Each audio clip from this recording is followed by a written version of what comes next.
Chapter 1. Saiyan Shea.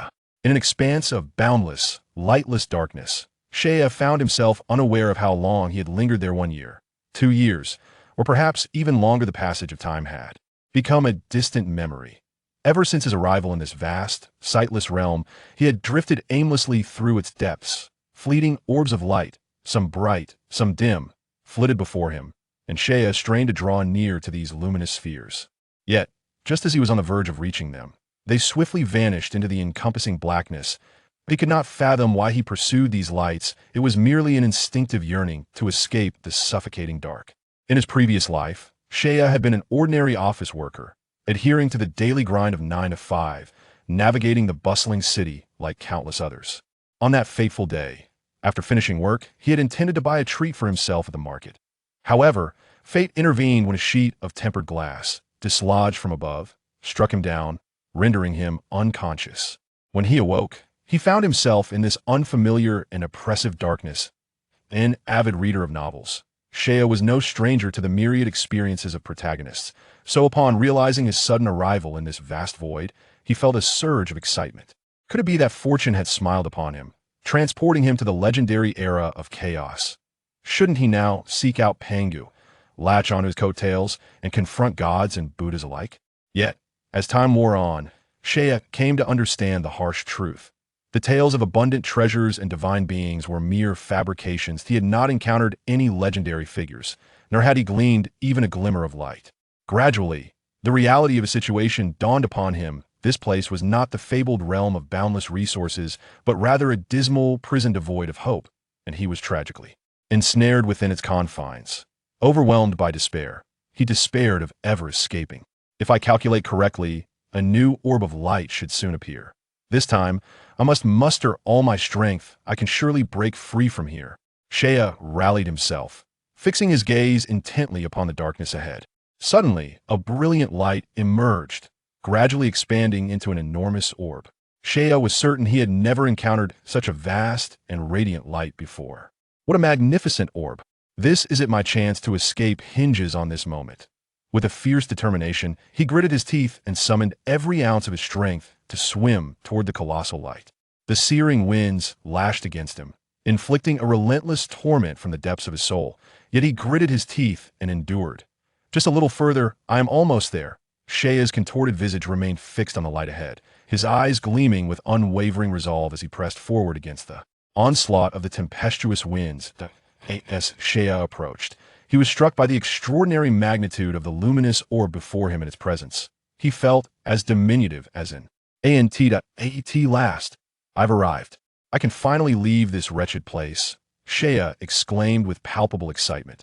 Inching closer, the moment he made contact with the orb, a powerful surge of energy coursed through his body, anchoring him firmly to its surface.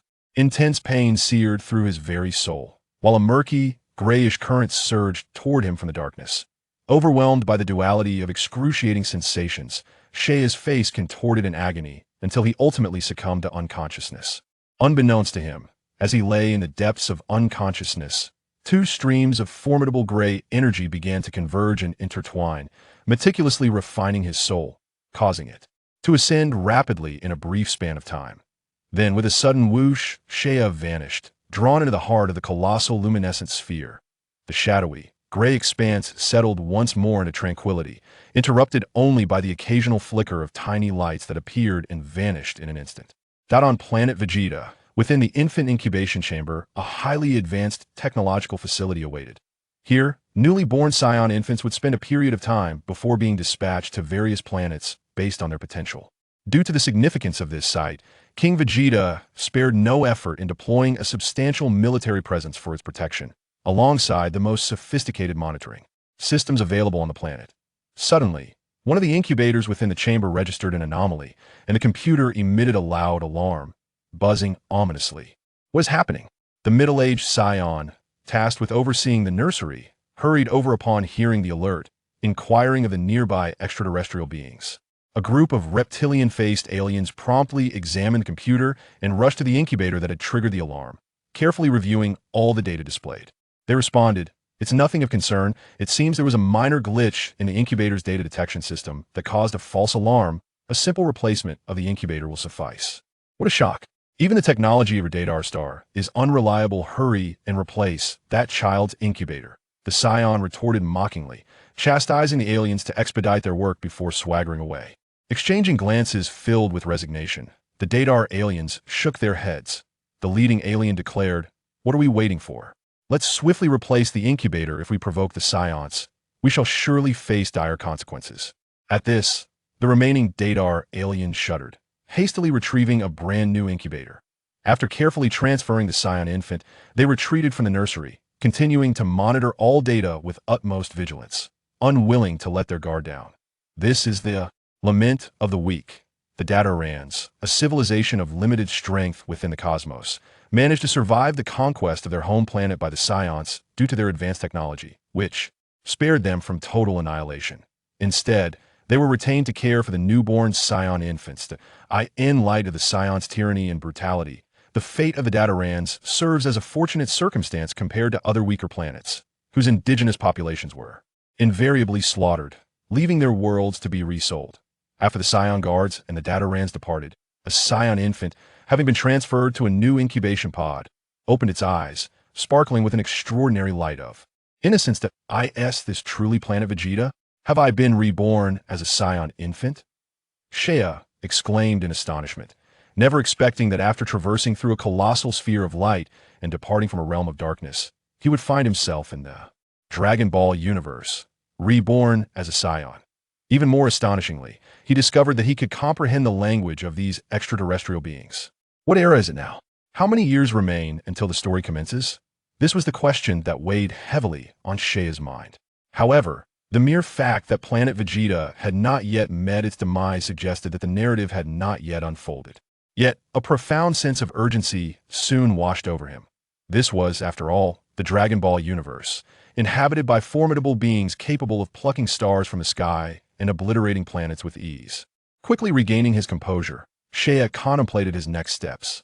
First, I must ascertain the timeline of the Dragon Ball universe. That I need to know how much time remains before the destruction of Planet Vegeta. If there is ample time, I may be fine. Otherwise, I could be in grave peril. Under the overwhelming threat of planetary destruction, Shea could not guarantee that he would possess the same luck as Goku in escaping such a fate. He silently hoped for enough time to be granted to him. Soon, Shea noticed the transparent display screen on the incubation pod, which revealed some basic information about the Saiyan infant. ID 11,379. Name Shea. Parents Brent, Beatrice. Potential intermediate. Battle power 89. Evaluation above average. Intermediate. Recommended training on Planet Vegeta 4. 3 years before being sent to a lower tier planet. Chapter 2.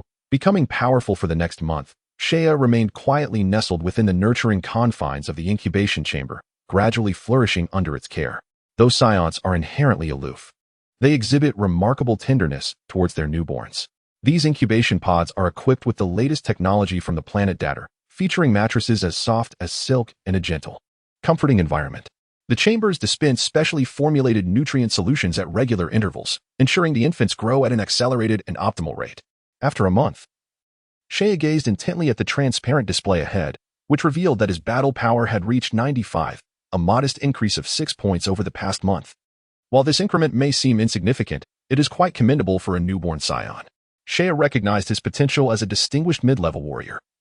Although he could not rival the elite warriors whose battle power exceeds 100 at birth, he stood out among his peers.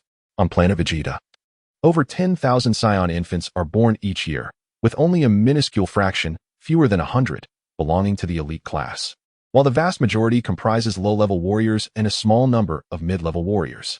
Upon completing their incubation period, these low-level warriors are dispatched to perform tasks on lesser planets, while mid-level warriors remain on Planet Vegeta for 3 years of rigorous training before being assigned missions. Elite warriors, revered as treasures among their kin, receive the finest training and care until they evolve into the most formidable fighters of their race. Though it may appear harsh, this is the Saiyan approach to nurturing the next generation. The stark hierarchy becomes glaringly apparent once the incubation period concludes. Elite warriors receive the utmost care, while low-level warriors are sent forth to grapple with life and death until they possess sufficient strength to return to Planet Vegeta. The Saiyans adhere to a brutal philosophy of survival of the fittest. They're a race of born warriors, with no need for the weak, Only the strong can carve out a place for themselves on Planet Vegeta. During this month, Saiyan also glimpsed his parents. A quintessential Saiyan couple embodying the doctrine of the survival of the fittest. After a fleeting encounter with Saiyan, they swiftly departed to fulfill their duties. Saiyan simply observed in silence, closing his eyes once they had left. However, to Saiyan's astonishment, he encountered Bardock. At this time, Bardock was still quite young. Perhaps not yet 20, visiting alongside comrades to see the newborn offspring of a fellow warrior. Bardock's youth signifies that there remains a considerable span of time before Frieza's annihilation of Planet Vegeta, at least another decade or more, ample time for him to mature and eventually depart from the planet. This revelation filled Saiyan with uncontainable joy. There is still at least a decade before the destruction of Planet Vegeta. A span ample enough for me to evolve into a formidable warrior. Saiyan's youthful visage radiated with a delightful smile, his eyes shimmering with confidence. In the coming days, I shall undergo 3 years of rigorous training on Planet Vegeta, after which I will be dispatched to remote planets for various missions. Perhaps I could seize this opportunity to clandestinely venture to Earth. However, Saiyan soon shook his head, dismissing the notion of an immediate journey to Earth.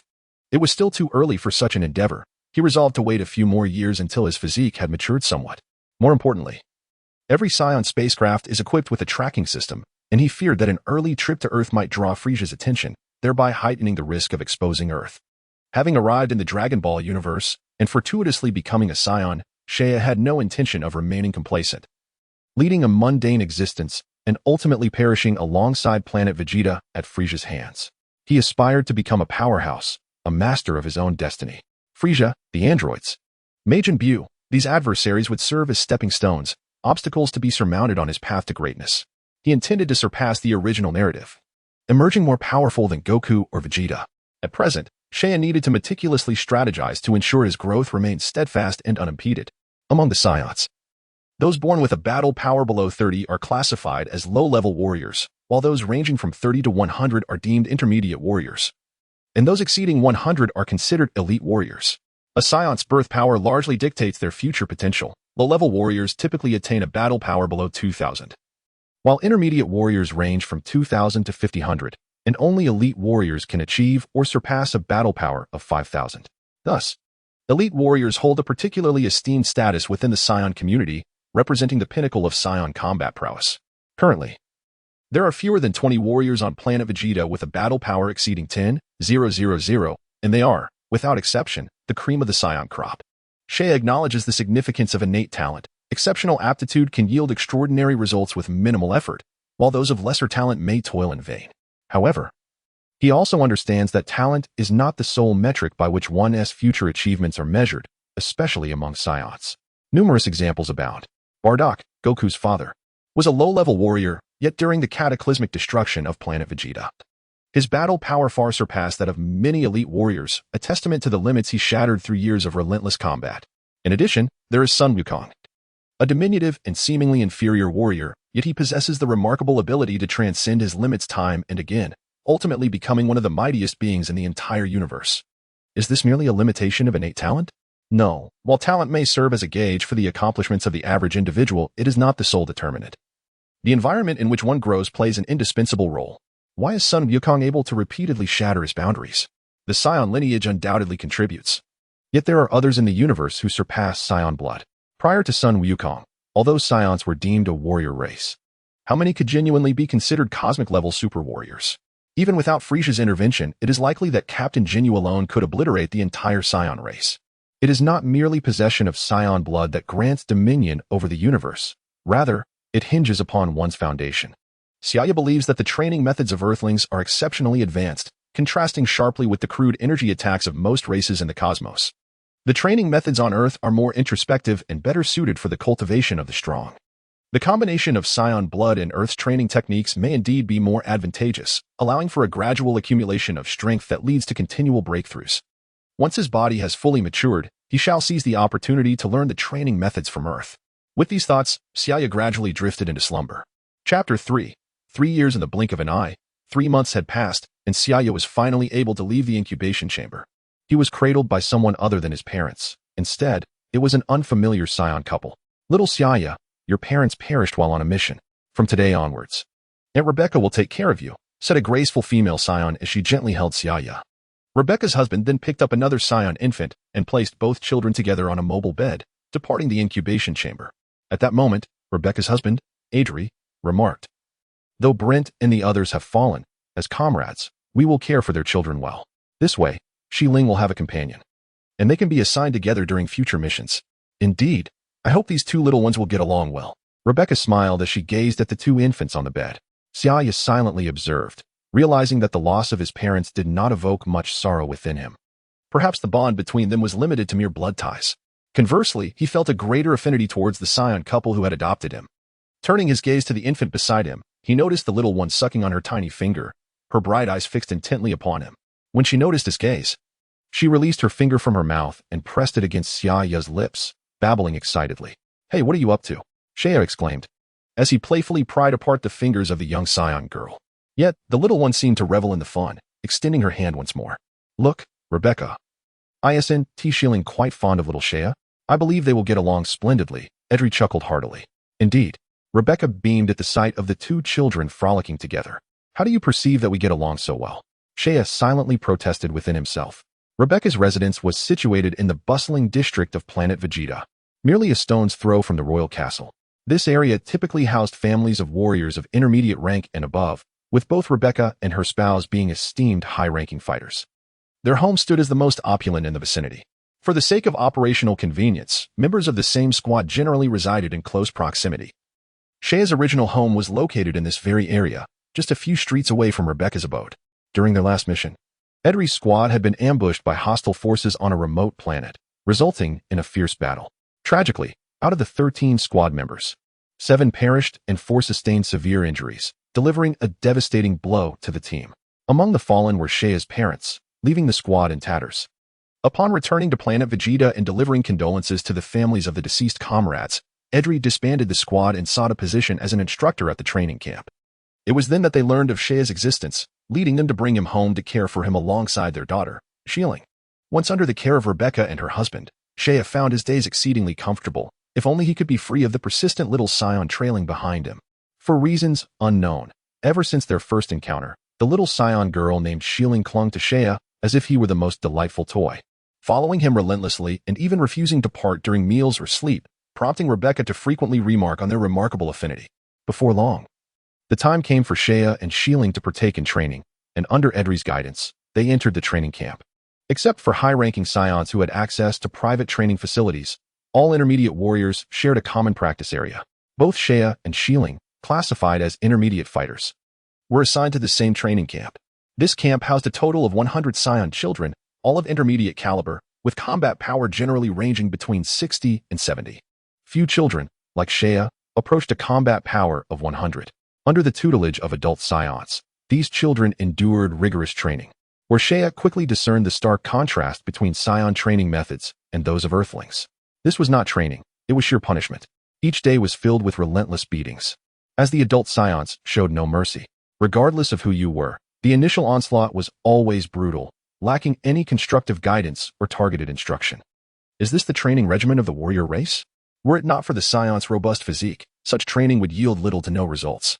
On the training grounds, Xiao shook his head in resignation. His combat prowess had scarcely improved during this period, although his resilience had significantly increased. As a warrior race, Saiyans possessed their own unique methods of growth. This training, while seemingly flawless, starkly contrasts with what Xiao had envisioned. To him, it felt like an utter waste of time. Regrettably, he pondered whether all cultivation methods across the universe were so straightforward. No wonder they could not harness their energy. Unfortunately, this existence would persist for another 3 years, which felt like a grievous squandering of life to Xiao, who was fervently eager to become stronger. On several occasions, he inquired with Edri about alternative training methods, only to be met with a look of astonishment and the reply, "This is the most effective growth method for Saiyans. Many beings across the universe have thrived through such training." This left Xiao momentarily speechless. Thus, Xiao began to discern the disparity between Saiyan cultivation and that of Earthlings. The Saiyan approach was remarkably rudimentary and primitive, yet it was the most prevalent form of training in the universe at that time. In contrast, the Earthling methods could truly be deemed as cultivation. The strong sharpen their claws, while the weak rely on wisdom. The Earthling practices, born from struggles on a lower-tier planet, reflect a high degree of intelligence, setting them apart from their cosmic counterparts. It is no wonder that the majority of extraterrestrial beings are incapable of harnessing their energy. In his helplessness, Seiya resorted to his past experiences watching Dragon Ball and began to experiment on his own. He strapped on weights, as he was unaware of any more sophisticated techniques. Fortunately, under the tenfold gravity of Planet Vegeta, the effects were immediate, allowing him to surpass his peers among mid-level warriors. Meanwhile, his little companion, Xiling, observed him strapping on weights and, finding it amusing, decided to do the same, soon finding herself unable to walk. With tear-filled eyes, she glared at Seiya with evident dissatisfaction. In response, Seiya insisted that this was not his fault. At long last, the 3 years of training had come to an end. At nearly 4 years of age, he had reached close to 1 meter in height, and his combat power had soared to 410 points, standing out remarkably among mid-level warriors whose power typically hovered just above 200. It is noteworthy that a combat power of 410 far surpassed Goku's strength when he defeated the second-generation Demon King Piccolo at the 23rd World Martial Arts Tournament. And Seiya had yet to reach the age of 4. This achievement was attributable to his mid-level warrior potential, as well as his unwavering dedication. Following Seiya was Xiling, boasting a combat power of 370, also significantly surpassing her peers. Their accomplishments were already commendable, rivaling those of many advanced warriors. At the conclusion of the 3-year term, the missions for Seiya and Xiling were assigned, orchestrated under the aegis of Adli. Their objective was a remote planet named Selma, situated in the southern region of the North Galactic Star Domain. Chapter 4, the planet Selma, a primitive world devoid of any signs of civilization, is nestled in the southern expanse of the North Galaxy. The Saiyans, sworn to the tyrant Frieza, are tasked with missions that serve his interests. And this endeavor was no exception. Seiya and Xiling were charged with the eradication of the primitive species inhabiting Selma, subsequently to hand over the planet to Frieza's dominion for exploitation. To put it plainly, the Saiyan race exists merely as enforcers for Frieza, disposable at his whim. Legends speak of a golden-haired super warrior emerging from among the Saiyans every 1,000 years. However, such tales are often met with skepticism, even among the Saiyans themselves. Yet, Frieza harbors a genuine concern regarding this potentiality, opting to keep the Saiyans under close surveillance to study their nature. Thus far, he has not encountered any individual among them worthy of his regard. Otherwise, he would have sought their annihilation. With the imminent mission, Seiya felt an exhilarating anticipation, for he was soon to depart from Planet Vegeta, marking the commencement of his journey toward strength.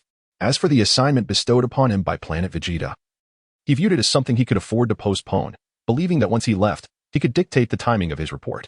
He mused that a period of training on Selma would be advantageous, and after a few years of fortifying his physique, he could venture into the cosmos. Whether to visit Earth first or the planet Namek seemed equally appealing to him, igniting a sense of joy as he contemplated his forthcoming adventures. Soon, the day arrived for Seiya and Xiling to embark on their journey. On this day, the couple, Rebecca and her husband, personally escorted them to the spaceport on the opposite side of the royal city. This modern spaceport spans several kilometers, serving as the primary conduit between Planet Vegeta and the vastness of outer space. Towering structures resembling lighthouses were strategically positioned around the spaceport, and within the open spaces encircled by these edifices lay numerous depressions crafted from rubber, each serving as a landing point for spaceships. In the brief moment after Seiya and Xiling entered the spaceport, numerous spherical vessels began to descend and ascend from the landing points. Seiya, Rebecca cautioned. Once you arrive on Selma, exercise caution. Do not let the planet's primitive nature lull you into complacency. Should danger arise, prioritize your escape rather than engage in unnecessary conflict. Adri gazed earnestly at Seiya. Ever since the complete annihilation of Adri's squad, his perspective on missions and life had undergone a profound transformation. Noticing Seiya nodding in acknowledgement, he turned to his daughter, Xiling, and advised, "Your abilities do not match Seiya's. Do not be mischievous and heed his guidance." "I understand," Xiling replied, her eyes sparkling with delight. "Seiya, please take good care of Xiling and return swiftly after completing your mission." Rebecca, filled with reluctance, stepped forward and embraced both Seiya and Adri. "I will look after Xiling," Seiya affirmed with a solemn nod before stepping into his designated spacecraft. This was a small, spherical vehicle, and as Seiya reclined within, the hatch closed automatically. Through the azure-tinted glass, he glimpsed Rebecca and her husband standing nearby, waving at them. A wave of bittersweet nostalgia washed over Seiya, causing his eyes to mist over. He waved back at the exterior of the ship, pressed the ignition button, and instantly felt a tremendous force pressing down upon him as the craft shot upward with astonishing speed. Before long, they had ascended beyond the atmosphere of Planet Vegeta, entering the vast and dark expanse of the cosmos. The rapid velocity of the spherical craft left a long, luminous trail behind it. Through the ship's window, Shea observed the dark red planet Vegeta receding swiftly, soon becoming a mere speck of light before vanishing entirely. Not far behind, another spherical craft pursued closely. This was Saiyan's vessel. At that moment, Saiyan was pressed against the glass, her little face darting around, her gaze inevitably drawn towards him. It seemed the little girl was feeling a bit anxious. Shea chuckled softly and sent her a message via the ship's communicator before entering sleep mode. The distance from Planet Vegeta to Selma was considerable. The journey would require 7 months, a stark contrast to the mere month needed to travel from Earth to Namek. Selma, classified as a low-tier planet, hosted beings with combat powers below 1,000. According to the cosmic classification system, planets with a maximum combat power below 1,000 are considered low-tier, those between 1,000 and 10,000 are mid-tier, and those exceeding 10,000 are high-tier. Thus, the combat abilities of Selma's inhabitants were likely all under 1,000, making Shea and Xianying's current powers of 410 and 370, respectively, relatively safe if they exercised caution. It was estimated that in a few years, Shea's combat prowess would significantly surpass that of the strongest beings on Selma. In the boundless universe, countless stars twinkled against the dark canvas of the night sky, resembling a vast painting unfolding majestically. 2 brilliant beams of light streaked across the night, vanishing swiftly into the abyss. They were the 2 pearlescent spherical crafts. In the blink of an eye, 7 months have elapsed since Shea and his companions departed from Planet Vegeta, and their destination, Selma Star, is now within close reach. With a soft beep, the spacecraft automatically exited its hibernation mode, and Shea gradually roused from his slumber. Before his eyes lay a vast azure planet. Could that be Selma Star? Shea mused in astonishment. Compared to the dark crimson hue of Vegeta, Selma Star radiated a more elegant and beautiful color. Selma Star is situated within a binary star system, graced by 2 suns, which casts daylight for the majority of the day. This unique planetary positioning gives rise to the distinctive landscapes of Selma Star. Its atmosphere is a delicate azure, with oceans covering less than 40 of the planet's surface, while the remainder is predominantly land. Aside from the icy regions at the poles, the rest of the land flourishes with verdant vegetation, rendering it a strikingly green and beautiful planet. On this day, an unexpected thunderous roar shattered the tranquility of Selma Star's sky. 2 spherical objects, gleaming with a reddish sheen, suddenly plummeted from the heights above, followed by 2 resounding booms. The violent impact sent clouds of dust and debris soaring, quickly obscuring the view. Vast stretches of forest were obliterated in the collision, as a powerful shockwave radiated outward, bending countless towering trees to the ground and uprooting them entirely. As the dust settled, the once lush landscape revealed nearly 100-meter square expanse of exposed sand and stone. In the center of this barren terrain were 2 circular impact craters, each measuring 30 meters across and plunging 5 meters deep. At the heart of these craters lay 2 spherical vessels, half buried in the earth, from which wisps of smoke were now rising. With a sharp click, the hatch of one vessel opened, and a child clad in combat attire, complete with a tail, emerged from within. Dusting off the sand that clung to him, Shea coughed lightly before making his way to the other vessel. He knocked on the cabin of the ship, only to discover that Shiling's craft had landed upside down, with its hatch trapped beneath. With some effort, he flipped the vessel to reveal the entrance. With a click, the hatch opened, and Shilling squeezed out of the spacecraft. "Brother Shea, is this our destination?" she asked, covering her mouth to disperse the lingering dust. Her brow furrowed in discontent. Chapter 5. Rising Challenges Indeed. This is Selma Star. Our mission is to eradicate the indigenous species here. Now, let me gauge the strength of the primitive inhabitants. Shea replied with a smile, nodding at Shilling. He then ascended into the air, soaring to a height of over 300 meters. Gazing around, he beheld a panorama of lush primordial forest, a dense jungle encircled by steep mountains. After surveying the scene, Shea descended onto a prominent rock outcrop.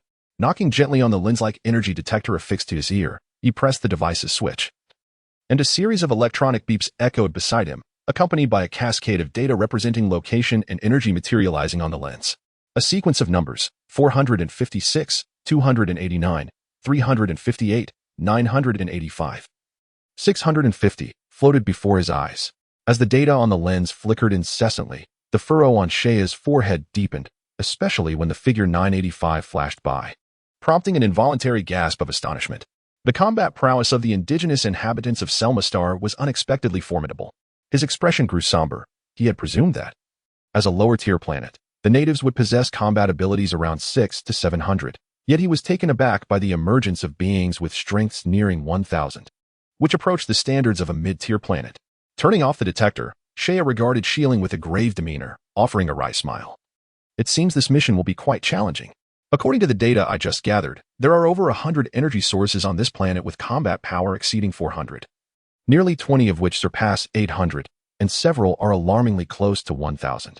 In summary, the difficulty of this mission was exceedingly high, and any misstep could lead to dire consequences. Damn it, this is a task meant for elite warriors. Why has it been assigned to us? Shea cursed inwardly. Although he realized that the reason Vegeta Star had entrusted this mission to him was primarily due to their exceptional performance in the training camp, overshadowing even typical elite warriors. What are we going to do? At this rate, we might never complete the mission. Shieling's spirits plummeted upon hearing this, her mood darkening. The escalating difficulty of the task meant that failure would prevent their return to Vegeta Star, implying a long separation from her parents. For an average mid-tier warrior, achieving a combat power of 1,000 typically required 6 to 7 years of rigorous training. However, given that our training methods are more effective than those of ordinary Saiyans, perhaps 2 or 3 years will suffice, Shea replied calmly. When he departed from Vegeta Star, his combat power had already reached 410, while Shieling's was at 370. After more than 7 months of long-distance travel, but they spent it in stasis, their Saiyan physiology had afforded them some increase in strength. Shea had just measured their current powers. His had risen to 460, while Shieling's had reached 420. It is noteworthy that they were merely a little over 4 years old. Most other Saiyans their age had combat powers barely exceeding 200, but that's still going to take a long time. Shieling's voice was tinged with despondence, though she soon rallied her spirits, brimming with determination. Brother Shea, I promise I won't slack off anymore. I will train diligently. As Shea observed the spirited demeanor of Shieling, he nodded with a smile, realizing that pressure indeed breeds motivation. Finally, Shieling had taken the initiative to request training. However, her subsequent words made him aware that his joy was premature. Therefore, Brother Shea, you must exert yourself even more. I need you to reach a combat power of 1,000 in, 1 year, so that I can return home sooner, she declared. Shea retorted. Do you think combat power can be increased merely by wishing it so? Even a span of 2 years might not suffice for a breakthrough. Irritated, he playfully pressed his palm against Shiling's small head, tousling her soft hair into a chaotic mess. Stop messing with my hair, she exclaimed, her expression turning fierce as she shouted in dissatisfaction. Shea glanced around before suggesting, all right, let us set aside the task for now. It appears we may be here for an extended period. We should first relocate the spacecraft to a safe hiding spot, then address our needs for food and shelter. Truth be told, my stomach is already growling. Yes, I've been starving for ages. Shiling's eyes sparkled at the mention of food, all her worries momentarily forgotten. With a resigned shake of his head, Shea and Shiling began to search the nearby mountains. Eventually, they discovered a tranquil canyon adjacent to a towering cliff, not too far from a water source. The environment was quite pleasant, making it an ideal temporary residence. As Shea surveyed the serene landscape around him, satisfaction gleamed in his eyes. He summoned a surge of energy, gathering a sphere of deep blue energy in his palm, and casually tossed it towards the nearby cliff. A thunderous explosion ensued, sending a plume of smoke skyward and creating a spacious cavity about 5 meters deep in the steep cliffside. Afterward, Shea and Shiling returned to the side of the fallen spacecraft and carefully dragged the 2 spherical vehicles to the cave within the cliff for safekeeping. These vessels were crucial for their escape from Selma Planet and required proper protection. Once the spacecraft were secured, Shea flew through the primordial forest, collecting some dry vegetation to establish a makeshift living area within the cave. Having completed this task, he clapped his hands in satisfaction, surveying their new abode. Though rudimentary, it resembled a livable space. To think I would find myself in a true wilderness survival scenario upon arriving here. Now, it's time to hunt for food. Shiling, come with me to hunt. Today, I shall let you experience your brother's culinary skills. Yes. Shiling nodded eagerly at the prospect of food. Subsequently, Shea activated the energy detector once more. After a series of beeping sounds, they swiftly took flight toward the southeast. 5 kilometers away, there lay an energy source with a combat power of merely 67 points, clearly indicating a potential food source. Flying southeast for a short while, Shea soon discovered the source of energy, which turned out to be a 10-meter-tall earth-toned dinosaur, a terrestrial dragon. This promised a sumptuous feast. A smile graced Shea's face. Roar. The earth dragon, spotting Shea and his companion in midair, emitted a thunderous roar, perceiving them as prey. As the dominant creature in the vicinity, its massive roar startled a multitude of birds into flight. Chapter 6. Rage. The Earth Dragon was thoroughly enraged. Its towering form reared its fearsome head, surpassing the height of the surrounding forest. It bellowed at Shea, bearing its cavernous maw filled with sharp fangs, seeking death. A glint of cold determination flickered in Shea's eyes as a blue light danced in his hand, coalescing into an orb of energy the size of a fist. Allow me. Just as Shea prepared to strike, Shieling eagerly leapt forward, her diminutive frame contrasting starkly with the colossal dragon. Observing Shieling's eager demeanor, Shea nodded, dissipating the energy sphere and stepping aside with interest, saying, "It's all yours. Be swift." Understood. Shieling joyfully tilted her head back, gazing at the gargantuan Earth Dragon, her small face alight with a bloodthirsty grin. Hee hee, be a good meal for me. Her youthful voice carried an unsettling chill. No sooner had she spoken than, amid her gleeful laughter, countless brilliant energy orbs descended from the sky, mercilessly bombarding the Earth Dragon. Boom. Upon contact, the energy orbs erupted with deafening explosions, accompanied by the dragon's anguished howls and violent tremors of the ground, enveloping the area in a cloud of smoke. When the haze finally cleared, a vast area lay utterly devastated, marked by cracked earth and scattered debris. The unfortunate Earth Dragon, having endured Shieling's direct assault, was now battered and crawling on the ground, emitting wisps of smoke, its gaping wounds charred by the intense heat. All you had to do was kill that Earth Dragon. Why such a commotion? Look at the meat, it's ruined. Shea reprimanded Shieling, grasping her head firmly, his tone filled with concern only for the ruined flesh, devoid of any sympathy for the dragon's demise. This reflected the Saiyan nature of survival of the fittest. Even with memories of his past life, Shea was, to some extent, influenced by his Saiyan heritage. Shieling whimpered as she wriggled free, nonchalantly replying, all right, Brother Shea, you should hurry and handle the food. You're just gluttonous." Shea playfully tapped her head, eliciting an angry glare from Shieling, before focusing intently on the dragon's carcass. Hiss. With a swift motion, he unleashed thin, blade-like energy slashes, cleaving the dragon's body into several pieces. Shea picked up some choice cuts of meat, selecting the finest portions to bring back to their temporary residence in the canyon. After washing the meat in a pond, a fire was kindled and branches were secured over the flames for grilling. The crimson flesh gradually turned a golden brown under the scorching heat, while translucent fat dripped down the wooden rack, filling the valley with a rich aroma of roasted meat. Shieling, captivated, stared intently at the barbecue, her throat occasionally swallowing in anticipation, her lovely eyes darting toward Shea, exuding a kitten-like eagerness. All right, it's ready to eat. Shea rolled his eyes, waving his hand in feigned exasperation. At his command, Shieling transformed into a fleeting shadow, darting to the side of the meat and seizing a piece larger than her own body, devouring it voraciously. Delicious. It's been ages since I've tasted such exquisite food, she exclaimed, her face smeared with grease, her mouth stuffed with meat, her words barely intelligible. In no time, several pieces of roasted meat had vanished into their stomachs, a testament to the Saiyans' formidable digestive prowess, as the food was digested almost instantaneously. After the meal, Shieling, with her little belly protruding, lay back on the grass, utterly satisfied and unwilling to move.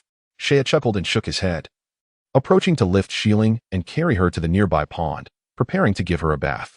However, the mischievous child remained true to her nature. Even as Shea attempted to wash her, she was playful and spirited, turning what should have been a simple bath into an hour-long escapade. Shea couldn't help but wonder how they would manage in the days to come. As dusk gradually enveloped the sky, Shea and Shieling lay on the hay inside the cave. Soon, the soft sound of the little girl's breathing filled the air. Looking down, he noticed Shieling clutching his arm, her delicate nose rising and falling, already fast asleep. Observing her contented expression, Shea couldn't help but smile inwardly. This little foodie was quite easy to care for. She was adorable as a child and would surely be even more remarkable as she grew. Does this count as raising a loli? He mused as the night passed in silence. The following day, the dawn's light gracefully unfurled, heralding yet another vibrant morning. Due to the Selma planet's position within a dual star system, its nights were a mere 3 hours long, insufficient for the rest of its inhabitants, especially children who required ample sleep. Thus, after the sun rose, 5 additional hours passed before Shea gently roused the still drowsy Shieling and led her to the pond to commence a new day of activities. After a simple breakfast, Shea sealed the cave's entrance and activated his energy detector, revealing a multitude of energy sources flashing before him. After scanning for a target, he turned to Shieling and said, "Let us begin our hunt with the lower combat power targets and be cautious to avoid those with higher energy levels during combat." Brother Shea, there's an energy source with a combat power of 243 moving over 100 kilometers to the northwest, with no other energy sources nearby. then we shall pursue it," he replied. Shea also detected the target. During the impending battle, do not rush to eliminate the opponent and refrain from utilizing energy detectors to observe them. Why? Shieling asked. Perplexed. The universe is home to myriad life forms possessing an array of peculiar abilities, some of which evade detection by energy sensors. If they conceal their combat prowess, the detectors would be utterly ineffective. Thus, I intend to seize this opportunity to hone our combat skills and enhance our sensitivity to energy, which will prove invaluable for our future endeavors in the cosmos. Huh? Shieling tilted her head, still seemingly bewildered. After all, she was merely a child of a little over 4 years, and the matters Shea spoke of were far too intricate for her understanding. Just obey, Shea replied earnestly, his keen gaze penetrating into the distance. For him, Selma Star represented a rare training ground, teeming with formidable prey that did not vastly surpass him, making it an ideal venue for his cultivation. He was consciously refining both his and Shieling's combat techniques, for the battles here were genuine life-and-death confrontations, necessitating bloodshed, in stark contrast to the sheltered training at the Vegeta Star training camp. Simultaneously, he sought to elevate his sensitivity to energy. Although he could not attain the acute perception of ki akin to that of Earthlings, he hoped to establish a fundamental understanding. At this moment, Shea wished for his energy growth to decelerate slightly, allowing him to gradually comprehend the essence of ki. However, this was evidently unlikely, as both Shea and Shieling were intermediate warriors, destined to attain combat powers ranging from 2,000 to 3,000 points upon maturity. This was a stark contrast to the circumstances on Earth. There, martial artists like Master Roshi required decades of relentless training to cultivate ki, owing to the scarcity and slow generation of ki within them, leading to a more profound comprehension of its intricacies. Each strand of ki was meticulously examined. It could be said that what was lost in one area was compensated for in another. Saiyans, and indeed the vast majority of beings across the universe, endowed with innate strength and rapid growth, tended to overlook many substantive elements, merely employing ki as a form of energy. Their offensive techniques and methods of application were exceedingly crude. What Shea needed to accomplish now was to establish a solid foundation, paving the way for a more adept application of ki in the future. Chapter 7. Growth. Upon locking onto the target, Shea and Shieling soared into the sky, swiftly transforming into two beams of light as they sped northwestward, soon arriving at a vast expanse of forested plains. Unlike the previously rugged mountainous terrain, this forest was far more orderly, with rows of verdant trunks arranged in an aesthetically pleasing manner, as if meticulously crafted. There, Shea scanned the surroundings and spotted the target beneath a large tree.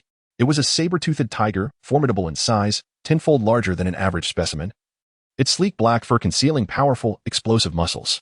At that moment, it lay in slumber beneath the shade of a tree, not far from a mound of bleached bones. As Shea and his companion soared overhead, the great beast was abruptly roused, its muscles tensing in an instant. Ferocious eyes scanning the surroundings before locking onto Shea and his group, an oppressive aura of menace enveloping the air. With a thunderous roar, the saber-toothed tiger unleashed a piercing glare, its robust claws erupting with ferocity as it vanished, leaving only a faint afterimage in its wake. The sound of rustling echoed through the trees as the tiger darted swiftly through the forest. Suddenly, its dark form reappeared behind Shea, sharp claws slicing through the air with a haunting elegance. With a swift motion, Shea swung his arm, delivering a punch without looking back. The tiger let out a sorrowful cry as it was sent flying. Upon hitting the ground, the tiger rebounded instantly, its pupils constricting sharply, a more brutal essence flashing within its golden gaze. It raised its head and expelled a crimson shockwave from its maw. Shea remained unperturbed, but beside him, Shieling had already taken action. Her small hand curved into a palm, and she struck forward against the oncoming shockwave. With a resounding crash, the wave dissipated into a swirl of red energy. "Ouch, that hurts," Shieling exclaimed, belatedly rubbing her reddened palm, realizing her entire arm had gone numb. "Brother, I want some tiger soup." "As you wish," Shea shrugged. With that, a pair of eyes, brimming with lethal intent, fixated on the source of their troubles. Under the fierce gaze of Shieling, the saber-toothed tiger felt the temperature around it plummet, its instinctual fear overwhelming it as it trembled, retreating step by step. "Kill." A crisp whisper escaped Shieling's lips as she launched herself at the saber-toothed tiger. The forest echoed with the sounds of relentless strikes, accompanied by the beast's low, mournful howls, as sturdy trees were cleaved in half, and deep craters appeared sporadically in the ground. Brilliant beams of energy whizzed through the woods, igniting trees into flames and sending plumes of smoke into the air. Laughter rang through the forest as Shieling unleashed her full power, reveling in the chaos. In her fervent assault, the saber-toothed tiger leapt and dodged, yet could not escape her relentless onslaught. Meanwhile, Shea meticulously observed their movements, gently closing his eyes, attempting to sense their actions without external aid, yet failing to achieve the same combat awareness as those from Earth. How did Earthlings perceive the presence of energy? Without a specific training method, such an accomplishment seemed unattainable. It appeared that a visit to Earth would be necessary in the future. After several attempts, Seiya reluctantly gave up. In the original story, Vegeta merely observed Goku and his companions a few times before quickly mastering the use of ki. It should not have been difficult. Why was it that he struggled to learn? Was Vegeta's talent truly so exceptional that he could grasp everything with a single glance? No. There must be some elusive technique that he had yet to comprehend. Although Vegeta was a genius, Seiya believed his own insight was not inferior to that of his rival. Meanwhile, the battle on Shiling's side had concluded. Under her brutal assault, the unfortunate saber-toothed tiger stood no chance and was swiftly vanquished.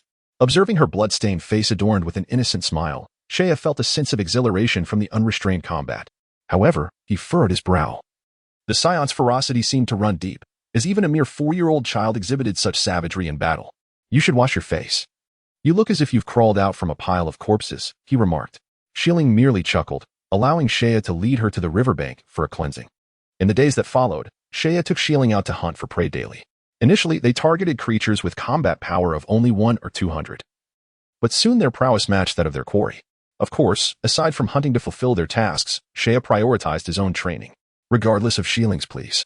He steadfastly insisted that she join him in strapping on weights for rigorous training sessions lasting over half a day. In the evenings, he would meditate for over an hour. Recalling the training methods imparted by Bobo when Goku ascended to the temple, he sought the tranquility akin to the sky and the swiftness of lightning. Perhaps this was a method to sense ki. Though arduous, the daily growth in his strength brought him profound joy. The effects of his training soon became evident.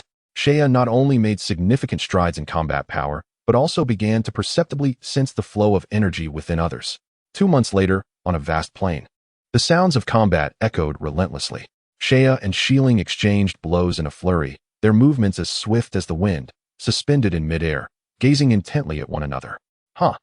Seiya assumed an attacking stance, his palms trembling, as the energy within him surged like a roaring wave.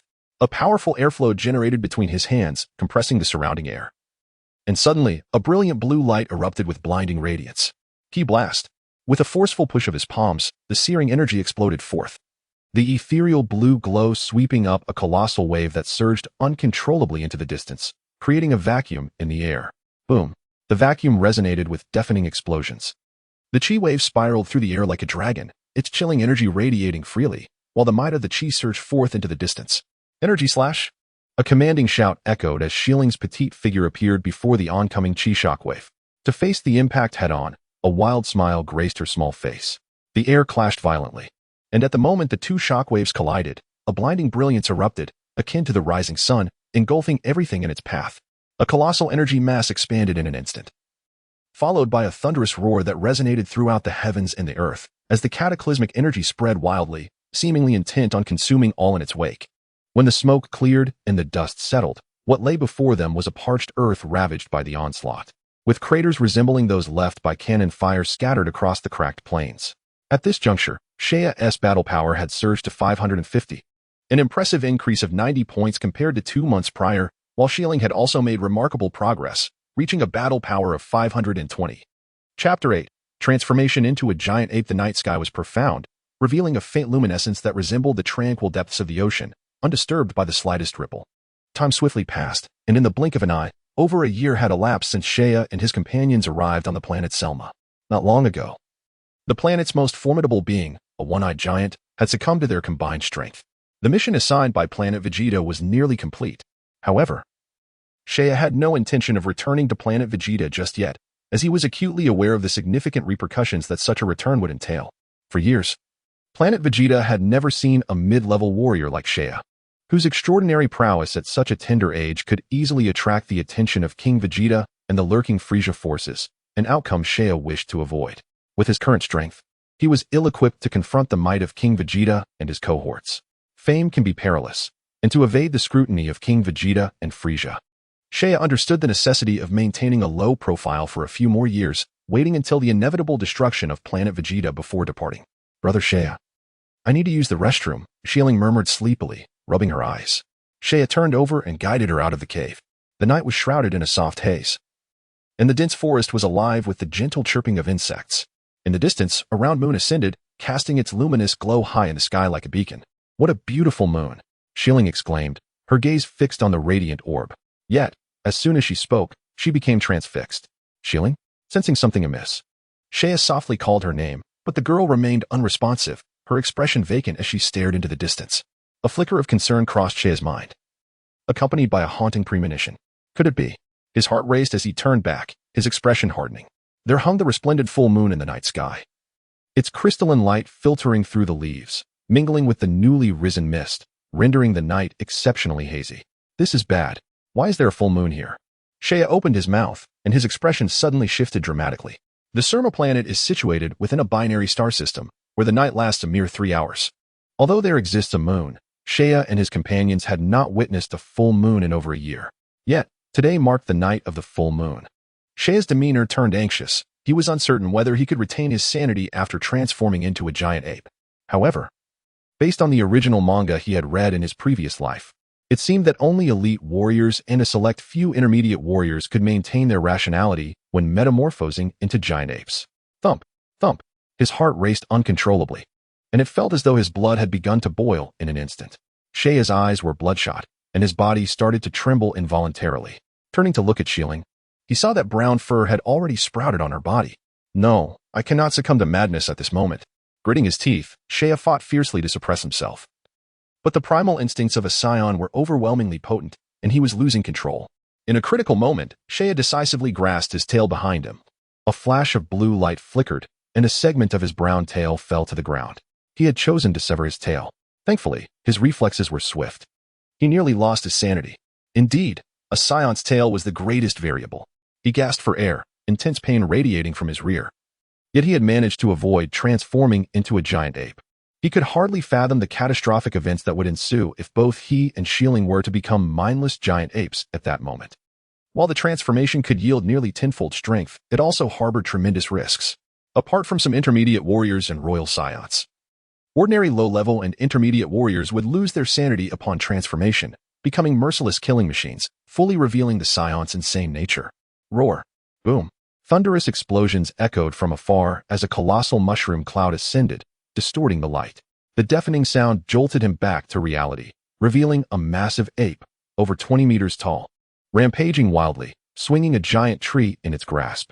It unleashed a burst of energy, and another mushroom cloud rose ominously. Indeed, it had lost its reason. Shea sighed at the sight before him. Brightness erupted on the horizon, akin to a blazing sun striking the earth with force. The ground trembled violently, and the shockwave from the explosion followed closely behind, bending the trees in the forest and shattering rocks into gravel. In that moment, the scene was one of apocalyptic horror, and his blurred vision could not discern sky from earth. A storm surged towards him, and Shea pressed his hands against his forehead, his black hair whipping chaotically in the wind. Zaya sensed a surge in power, realizing that Shilling's combat capability had inexplicably skyrocketed by more than tenfold. Utilizing his detector, a shocking number soon appeared on the screen, 9,370 combat power. Zaya was astounded and muttered softly to himself. After transforming into a giant ape, Shilling exhibited such an extraordinary level of strength that it was beyond Zaya's capacity to withstand. Over the course of more than a year, under Zaya's vigilant supervision, both of their strengths had remarkably progressed, each surpassing the formidable threshold of 900. However, now confronted with Shilling's colossal transformation and her staggering combat power of 9,370, Zaya could only manage a bitter smile. The disparity was immense. Faced with a foe nearing 10,000 in combat prowess, he felt utterly helpless. Suddenly, the giant ape noticed him, unleashing a wave of energy from its mouth. This was dire. Zaya's expression darkened as he swiftly moved his body, the searing heat scorching his face. He narrowly evaded the attack, brushing against the edge of the energy blast. With a thunderous roar, the energy wave collided with a mountain peak, resulting in a tremendous explosion that sent a mushroom cloud rising into the sky.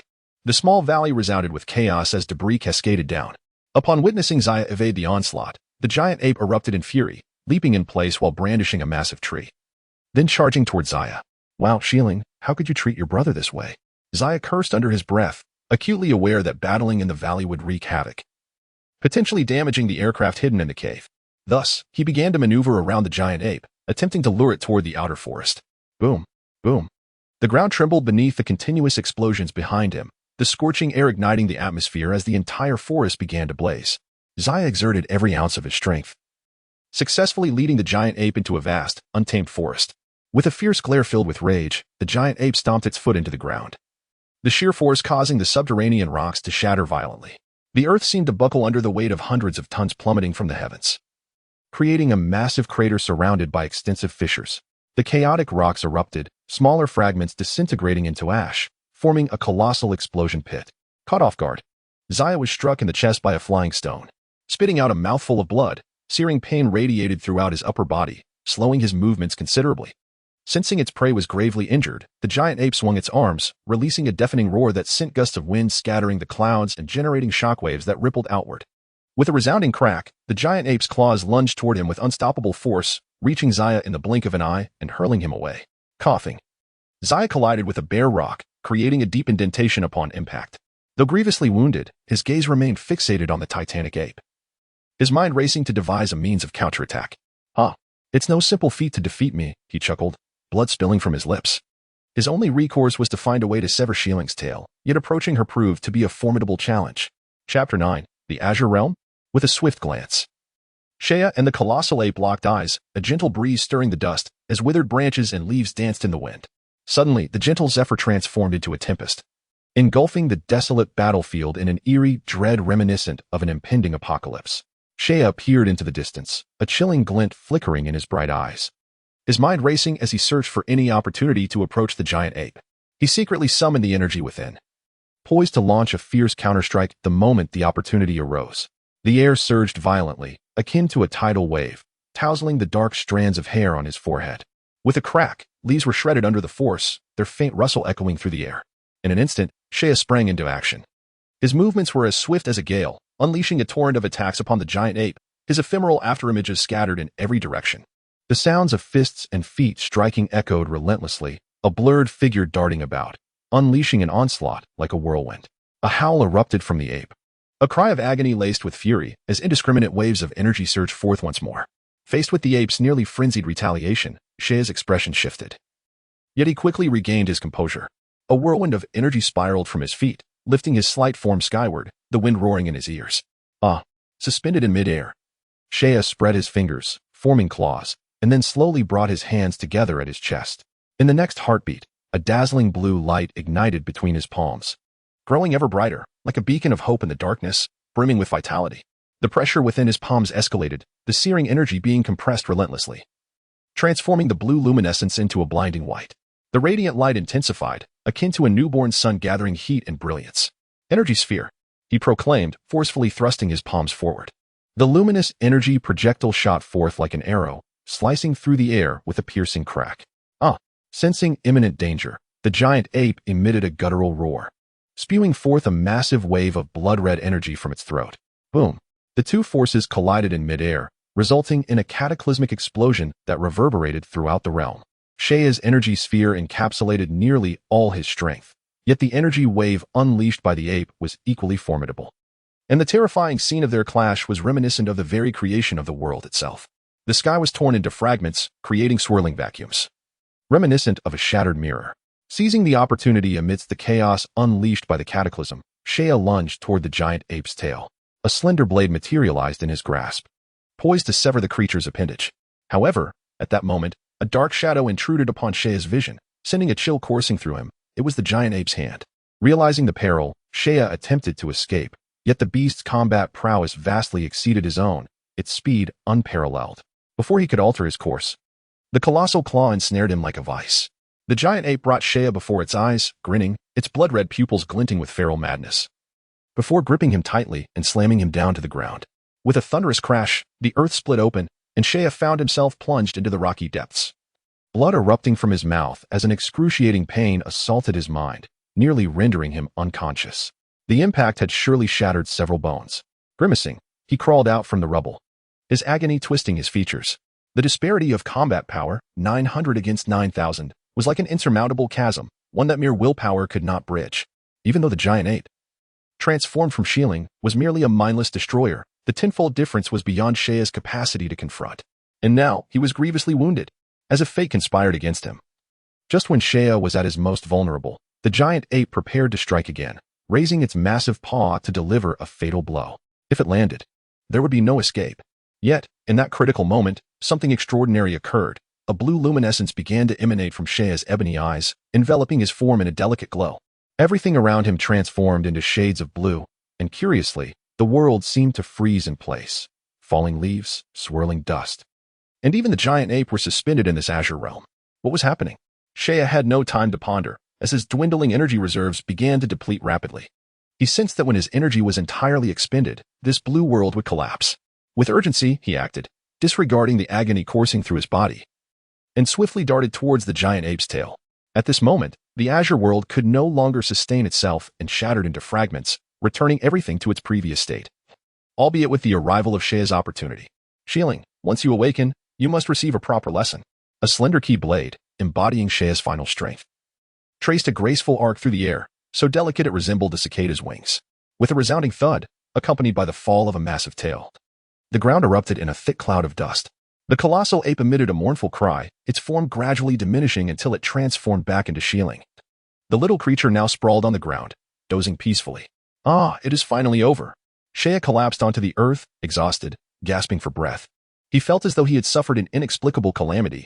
What on earth had transpired during what should have been an ordinary evening? The 3-hour night on Selma, astonishingly, had witnessed a full moon, which happened to coincide with the rare occurrence observed by both him and Shieling. Truly, it was a dismal affair, devoid of a healing pod. His injuries would take months to mend. Sheia forced a bitter smile, waves of pain radiating from his body, aware that he had likely fractured 6 or 7 bones.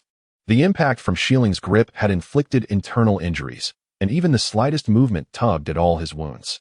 Were it not for his robust physique, any other person would have surely succumbed to the afterlife by now. Recalling the perilous moment, a shiver ran down Sheia's spine as he realized his back was soaked. However, what was the essence of that azure world? At that instant, it felt as if everything had come to a standstill. Could it be related to time itself? In the wake of the crisis, Sheia finally had the opportunity to ponder the bizarre events that had transpired. It was as if time itself had been suspended. Had that brief pause induced by the sudden appearance of the azure world been the reason he was still alive?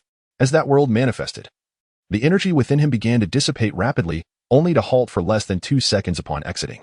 This was a temporal superpower, Sheia was certain. Reminiscent of Goldo from the Ginyu Force, who could manipulate time with his own strength. Yet, why did he possess such an ability? If there was one distinguishing feature between himself and the Saiyans, it was his journey through time. Prior to that, he had lingered in a dark, nebulous, and eerie space for an extended duration. Could it be due to that realm of darkness? Sheia mused, still perplexed by the nature of that mysterious space and how he had arrived there. Ah, what did it matter? This temporal ability could serve as a valuable trump card. However, if time was under his control, might there be other undiscovered abilities waiting to be revealed? Perhaps he could experiment when time allowed. Suddenly, Sheia felt a wave of relief wash over him, akin to a suffocating individual finally inhaling fresh air. At that moment, not far away, the previously drowsy Shieling was startled awake by a sudden chill, rubbing her eyes as she rose. She was taken aback by the scene around her, which appeared as though it had just endured a fierce battle, with the ground strewn with devastation and remnants of shattered walls. Chapter 10. Healing. All traces of sleep vanished from Shieling as she beheld Sheia, his body marred with wounds, collapsed upon the cracked earth. With a gasp, she rushed over. Brother, what happened to you? Who did this to you? Concern etched on her face. She hesitated, unsure whether to touch him, her hands flailing uncertainly. Ah, don't worry. I'm fine. Shieling, please help me back to the cave, Sheia replied, feeling warmth in his heart at her worried expression, gently patting her arm with one hand. Upon hearing this, Shieling obediently nodded, carefully assisting Sheia as they moved toward their dwelling in the cave, step by step. Upon returning to the valley where they had previously resided, Shieling was dismayed to find the landscape utterly transformed. The forest and pond had vanished, and the fallen rocks had created massive craters in the ground. Cracks spread like dark serpents, intertwining and devouring the earth in every direction. Reaching the cave entrance, they found it blocked by a pile of collapsed rocks. With Shieling's help, Sheia moved aside the debris to enter and assess the situation inside. To his relief, although scattered with some rubble, the innermost area where the spacecraft were stored showed no signs of collapse. After inspecting the condition of the 2 spherical spacecraft, which indicated that everything was functioning normally, Sheia felt a wave of relaxation wash over him. Thank goodness the spacecraft are intact. Otherwise, we would have no means of escape. In that moment, he deeply understood the constraints imposed by the absence of a spacecraft. and he couldn't help but envy the instantaneous teleportation ability of Sun Wukong from the original tale. If only he could harness such power, many of his limitations would vanish. After all, the world of Dragon Ball is vast. The North Galaxy alone, governed by King Kai, is immense. Not to mention the entirety of the Milky Way and other even more expansive galaxies. Relying solely on spacecraft for transportation would render the time spent on travel a significant hindrance. I seem to possess a form of superpower related to time. Time and space are often intertwined. If my abilities were acquired while traversing worlds, could it be that there lies a latent spatial ability within me as well? This is something I must explore further. It would be wonderful if it were true. As Saiyan gazed at the two spherical spacecraft, he began to ponder. The previous battle had revealed to him that there were many unknown secrets hidden within his body, which he needed to discover in the future. However, the ability to teleport was essential to his plans. Even if he ultimately could not master spatial abilities, he intended to journey to the planet Adrenaline to learn. Shieling, please gather some hay and fruit. I will need to recuperate for a while, he instructed. Shieling, upon hearing this, obediently set off to prepare the hay and food. After accomplishing all this, Saiyan, supported by the rock wall, could no longer contain herself and finally asked, "Brother, what on earth happened? Why has our home transformed into this? Who could have inflicted such harm upon you?" Throughout their journey, Saiyan had been overwhelmed with questions, yet due to her concern for Saiyan, she had held back her inquiries until now. She could not comprehend how the once lush primordial forest seemed to have endured a cataclysm, leaving behind only a landscape of desolation. Who could have inflicted such severe injuries upon her brother? Was there a hidden master on this Selma planet that they were unaware of? In response to Saiyan's questions, Saiyan could only smile wryly and shake his head. Deep down, he muttered to himself that it was not entirely her fault, though he certainly could not voice that sentiment directly. After a brief silence, Saiyan resolved to reveal the truth to Saiyan, so she could be prepared for the future and ensure that such an incident would not occur again. To speak of the true culprit, it was indeed the full moon that had caused all of this. Saiyan took a bite of fruit and declared. Saiyan tilted her head, her eyes brimming with confusion. What does the full moon have to do with this? We Saiyans possess an inherent transformation ability. When we gaze upon the moonlight reflected during a full moon, it triggers a mutation within our cells, transforming us into great apes. In this form, our combat power surges to tenfold that of our usual state. Saiyan's eyes widened in astonishment, her mouth agape as she exclaimed, "Then doesn't that make Saiyans invincible?" Saiyan shook his head. It is not that simple. Setting aside the peak combat power attained in the great ape form, there exists a significant vulnerability that constrains most Saiyans. What vulnerability? The Saiyans are a warrior race. However, aside from elite warriors and a select few mid-tier fighters, the capabilities of most Saiyans cannot be deemed exceptional. Thus, upon transforming into a great ape, they inevitably succumb to their primal instincts, losing their rationality. Unfortunately, today happens to be a full moon. Noticing her brother's serious demeanor, Saiyan quickly contemplated a possibility, covering her mouth in disbelief. So, does that mean I, as the great ape, injured you? Indeed, with a combat power of 9,370. It truly exhausted me, Saiyan confirmed with a nod. Upon hearing this, Saiyan could no longer restrain herself and burst into tears. "Oh, brother, I'm so sorry. It's all my fault." Saiyan gently stroked the glossy black hair of the little one, offering comfort. "There is no need to be upset. See, I'm perfectly fine. Moreover, I've severed your tail, so as long as you don't have it, you won't transform even if you see the full moon." "Really? You don't blame me?" Saiyan asked cautiously. "Of course not, for you are my beloved sister," Saiyan quietly reassured, saying. Although the tails of Saiyans can transform one into a great ape, thus granting tenfold combat power, it is an exceedingly unstable factor for ordinary Saiyans. If given the chance in the future, it would be wise to remove it. Shieling nodded earnestly, feeling a tinge of regret. Yet trusting Saiyan's words would not lead her astray. "I must focus on recuperating over the next few months, so I shall leave the subsequent tasks to you. However, be vigilant. While Selma Star no longer harbors any creatures that pose a threat to you, caution is paramount. There exist many life forms in this world, akin to Saiyans, capable of transformation. These beings may appear weak in their natural state, but upon transformation, they become formidable," Saiyan advised with a serious expression. The cosmos is replete with races possessing transformation abilities. These species often suppress their combat prowess for various reasons until they are confronted with genuine peril, at which point they unleash devastating force.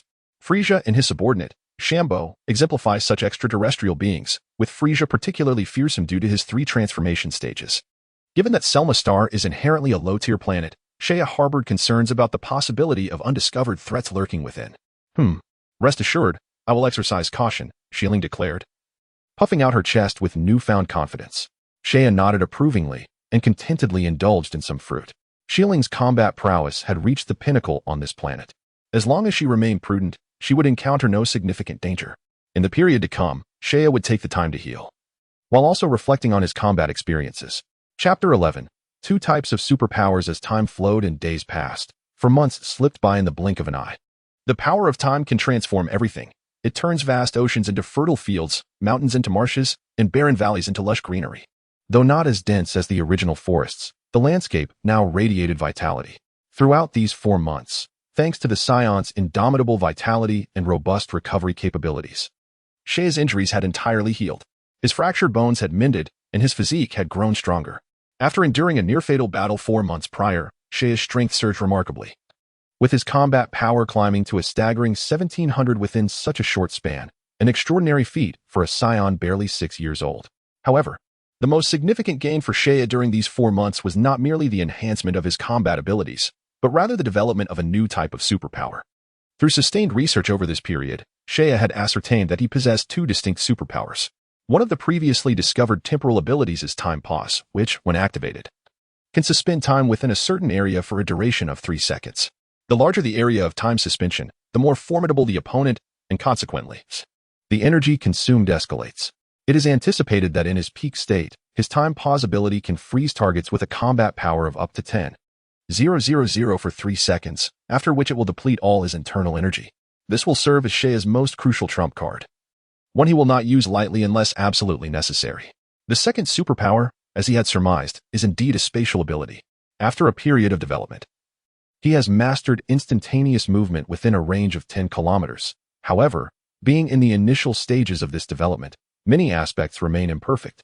One day, while Seiya was honing his instantaneous movement ability, he spotted Shieling soaring from the horizon, her arms raised high, dragging a wild boar several times larger than herself, while emitting a jubilant cheer. With a thud, the wild boar landed on the ground, creating a muffled sound. "Brother Seiya, this is what I just caught. Today, I want to feast on roasted suckling pig," Shieling exclaimed, approaching and seizing Seiya's arm. "All right, I shall oblige, but you must ensure to train diligently. If you do not meet your goals, I shall not prepare any delicacies for you." Upon hearing that she might be deprived of tasty treats, Shieling puffed up her cheeks, her expression revealing her discontent. "I understand." Seiya chuckled indulgently and skillfully began to gut the wild boar, removing its entrails and skin, cleaning it meticulously, and securing it on a spit. With a swift motion, a key blast erupted from his fingertips, igniting the firewood in the stove.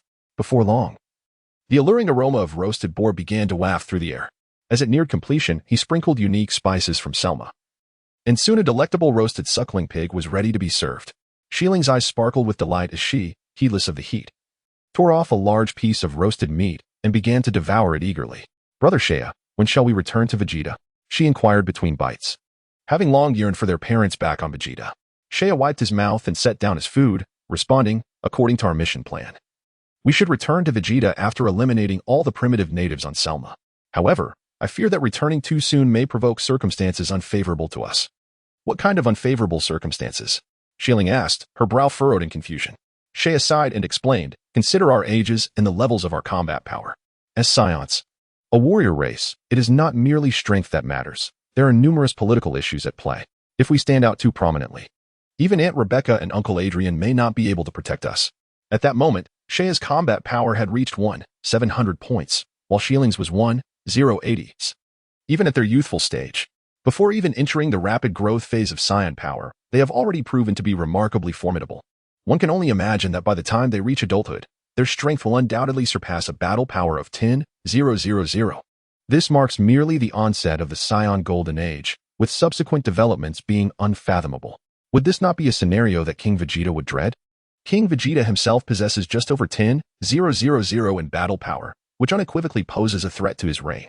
Among the elite warriors on Planet Vegeta, those whose battle power exceeds 10,000 have typically only achieved this milestone after the age of 30, indicating that their potential has largely been exhausted. Such individuals are the ones King Vegeta finds manageable. However, should one's power reach a level that threatens him, he would undoubtedly reveal his fangs and swiftly eliminate the threat. King Vegeta was quick to order the execution of Broly and his father upon perceiving Broly's immense potential as a danger to his authority. There is no guarantee he would hesitate to do the same to Saiyan and the others for similar reasons, even if he cannot act overtly. Arranging covert missions to dispose of them would be trivial, allowing for their removal without a trace. Xiling wholeheartedly believed Saiyan's words, her small face contorting with concern after hearing him speak. However, my worries do not lie with King Vegeta. My greatest concern is the fiend known as Frieza. Frieza? Xiling pondered for a moment, recalling that this Frieza seems to be the very entity to whom the Saiyans are beholden. Brother, why are you worried about Frieza? Could he pose a threat to us? A glint of ferocity flickered in her eyes as she spoke. Saiyan's expression grew grave as he nodded, affirming, indeed. This Frieza is cold-blooded and sinister, most wary of us Saiyans, fearing the emergence of the legendary Super Saiyan among our ranks. Were it not for his desire to study the phenomenon of Super Saiyans, he would not have allowed our race to survive thus far. Therefore, upon our return, it is likely we will face Frieza before we confront King Vegeta, who would certainly relish this development. What shall we do? Xiling exclaimed. Frieza claims to be the Emperor of the universe. His power must be formidable. You need not be overly concerned. Saiyan reassured her, ruffling her hair with a smile. I know of a place where one can learn to master the control of internal energy. Once we have disguised our energy, no one will detect us. Is that truly the case? Absolutely. Henceforth, we must minimize our use of energy detectors, for they may be rigged with listening devices by Frieza. Seeing Xiling nod earnestly, Saiyan smiled, knowing she had absorbed his words. Having spent over 5 years in the Dragon Ball world, Saiyan felt no sense of belonging to the Saiyans. Only Rebecca and Xiling held his concern. After their meal, Xiling began her training at Saiyan's behest. Although the training methods they devised independently were rather rudimentary, they still bore significant results in refining strength. Perhaps due to the pressure she felt, Xiling trained with greater diligence than usual. Char, on the other hand, places greater emphasis on the development of spatial superpowers. He aspires to refine the ability of instant teleportation at the earliest opportunity, enabling him to avoid the use of spacecraft and evade Frieza's watchful eyes as he journeys to a cerulean planet known as Earth. Situated in the southern region of the North Galaxy known as Harmony, his concept of instant teleportation diverges from the arcane techniques of the planet Adrat, one being solely reliant on superhuman abilities, while the other is a sophisticated art derived from a profound understanding of cosmology, chaos theory, and the evolution of spatial structures. Thus, Char must continually hone his powers to progressively perfect this technique, somewhat akin to the instant teleportation employed by Jebet, a subordinate of the East Kaioshin. However, unlike Jebet's method, Char's teleportation bears a significant flaw. Each use of his superpower necessitates precise knowledge of the coordinates between the point of departure and the destination. Any slight miscalculation could result in him becoming lost within the vastness of space. Scientifically speaking, his ability essentially opens a wormhole tunnel between 2 points in the universe, facilitating instantaneous travel. In the future, he hopes to incorporate the teleportation techniques of Adrat, which utilize energy to ascertain direction, an advantage that is remarkably evident. Although limited by the sensitivity of energy detection, it requires no energy expenditure upon activation, a feat Char's spatial powers cannot achieve, illustrating that each method possesses its unique merits. Chapter 12. Arrival on Earth. On a desolate, uninhabited plateau of Selma, the terrain is littered with weathered, cracked rocks, and not far away, a girl who appears to be merely 6 or 7 years old is diligently practicing her martial arts, drenched in sweat. Atop a peak on the plateau, a diminutive figure hovers 3 meters above the ground, surrounded by small stones that rhythmically rise and fall.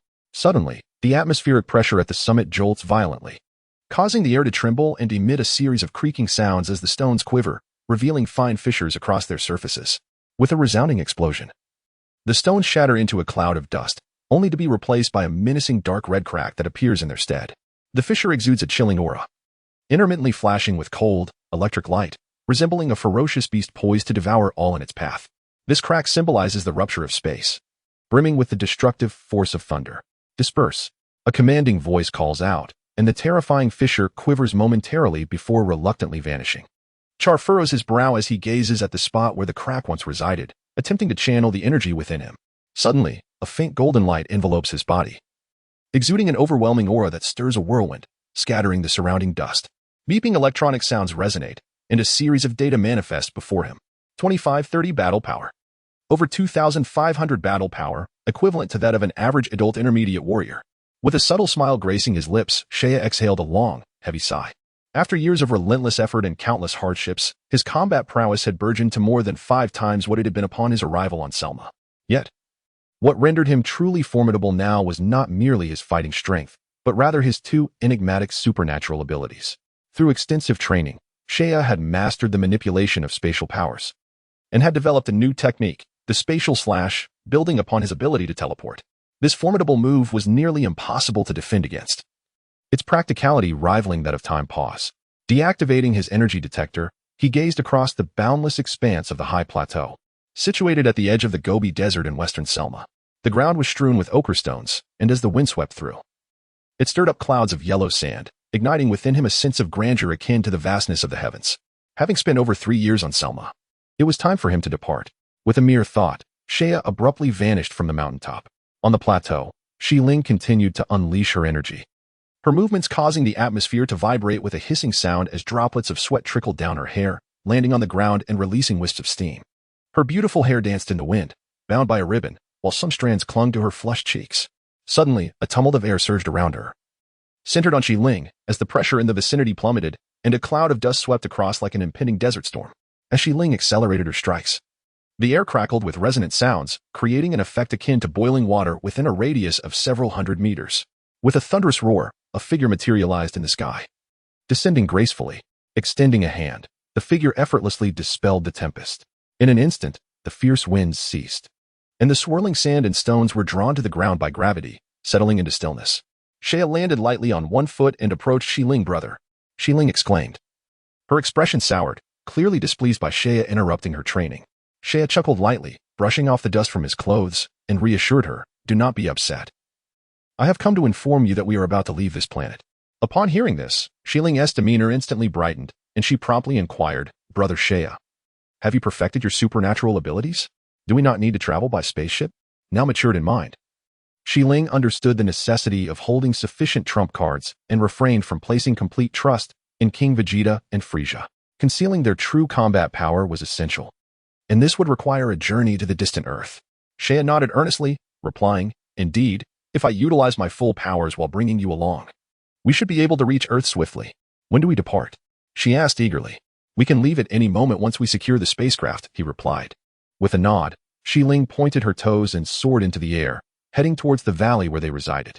As Saiyan followed behind, he observed the young girl's decisive actions and sighed, shaking his head in lamentation. Little Xiling has grown up, no longer clinging like before. How has she lost the charm of her childhood? Ordinarily, he would have indulged her whims, leading one to expect she would be more attached to him. Yet she had become increasingly independent.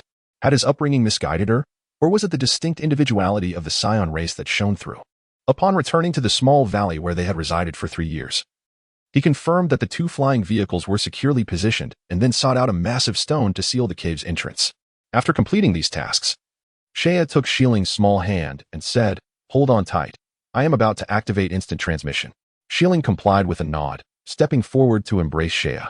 Burying her head in his chest, Saiyan wrapped his arms around her waist, his other hand pressing 2 fingers to his forehead, his demeanor unusually solemn.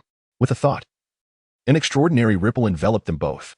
In a fleeting moment, they vanished from the serene expanse of the valley. Within the vast cosmos, a gossamer galaxy cascaded from the northeast to the southwest, its myriad stars twinkling and glimmering like diamonds, dotting the night sky with their radiant brilliance. Earth, a cerulean planet located in the southern part of the North Galaxy, was considered a lowly celestial body, overlooked by all civilizations for even with firearms. Its inhabitants possessed merely a meager combat strength. Yet, within this unremarkable sphere lay the most profound martial arts. At this moment, in a hilly region of the northern hemisphere, a resplendent light shimmered in midair like a star. Following the brilliance, 2 figures suddenly appeared, only to plummet straight down from the sky. "Well," Saiyan exclaimed as he landed on the ground, collapsing flat and greedily inhaling the life energy in the air. "Ah, I miscalculated. I almost lost my direction in space. I must not be so reckless in the future." Saiyan felt a pang of regret. Although he had pinpointed Earth's coordinates from the spacecraft, he had underestimated the challenges of interstellar travel. Had it not been for their good fortune, they might have been lost in the cosmos. Throughout their journey, Saiyan had made several stops at various planets before finally reaching their destination. Such a grand scale of instantaneous travel drained an astonishing amount of energy.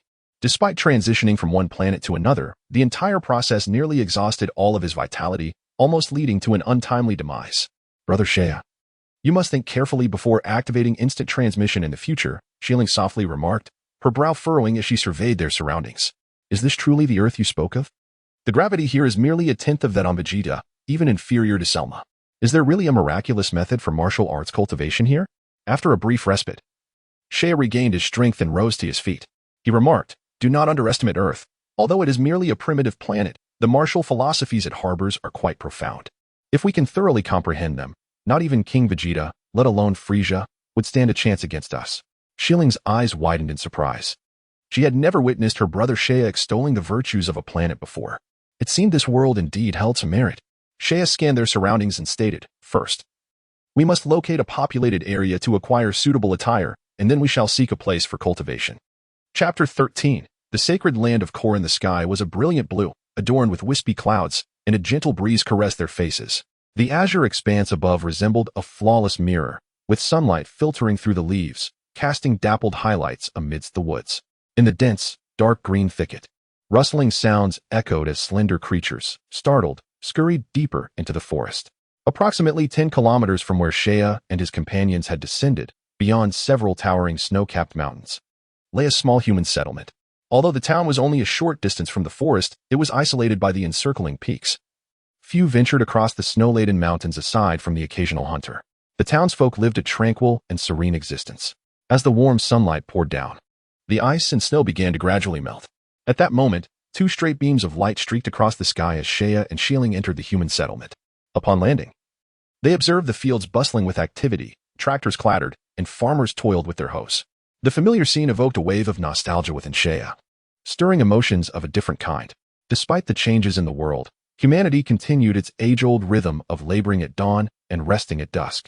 Yet, this lifestyle felt increasingly distant from him.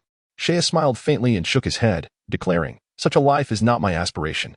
Having experienced the mundanity of life and the helplessness of weakness, Saiyan's conviction solidified. He was determined to seize his destiny, refusing to succumb to the world's decay. The path of the strong was arduous, yet he would persevere. Gazing into the distance, his resolve unwavering. He envisioned the boundless expanse of the starry sky. This was the true realm he sought. Shieling, somewhat astonished, observed the appearance of the humans on this planet. Were it not for their lack of tails, they bore an uncanny resemblance to Saiyans. The vastness of the universe held countless wonders, and she marveled at the existence of a race so akin to Saiyans in this remote corner of the cosmos. She promptly retrieved her energy detector and aimed it at the distant humans. To her surprise, the readings indicated a mere single-digit power level, furrowing her brow. She conducted another scan, and the results remained unchanged, with the highest combat power not exceeding 7. Turning off the device, she scoffed. I can't believe their combat power is so abysmally low. It seems merely superficial, a truly pathetic race. Brother Saiyan, I now question whether this planet possesses what we seek. Hee. Do not underestimate the seemingly low combat prowess of humanity. They are an exceptionally astute species. Among them, some martial artists possess an array of wondrous techniques. Precisely what we require. Let us proceed to change our attire. Zaya cast a glance at the duo's somewhat tattered battle uniforms and remarked with a gentle smile. Although these uniforms were crafted from the advanced technology of Dadar Star, allowing for a degree of flexibility as one's physique evolved, they were evidently no longer suitable for wear. As they spoke, the two entered the quaint town.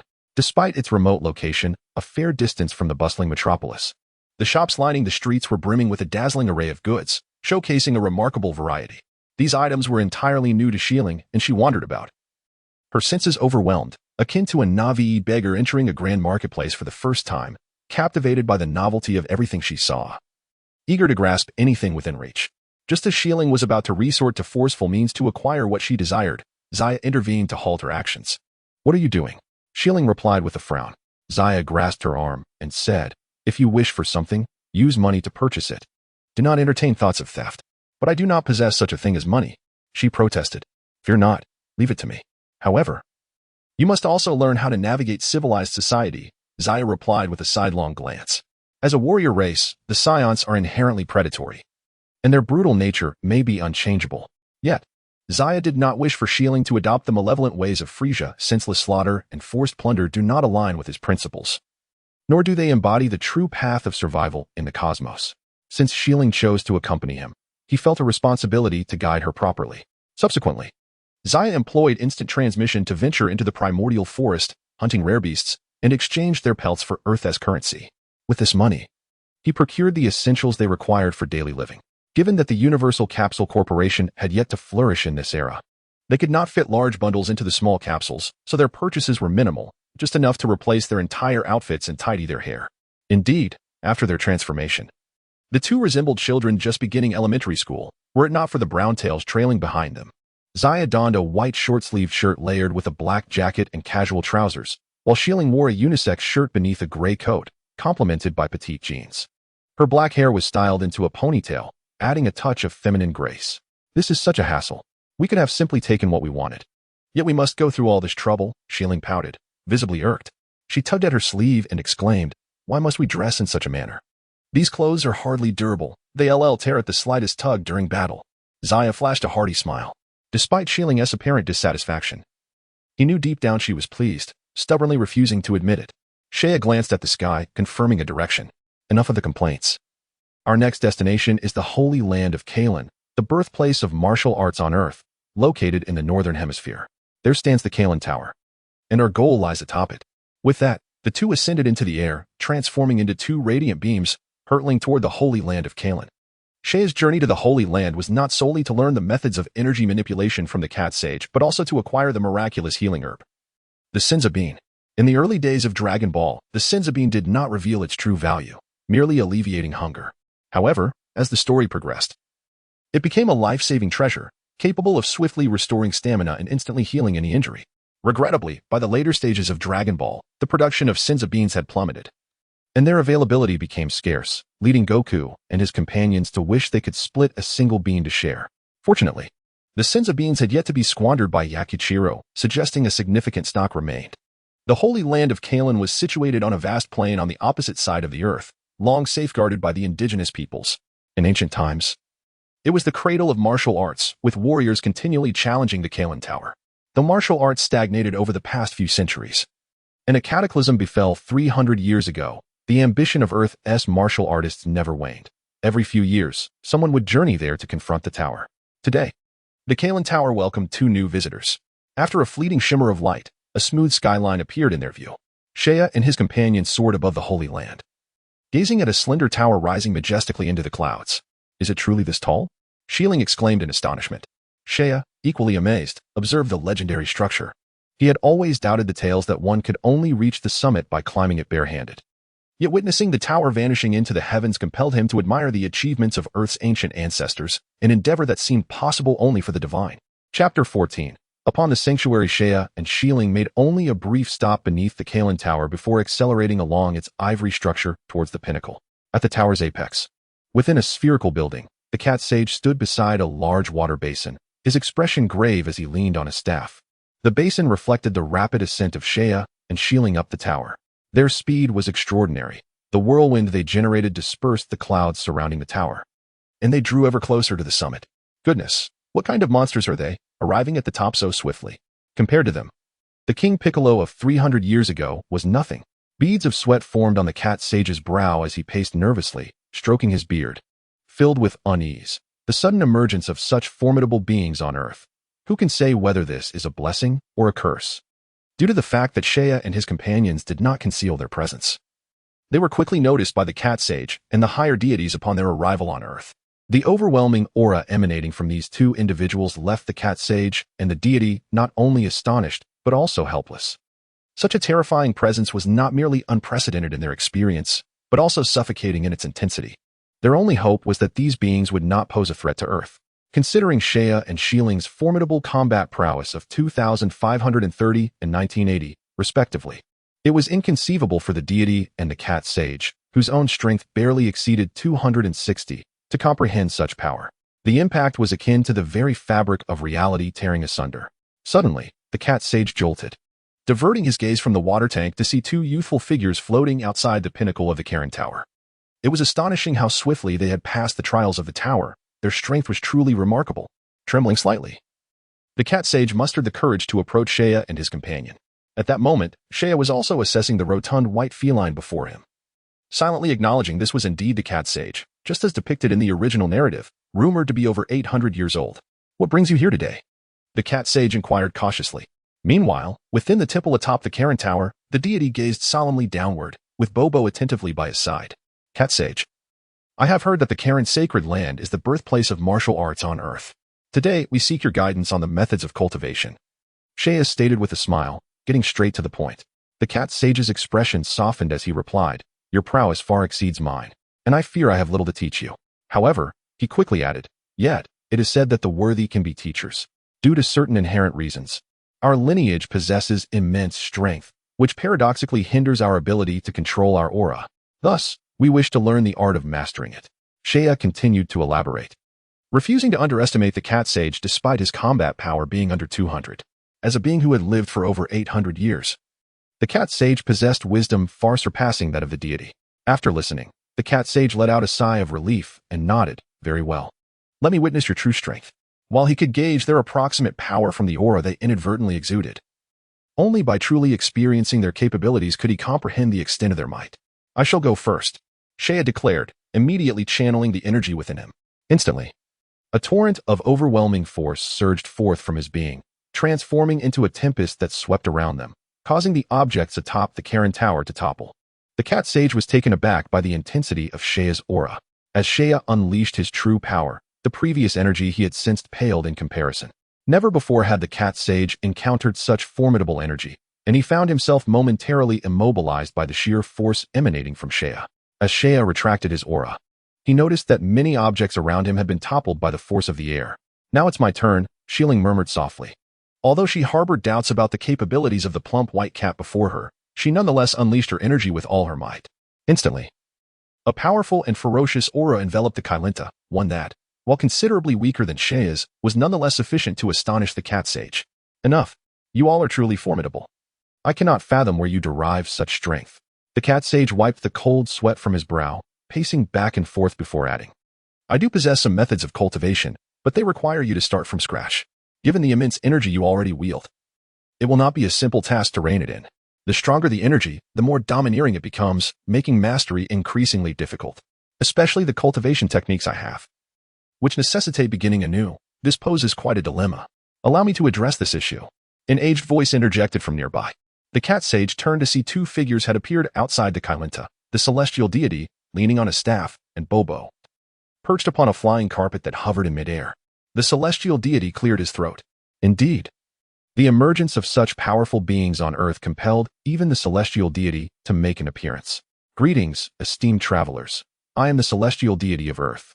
Perhaps we can assist you with your difficulties. A gentle smile graced the aged features of the celestial deity. Seiya, too, wore a smile and replied, In that case, I must trouble you, celestial deity. No trouble at all. I invite you both to the temple, the celestial deity nodded, finally relieved of the tension that had weighed on his heart. As long as they were not malevolent beings, forming a benevolent bond with Earth would be beneficial. The celestial deity then addressed the Cat Sage, saying, Kylan, this is of utmost importance. You should accompany us as well. Of course. The Cat Sage nodded, leaning on his wooden staff as he stepped onto the flying carpet. The temple was situated directly above Kailinta. Shall we accompany them, or shall we ascend on our own? Seiya felt exceedingly optimistic. With the guidance of the Cat Sage, the celestial deity, and Bobo, he believed he would soon grasp the secrets of aura. Shieling, let us go together. He took her hand, soaring upwards, heading towards the direction of the temple, traversing layers of clouds crackling with lightning, until they reached the hemispherical temple perched high in the sky, its structure predominantly red. The air here was thin, the pressure exceedingly low, and the temperature cooler than below. Such a place exists? Shieling began to feel the wonders of Earth. Although the life force on this planet was remarkably low, both Kailinta and the temple they now occupied were not edifices that ordinary mortals could construct. Perhaps there truly existed extraordinary martial arts here. Before long, the divine beings and the feline sage arrived. After a brief moment of waiting, the celestial being engaged in polite conversation and then turned to Bobo, instructing, Bobo, please fetch the weighted garments. Bobo acknowledged the request and entered the temple, soon reappearing with 2 sets of orange martial arts uniforms in hand. The celestial being elaborated. These garments were crafted long ago for martial artists who dared to challenge the temple. They possess remarkable weight-enhancing properties, approximately exerting a gravitational force of 15 times. He mused that he had once thought they would never be needed. Seiya, captivated, took the uniform and donned it, instantly feeling an overwhelming force of gravity pressing upon him, rendering even walking a formidable challenge. Such formidable weight, It feels as if my body is infused with lead, he remarked, his expression momentarily stunned. After taking a few steps, beads of sweat began to form on his brow, and his breathing grew labored. It is noteworthy that Saiyans are naturally adapted to the tenfold gravity of Planet Vegeta. Yet the 15-fold weight proved somewhat excessive for them. In the original tale, Son Goku began to acclimatize to 20-fold gravity only when he set off for Namek, at which time his battle power exceeded 8,000, vastly surpassing Saiya's current power of 2,530. Thus, the 15-fold gravity posed a significant challenge for both Saiya and Xiling. Meanwhile, Xiling also found her movement slowed after donning the weighted garment. Chapter 15. Training once clad in the enchanted weighted attire. Saiya felt as though enveloped by a mysterious gravitational field, necessitating a greater expenditure of energy to counteract the weight pressing down on every cell of his body. Consequently, he could no longer summon his strength at will. His once surging battle power diminished significantly, much like Frieza, who suppressed his uncontrolled power through transformations. The majority of energy had been stripped away, leaving Saiya with a meager amount of power to command. Managing this energy became far simpler than before. Observing Saiya and Xiling, whose movements, though hindered, still radiated formidable strength, the celestial being felt a stir of emotion, a flicker of surprise glimmering in his deep-set eyes. He had never contemplated taking advantage of their momentary vulnerability to eliminate them, for he understood that such an act was utterly implausible. Although their power was currently devoted to counterbalancing the weight of the garments, it did not imply that this power had vanished. Rather, it lay dormant within the depths of their beings. Moreover, as a being of virtue, the celestial being's sense of integrity forbade him from resorting to such despicable actions. Perhaps this will forge a good bond with Earth. One day, it may require their assistance, he thought quietly. Leaning on his staff, his voice resonated softly. Dear guests, Bobo and Chiron will now conduct your training, and I hope it proves beneficial. Just call me Saiya. This little one beside me is Xiling. I look forward to your guidance. Saiya replied graciously to Bobo and the feline sage, a confident smile gracing his youthful face. Though the strength within has diminished significantly, its reduced quantity allows for easier mastery. Not troublesome at all. The cat sage licked the fur on his hand and stroked his whiskers. Pondering inwardly, what manner of beings are these two youngsters? Under a burden 15 times their weight, they remain steadfast. It has been centuries since I have encountered such individuals. At this moment, Bobo, who had been silently observing from the sidelines, stepped forward, with his unperturbed gaze fixed upon Saiya and Xiling. He spoke. You shall first train under Chiron for a period. Once you have grasped the energy within and comprehended the essence of Chi, I, Bobo, shall undertake your training. Very well. Chiron, I'll leave the rest to you. The celestial being, leaning on his staff, revealed a smile upon his aged, wrinkled visage. And after exchanging greetings with Saiya and the others, retreated into the confines of the temple. After the celestial being's departure, the cat sage regarded the two seemingly innocent, yet formidable children before him, contemplating how to commence their training. Before long, the cat sage produced 2 bells from an unknown source and proceeded to fasten them onto Saiya and Xiling. He then retrieved a water bottle and hung it from his wooden staff. Having completed these tasks, the cat sage, with a serious demeanor, declared, Your next undertaking is to seize the water bottle that I have suspended from my staff. You may do so while I am asleep or distracted. Any means may be employed, but securing the bottle from me constitutes your passage. However, I have but one stipulation. You must keep these bells tied to you at all times and ensure they emit no sound. Otherwise, your efforts will be in vain. Upon hearing this, Saiya nodded. This training methodology mirrors the one employed by the cat sage during Sun Wukong's training in the original tale. Yet it is far more rigorous now. The addition of the small bells has exponentially increased the difficulty. Achieving silence from the bells while in motion demands a state of tranquility akin to a still heart or a calm sky, presenting a formidable challenge. Through such training, one can subtly grasp the essence of Chi. In truth, Saiya had previously trained using this method, yet he could not discern where he faltered. Any movement caused the bells to jingle, leaving him at a loss. It seems that guidance from one who comprehends Chi is essential. Chi itself is a form of energy, a latent power within a living being, yet the vast majority fail to perceive its true nature, wielding it in a crude and unrefined manner. The cat sage's training approach, seemingly simple, is imbued with profound principles. This is where Earthlings surpass their cosmic counterparts. It is also what Saiya seeks to acquire during his time on Earth. Chiron Sage. Let us begin. Saiya nodded toward the cat sage, and, alongside Xiling, they commenced their endeavor to claim the water bottle. Though the training under the cat sage may appear straightforward, the true challenge becomes apparent once one begins. Each of Saiya's attempts either resulted in failure or elicited the ringing of the bell. To prevent the bell from chiming, They must exercise meticulous control over their bodily movements. Coupled with the thin air at the temple's lofty heights and the substantial burdens they bore, it wasn't long before both were left breathless. After a brief respite to regain their strength, they resumed their struggle to seize the water bottle suspended from the cat sage's staff. Yet, time and again, they faltered. Even when success seemed imminent, the cat sage's sudden movements would thwart their grasp. Days slipped by, 6 or 7 in total, and life within the temple morphed into a monotonous routine. Nevertheless, Seiya and Xiling proved to be remarkably resilient, undeterred by the prevailing tedium. They absorbed the martial principles imparted by the cat sage like sponges, gradually reshaping their understanding and control of power, evolving from instinctive, broad actions to intricate precision. By the 9th day, they were still vying for the water bottle, but in stark contrast to their first day, they had learned to silence the bell effectively. Observing their extraordinary progress, the cat sage was taken aback. Even with a solid foundation in martial arts, he found himself astounded by their remarkable advancement. He understood that the difficulty of his training method far surpassed the previous challenges he had set. Typically, those who ascended the Chiron Tower would undergo similar training, requiring 2 to 3 years to succeed. Yet, incorporating the added challenge of maintaining silence from the bell was unprecedented, as this was usually a trial reserved for divine challengers. This won't do. You must learn to regulate your breathing. Any disruption will throw off your rhythm and expose your vulnerabilities, the cat sage admonished. Shaking the water bottle in his hand, his feline eyes narrowing into slits.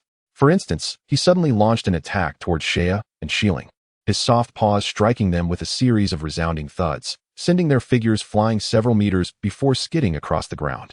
To master breath control, one must first achieve tranquility of the heart. The air in the celestial realm is exceedingly thin. Any extraneous movement amplifies the burden on the body, thereby affecting respiration. When you can attain a state of serene stillness, akin to the calm of the sky, you will be able to command every action of your body. The cat sage advised, ambling over with his cumbersome form, the water bottle on his staff miraculously remaining still, not a drop spilled. Seiya stood in contemplation, a spark of realization igniting in his eyes. He disregarded the beads of sweat trickling down his face and, drenched in perspiration, called out with renewed determination, once more. Seiya was the first to launch an assault, moving like a tempest and striking with the swiftness of lightning. An orange streak of light flashed through the air, and in the blink of an eye, he arrived before the cat sage. With a swift change of position, he aimed for the target atop the sage's staff. The cat sage's eyes narrowed in focus, preparing to shift his stance. Suddenly, the sage's expression shifted, his white fur bristling slightly. In a startling maneuver, Seiya altered his posture once more, leaving a lingering afterimage suspended in midair as his form inexplicably appeared behind the cat sage, a slender hand lunging toward the target. In that crucial moment, the staff retracted downward, and Seiya's hand grasped at nothing but air. A resounding thud echoed as the cat sage's ample body was slightly propelled upward, a foot aimed at Seiya in retaliation. Seiya was unceremoniously flung aside. After repelling Seiya, the cat sage exhaled deeply, patting his chest, casting a glance at the still trembling water bottle, a bead of cold sweat trickling down his back. How sudden it was. Had his reflexes not been sharp, he would have truly lost the bottle. The cat sage regarded Seiya with a newfound subtlety in his gaze. What an impressive little trickster. He nearly succeeded. It took the divine beings decades to wrest the bell from Bobo when they ascended the temple. These two are far from ordinary. Meanwhile, Xiling observed Seiya's every movement with keen interest, feeling a twinge of regret as he nearly triumphed but ultimately fell short. She pondered deeply over the sage's earlier remarks, finding them increasingly profound, far more intricate than the teachings imparted by the Vegeta star. Earth, indeed, is a remarkable place. A glimmer of joy sparkled in Xieling's bright eyes. Perhaps accompanying Seiya to Earth was indeed a wise decision. Chapter 16. The fragile Earth time slipped away like fine sand, silently passing by unnoticed. In the blink of an eye, half a month had elapsed since Seiya and Xiling began their training under the cat sage. Under his guidance, both Seiya and Xiling experienced rapid growth, continuously addressing their foundational shortcomings, comprehending the essence of energy, and learning to harness it within themselves.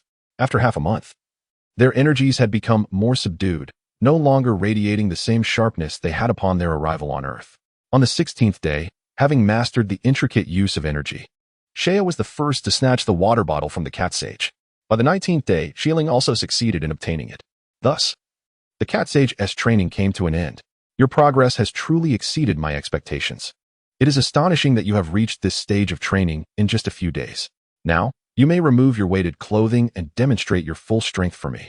Once the training concluded, the corpulent cat sage ambled over with a distinctive swagger. No problem. Shea replied with enthusiasm, swiftly shedding his weighted clothing. As the burden was lifted, the peculiar gravity that enveloped his form dissipated, allowing the dormant power within him to stir and awaken. A series of crisp sounds erupted from his body, reminiscent of popping beans. Suddenly, an overwhelming surge of energy erupted forth, as if it had found an outlet, cascading out like a torrential flood. In that moment, an imposing aura emanated from Shea, rapidly engulfing the entire temple, while the serene sky transformed dramatically, as if a bomb had been detonated, stirring the winds and causing the temple to tremble slightly.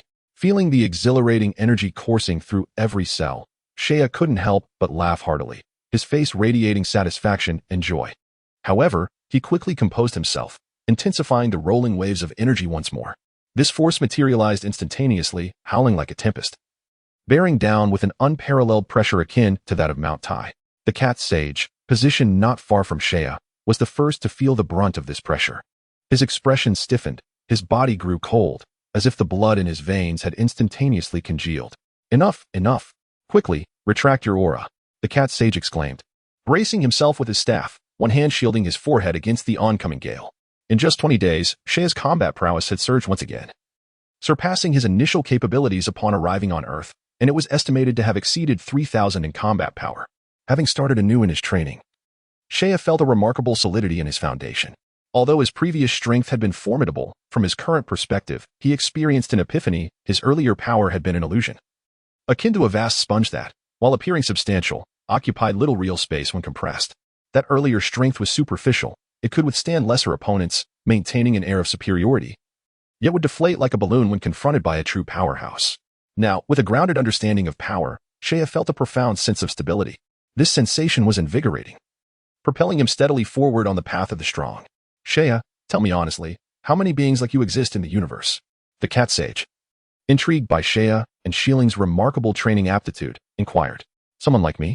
Shea paused momentarily before answering honestly. Truthfully, my strength scarcely ranks in the universe. Shilling and I hail from a planet called Vegeta, inhabited by a warrior race known as the Saiyans. We are merely juvenile mid-tier warriors among the Saiyans, and there are likely hundreds of thousands who surpass us. Although we Saiyans are often labeled as a warrior race, our influence in the cosmos is merely moderate, far from the cataclysmic powers of the universe's dominators. Unbeknownst to the speaker, the listener, Master Cat, gasped in astonishment, his eyes wide with disbelief. It was unsettling to learn that Shea's prowess barely ranked within his own kind. Yet, reflecting upon their youthful stature, they were merely children, and thus could not compare to the seasoned adults. However, this only heightened Master Cat's concern. A child from an extraterrestrial race surpassed even the deities of Earth in strength. And according to him, the Saiyan civilization standing in the universe was still only moderate. How many formidable civilizations must exist within this vast cosmos? In that moment, the enormity and might of the universe rendered Master Cat speechless, leaving an indelible shadow in his heart. If the entities in the universe were indeed as Shea described, then Earth was perilously vulnerable. Sensing Master Cat's unease, Shea reassured him. However, there is no need for excessive worry. Earth is merely a forgotten low-tier planet, and generally, extraterrestrial beings do not venture here. Master Cat, feeling somewhat despondent, realized that being deemed a low-tier planet was, ironically, somewhat of a relief. How ironic indeed. Chapter 17, The Hyperbolic Time Chamber. Well, I am now aware of these matters. You should seek out Bobo, for he will guide you in your training. Do not let his unassuming appearance deceive you. His abilities far surpass my own. Master Cat, feeling disheartened, waved his hand dismissively. After being struck by Shea's remarks, he lacked the motivation to assess Shiling's progress. Nevertheless, it was likely that her advancement would not trail far behind Shea's, as both possessed remarkable talent. Thank you, Master Kalen. We shall seek out Mr. Bobo now. Shea smiled and exchanged a knowing glance with Shiling, who nodded in understanding and followed him into the depths of the temple. Observing their retreating figures, Master Cat stood silently, murmuring to himself, I must relay this information to the deity, so he can prepare. Alas, the universe is teeming with powerful beings. I hope none set their sights on Earth. Speaking of which, the martial arts on Earth have truly waned over the past few centuries. Master Cat stretched languidly, yawning as he made his way toward the deity's residence. Within the temple's corridor, Bobo sat in serene meditation, resembling a wise monk in deep contemplation. Upon seeing Shea and the others enter, Bobo rose, his coin-like eyes devoid of emotion, gazing at them with an innocent demeanor. I have observed your earlier performance. I cannot teach you conventional methods. Now, Follow me as we delve deeper into the temple. With that, he turned and walked further into the sanctuary.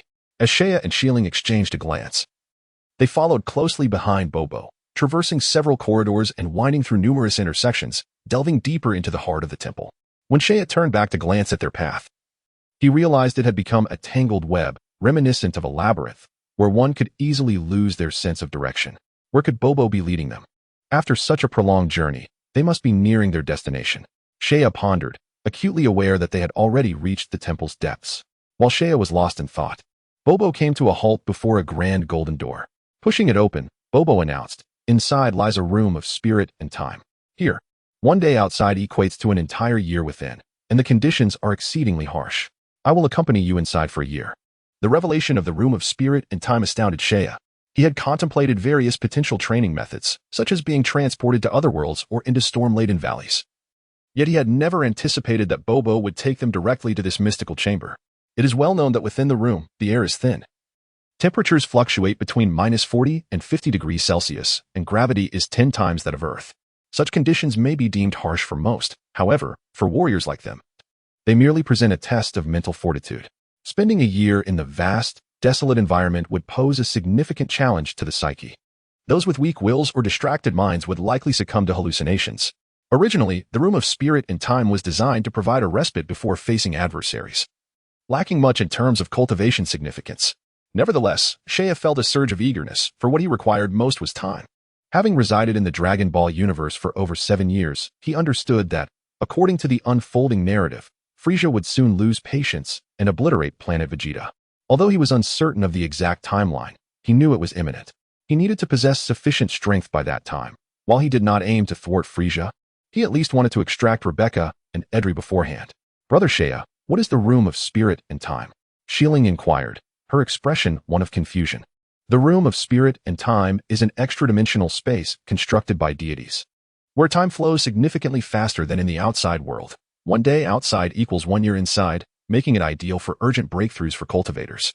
However, one may only enter the room twice in a lifetime, and only 2 individuals may enter at a time. Bobo interjected before Shea could respond. What an extraordinary place. At that moment, Bobo had already opened the golden door, revealing the Room of Spirit and Time beyond. From the outside, it appeared as a dark, indistinct void, as if some energy obscured their vision. Bobo turned to Shea and the others, saying, "Since only 2 can enter at a time, you must enter in 2 rounds. I shall go first." Shilling promptly leaped ahead. Shea shrugged. After all, a day or 2 made little difference. Since Shilling was so eager to go in, he decided to let her proceed first. At that moment, a thought struck him, and he inquired, "Mr. Bobo, did you not mention that an individual can only enter twice in a lifetime? May I ask how many times you have entered?" Bobo, having been present during the construction of the Spirit Time Chamber, was not bound by this limitation. He responded calmly.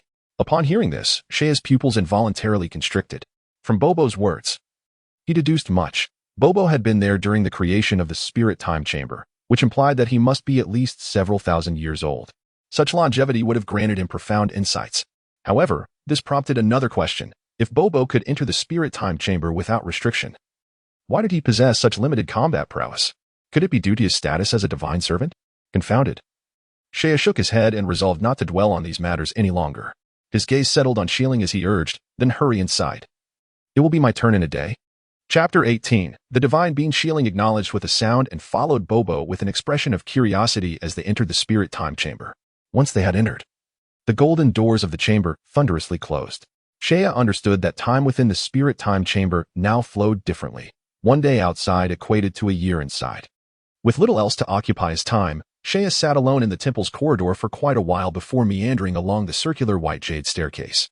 The precise date of the temple's construction remains untraceable. It could be several thousand years old, perhaps even older.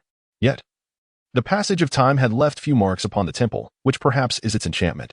On either side of the spiraling corridor, half-meter-high golden patterns adorned the walls. These intricate reliefs depicted lively scenes reminiscent of Incan murals, primarily illustrating the ancient human struggle with nature through slash-and-burn agriculture and hunting. Moreover, Shea noted that every few meters along the labyrinthine corridor were splendid golden doors, each leading to various rooms, some mere storage spaces, others extraordinary realms enhanced by magic, akin to the Spirit Time Chamber. After wandering the corridor for quite some time and navigating its complex intersections, he finally returned to the entrance of the temple. At that moment, the deity approached, leaning on a staff. Shea, there you are? Just now, Kylan informed me of your situation. I had no idea there were so many formidable beings in the universe. In comparison, Earth seems exceedingly weak. The ancient deity's face bore a hint of resignation. Upon learning of the formidable existence of other life forms in the universe from the cat sage, the deity was overwhelmed by a lingering dread regarding the relationship between the strong and the weak, deeply fearing that extraterrestrials might one day invade Earth, leading to widespread devastation. When the deity broached the topic, Shea did not mince words, stating plainly that the overall strength of Earth was indeed alarmingly low, perhaps among the most primitive planets in the cosmos. However, there was no need for undue self-deprecation. While the individual prowess of Earthlings may be modest, they possess certain advantages that other planets find hard to match. Their martial philosophies are far more advanced than those of the cosmic beings. If they can effectively leverage their strengths, I believe Earthlings could hold their own against extraterrestrials. Shea's words were not mere consolation. The weakness of Earthlings was not a permanent condition. When the Dragon Ball warriors truly rise, pure-blooded Earthlings like Krillin will far surpass the majority of beings in the universe. Of course, this requires opportunity. The deity was taken aback, not expecting Shea to hold such a favorable view of Earth's martial arts. Nevertheless, he lamented the scarcity of true martial artists on Earth, as the last few centuries had seen a decline in their ranks, with very few worthy of cultivation. Sighing, the deity reflected on the situation. The turtle and crane schools of martial arts were renowned, yet a generational gap had emerged among the younger martial artists. A disconnection that posed significant disadvantages for Earth, which might soon face an invasion by extraterrestrials. Upon realizing the plight of Earth, the deity began to ponder ways to enhance the strength of its inhabitants. Suddenly, Shea recalled something and smiled, saying, I've heard you possess many wondrous spells. I require your assistance. I do know a bit of magic. What is it that you need? The deity inquired, intrigued, as he found no unreasonable aspect in Shea's request. The universe operates under the principle of the survival of the fittest, where the law of the jungle endows the strong with numerous inherent privileges. For instance, the weak serve the strong, a notion that appears quite natural and reasonable to many, including the strong themselves. Turning around, a brown, fluffy tail fell from Shea's waist, swaying in midair. After severing it on the full moon of planet Selma, it had regrown over the course of several months. This is the tail of my Saiyan lineage. I wish to harness your powers to prevent it from growing back. The deity had never encountered a human with a tail and scrutinized it for a moment, pondering that it might be a characteristic of the Saiyan race. However, at that moment, an image of an enraged, roaring giant ape suddenly appeared in his mental consciousness. A surge of violent and ferocious energy assailed him, relentlessly battering his psyche. The deity's eyes widened in horror as he quickly averted his gaze. Wiping the cold sweat from his brow, he spoke with lingering trepidation. What a terrifying mental assault. What on earth is the giant ape? That ominous aura nearly shattered my very consciousness. First, sever the tail, and then I shall cast a spell to prevent its regrowth. Very well, Shea nodded in agreement, summoning a key blade with remarkable focus. With a swift stroke, the tail fell to the ground, blood seeping from the wound. Observing Shea's decisiveness, the deity nodded in approval, signaling that it was now his turn to weave magic. From beneath his white robe, he extended his arm, fingers poised as he chanted an incantation. A glimmering light flickered momentarily before darting toward Shea's injury. With a soft sound, the magic enveloped Shea's body, a warm and soothing sensation enveloping his flesh. The radiant green light pulsated in a mesmerizing rhythm, gradually dimming until it vanished entirely, leaving the wound on his posterior healed. As he moved about, Shea immediately sensed a difference. To his astonishment, he discovered that the absence of the Saiyan tail had actually enhanced his control. Thank you, Divine One. Should Earth encounter any troubles in the future, simply call upon me, and I shall lend my assistance, Shea proclaimed, his spirits lifted, generously offering his vow. Whether this promise would be fulfilled depended on his presence on Earth at the time. Nonetheless, he was confident that no significant crises would arise before the onset of the Dragon Balls, and afterward, he assumed Goku and his friends would have matured. Unbeknownst to the deity, upon receiving Shea's pledge, a smile graced his features. I shall be counting on you in times to come.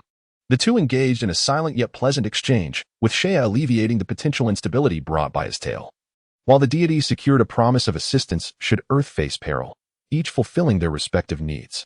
After a brief conversation, Shea posed several inquiries regarding his training, to which the deity responded with thorough explanations. Although the deity's power paled in comparison to Bobo's, his extensive martial knowledge far surpassed Shea's, proving to be immensely beneficial. Enlightened by the deity's guidance, Shea felt a newfound clarity, dissipating many of his previous uncertainties. as the majority of the day had passed.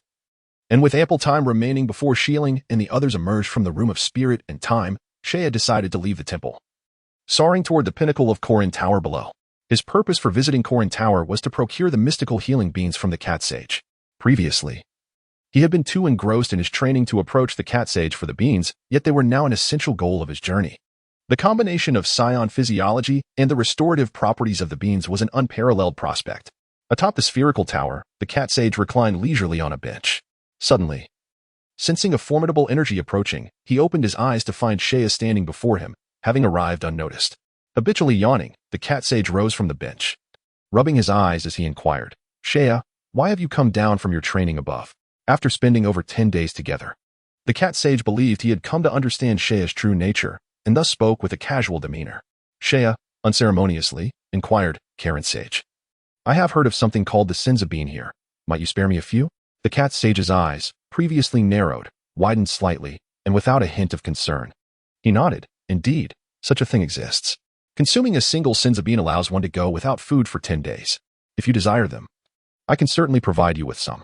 Just a moment, let me search for them, as I believe they are nearby. With that, the Cat Sage began rummaging through boxes and drawers. After unearthing a plethora of miscellaneous items, he finally retrieved 5 sealed earthen jars, each adorned with the characters for Senza bean in red. Upon opening the jars, they were filled with vibrant green, desiccated beans. Chapter 19. An abundance of Senza beans. To Shea's astonishment, he beheld such a plethora. The sight of the 5 large jars brimming with Senzu beans ignited a spark of fervor in his eyes, akin to a destitute soul stumbling upon a room full of gold. The jars contained no less than 70 to 80,000 beans. In the earlier stages of Dragon Ball, Senza beans were not regarded highly, considered a mere luxury to stave off hunger. However, in the later stages, they became invaluable treasures, capable of restoring stamina and healing various injuries instantaneously. Reflecting upon those times, one could see Goku and his companions wishing to split a single bean in half to share between two, a truly poignant reality. Thus, when Shea beheld such a bounty of Senza beans, he felt an overwhelming urge to gather them all, lest they fall into the hands of that gluttonous Yajirobe in the future. Next, the Cat Sage tossed a Senza bean towards him. Shea caught it, placed it in his mouth, and chewed. A crisp sound echoed, reminiscent of roasted beans, devoid of any significant flavor. However, as he crushed the bean, a miraculous energy surged through his mouth, soon followed by a warm sensation coursing throughout his entire being. The gnawing hunger vanished, and the mental fatigue dissipated, leaving him invigorated and brimming with vitality. He exerted himself and realized that everything was in its prime state. The effects were indeed remarkable. The Senza bean was truly a wondrous substance. Having personally experienced its marvels, Shea's longing for the beans intensified as he gazed at the jars, his eyes ablaze with fervor. Would the Karen Sage be willing to part with a few of these beans for me? Oh, certainly. No problem at all. The Cat Sage waved his hand dismissively, tossing several jars of Senza beans in Shea's direction. This left Shea momentarily stunned. He had merely intended to request a few thousand beans. To his surprise, the Cat Sage generously offered him all 5 jars, which must contain around 70 to 80,000 beans. It seemed that fate had aligned favorably for him. Shea's heart swelled with joy as he promptly collected the Senza beans. With a delicate stroke of his fingers through the void, the smooth expanse of space appeared to tear like a fragile sheet of paper, revealing a dark crimson fissure. Shea carefully placed 5 large jars of magical beans into the dimensional space. This was a new technique he had developed during his meditation at the temple. Although it lacked offensive capability, it served perfectly for storage. The Cat Sage gazed at the floating rift in the air with surprise, then chuckled. "Ah, you do have quite a flair. This method, if employed wisely, could indeed be a formidable weapon." "Ha ha, merely a trivial skill. I must thank you. These magical beans are immensely beneficial to me." Shea laughed heartily, his joy evident. The sudden acquisition of such an abundance of magical beans was a delightful surprise, significantly enhancing his resources for cultivation. It was akin to a seasoned racer on a Kinishan acquiring multiple high-value insurance plans, enabling him to attempt many training exercises he had previously shunned. The Cat Sage waved dismissively. These magical beans were originally intended for challengers ascending the Kirin Tower to restore their strength and alleviate hunger. However, as no one has scaled the tower in years, they serve no purpose lying idle. Thus, I shall bestow them upon you. Such wastefulness. Shea chuckled, his curiosity piqued. Pray tell, what is the yield of these magical beans? Having received so many, he was already contemplating more. The Cat Sage, as if anticipating his thoughts, shook his head. The cultivation of magical beans requires divine water for irrigation. I have cultivated a small plot atop the Chiron Tower, yielding only about 100 beans a year. In recent years, the yield has dwindled further. Those in your possession are the result of centuries of accumulation. I see, Saiyan nodded regretfully. But upon recalling the tens of thousands of magical beans he had already amassed in his space, his spirits lifted. After a moment's thought, he kindly advised, Chiron sage, these magical beans are truly a treasure. Their benefits extend beyond mere nourishment and stamina restoration. I believe their healing properties are of paramount importance. I suggest you consider expanding your cultivation. They may prove invaluable in the future. The cat sage stroked his beard in contemplation, acknowledging Sheia's words. Previously, the significance of magical beans had not been emphasized due to the absence of formidable foes on Earth. However, the lack of necessity in the past did not imply a lack of future relevance, especially now that Earth was exposed to the cosmos, potentially attracting the covetous gazes of countless powerful beings. As a sacred healing remedy, the magical beans were indeed indispensable. Very well, I understand. I shall endeavor to expand the cultivation of magical beans, yet divine water is essential for their growth, and its condensation is no easy feat thus. The extent to which we can enhance the yield remains uncertain. Why not begin with a trial? Saiyan beamed, his face alight with enthusiasm. As long as the cat immortal is willing to expand the cultivation area of the divine beans, the yield will undoubtedly increase to some degree. Furthermore, once the cat immortal recognizes the significance of the divine beans, it is unlikely that he will, in the future, relinquish them to Yachirobe for frivolous consumption as depicted in the original narrative. The reason Saiyan was able to acquire such a considerable quantity of divine beans this time was largely due to the cat immortal's ignorance of their true value. After all, how could one casually distribute something universally acknowledged as a treasure? After bidding farewell to the cat immortal, Saiyan departed from Kailinta and returned to the temple. Upon his return, he suddenly slapped his forehead, recalling that he had forgotten to inquire about the super divine water. Such a substance possesses the ability to unlock latent potential. How regrettable it would be to miss out on it. However, he quickly shook his head, deciding it was for the best. The super divine water did not seem like a safe commodity. For an ordinary person, the super divine water is akin to poison. Its capacity to unleash potential is exceedingly overwhelming. In the original tale, Sun Wukong endured near-death experiences, relying on his Saiyan bloodline to survive. Saiyan even harbored doubts that it was the consumption of the super divine water combined with the excessive use of the Kaioken technique that led to Sun Wukong's premature cardiac strain, resulting in his viral heart disease.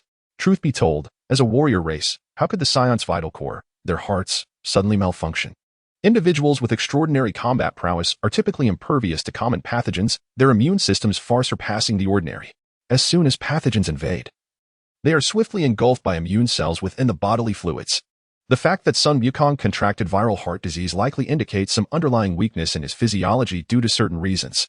While this remains speculation, Saiyan felt it prudent to exercise caution. Succumbing to momentary convenience could very well pose future risks. There are multiple methods for unlocking potential throughout the universe. Perhaps in the future, he could seek out the Grand Elder on Namek to facilitate such enhancements, which are entirely devoid of side effects.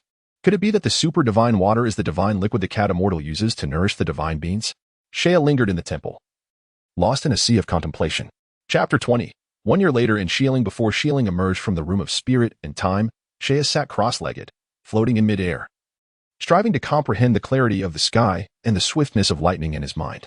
It is said that the location of the temple exceeds the altitude of Earth's atmosphere, existing within a special subspace. This area, imbued with divine power, cannot be approached without genuine skill. In the vast, empty void, a hemispherical structure, resplendent in crimson and reminiscent of Incan culture, floated solitarily. Due to its lofty position, the surroundings were mostly devoid of clouds, and the air was exceedingly thin. At the heart of the temple lies a row of magnificent, golden-hued halls, flanked by several rows of flora that appears somewhat mundane compared to the opulence of the halls, with an expansive plaza at its center. At this moment, Saiyan's body floated in midair, his eyes closed and his expression serene, devoid of any ripple of emotion. The air around him was still. Yet the distant plants seemed to bend under an unseen force, swaying in one direction. With a deep sigh, Saiyan exhaled a cloud of stale air. He opened his eyes and gently touched down on his toes, reflecting, I intended to emulate Bobo's essence to elevate my martial arts realm. Yet his level of understanding is profound, and the more I ponder, the more I realize its complexity. It is worth noting that the divine attendants in the Dragon Ball world seem to surpass the deities they serve. Except for the East Supreme Kai's attendant, Jebet. Both Bobo and the Angel Whis are indeed stronger than the gods they serve, and in a certain sense, they have even held the role of teachers. The god of destruction, Beerus, was notably trained by Whis, while the Supreme Kai received guidance from Bobo upon entering the divine temple. What manner of beings are these divine attendants? If they possess such strength, why do they remain mere attendants? Lost in thought, Shea felt a twinge of headache. Then smiled faintly to himself. Why am I dwelling on such matters? Regardless of their purpose, it seems of little concern to me. Perhaps I should return to my training. However, at that moment, the previously tranquil atmosphere suddenly stilled, followed by a sound akin to silk being torn. Shea was momentarily stunned, and before he could fully comprehend, an overwhelming and fearsome aura descended upon him, akin to a massive mountain crashing down from the heavens, shaking the very earth beneath him. The entire temple was enveloped by this tidal wave of energy. In the presence of such might, Shea's once proud strength felt diminished, and his combative bloodline trembled in response. He was momentarily taken aback, for this aura was all too familiar. Shieling had emerged, and her presence had grown remarkably powerful. Reminiscent of the time he faced her transformed into a colossal ape, the disparity now seemingly vast. Shea's countenance reflected astonishment, yet excitement surged within him.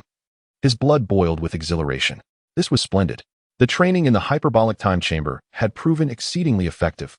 No, it must be attributed to Bobo's guidance. Shea, a voice called from the corridor, as a petite girl emerged from one side of the temple. Her hair flowed like clouds, gracefully dancing in the air. With elegantly arched brows and eyes that sparkled like stars in the moon, perfectly adorning her visage. Her face, flower-like and translucent as jade, bore the early signs of youthful femininity, although her body had yet to fully mature. Is this Shieling? Gazing at the diminutive girl standing at a height of about 1.20 meters, Shea was momentarily struck dumb. The girl who once trailed closely behind him had unknowingly begun to grow up. Reflecting on their ages, it made sense. They had been over 7 years old when they arrived on Earth, and with an additional year spent in the hyperbolic time chamber, Shieling was now over 8.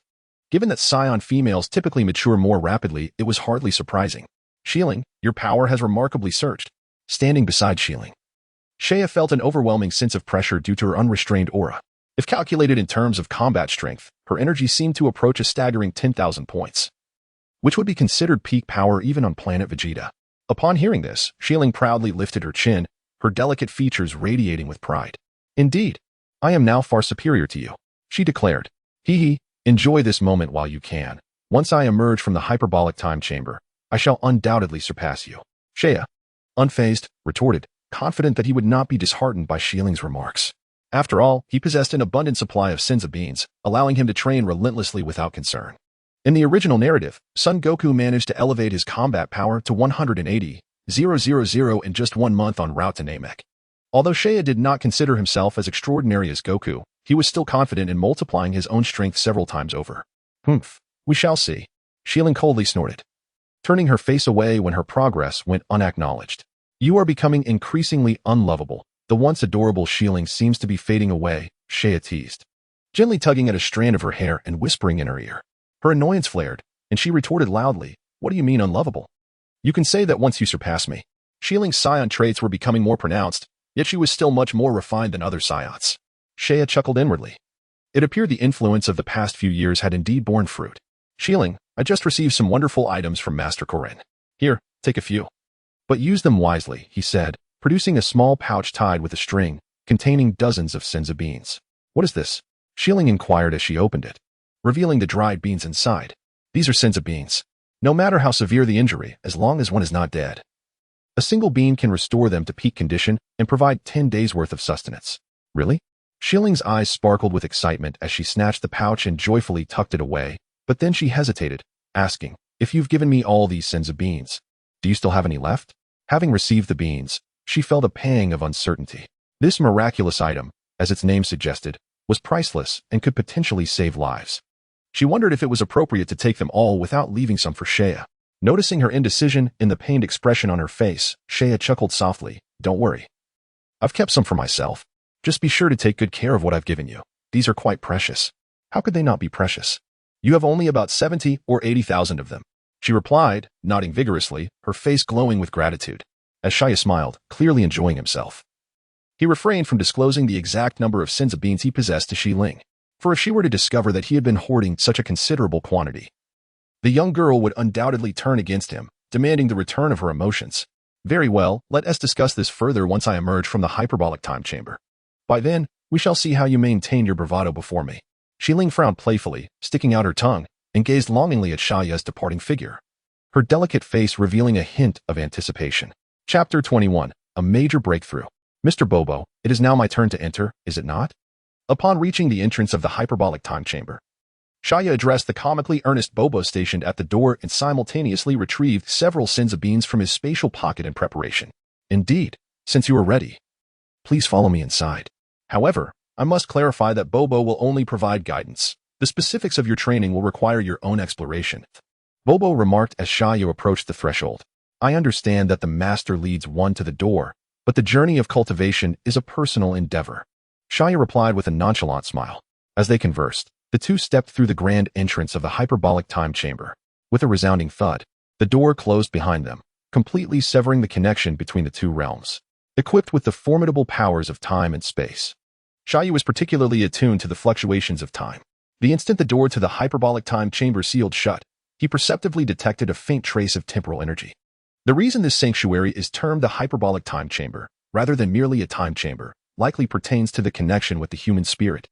The original architect of the hyperbolic time chamber may have drawn inspiration from the distinct variances in time perception between the mental and physical realms, amalgamating this with the application of temporal energy to create such a space. Could it be that ancient deities once possessed profound knowledge of time and space? Shaya pondered silently. Of course, the time-space structure of the hyperbolic time chamber is not without its flaws. Although it is stipulated that one may only enter twice in a lifetime, this rule primarily applies to the majority. For those capable of transcending temporal barriers, such limitations hold no significance. Those as formidable as Super Saiyan 3 or Majin Buu find the regulations of the time chamber utterly trivial, as their strength allows them to shatter the confines of space. This exemplifies the principle that sheer power can overcome any obstacle. Is there a realm beyond even the reach of Super Saiyan 3? Shaya mused with sudden inspiration. He felt confident in his temporal capabilities and believed that with continued research, he could eventually devise an impervious temporal prison, ideally suited for subduing or sealing adversaries. However, it was premature to dwell on such thoughts, and he shook his head, dismissing the notion. As Shaya and Bobo continued their journey, they traversed a narrow corridor, emerging into a vast expanse of pristine white space. This is a sweltering, low-pressure giant space with tenfold gravity. They find themselves within a grand two-story palace, a sanctuary where practitioners typically dine and rest. Yet, even this seemingly magnificent edifice appears diminutive amidst the vast emptiness surrounding it. Inside the hyperbolic time chamber, the usual sustenance consists solely of water and dry flour, stored within the pantry. Bobo reminded them of this. Upon hearing Bobo mention food, Shaya suddenly recalled the harsh reality.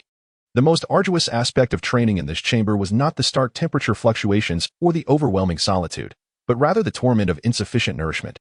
With only water and flour available, how could a Saiyan endure without fish or meat?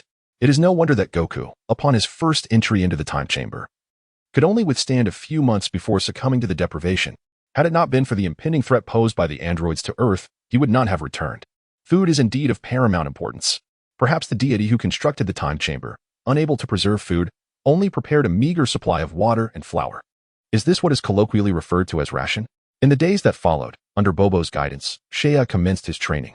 At that moment, the expansive square was enveloped in white, with two figures standing at its center. I have learned about your previous training methods from Shieling. Although they were rather rudimentary, they yielded some results. I presume Kellen has already instructed you on maintaining rhythm during combat and minimizing unnecessary movements. Shaya nodded, acknowledging that Kellen believed they had grasped the essentials well. For now, continue to acclimate yourself to this space. Before you do, allow me to elaborate on the essence of martial arts. Bobo, as always, displayed a lack of expression, yet Shaya could sense his goodwill. He nodded slightly. And then Bobo began to expound on his understanding of energy and mental state, akin to a martial arts master. Shaya couldn't help but think that Bobo must be a formidable philosopher. Bobo's guidance was remarkably comprehensive, methodically addressing Shaya's shortcomings. Due to the extreme temperature variations, thin air, and gravity 10 times that of the outside world, the impact of wearing weighted clothing was particularly significant for Shaya. Movements he once deemed flawless now revealed unavoidable flaws. Here, and here, Bobo pointed out the superfluities, noting that his strikes lacked precision. You must focus your energy. The mind should be tranquil, the body steady, movement fluid, and energy harmonized. Observing Shaya's actions, Bobo offered intermittent insights, and Shaya, grasping the essence, continually adjusted his movements, striving to achieve a state of effortless grace and inner peace. In truth, Shaya was already a remarkable martial artist, albeit lacking direction for his future. With Bobo's guidance, he rapidly absorbed the wisdom to bridge his deficiencies. Time flew swiftly. Every day, Seiya continues to grow, and soon, a year has passed within the confines of the hyperbolic time chamber. Clad in his signature orange-red weighted clothing, he floats with his legs straightened, arms crossed firmly over his chest, and his head bowed in profound contemplation, beads of sweat trickling down his forehead. Surrounding him, translucent wisps of energy emanate like a mirage, subtly distorting the very fabric of space. Suddenly, a powerful wave of white energy erupts. A chilling wind sweeping up the dust around him, creating a swirling tempest of force. Deep crimson spatial rifts appear abruptly, stretching outward in all directions, resembling bloodthirsty serpents. Their sinister tongues flickering menacingly, the blood-red hue eliciting a sense of dread. Not far off, Bobo gazes vacantly at the unfolding spectacle. The moment the spatial rifts materialize, a flicker of astonishment crosses his otherwise placid gaze. Taking a deep breath, Seiya opens his heart to the newfound strength coursing through him, satisfied as he retracts his energy. With the withdrawal of his aura, the ominous rifts begin to vanish, gradually mending under the restorative forces of the chamber, swiftly returning to their original state. The vast, empty expanse of the chamber regains its tranquility after Seiya's energy subsides. The earlier scene, akin to an ephemeral illusion, vanishes as quickly as it appeared, leaving no significant trace within the time chamber. The origins of the hyperbolic time chamber are shrouded in mystery, and aside from the dual-layered halls designed for habitation, it remains desolate, an expanse of stark white with harsh living conditions, while it pales in comparison to the extreme environments of the universe. It serves as an excellent locale for training, particularly during critical moments when one seeks to maximize their cultivation time. In the center of the vast, arid plaza, Seiya stands motionless, eyes closed as he acclimates to his own power, breathing in and out with simplicity and ease, like a tender sprout poised to break through the earth, requiring only a touch of sunlight and a hint of dew to flourish. Chapter 22, a power level of 12,000. Observing Seiya in deep meditation, Bobo refrains from interrupting and instead settles at a respectful distance. The hyperbolic time chamber boasts immense spatial dimensions. Although Seiya's earlier actions caused localized fractures, the overall stability of the space remains intact. Truthfully, to genuinely breach the structural integrity of the time chamber, Seiya must first ascend to the level of Super Saiyan 3.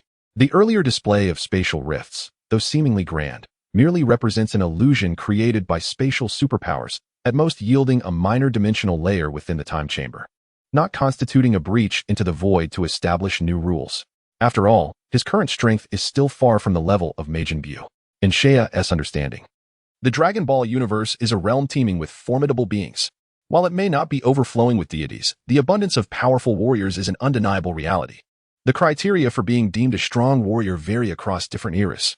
However, one thing is certain, these supreme beings of unparalleled strength may emerge unexpectedly from the enigmatic corners of the universe, and who can fathom why they remain so inconspicuous? While divine beings are few, even one could prove to be fatal. The world of Dragon Ball is perilous, as a moment's lapse could lead to one's elimination. Which is why Seiya despises being compelled into passive training by adversaries. It does not align with his character. He prefers to seize the initiative, surpassing all before the enemy makes their appearance. Some may perceive this as a form of psychological inferiority, a delusion stemming from a lack of self-assurance. However, the truth is that this concern is independent of confidence, knowing the dangers inherent in the Dragon Ball universe. It would be foolish to wait until the flames of urgency engulf him before exerting himself. To thrive more abundantly in this world, strength must be regarded as an unwavering self-imposed demand. The mightiest foes within Dragon Ball include Frieza, Cell, and Majin Buu. And perhaps one should also consider the likes of Beerus, the god of destruction, and Zeno in the future. Acknowledging the power of his opponents, Seiya has no reason to remain idle. Initially, he must confront the battle of destruction on Planet Vegeta, which will see him face the formidable Frieza for the first time. Of course, to avoid attracting Frieza's attention and to gain time for growth, Seiya might choose to evade this conflict, postponing it by several years. With the enemy in the light while he remains shrouded in darkness, every maneuver becomes a matter of his own volition, allowing for a fluidity of action that he relishes. At this moment, he no longer regards King Vegeta as a figure of significance. The sky above the temple remains as serene as ever, the azure expanse appearing spotless as if freshly washed by rain. Wisps of white mist gracefully drift in the distance, elegantly surrounding the crimson temple. The square, paved with white stone slabs, is flanked by 2 rows of solitary coconut trees standing sentinel. Not far away, a young girl tirelessly practices her martial arts, her fierce movements slicing through the air with a series of resonant bursts, while the leaves rustle as a whirlwind momentarily overpowers the trunks on either side.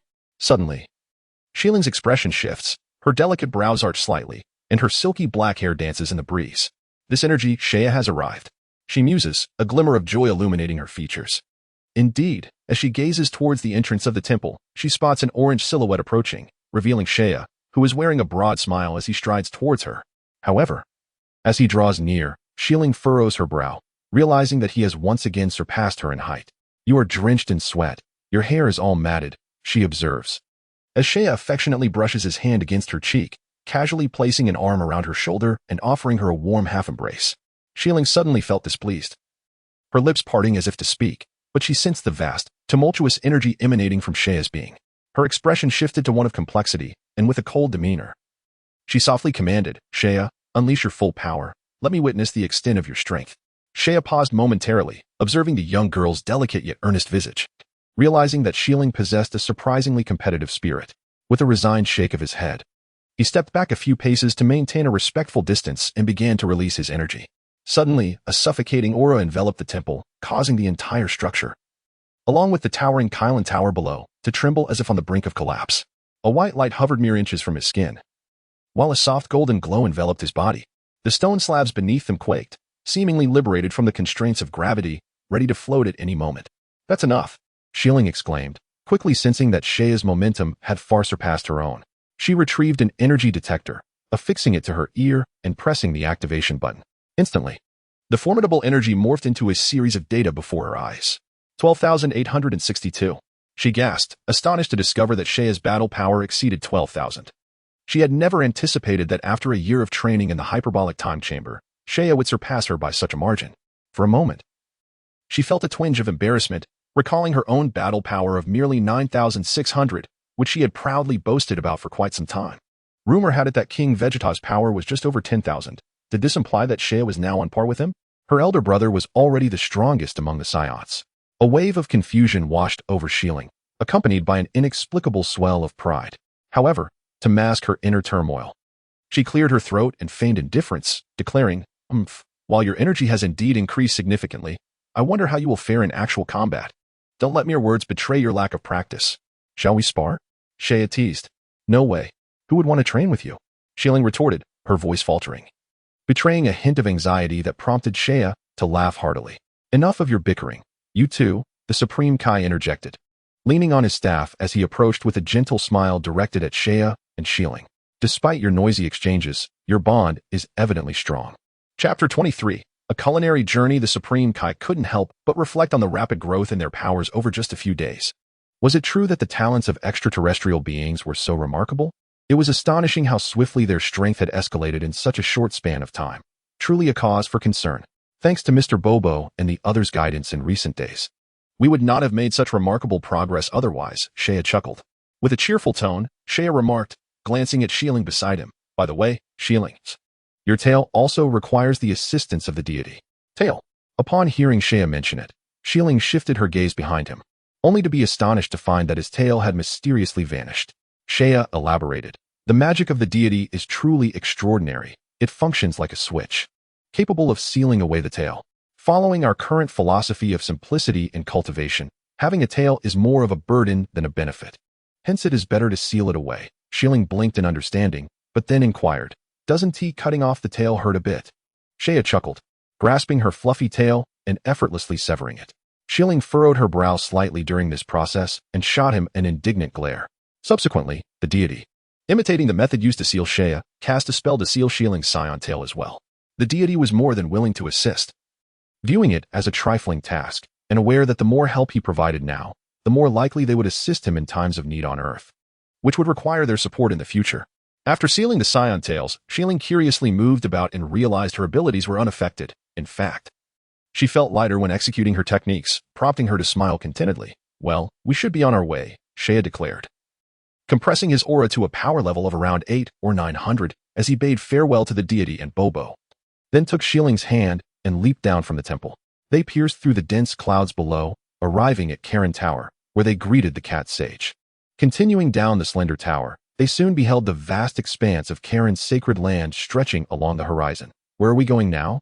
Aren't we returning to Selma Planet? Shiling inquired, furrowing her brow as she gazed at the endless, lush forest. Shea, with dark eyes surveying the distance, exhibited a glimmering spark of something different in his gaze. He shook his head. No, life necessitates a balance of work and leisure. Solely pursuing cultivation will not yield deeper insights. We've independently cultivated for so many years. It is time we experience the communal life of humanity, which might even assist in enhancing our energy. Besides, I've heard that the food on Earth is exceptionally delicious. I plan to live here for a while. What do you think? That sounds good. Since Shea had suggested it, Shilling naturally had no objections. Considering they had lived on Selma Planet for many years without any interaction with civilization, it seemed prudent to seize this opportunity to fully immerse themselves in life on Earth. Particularly in the realm of delectable cuisine, which was, after all, the most significant aspect. However, before they could indulge, they needed to acquire some funds for living expenses. And Shea happened to know of a hidden location filled with treasures, an underground pirate vault that he and General Blue of the Red Ribbon Army had once explored while dealing with the Red Ribbon Army. Although many years have passed since this narrative, the treasures should have begun to accumulate by now. He immediately grasped Shiling's hand and activated his teleportation ability, causing the two of them to vanish from the holy land of Kalen. After significantly enhancing his strength, Shea's spatial abilities also improved, making teleportation much more effortless. However, his temporal powers, despite awakening first, have yet to make any progress. Perhaps this is due to the inherently enigmatic nature of time itself. In the northern hemisphere of Earth, Shea and Shilling materialized in midair above a vast expanse of azure ocean. Is this where the treasures you mentioned are located? Shilling inquired skeptically, gazing at the tumultuous waves of the grand ocean before them. Of course, I observed it clearly from the temple. It should be around here, Shea replied nonchalantly, beginning his search based on his recollections. After surveying the entire sea area for several rounds, he roughly determined the location. Then, he dove downwards, plunging into the depths with a splash, and soon located the entrance to the treasure. Upon entering the pirates' underground vault, they found the various traps set by the pirates to be rather rudimentary. After deftly avoiding these mechanisms, they easily reached the chamber filled with gold and silver treasures, which indeed housed several gleaming chests, plundered by the pirates from various raids.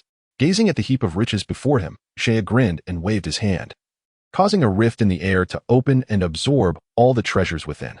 Once everything was completed, he clapped his hands and said, "Let us go to the city and exchange these riches for currency. I shall treat you to delectable delicacies.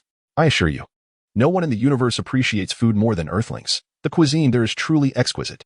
What are we waiting for? Let us set off immediately." The allure of gourmet food instantly captivated the young girl, urging him to depart.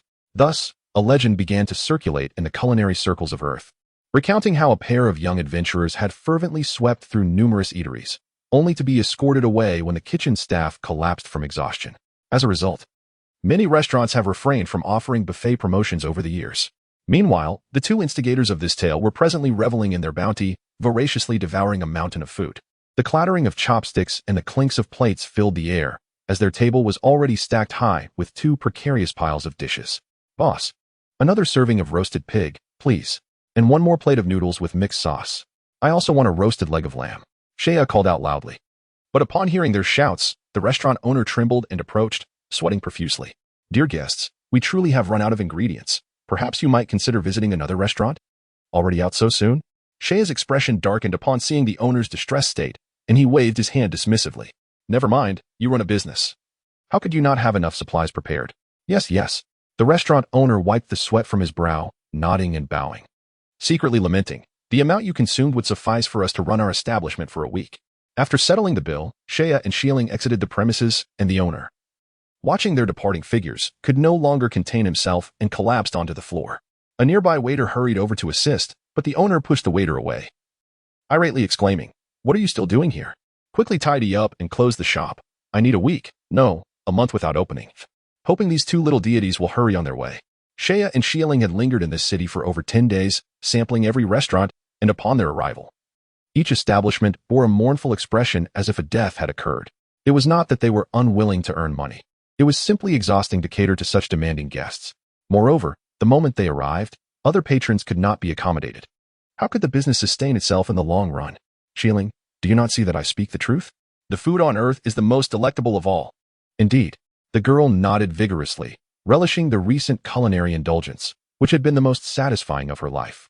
"Shea, can't you store items in your dimensional space? Why not try preserving food?" Her reminder sparked an epiphany in Shea, It seemed his spatial abilities could indeed be utilized for food storage. Then let us procure supplies swiftly. Once we leave Earth, we shall not have access to such exquisite cuisine. For a time, they busied themselves with acquiring food. It soon became apparent that Sheia's spatial powers could indeed preserve food, with time almost standing still within, ensuring that nothing spoiled, no matter how long it was stored. This revelation only intensified their cravings, leading them to spend their funds incessantly. Ultimately, after 2 months, all the riches acquired from pirate treasures were expended on provisions, filling Sheia's private space with enough sustenance to indulge for 3 to 4 years. It is worth noting that the appetite of the Saiyans is immense. To sustain such gluttony for 3 to 4 years is an unimaginable quantity of food. Chapter 24, Tata one day, on a picturesque island. Majestic green mountains towered at the center, surrounded by clusters of smaller hills. This island boasted a modern city, where the ocean breeze carried the unique humidity of the sea, nourishing the urban landscape. The azure waters melded seamlessly with the sky, creating a shimmering spectacle where one could behold the blue sea and sky, and listen to the rhythmic crashing of waves. On a quaint stone path adorned with blooming peach blossoms, the crimson petals resembled the smile of a charming maiden, exuding a fragrant and tranquil aura. As she walked along this serene and beautiful path, Shiling's face was illuminated with joy. She turned to her companion, exclaiming, "Look at this breathtaking scenery. Should we not consider making this place our home? We could reside here for a while after completing our missions." Her affection for this place was largely inspired by the culinary delights of Earth and the enchanting views before her. He chuckled. "Well, let us settle down then." Shea shrugged, conceding to her whims. Ever since Xiang matured, she had become increasingly unyielding to his words. After emerging from the room of spirit and time, she no longer referred to him as brother but merely by his name. Sighing, he reflected on how children grow more independent as they age. Standing atop the mountain, he gazed down upon the island and was suddenly struck by a sense of familiarity, as if he had encountered this place before. However, this was his first visit to Earth, and any semblance of recognition surely stemmed from the original work. Shea sought out a bookstore and procured a guide to the island city, finally uncovering details about this coastal haven. Wasn't this the very island where Sun Wukong trained under Master Roshi? Shea's face lit up with surprise. Although referred to as an island, it was, in fact, merely a peninsula, with part of its landmass connected to the mainland. In the original narrative, there were few notable islands, the first being Kame House, where Master Roshi resided. The second, the island where Sun Wukong and Krillin cultivated their skills under Roshi, followed by Papaya Island, the venue for the 22nd World Martial Arts Tournament, and Southeast Island, the site of the 23rd tournament, along with the southern city island that emerged later in the Android saga. If this was indeed the island where Sun Wukong and his companions would train, then Kame House must be nearby. What a remarkable coincidence! A smile unconsciously crept across Shea's lips as he realized he had inadvertently wandered close to Master Roshi's dwelling. Nevertheless, he had no intention of disturbing the old master. Firstly, his purpose for coming to Earth had largely been fulfilled. He had acquired ample senza beans and training methods, rendering a visit to Roshi unnecessary.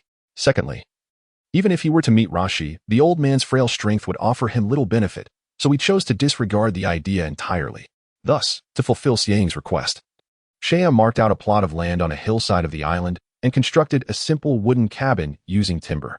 As the sun began to rise, its rays poured forth in a warm embrace, bathing the verdant stones and grass in golden light. The mist danced among the blades of grass, refracting the sunlight into a kaleidoscope of colors. The blossoms of peach trees, reminiscent of youthful smiles, imbued the island with enchanting charm. A modest green hill rose gently, with a stone path winding gracefully down its slope. A stream emerged from the rocks of the peak, nourishing the floor along its banks before converging into a crystal-clear brook that babbled softly. Ah, after so many years away from Earth. He marveled at how advanced technology had become. In a shaded nook halfway up the slope, beside a stone bench, sat an elderly man with silvery hair and a white beard, clad in a white martial arts uniform, smiling serenely as he observed the vibrant life below. A red character for martial was emblazoned on the upper left corner of his attire. It is indeed peculiar that atop the head of the white-haired elder floats a golden halo, a symbol of the deceased, indicating that this venerable figure is, in fact, a soul from the underworld. The underworld is a realm of profound mystery, bridging the celestial kingdom and hell, with a mystical serpentine pathway connecting to the higher dimensional realm of the King of Worlds. Souls arriving in the underworld, regardless of their past prominence, must undergo judgment by the King of Hell. Those deemed virtuous may ascend to the celestial kingdom, while the wicked are condemned to hell, and those neither good nor evil are immediately reincarnated.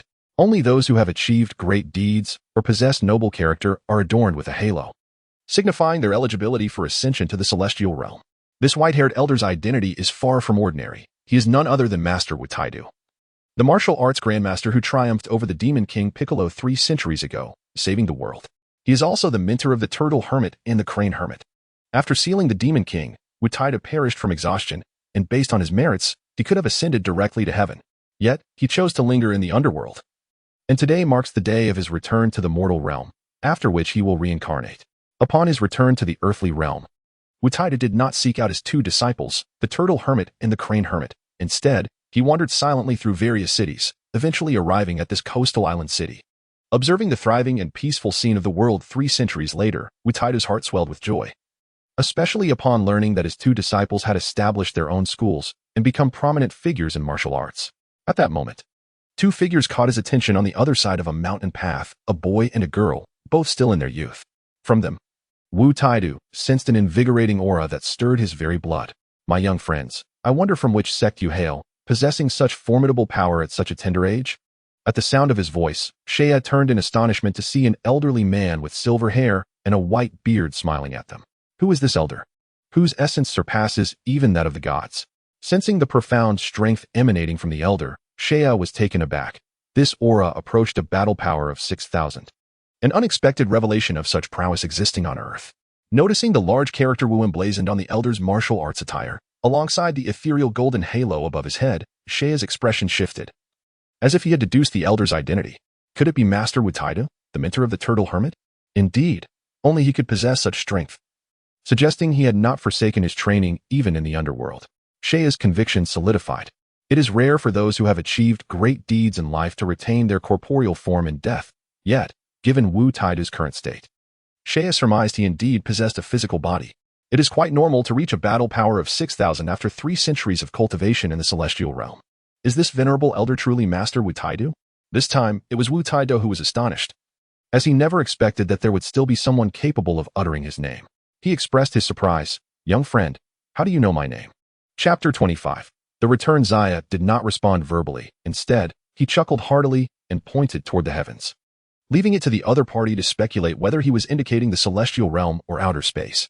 Indeed, Wutaidu understood and nodded, mistakenly believing that Zaya and his companion had descended from the celestial realm. If they hailed from the divine temple, it would not be strange for them to know his name, presumably having learned it from the deities. Observing the youthful appearance of the 2 before him, Wutaidu couldn't help but exclaim, "I never imagined that in this era, such remarkable talents still practice in the divine temple. It seems that the martial arts on Earth have not yet declined." Wutaidu was aware that the legendary deity residing above Kylan Tower was an extremely enigmatic entity. 300 years prior, in his quest to vanquish the Demon King Piccolo, he had climbed Kylan Tower and heard from the cat sage that even higher deities dwelled in the temple above. At that time, Wutaidu had firmly believed that the celestial deity was an immensely powerful being, completely unaware that he had already surpassed the deity by a considerable margin. Noticing Wutaidu's misunderstanding of his origins, Zaya merely smiled, choosing not to clarify. After exchanging a few words with Wutaidu, they bid each other farewell. Both were exceedingly profound martial artists, and they had roughly gauged each other's strength through their shared energy. Given his overwhelming superiority, Zaya felt only slight surprise at Wutaidu's prowess and had no desire to engage in combat.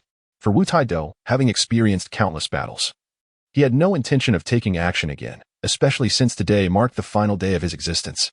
Knowing that such a formidable master still existed on Earth was sufficient for him.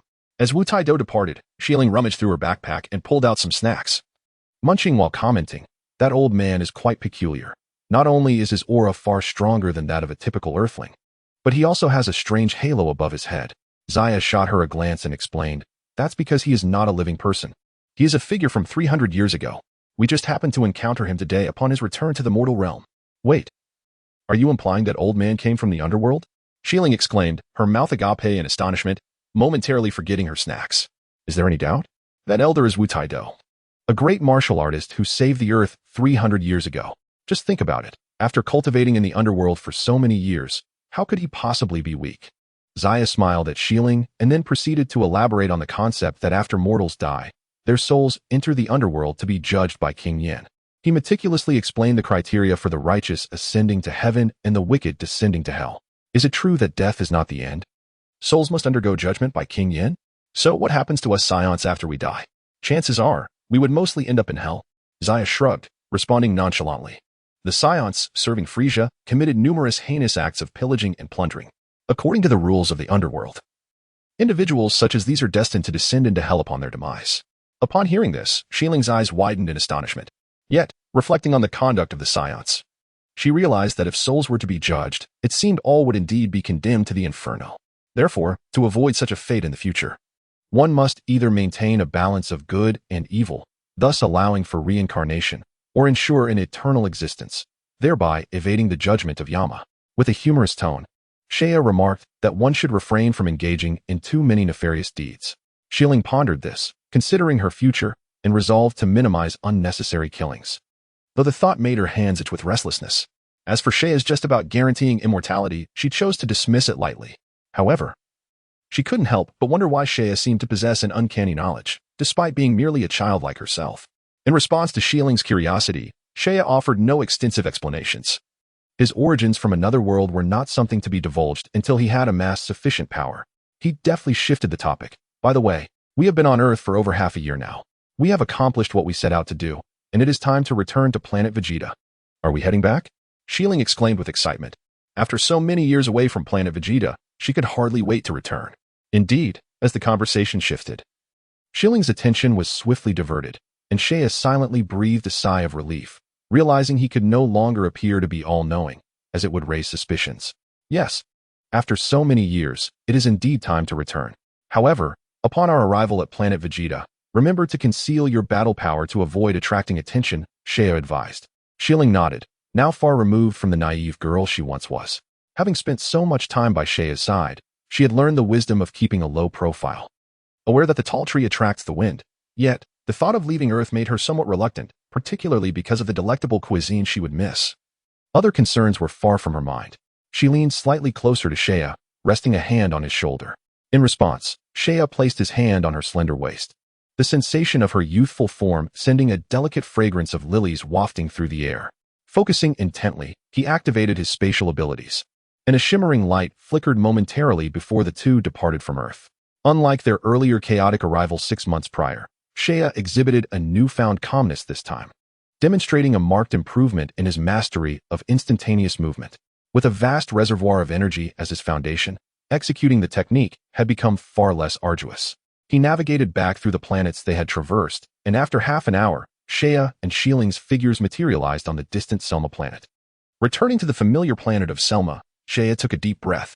Although the instantaneous teleportation of superpowers was convenient, it consumed significantly more energy compared to that of the Atlanteans, and was incomparable to that of the Jebites. Seiya pondered to himself. His own teleportation ability necessitated prior knowledge of the target area and required a substantial expenditure of energy for spatial transmission. This lagged far behind the Atlanteans' method, which simply involved locking onto the target's essence. However, he anticipated that as his strength grew, he would eventually surpass the Atlanteans. Perhaps in the future, he could integrate the Atlantean teleportation into his own abilities. A fusion of the two might reach the level of Jebite teleportation. Shiling, let us return and retrieve the spacecraft. Shiling nodded in agreement. Seiya then teleported them back to the very spot where they had originally landed. It was still the same familiar valley. But compared to their departure, the vegetation had flourished even more, and it would not be long before the area returned to its former lush forested state. Back in the valley after more than half a year, Seiya couldn't help but reflect, although they had only been away for 6 months. Considering the time spent in the hyperbolic time chamber, they had actually experienced a year and a half. In terms of power, his battle strength had surged from just over 2,000 upon leaving Selma to nearly 13,000 now, a remarkable increase. Chapter 26. Return to Planet Vegeta. Opening the cave entrance, Seiya retrieved the 2 large spherical spacecraft from within, pressing the button atop one, which emitted a sound as the hatch opened. The Saiyan spacecraft was indeed of superior quality. Even after so many years, the interior appeared as pristine as ever. He adjusted the flight path to return to Planet Vegeta, prompting the ship's alarm to beep, followed by the commencement of an automated systems check. Shiling, adjust your energy to 850 battle power, and once we reach Planet Vegeta, increase it to over 900. Seiya instructed. All right. Shiling replied earnestly, nodding her head. Controlling her battle power was exceedingly simple for her now, and she swiftly regulated her energy to approximately 850. Observing her actions, Shea nodded in approval before adjusting his own battle power. At present, they were both 8 years old, and by the time they reached Planet Vegeta, they would be nearly 9. Achieving 900 battle power as a mid-level warrior at that age would be impressive, yet it would not draw excessive attention. Very well. Let us return to Planet Vegeta. The two then entered their respective spacecraft, which were designed to accommodate Saiyans, ensuring that even adults would not feel cramped within. As the button of the spacecraft was pressed, the hatch of the ship gradually closed. Subsequently, the vessel emitted a slight tremor, and an immense force suddenly pressed downwards, propelling the craft swiftly beyond the atmosphere of Selma. Gazing at the receding azure planet, Shea slowly closed his eyes and entered a state of slumber, only to awaken upon reaching Planet Vegeta. 7 months later, surrounding him was an expanse of profound darkness, with stars radiating a captivating pale white luminescence. They sparkled with a crystalline clarity, resembling tiny diamonds adorning the obsidian canvas, manifesting an exquisite tranquility. Within a vast stellar system, a colossal dark red planet orbited languidly. This crimson orb was none other than Planet Vegeta, formerly known as Zephyr, seized by the Saiyans from the Zephyrians. Renamed Planet Vegeta, it had become a renowned stronghold for the Saiyans in the cosmos. The spaceport of Planet Vegeta remained a hub of activity, with spherical spacecraft continually taking off and landing. Suddenly, 2 more vessels swiftly pierced the dark red atmosphere, descending into the spaceport. Under the guidance of the ground crew, the spacecraft landed precisely at the designated point. As the hatch opened, 2 figures emerged. After many years, Shea and Saiyan had returned to Planet Vegeta. At that moment, the spaceport was bustling with activity, filled with throngs of people, among the Saiyans returning from missions and those awaiting their assignments. There were also numerous aliens with peculiar features, long noses and large eyes, mingling within the crowd. Most of these extraterrestrials were slaves captured from the Dadar star, while others were subordinates sent by Frieza from the headquarters to assist the Saiyans in their daily management. After all, the technological prowess of the Saiyans was not particularly advanced. Aside from combat, they possessed limited knowledge of sophisticated technology, much like savages confronting the creations of a more advanced civilization. Many high-tech devices required the specialized operation of these aliens. Of course, it was uncertain how many of these beings were sent by Frieza to monitor the Saiyans. Shea, I just contacted my parents using the communicator. They are waiting for us at home. At the edge of the spaceport platform, Saiyan pressed the button on her energy detector. Her cheeks flushed with excitement. This device, in addition to detecting the energy intensity of living beings, also served the purpose of a communicator. All right, let's head back immediately. Shea glanced at her with a smile, understanding her exhilaration at the prospect of reuniting with her parents. Indeed, he too felt a surge of excitement. Upon reflection, it had been over 5 years since they had left Planet Vegeta. Although a year and a half was spent traversing the stars, they had not seen Aunt Rebecca and Uncle Edry for more than 5 years. Thus, the two made their way across the platform and headed out of the spaceport. Shilling's residence is situated in the affluent district of Vegeta, not far from the royal city. However, traveling from the spaceport to Shilling's home requires considerable time. To conceal their combat prowess, Shea and the others cannot fly at full capacity or utilize instant teleportation, adhering to a standard flight speed. They traversed much of the city and landed amidst a bustling residential area. As they meandered along the verdant pathways, adorned with entwined vines and swaying greenery, a delicate fragrance wafted through the air, invoking cherished memories of their childhood. Before long, they arrived at a distinguished 2-story house, Shilling's abode. Compared to the neighboring residences, Shilling's home was significantly larger. Knock, knock, knock. A few raps echoed against the door. A cheerful tone emanated from the electronic panel, and the door swung open. A figure swiftly darted out, enveloping Shea in a warm embrace before he could fully comprehend the situation. Ah, Shilling, Shea, you have finally returned. Let me see you, exclaimed Rebecca. Oh, how you've grown. Mommy has missed you terribly. Though Rebecca was somewhat reticent, her embrace conveyed her profound emotions. As a member of the warrior race, female Saiyans possess strength that rivals their male counterparts, and when provoked, they can be particularly fierce. Rebecca, having once been a senior warrior and a member of Team Adri, retained formidable strength despite not having undertaken missions in recent years. As she embraced them, it felt as though they were ensnared by countless resilient ropes, rendering Shea and Shilling momentarily immobile. Of course, given their current power, escaping would have been effortless, but they had no intention of doing so. Ahem, Aunt Rebecca, you should let us go. If you hold us any tighter, we might suffocate, Shea remarked, rolling his eyes in mild exasperation. Yes, Mommy, please release us. Oh, right. Look at me. Come in. Let's talk inside, Rebecca responded, somewhat embarrassed, as she reluctantly loosened her grip and ushered them indoors. Once inside, Rebecca began to inquire about the children's lives over the past few years, and Shieling selectively recounted significant events. Whenever she reached a pivotal moment, Shieling animatedly illustrated her story with gestures, which, while appearing somewhat clumsy and amusing to Shea, elicited occasional gasps of surprise from Rebecca, although her daughter's descriptions lacked vividness. Rebecca listened intently. Chapter 27. Vegeta has been born. Shea, standing nearby, listened with a calm demeanor, a gentle smile gracing his face. Shieling's narrative was edited, omitting any mention of her training on Earth. This was a prearranged plan of theirs. After all, they had departed from Planet Vegeta many years ago, and were oblivious to many circumstances. It would be prudent to inform them of the current state of Planet Vegeta once they had grasped the situation.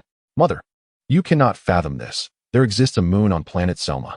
That night, a colossal full moon traversed the clouds, and upon stepping outside, I beheld its brilliance, only to transform into a giant ape. Oh dear, did you lose your sanity? Hee, indeed, I did. Shieling spread her hands innocently. Fortunately, Shea reacted swiftly, severing his own tail before cutting off mine, although he ended up gravely injured. According to Shea, my combat power surged tenfold at that moment. Shieling chuckled and recounted the situation. You know, had it not been for Shea's decisive action, the repercussions would have been dire. Rebecca cradled Shieling in her arms, playfully pinching her cheeks, causing Shieling to squirm in protest. Littleya, it must have been quite arduous for you to battle after transforming, right?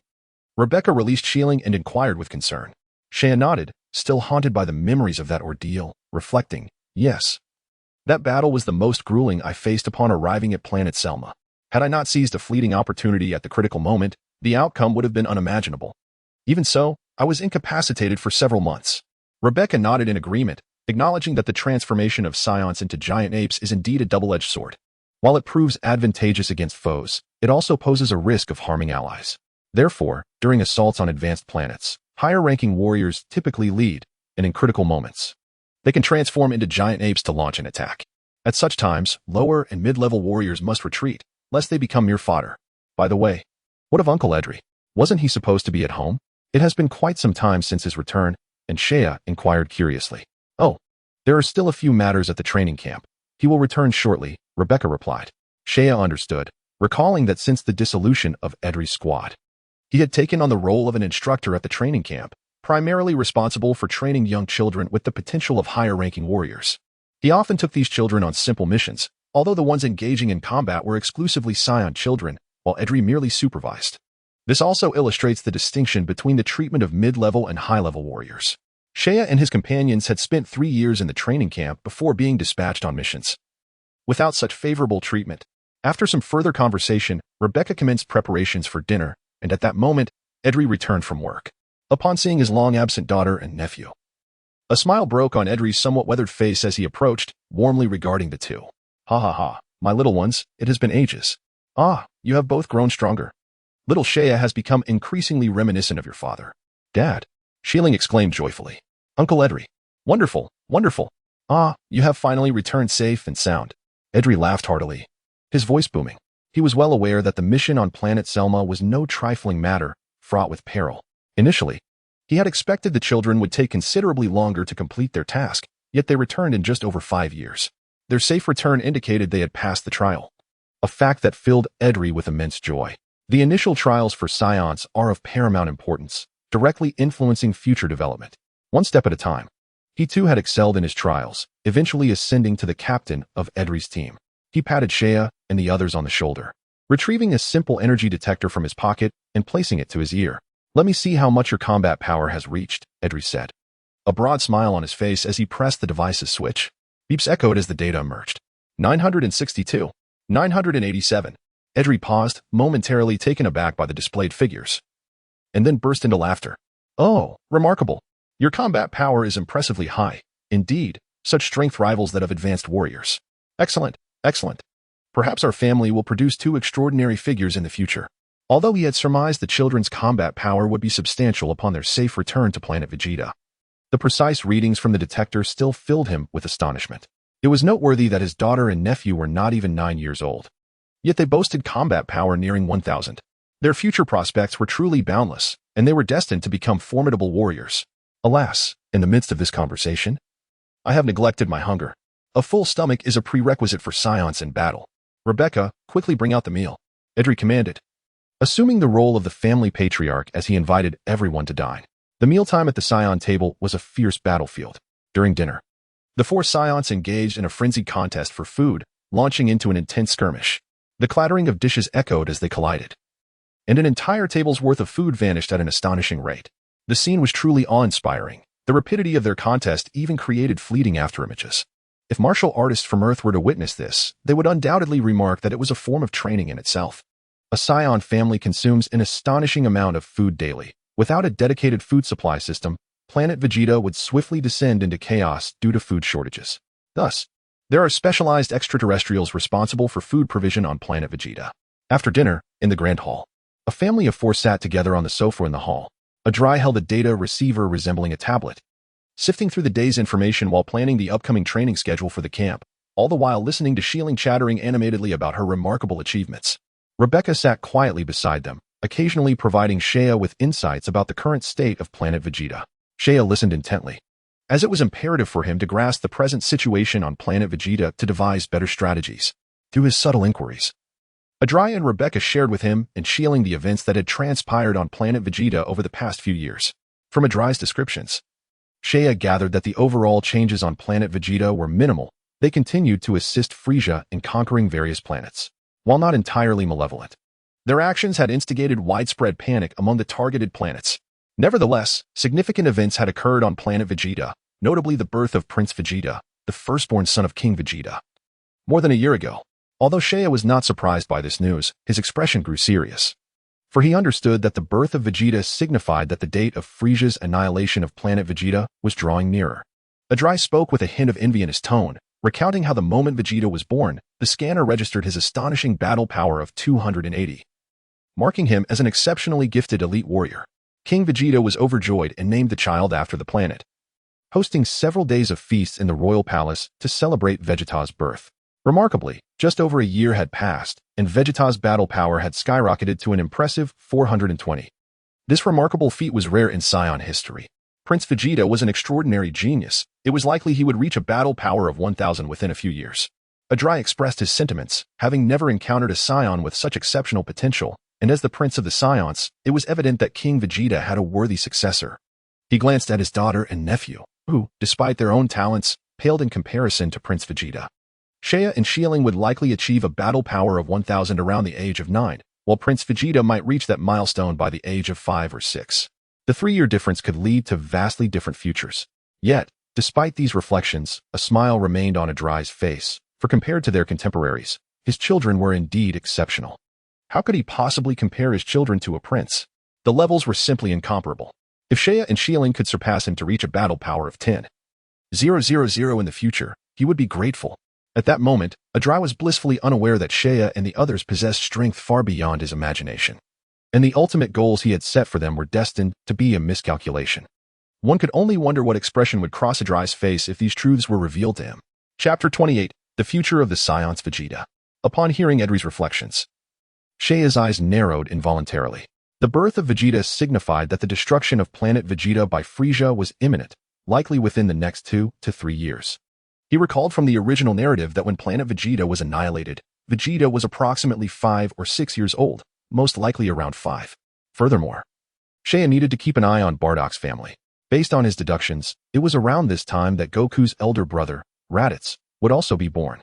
Goku's arrival coincided with Frieza's assault on Planet Vegeta, yet what troubled Shea was that Bardock's family did not reside in the area where he currently found himself.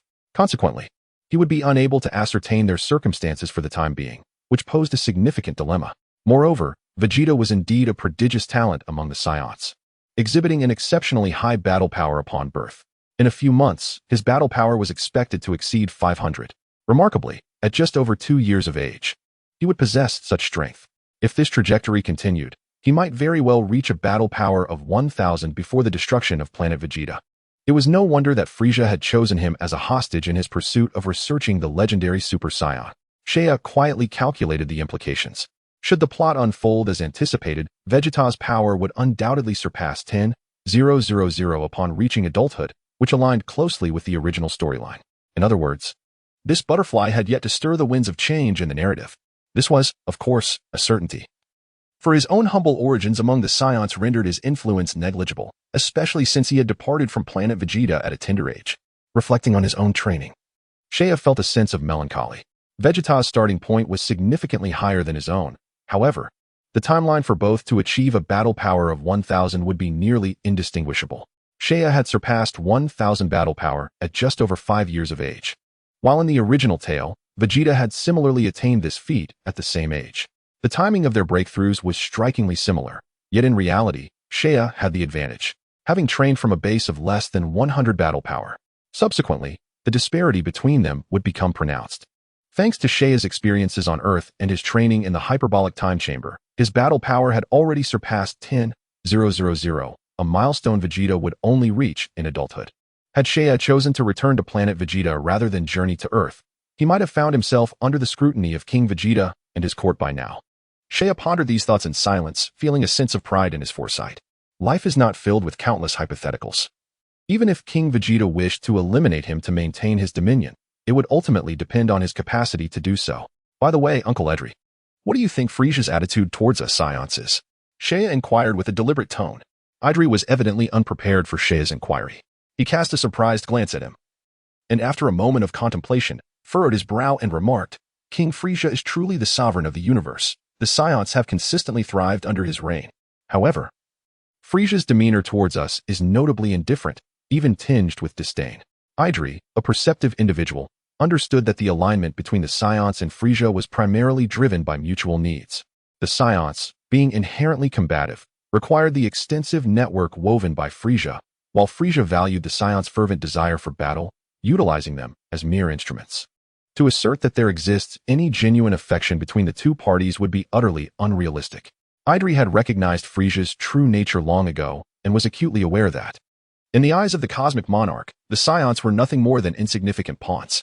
Yet, he could not have anticipated that Frieza's feelings towards the Saiyans extended beyond mere disdain. There existed a fervent madness and malice, a desire to obliterate them personally.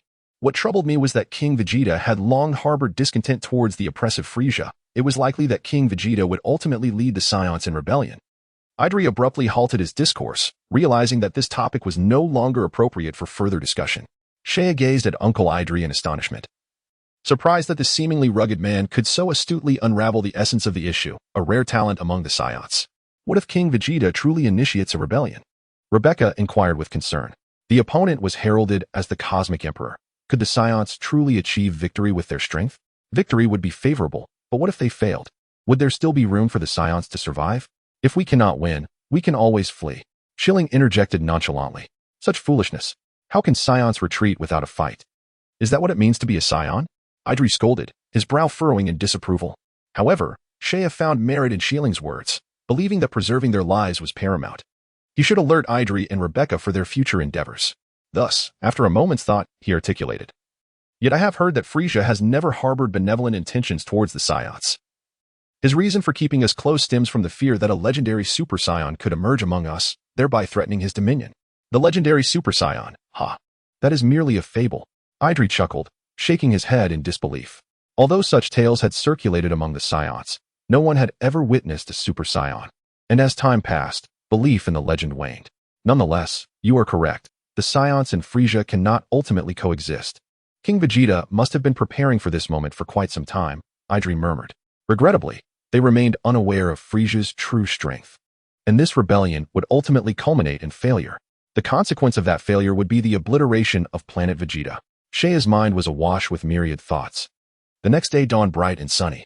After enjoying a comfortable slumber beneath the covers, Seiya rose early and began his exercise routine in the backyard. Though this low-intensity workout offered little benefit, he diligently executed each movement as if it were second nature.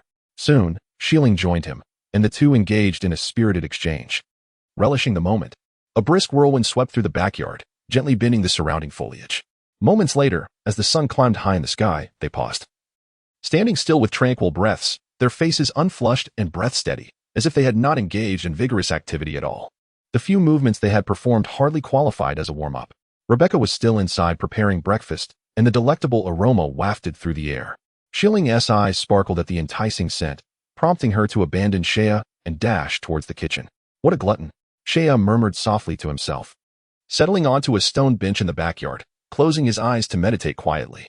Suddenly, a series of tinkling bells broke the silence. "Hey, you there. Is Master Edry home?"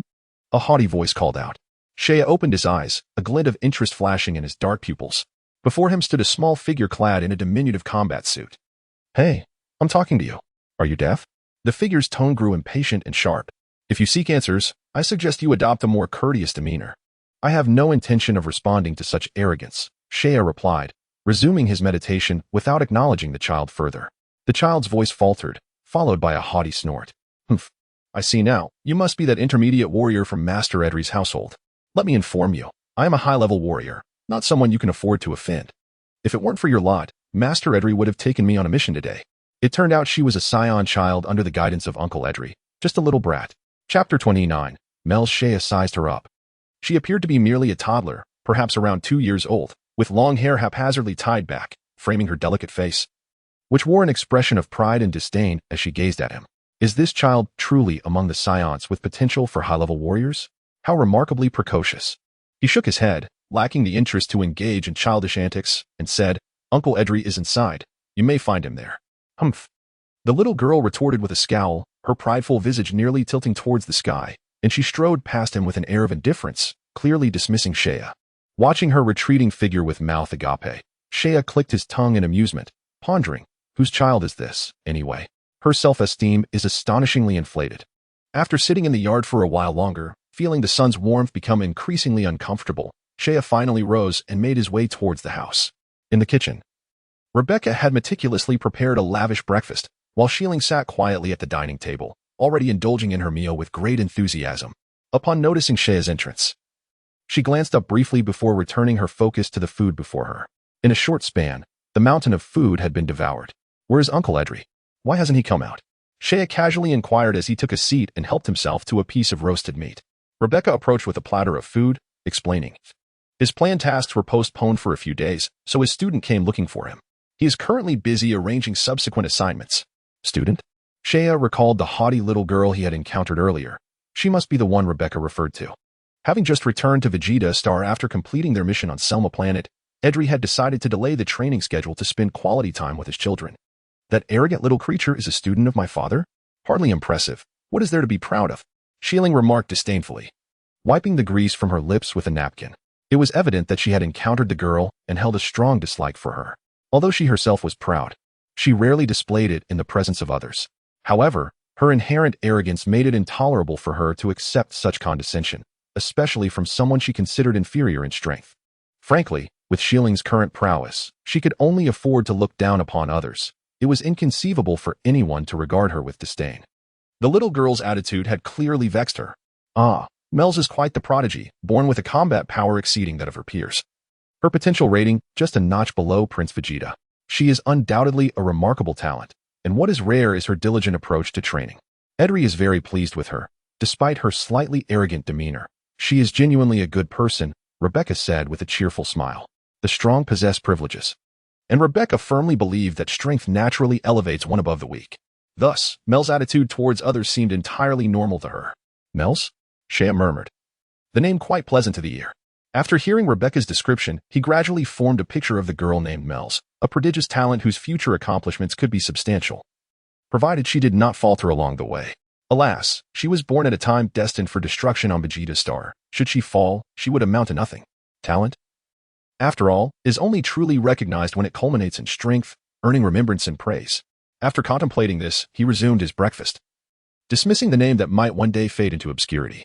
Before long, Mears emerged from Edry's room, casting a fierce glance at Seiya with her jet-black eyes as she passed by, and then departed with a look of discontent. What was the matter? I don't believe I have offended her, Seiya thought, rolling his eyes in exasperation. What a lack of decorum! Shieling exclaimed with a hint of irritation. Do not blame her. Edry chuckled. The child is merely upset with me for postponing her training schedule. She is sulking. A smile lingered on Edry's face as he took a seat at the dining table, clearly in high spirits. With 2 exceptionally gifted children and a remarkably talented student, Edry had little to be disheartened about. Regardless, she cannot direct her anger at me, Shieling declared, slapping the table in frustration, which elicited hearty laughter from the entire family, a heartwarming scene rarely witnessed among Saiyans. After breakfast, Shieling assisted Rebecca in the kitchen, tidying up the dishes. though Shea viewed her efforts as more of a hindrance than help. In the living room, Edry reclined on the sofa, one leg crossed over the other, holding a pot of hot beverage. Shea, he said with a smile, it has been many years since you lived on Planet Vegeta. My training assignments have been postponed as well. Why not allow me to take you on a tour of the nearby urban areas?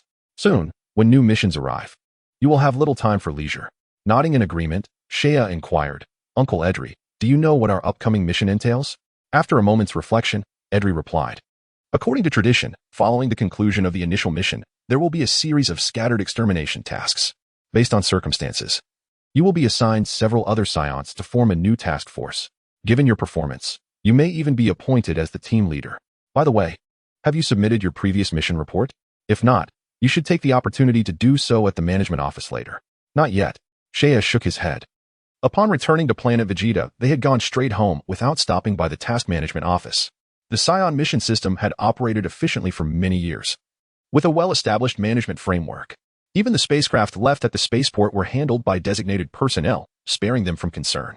Edry nodded, stating, the first mission for Saiyans is the most challenging, and many lower and mid-level warriors never return from it, which is why it is referred to as a survival mission, a brutal test.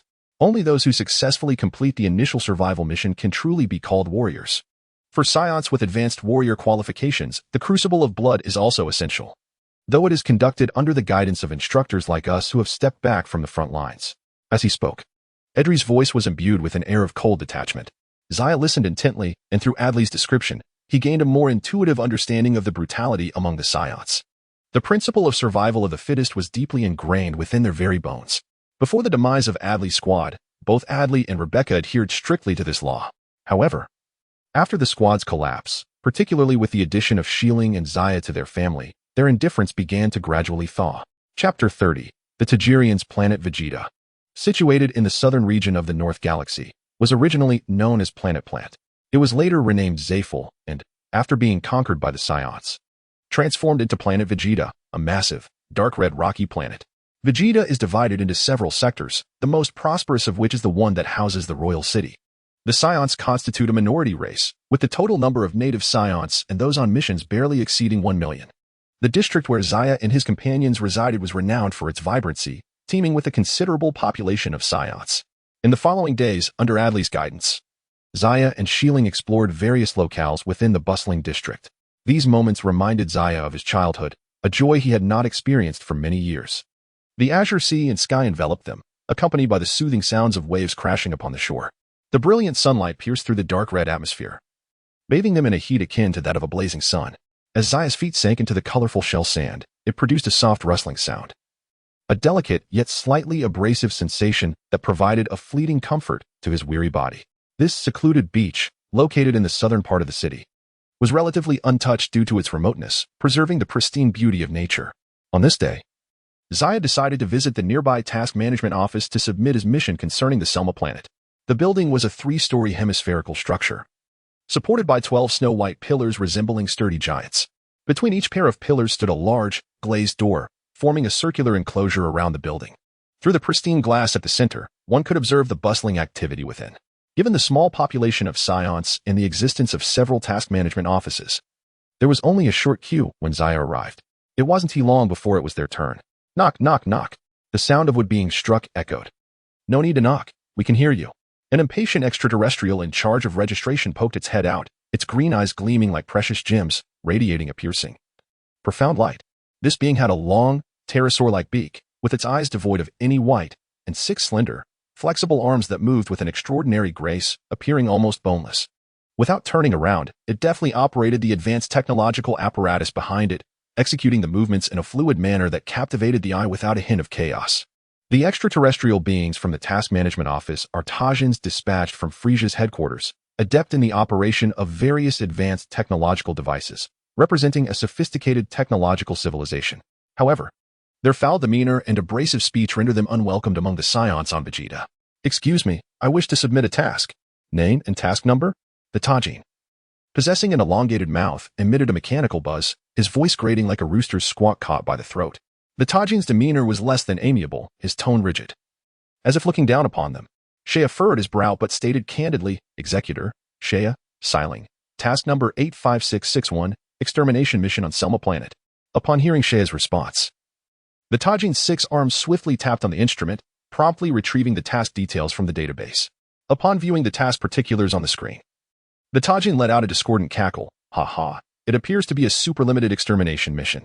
I didn't expect you to possess such prowess. TSK. To have survived and returned to complete the mission. Well then, Saiyan brat, your task has been duly registered. Subsequently, someone will verify it. Oh. And remember to collect the new task record in 5 days, or else it will be your misfortune. The Tajin waved his tentacles, his haughty attitude perpetually unsettling. How dare you speak to me like that? Sailing, incensed by the Tajin's demeanor, cast a frosty glare, her eyes glinting with a chilling light. As a palpable aura of menace radiated from her, the temperature in the hall plummeted several degrees. Sailing, do not act rashly. A warm hand rested atop her head, tempering her murderous intent. Why? Sailing looked at Shea in surprise, only to see him shake his head, thus reluctantly suppressing her ire. Damn Saiyan monkeys. The Tajin muttered under his breath, a mix of contempt and fear coursing through him, knowing better than to voice his thoughts aloud. Compared to other extraterrestrials captured by the Saiyans, these Tajins from the management office exuded a sense of superiority. It is crucial to recognize that they were under the auspices of the formidable King Frieza, assigned to Vegeta for routine management. In their eyes, they regarded themselves as the rightful subordinates of King Frieza, perceiving the Saiyans as primitive, uncivilized brutes, merely serving as muscle. In the esteem of King Frieza, the Saiyans held no higher status than that. Yet, when confronted with the wrath of the Saiyans, the Tajins were compelled to acquiesce. After all, in the face of an enraged Saiyan, their meager power paled in comparison, and even if they were to perish, it would likely be in vain. For King Frieza would not punish the Saiyans for the misdeeds of a single Tajin. Let us depart. We shall return in 5 days, Shea declared as he exited the task management office. With a disdainful snort, Shieling turned her head and shot a fierce glare at the Tajin, then strode out. Once the oppressive aura enveloping her dissipated, the Tajin let out a sigh of relief, only to find his back dampened with sweat. Cursing under his breath, he muttered, Damn Saiyan monkeys, sooner or later King Frieza will make you pay. He resolved to remember this incident, vowing to reclaim his losses with interest in the future. Just you wait.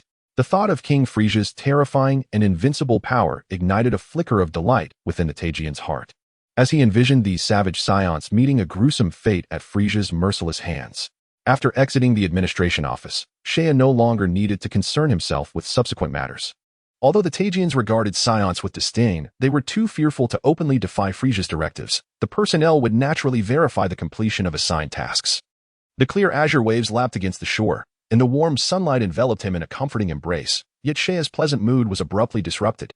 Shea, how could you stop me? Those aliens were utterly repugnant. They deserved to be exterminated.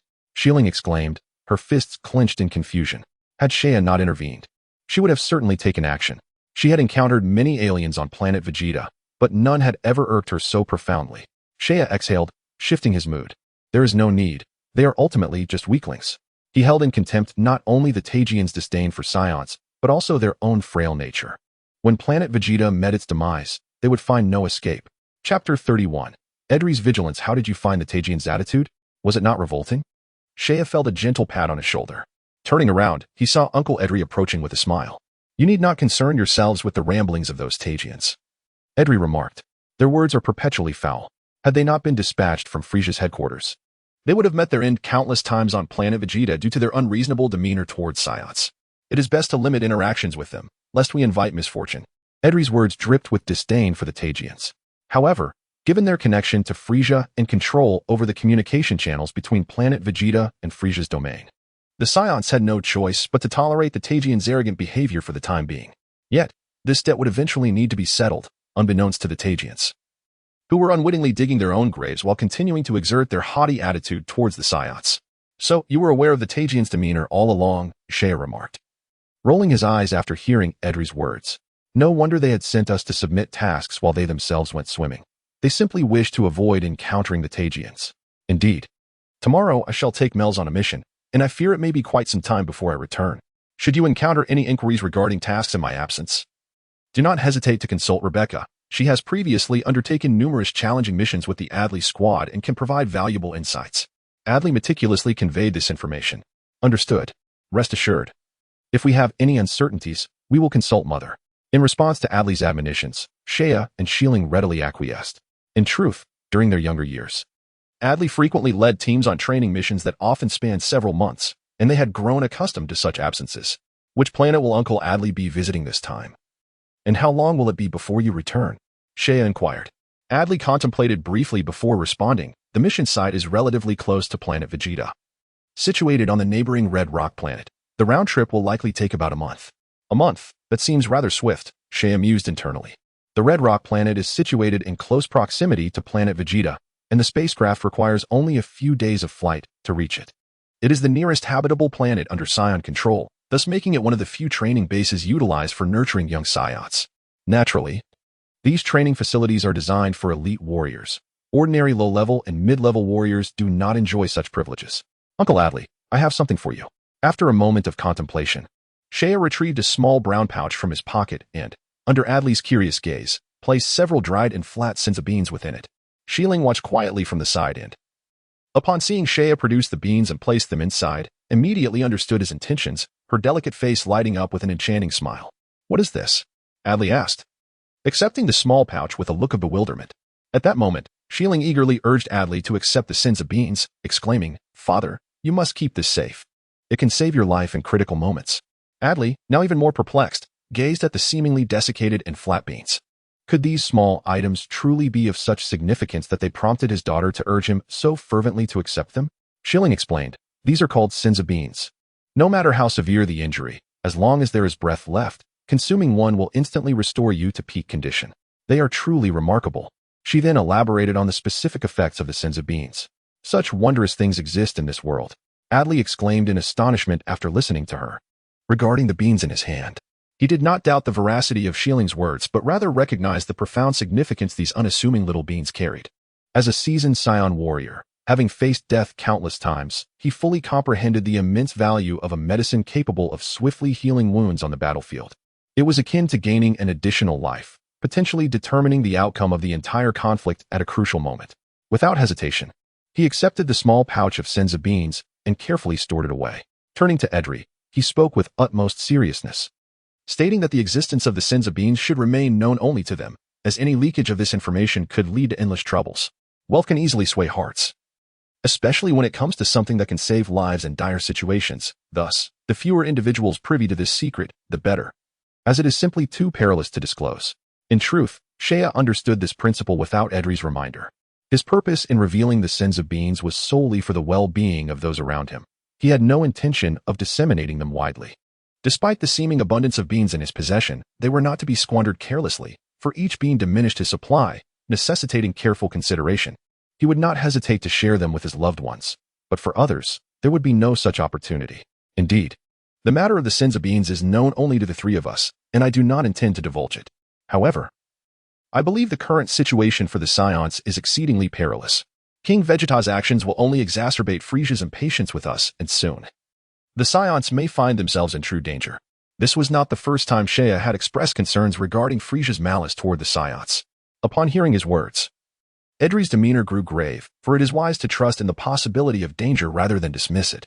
After a moment of contemplation, he remarked, if Frieza indeed intends to target the Saiyans, our strength will undoubtedly be insufficient to withstand him.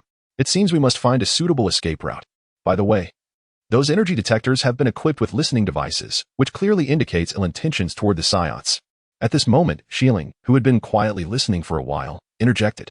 As for the detectors, any extraterrestrial with a modicum of technological expertise could easily uncover such devices with a thorough examination. What did you say? They installed listening devices on the detectors? Upon hearing that Frieza had indeed placed surveillance equipment on the energy detectors used by the Saiyans, Edri was quick to grasp the gravity of the situation.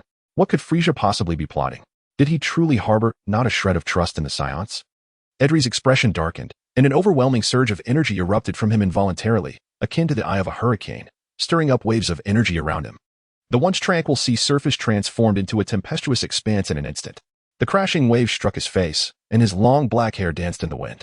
Shea observed in astonishment. The formidable aura emanating from Edri suggested that his battle power had reached at least 8,000, a truly remarkable level of strength. After a lengthy pause, Edri sighed deeply, dissipating his formidable presence, and the world returned to calm, as if the preceding spectacle had merely been a fleeting dream. Chapter 32. A new mission. If Frieza has indeed installed a listening device on our detector, His animosity towards us Saiyans must be deeply rooted, and every movement of ours is likely under his surveillance. Edley's countenance darkened. After several moments of contemplation, he gestured to Shea and Shieling, indicating that the matter was grave and that they, being mere children, should refrain from further involvement. He would confer with Rebecca to verify the situation. The journey continued in silence, Edley's thoughts consumed by the future of the Saiyans, neglecting to inquire about the origin of Shea's sins of beans. Upon returning home, Edley and Rebecca retreated to a room, emerging only by nightfall, their faces reflecting a profound concern. The following day dawned with a dim light. Early in the morning, Edley departed Planet Vegeta aboard a spacecraft with a student named Myers, heading towards Planet Red Rock to undertake a training mission. Naturally, his ulterior motive was to reach out to some rational-minded Saiyans to discuss the future of their kind, with his former comrades being the first that came to mind. They needed to ascertain the true extent of Frieza's power. Embarking on a reckless rebellion akin to King Vegeta's without a clear understanding of the enemy's strength would inevitably lead to a disastrous outcome. A war concerning their very survival must be fought with knowledge of both themselves and their adversary. In this regard, Shea could offer them assistance. Yet he could not divulge the truth outright. The prideful nature of the Saiyans often leads to a singular mindset. If he were to directly inform them that Frieza's strength was such that he could annihilate their entire race with a mere wave of his hand, they would rather prepare for battle than consider retreat. Such notions would be met with disbelief and rejection. Even if Shea clarified his sources, they would likely dismiss the idea, firmly believing that Saiyan warriors are destined to die in battle and would never contemplate retreating. The wisdom of preserving one's strength for future endeavors might only resonate with them once they personally seek the truth and witness Frieza's despair-inducing might. Perhaps then, with a gentle nudge from Shea, they would finally arrive at a resolute decision. In the distance, the mountains rolled endlessly, their silhouettes merging with the horizon. The sun quietly peeked over the landscape, its rays filtering through the dense mist of the forest, casting vibrant hues upon the earth. Following a brief rain the night before, droplets clung to the leaves. As the wind blew, they cascaded down, creating a fine spray of mist. The lush green foliage unfurled gracefully within the dense woods, shimmering in the ethereal atmosphere, pulsating with the essence of life. At Shieling's residence, within a hemispherical training arena, that is a training facility commonly utilized by the Saiyans, measuring over 10 meters in both length and width. The semi-arched walls are constructed from the most advanced alloy materials, coated with a special energy-absorbing paint that captures the excess energy emitted during training. The entire arena glistens with a silvery brilliance, exuding a modern aesthetic without being at all glaring. This is a rather ordinary training room, lacking any supplementary devices for regulating air, temperature, or gravity. As is typical in the training grounds of cosmic beings, they have yet to realize the significance of those seemingly trivial factors on the efficacy of their training. At this moment, on either side of the curved training room, biomechanical robots have been fully activated. Their crimson single eye flickers with a chilling scarlet light, while energy emission devices embedded in their chests brim with power, radiating a faint blue glow. In the center of the training ground, two diminutive figures dart rapidly across the arena, engaging in an intense exchange of blows while simultaneously evading the sudden onslaughts of the biomechanical robots. Their speed is so swift that after images flicker around them, and within the blink of an eye, they have exchanged dozens of strikes. The biomechanical robots operate in a systematic manner, unleashing azure energy beams from their chest-mounted emitters that converge mid-air to form an expansive net. Akin to a fisherman casting their net towards the two combatants at the center, the bodies momentarily pause in mid-air, gracefully altering their trajectories to evade the energy with astonishing angles. Shea watches the girl before her with a sense of satisfaction, her eyes twinkling with delight. Conversely, Shiling's delicate features reflect a serious demeanor, although this is merely a casual sparring session with suppressed auras. Shea's prowess reveals a different kind of martial artist, effortlessly poised and exuding an overwhelming grandeur. Whoosh! Shea's figure vanishes before Shieling, who swiftly tracks her movements with her gaze. Suddenly, a fist appears at Shiling's waist. Her eyes glimmer as she slightly leans her body to evade the punch aimed at her midsection. The fierce gust of wind strikes the ground, producing a series of thuds. With a swift movement, she evades a barrage of attacks, which come at her in relentless waves. Roaring and snapping like wolves, Shieling retreats several meters, then repositions herself before launching herself towards Shea in a dive. Shea's gaze flickers, her eyes locked onto Shiling's every move. Bang! Shiling's punch comes forth, but alas, Shea meets it with her elbows, observing Shiling's unpretentious and decisive attacks. Shea cannot help but nod in approval before swiftly countering with her own assault. Clang, clang, clang. A series of urgent bell-like sounds reverberate through the training ground as dozens of biomechanical robots appear to receive a simultaneous command, converging towards the walls of the arena. A silver arc suddenly opens up, allowing several robots to vanish into the shimmering silver surface. Rebecca quietly observed from the side. When she saw Shea and Shieling conclude their training and exit the arena, she offered them 2 towels with a smile, saying, "Here, take these and wipe off your sweat."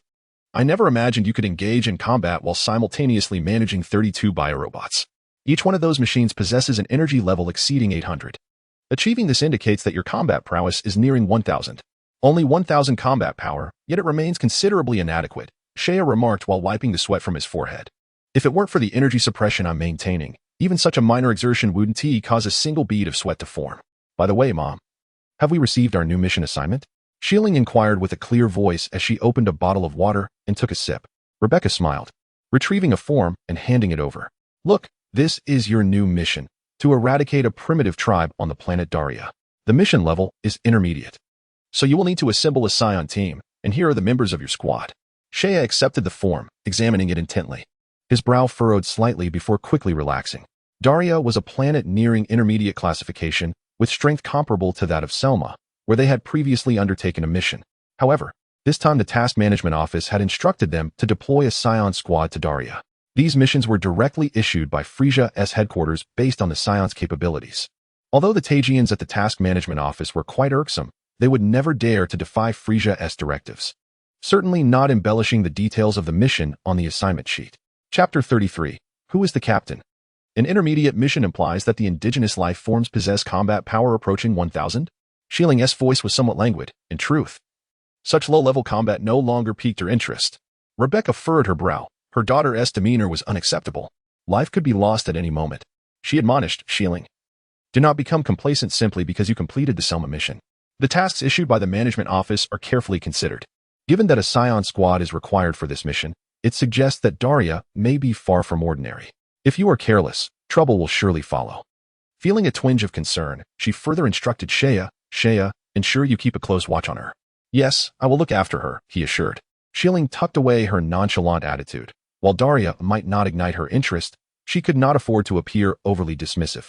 Thereafter, Shea and the others organized their gear and, after bidding farewell to Rebecca, proceeded towards the assembly area for their team. In the outskirts of the city, far from the towering edifices of technology, lay a stretch of plain. This location was approximately 100 kilometers from the urban center and even farther from the spaceport, although not the heart of the continent. The environment here was far from ideal. A dull, yellow hue dominated the landscape, and the riverbed had dried up, cracking open in several places. As the wind gusted, the scattered tumbleweeds rolled chaotically in every direction.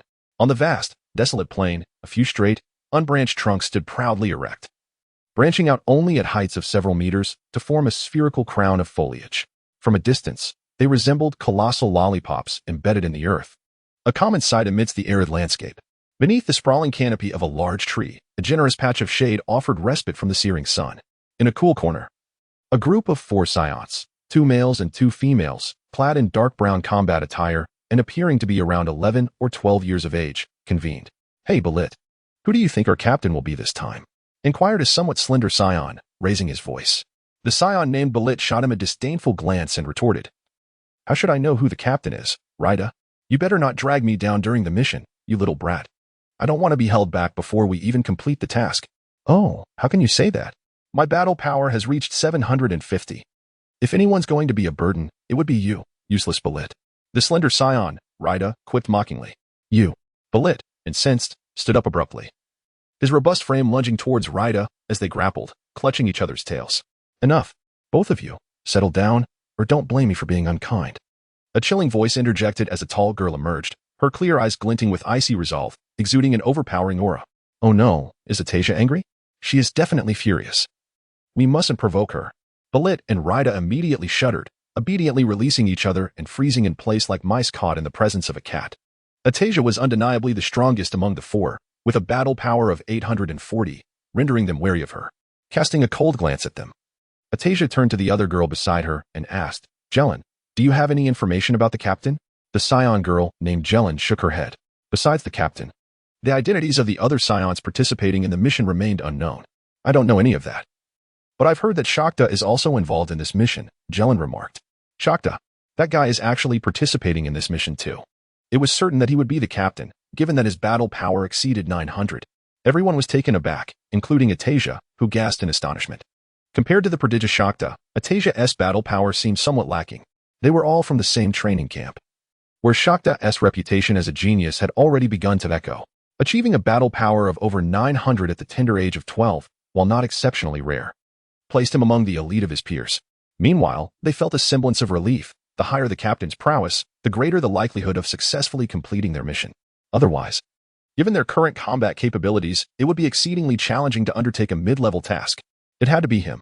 Otherwise, how could they possibly accomplish such a task? Raida clapped his hands together, convinced he had deciphered the answer. It was not that they were underestimating themselves. The annihilation mission on Modalia was far too formidable for their quartet alone. At that moment, they spotted a figure soaring from the distant horizon. A Saiyan clad in a brown combat suit, with a tall stature, resolute gaze, and an impressive mane of hair standing on end. Indeed, it was Shakta, the very individual they had just been discussing. Upon landing and seeing the 4 Saiyans before him, a flicker of dissatisfaction crossed Shakta's calm demeanor as he inquired, "Why is it only you 4 in this team? Where's the captain?" Hearing Shakta's question, everyone appeared momentarily taken aback. What was going on? Was Shakta not their captain? Raida, astonished, asked, "Shakta, are you not the captain?" "Certainly not. I, too, am curious as to who our captain truly is," Shakta replied coldly, a glint of intrigue in his eyes. He was equally eager to discover who would assume the role of their leader. How could that be? "If you are not the captain, then who is?" Balit exclaimed, incredulous. Among the talented individuals of their age group, few stood out besides Shakta. Could it be Igila, Kale, or perhaps Pabinlais? Adishia, however, shook his head and said, "It cannot be any of them. I know they are currently engaged in other missions. Could it possibly be someone from a higher tier?" Jelan suggested. Everyone's eyes lit up, and they cast appreciative glances at Jelan. Indeed, aside from members of their own training cohort, it was plausible that someone from a higher tier might lead them. The annihilation mission on Modalia was exceptionally challenging, potentially featuring enemies with combat power exceeding 1,000. It would be entirely reasonable to appoint a more experienced Saiyan as their captain. They had not considered candidates younger than themselves. Deep down, they were reluctant to believe that a mid-level warrior younger than them could possess such strength. Moreover, Shakta was already a standout among their cohort of mid-level warriors, with everyone's talents closely matched, making such a significant age gap difficult to bridge. Yet, the actual circumstances might indeed defy their expectations. Chapter 34. I am your captain, however. With the captain yet to appear, their conjectures remained unverified, and they could only wait. Shakta found a shady spot to sit, distancing himself from Balit and the others. Recognizing his disposition, the others chose not to engage him and instead discuss their current mission. As their conversation meandered, they eventually turned to the topic of their training progress, which inevitably led to a spirited exchange of banter and competitive rivalry. Shakta gazed from a distance at the animated conversation among several individuals, his brow furrowed in contemplation. These fellows, do they not grasp the significance of this mission? I wonder who will assume the role of captain. I hope their abilities are not lacking. The phenomenon of Saiyans forming small teams to undertake missions is quite common, primarily to enhance task efficiency. As they mature, intermediate warriors will typically form specific battle squads before reaching adulthood. Once established, these teams are unlikely to disband easily and may endure for a considerable duration. In essence, Shakta would henceforth be a member of this small team, and naturally, he hoped for their collective strength to be formidable. Shaking his head to temporarily dismiss these thoughts, Shakta exhaled softly and reclined against a cracked stone, his gaze drifting lazily towards the sky. The heavens were awash in hues of crimson, the smooth atmosphere devoid of any wrinkles, with clusters of clouds tinged with rosy shades drifting gently, shifting shapes with the light breeze. As the wind blew, the clouds began to roll, casting irregular shadows upon the ground as sunlight filtered through. Suddenly, Shakta noticed 2 dark figures on the distant horizon. With a forceful push of his arms, he sprang up gracefully to his feet, catching the attention of Atasia, Balit, and the others. "Ah, someone is coming." Atasia's melodious voice rang out. Could it be the captain? Jelan murmured, a flicker of anticipation in her expression. Ignoring the voices around him, Shakta squinted towards the approaching figures, and as they drew nearer, he discerned that there were 2 diminutive Saiyans, one male and one female, clearly younger than the rest of them. Why are there 2 children? Are they also members of our team? Raida exclaimed in astonishment, his face a mask of disbelief. That seems improbable. The mission management wouldn't be so reckless, would they? Balit questioned, uncertainty creeping into his tone. But look, they are indeed heading in our direction. Indeed, they truly are. At last, amidst the incredulous gazes of the group, Shea and Shieling landed steadily not far in front of them. all signs indicating that these two were indeed members of their team. Is the management playing a joke? They actually sent two children here. At that moment, a faint smile graced Sheia's lips as he keenly observed the expressions of everyone present. Approaching them, he spoke in a low, resonant voice. Shakta, age 12, combat power 925. Atasia, age 12, combat power 840. Rida, age 12, combat power 750. Jelen, age 12, combat power 788. Balit, age 12, combat power 738. Sheia meticulously recited the names and combat powers of each individual, a privilege exclusively held by the captain. This revelation indicated that he was indeed their leader. The Saiyans were struck with disbelief, particularly Shakta, whose expression darkened considerably, his cold eyes glinting with malice. How infuriating it was that these two clearly younger individuals were their superiors. Shakta clenched his fists, his fingers turning pale from the intensity of his grip.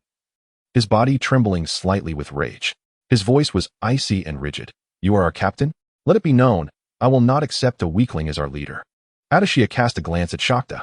Although she did not articulate her thoughts, her eyes flickered, clearly echoing his sentiments.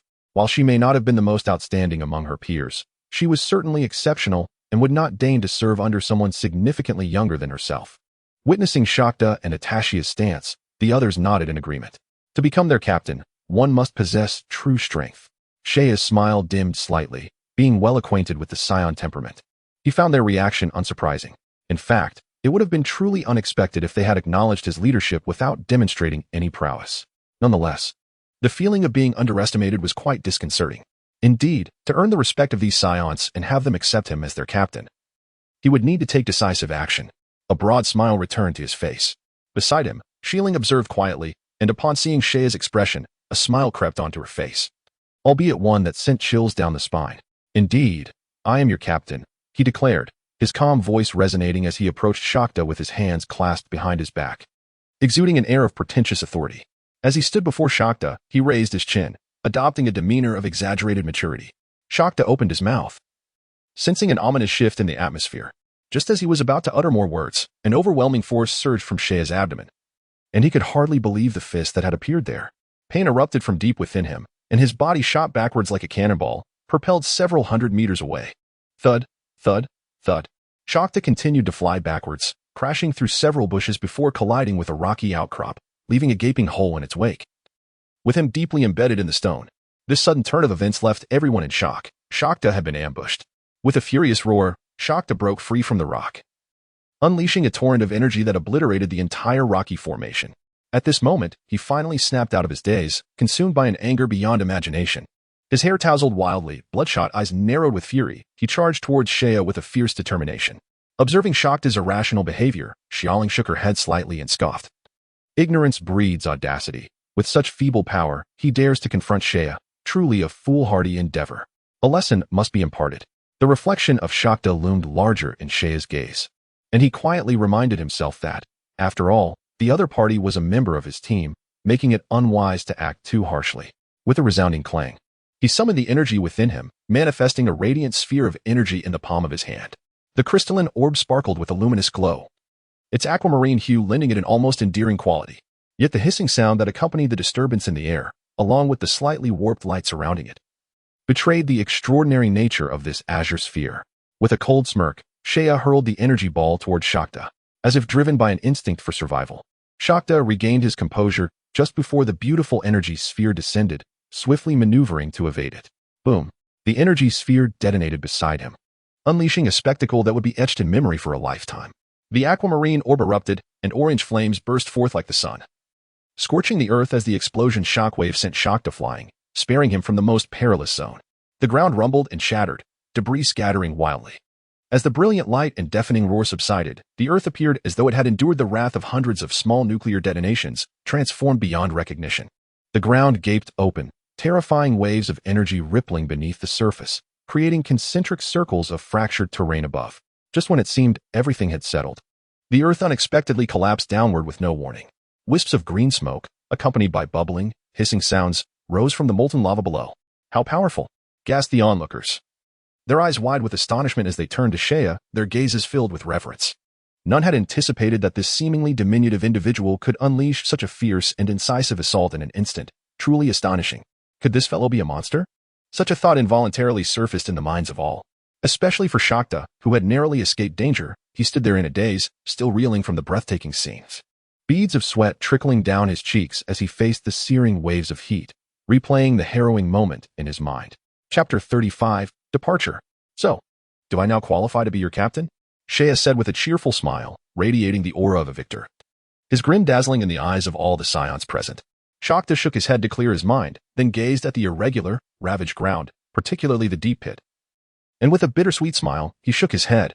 I had always believed myself to be among the elite of my peers, priding myself on being nearly as formidable as the older Saiyans. Yet it seems I have been viewing the world from a limited perspective.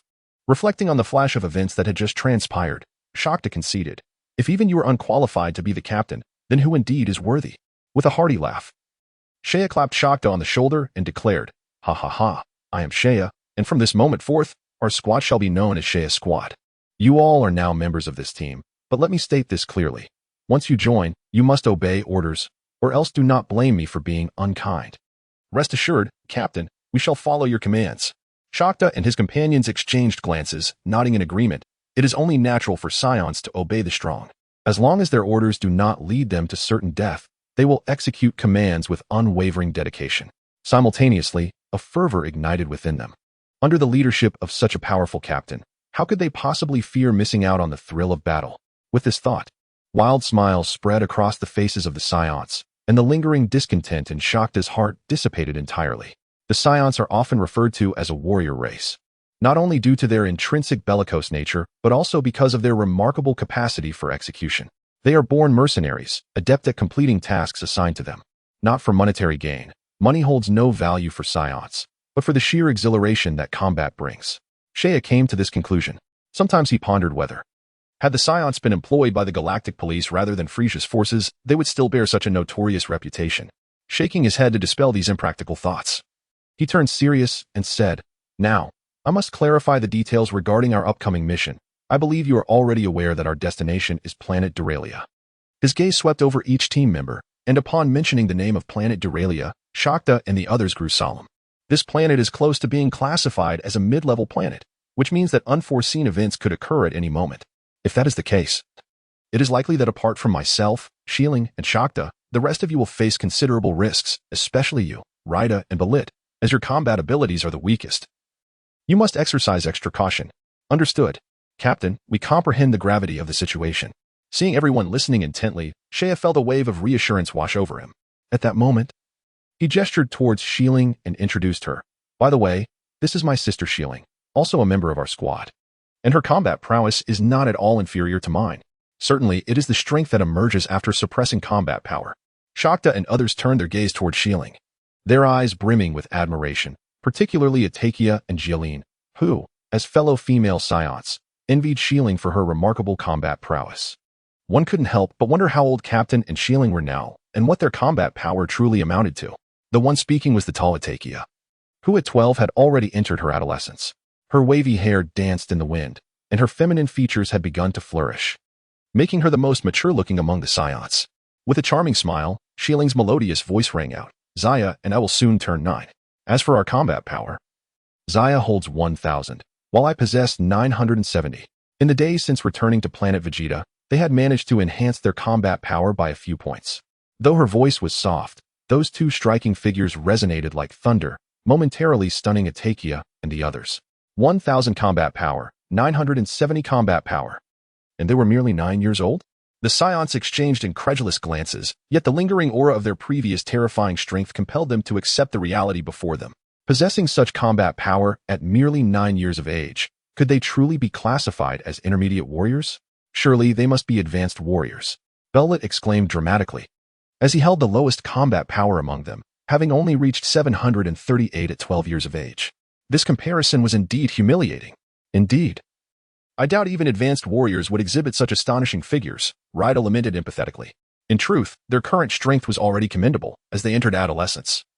They would experience a remarkable leap in power, surely surpassing 2,000 combat power in adulthood, placing them firmly among the mid-tier of intermediate warriors.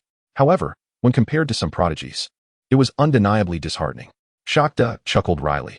I once thought achieving over 900 combat power at 12 was exceptional, but in comparison to you all, well, it is truly incomparable. Absolutely, Atakia and Jelly nodded in agreement, deeply resonating with Shakta's sentiments. Unbeknownst to them, the bond among the Saiyans had grown significantly, and with the formidable presence of Zaya and Shieling, the trivial disparities among them seemed insignificant, uniting them in a shared sense of purpose. Gradually, they began to regard Zaya as a genius akin to Prince Vegeta. All right, it is time for us to depart.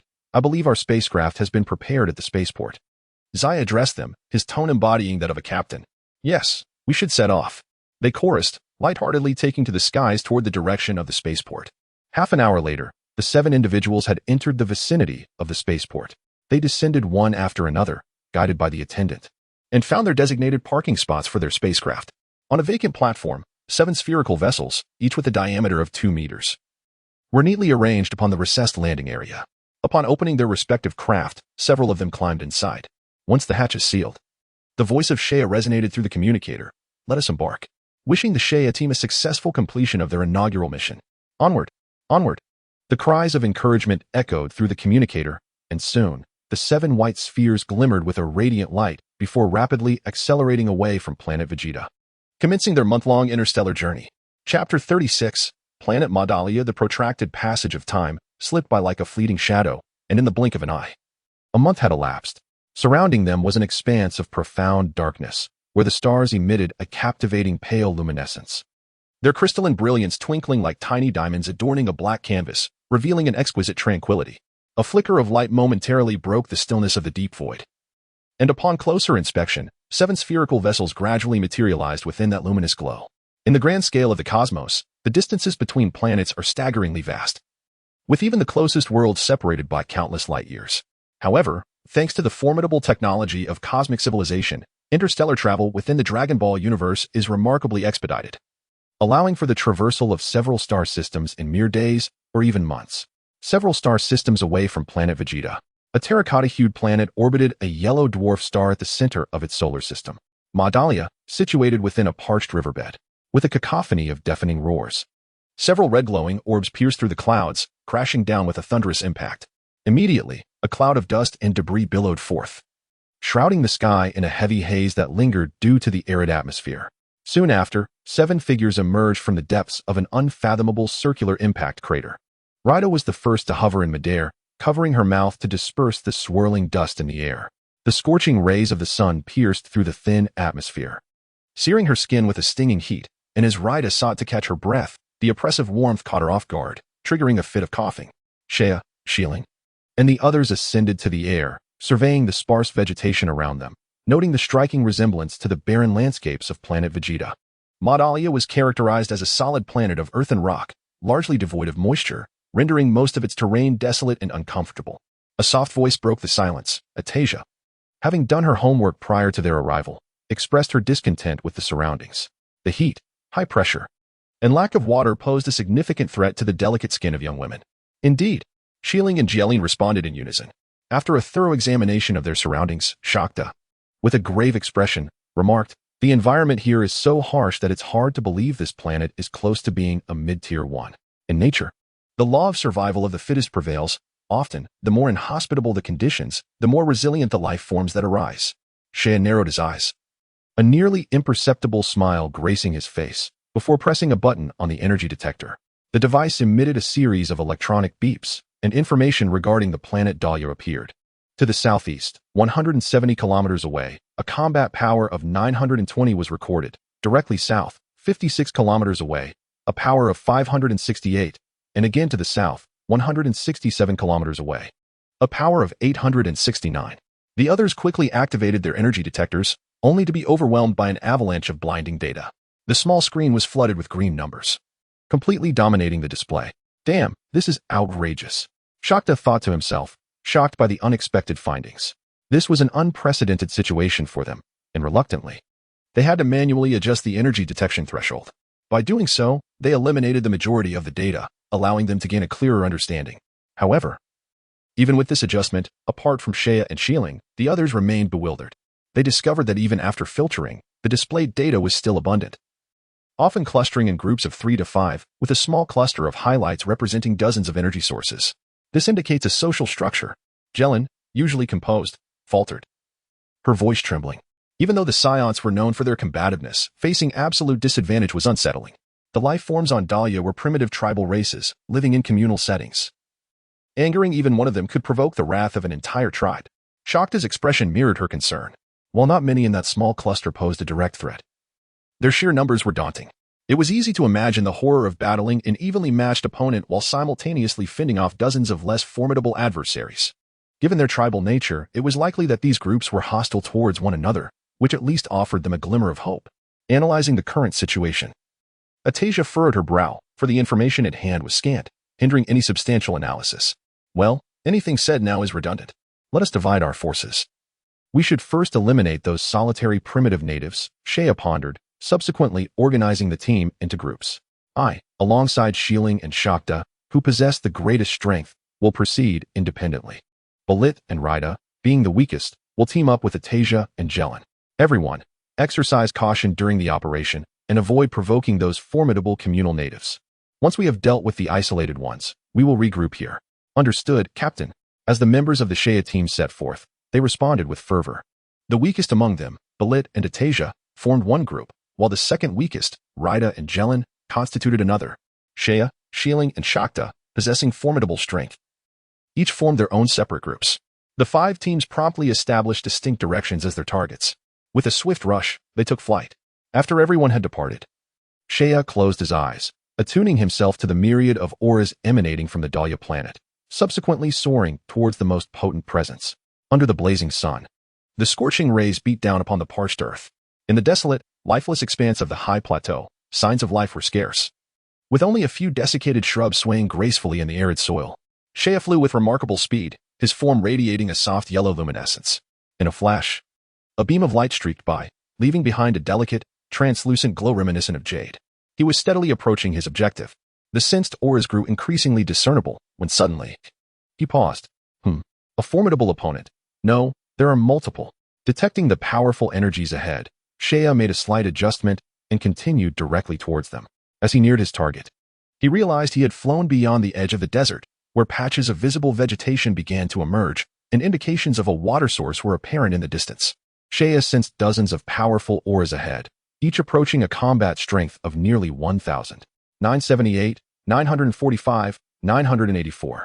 With a subtle smile curling at the corners of his mouth, Shea remained unfazed. While this level of combat power was merely an appetizer to him, it was indeed the pinnacle of strength on the Dahlia planet. Then let us begin with you. In a flicker of light, Shea's form appeared above the sources of energy. Below lay a small primitive tribe. The natives resembled half-evolved apes. Their sharp fangs glinting with a fierce light, their bodies cloaked in a layer of greenish fur, and their lower halves adorned with coarse animal hides, indicating a nascent consciousness of civilization. Upon noticing the sudden silhouette above them, the natives emitted guttural growls, a sound that resembled a primitive language intermingled with bestial roars. Chapter 37. Slaughter. This small tribe, comprising merely a few dozen natives, was, however, the most powerful in the vicinity. They occupied the most advantageous geographical position on the arid plateau, in close proximity to a water source. For ages, they had thrived unchallenged. Any intruder into their territory faced brutal slaughter, and over time, few tribes dared to confront them.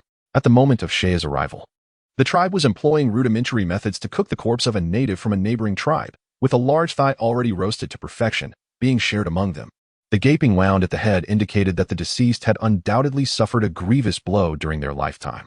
The emergence of Shea instinctively instilled a sense of crisis among the indigenous people. Clad in a dark brown soft armor, which shimmered faintly, he appeared extraordinarily regal, an attire never before witnessed on the planet of Dahlia. The primitive natives, unfamiliar with combat uniforms, could only marvel at the splendor of his garments. The barbarity of consuming one's own kind truly surpassed even that of beasts. Even strays would not resort to such cannibalism. Shea's eyes turned cold as he reflected on how, in his past life, stray dogs were indeed humanity's loyal companions, far more noble than these savage tribesmen. The natives, unable to comprehend Shea's words, sensed his derision and responded with guttural growls, attempting to intimidate him. Yet, what was Shea to be cowed by mere, incomprehensible roars? As their deep growls failed to deter him, the indigenous people grew visibly enraged, abandoning their previous tasks. Soon, dozens of massive figures leaped into the air, encircling Shea. Each native towered over 3 meters, their imposing physiques creating a palpable sense of oppression. evoking the illusion of a large brute bullying a smaller counterpart. The natives emitted low, furious roars that were chaotic and brutal. As their cries filled the air, a torrent of turbulent energy surged forth, the hot, dense atmosphere becoming tumultuous. It was akin to a small vessel navigating through the ocean, one moment tranquil and glistening, the next engulfed by furious waves, threatening to capsize and plunge into the depths below. Despite the peril of the scene, Saiyan stood unwavering at the center of the storm. Although his combat strength approached a formidable 1,000, the energy was poorly harnessed, likely rendering him incapable of unleashing even 900 in true combat. With a subtle sweep of his gaze, he remained unaffected by the rapidly shifting energy around him, his expression largely unchanged. With his keen perception, he easily discerned the flaws inherent in the primitive natives. He then gently raised his palm, stirring the air. An overwhelming and majestic aura immediately emanated from Saiyan, radiating outward with the force of thunder, causing the ground to tremble and the winds to rise. Even when utilizing merely 1,000 combat power, his adept manipulation could induce a variety of meteorological phenomena. Faced with the sudden eruption of Saiyan's formidable presence, the indigenous people's pupils constricted, prompting them to take 2 steps back. However, recovering from their shock, they pounded their chests and let out a long, piercing howl, their tusks grinding together to produce a jarring sound. The indigenous people exchanged fearful glances, suddenly embracing one another, forming a bizarre configuration, and then they let out furious roars. At that moment, a wondrous scene unfolded. From the center of their huddle, sound waves transformed into visible ripples, vibrating the air in concentric circles. Simultaneously, with a forceful twist, dry tree trunks and fragments of stone were lifted from the ground, producing a rustling sound. Following this, with a sharp crack, bushes were uprooted, swirling through the air alongside the stones. Waves of air surged forth, a fierce energy storm that held the potential to engulf all in its path, continuously expanding outward. Saiyan observed the primitive people's actions with astonishment, only to shake his head in disappointment. Alas, their method was merely reliant on brute force, devoid of any technical finesse. These primitive tribes had yet to learn how to harness the energy within themselves, resorting to the most savage means of combat, which proved to be the least effective and most exhausting. Compared to the beasts of Selma, they were markedly inferior. The beasts fought instinctively, their formidable combat prowess rendering them all the more terrifying. In contrast, these primitives were woefully lacking, no matter how great their strength, if they failed to strike their enemies. It was all in vain. It appeared that this mission was not as daunting as he had anticipated. Saiyan mused inwardly, his expression easing considerably. Initially, he believed that accomplishing the extermination task of the Dodorians without revealing his true combat capabilities would take considerable time, and he had prepared himself for a lengthy endeavor. Yet, in the heat of battle, he discovered that these primitives were indeed quite foolish, possessing immense strength but lacking understanding of how to wield it, given their exceptional physiques. If they were granted a few millennia to develop their own martial arts, perhaps ascending to a higher civilization would not be beyond their reach. Yet, alas, their fate was sealed. With a gaze as sharp as an eagle's, Saiyan fixed his intense stare upon the indigenous people, a glimmer of brilliance igniting within his dark eyes.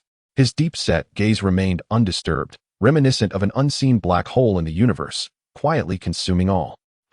Saiyan let out a low growl, his aura swelling, ultimately locking his power at a combat strength of 1,000. Such formidable strength was more than sufficient to deal with these primitives. Casting a cold glance at them, his body suddenly accelerated, unleashing a tempestuous onslaught. The tribesmen instinctively sensed an impending threat, the chill of death sending shivers through their nerves, causing them to cry out in alarm and scatter like birds and beasts. None shall escape. Saiyan's eyes narrowed, his youthful yet handsome face twisting into a cruel smile. In that moment, the Saiyans' bloodthirsty nature was laid bare. Countless afterimages materialized in midair, while his true form swiftly tracked the fleeing paths of the primitives. In a flash of lightning, he struck out with his palm, the force of his punches creating a series of sharp sounds. With each blow, another primitive was rendered incapacitated. The profound disparity in power inflicted a piercing psychological wound upon the primitive natives, who endured relentless and violent shocks, akin to a high-velocity projectile, teetering on the brink of explosion as they were struck with immense force. It must come to an end, Saiyan murmured softly. This battle held little value for him. Nearly a one-sided slaughter. He raised one hand above his head, fingers outstretched, and with a slight exertion, a luminous sphere of energy coalesced, radiating a crystalline glow. A crimson halo enveloped the surface of the energy sphere, resembling a beautiful miniature sun, exuding a searing brilliance. It was the signal of death. With a breath, the energy descended. A thunderous roar erupted like a clap of thunder, enveloping the sky in a shroud of formidable energy, casting a somber shadow. The overwhelming pressure blotted out the sun, warping the air like a lens obscuring the scorching rays above. Wisps of smoke curled upward, and debris littered the ground. As the smoke gradually dissipated, the last remaining oasis on the plateau vanished, leaving behind a colossal circular crater, a kilometer in diameter, its depths unfathomable. Gazing at the life he had obliterated with his own hands, Seiya felt no stirrings of emotion, as if he had merely extinguished a few inconsequential ants. He was not a man of pity, for he was merely executing a task. The strong towered over the weak, akin to deities. To exist without a higher power above oneself, one must strive to become a god. With one target resolved, Seiya departed from the nearly desolate plateau, advancing toward his next objective. The formidable life forms on the planet Dahlia were indeed numerous. It wasn't long before another native creature came into view.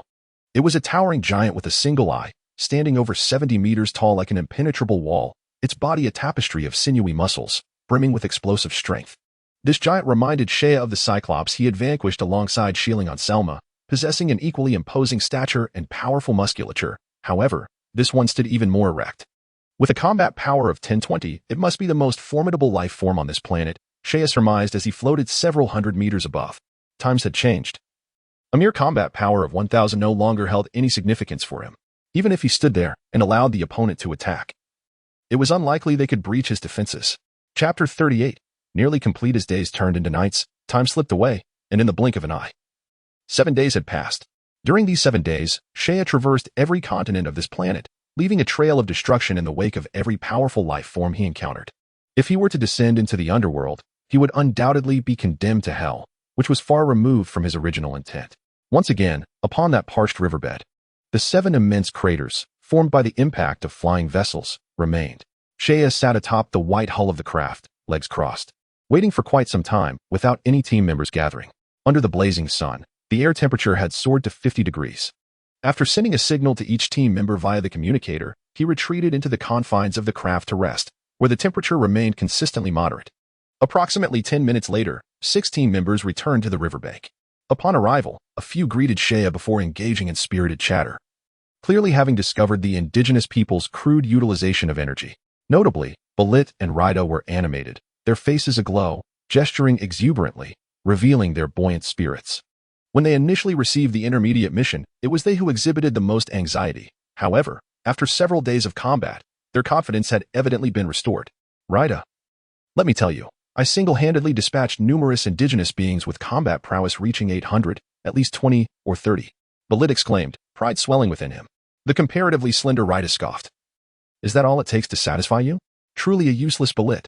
Had it not been for Atasia's protection at that moment, you would have been quaking in your boots. Who said that? I personally killed an indigenous being with a combat power of 850. You can ask Atasia, can't you? Balit retorted, his face flushing as he sought Atasia's validation. Yet, she averted her gaze, seemingly disinterested. Huh, you see, the truth is out. Rida laughed heartily, relishing his perceived triumph over Balit. Unfazed, Balit spat in defiance, indignantly stating, don't speak of me. You still rely on Jelen. What's so commendable about that? In a few years, I could easily best you. Humph, that's different. My combat power is on par with Jelen's. Our synergy is true collaboration, while you merely hinder progress, Rida declared with pride. At that moment, Shakta, unable to bear their antics any longer, interjected. They were all from the same cohort, and this display before the new captain was utterly disgraceful. With a disdainful huff, he remarked coldly, do you truly believe this is impressive? Have you no ambition? Such behavior is a disgrace to the Saiyan race. At this, both Balit and Rida fell silent. Shakta's authority had been established during their time in the training camp, and they dared not utter a word in his presence. Atasia's eyes sparkled as she turned her gaze towards Seiya. Captain, what shall we do next? Shall we decisively eradicate the indigenous tribes here? After a moment of contemplation, Seiya remarked, it is evident that the indigenous inhabitants of Dalarian Star have not mastered the harnessing of energy, which presents us with a significant advantage. Under such circumstances, even Barrett could single-handedly vanquish opponents stronger than himself. We must capitalize on this. However, he pondered why the Task Management Office had classified this mission as intermediate. It seemed far from the standard. Jelen, a relatively quiet female scion with a sharp intellect, usually remained reserved but often pinpointed the crux of issues. This is easily understood. The extraterrestrial beings assessing planetary classifications do not personally descend to the surface. They merely employ energy detectors from the cosmos, lacking knowledge of the planet's specific conditions. This is why the mission's difficulty has been overstated. and we have fortuitously encountered this situation. Attishia smirked, her youthful charm radiating at that moment, yet anyone who mistook her for an ordinary fragile girl would find the ferocious and violent side of a Saiyan unforgettable. Shea, what are our next steps? Shieling inquired, her gaze fixed upon him. Resting his chin on his hand, Shea replied, at present, we possess an undeniable advantage. In the previous days, we have already obliterated the majority of solitary natives and small primitive tribes. Next, we face larger tribes, which will undoubtedly elevate the difficulty of our task significantly. Here is the plan. I will team up with Shieling, while Shakta and the others will form a group of 5. I expect you to eradicate all primitive tribes on Dolarian Star within 5 days. Shea issued the command in a chilling tone. Understood. The expressions of all Saiyans turned serious as they accepted the orders and subsequently set off towards the locations where the energy detectors indicated a significant concentration of primitive tribes. After Shakta and his group departed, Shea and Shieling flew together for a distance before parting ways. Their temporary alliance had been merely to conceal their true strengths, as their abilities did not necessitate joint action. Shieling, head north. There are over 300 energy signatures gathered there. By the way, if you must utilize energy exceeding 1,000 combat power, it is best to deactivate the detector, Shea advised with concern before she departed. Got it. Shieling lightly acknowledged, then accelerated towards the north without looking back. Watching her vanish into the distance, Shea smiled and altered his course towards his own objective. The task of exterminating the natives on Dolarian Star seemed daunting in theory, yet both Shea and Shakta made a surprising discovery during its execution. The task was, in fact, not difficult at all. Shea's heart was tranquil as a calm lake, and a subtle smile graced his lips, revealing a gentle arc. He realized he could save considerable time, no longer wasting precious moments on this desolate planet. When Saiyan teams undertake missions, the initial grouping is coordinated by the Task Management Office, which selects suitable personnel and appoints a leader. Subsequently, the leader possesses a degree of autonomy in task selection for future missions. In other words, as the captain of the Saiyan squad, Shea, after successfully completing the mission on the planet Dahlia, can select tasks that align with his needs. This offers little utility to an ordinary Saiyan squad, merely allowing for adjustments in the intensity and duration of task execution. After all, any task ultimately involves combat. Saiyans simply revel in the exhilaration of battle. However, Shea is different. He harbors his own aspirations and desires to become a formidable warrior as soon as possible. Fortunately, his mind is equipped with several methods for enhancing his strength. Chapter 39. Members of the Edri squad upon emerging from the hyperbolic time chamber on Earth. Shea's combat power surged beyond 12,000. After more than a year of steady accumulation, he has established an exceptionally solid foundation. It is now time to unleash this latent potential for further breakthroughs. Presently, he is in urgent need of a gravity device, ideally one capable of simultaneously altering temperature, pressure, and gravitational parameters. This necessitates the assistance of advanced technological civilization. Although the planet Vegeta is home to numerous technologically adept extraterrestrials, Shea is reluctant to enlist their aid, as their loyalties lie either with Frieza or King Vegeta. He fears that the moment the gravity chamber is constructed, he may be betrayed. The gravity chamber must be manufactured without delay. His next mission should involve a high-tech planet. Shea cradles his temples with his hands, gently kneading them. He possesses an abundance of Senza beans, and if he does not utilize them in conjunction with the gravity chamber for training, it would be an egregious waste. With the combination of Senza beans and the gravity device, along with his Saiyan physiology, Shea can already envision his rapid ascent in strength. His heart swells with fervor, yearning to conclude the current mission and return to Planet Vegeta. 5 days later, they find themselves once again at the site of the spaceship's descent. The Saiyans gather once more, having completed the extermination mission on Dahlia, a planet now devoid of any life forms with combat power exceeding 100. Although merely a fortnight has passed, they have encountered countless battles, and despite the challenges, Dahlia is undeniably a planet at the cusp of being classified as mid-tier. The adversaries faced by Shakta and his companions were, in truth, not significantly weaker than themselves. Consequently, after the skirmishes, their combat prowess has genuinely risen. Among them, Belit, the one with the lowest combat power, has reached 810, an increase of 70 points, while the strongest, Shakta, has directly surpassed 1030. Largely due to the strength of the opponents he selected. Such remarkable progress within a mere few days has uplifted the spirits of the Saiyans. Even the traditionally contentious Raida and Belit are now joking with one another like close companions. Shea observes his comrades with satisfaction, noting their radiant faces and playful banter. And a faint smile graces his lips. Well done, everyone. Our mission has been successfully completed. and each of you has experienced a corresponding enhancement in your combat power. It is time for us to return to Planet Vegeta. Indeed, it is time to go back. Captain, next time, please choose a more suitable mission. You know I was incredibly anxious before, fearing I wouldn't complete the task. Pleaded Belit, his expression one of desperation. Kiki, I have no particular demands regarding the mission. And I'm genuinely looking forward to our next undertaking, Captain, Atasia replied with a bright smile, her wavy hair dancing in the breeze. Her tall figure and charming grin gave her an air of maturity. Jelena stood quietly to the side, saying nothing. The sweltering air had left beads of sweat on her cheeks, yet her sparkling eyes betrayed her eagerness for the upcoming mission. Rest assured. Our next task will surely not disappoint you, Shea replied with a smile, leaping onto the spherical spacecraft situated in the center of the impact crater. The vessels were partially submerged in mud, their surfaces rough and charred in places. Let us go back to Planet Vegeta. Shilling cheered, following suit. The remaining members exchanged glances and entered their respective crafts. Moments later, 7 white spheres soared into the sky, accelerating in a straight line to an extraordinary speed. Swiftly breaking free from the gravitational pull of the planet Dodoria, heading toward the serene depths of the cosmos. A month later, on Planet Vegeta, the stars twinkled brilliantly. A myriad of constellations suspended high above. At that moment, one side of Planet Vegeta was cloaked in darkness as Shea's team of 7 emerged from the spaceport, making their way to the nearest mission management office. It was the same hemispherical 3-story building, manned by the notoriously unfriendly Saiyans. After submitting their mission report from Planet Dodoria, the team members prepared to part ways.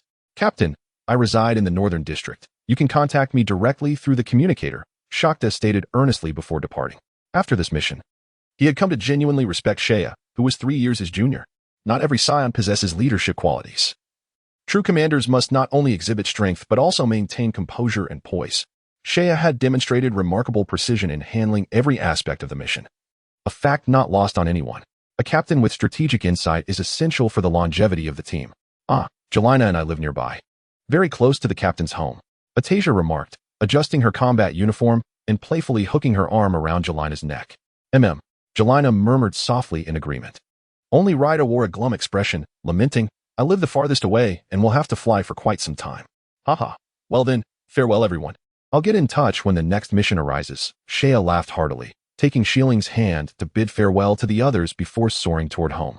As it was already night, the entire residential area was exceptionally quiet, illuminated only by the flickering lights in the darkness and the delicate rustling of insects in the stillness. Upon returning home, Shea was astonished to find the lights in the hall still on. In the living room, besides the Edlif couple, there were 4 other Saiyans, 2 men and 2 women. The Saiyans that Shea knows are former members of the Edri team. By virtue of their seniority, Shea ought to address them as uncles and aunts. Rebecca gazed in astonishment at the return of Shea and Shilling, inquiring, Didn't you go on a mid-level mission? Why are you back so soon? Of course. We have already completed the task. Shilling replied with an air of pride, and then called out to the 4 Saiyans in the room, Hello, Uncle Baruch, Aunt Rice, Uncle Parody, and Alice. Shea greeted each of them in turn. These individuals were once members of the Edri team and, after its dissolution, had taken up roles in the training camp, making them trustworthy allies. The Edri team originally comprised 13 members, but many years ago, during a mission, they were ambushed by hostile forces, resulting in heavy casualties. 6 members perished, and 4 were severely injured. Among those who fell were Shea's parents, leading to the team's disbandment after suffering such significant losses. Oh dear, little Shea and Shilling have grown so much. I heard you completed your survival mission, but Haven T found the time to visit. I can't believe how big you both are. Alice stepped forward, opening her arms to embrace the 2. Alice was a petite female Saiyan with a slender figure and long hair that flowed like ribbons. Thanks to the extended youthfulness of Saiyans, she appeared vibrant and youthful despite being in her 30s. Though she seemed to wish to convey her affection, her demeanor was quite direct and robust, reminiscent of a strong woman from a past life on Earth. Ugh, Aunt Alice, Shilling protested, feeling somewhat breathless as Alice's soft bosom pressed against her. Kiki, Alice chuckled, finally releasing her but keeping a firm grip on her shoulder. The others greeted them warmly. Baruch nodded coldly, resembling an iceberg, merely acknowledging their presence. As former members of the Edri team, Baruch and the others shared a close bond with the Edri family. They frequently visited in the past, but the gathering this evening felt distinctly unusual. Pray tell, what are you uncles discussing so late? Shilling inquired, her eyes darting as she ran over to the Saiyan named Rise, leaning her face closer. Edri exchanged glances with the others, their expressions grim. Shilling's face scrunched up, a glimmer of contemplation in her eyes. Shilling, You should return to your room. Shea will stay, Edri instructed. Oh, Shailing replied, feeling excluded. She shot Shea a glance before obediently retreating to her room. With a decisive thud, the door closed, plunging the living room into an eerie silence. The remaining individuals sat around a coffee table, not a single word uttered. What's wrong? Shea asked, smiling. Edri sighed. Didn't you mention that Frieza had installed listening devices on our energy detectors? Thus, we took the opportunity during our mission to conduct some investigations. What was the outcome?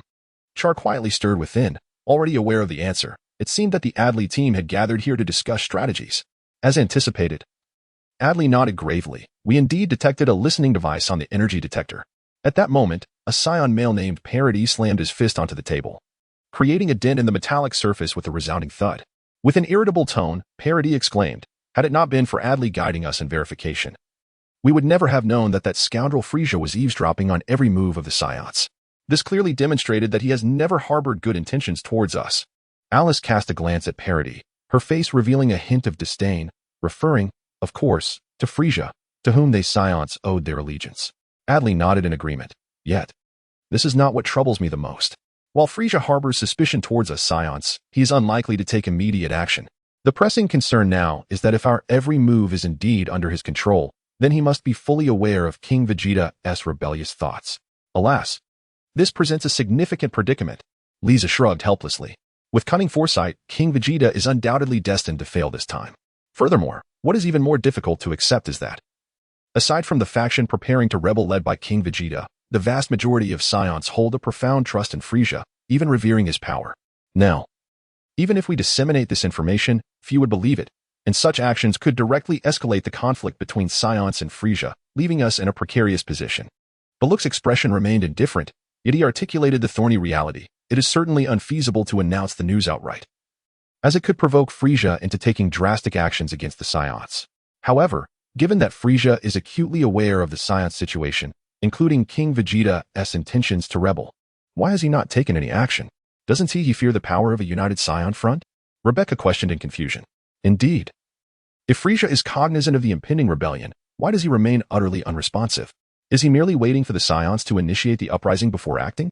Perhaps he seeks justification for his actions, not wanting to instill fear in his subordinates? No. With Frieza's brutal and ruthless nature, would he truly care about the feelings of those he considers mere insects? Adley and the others shook their heads.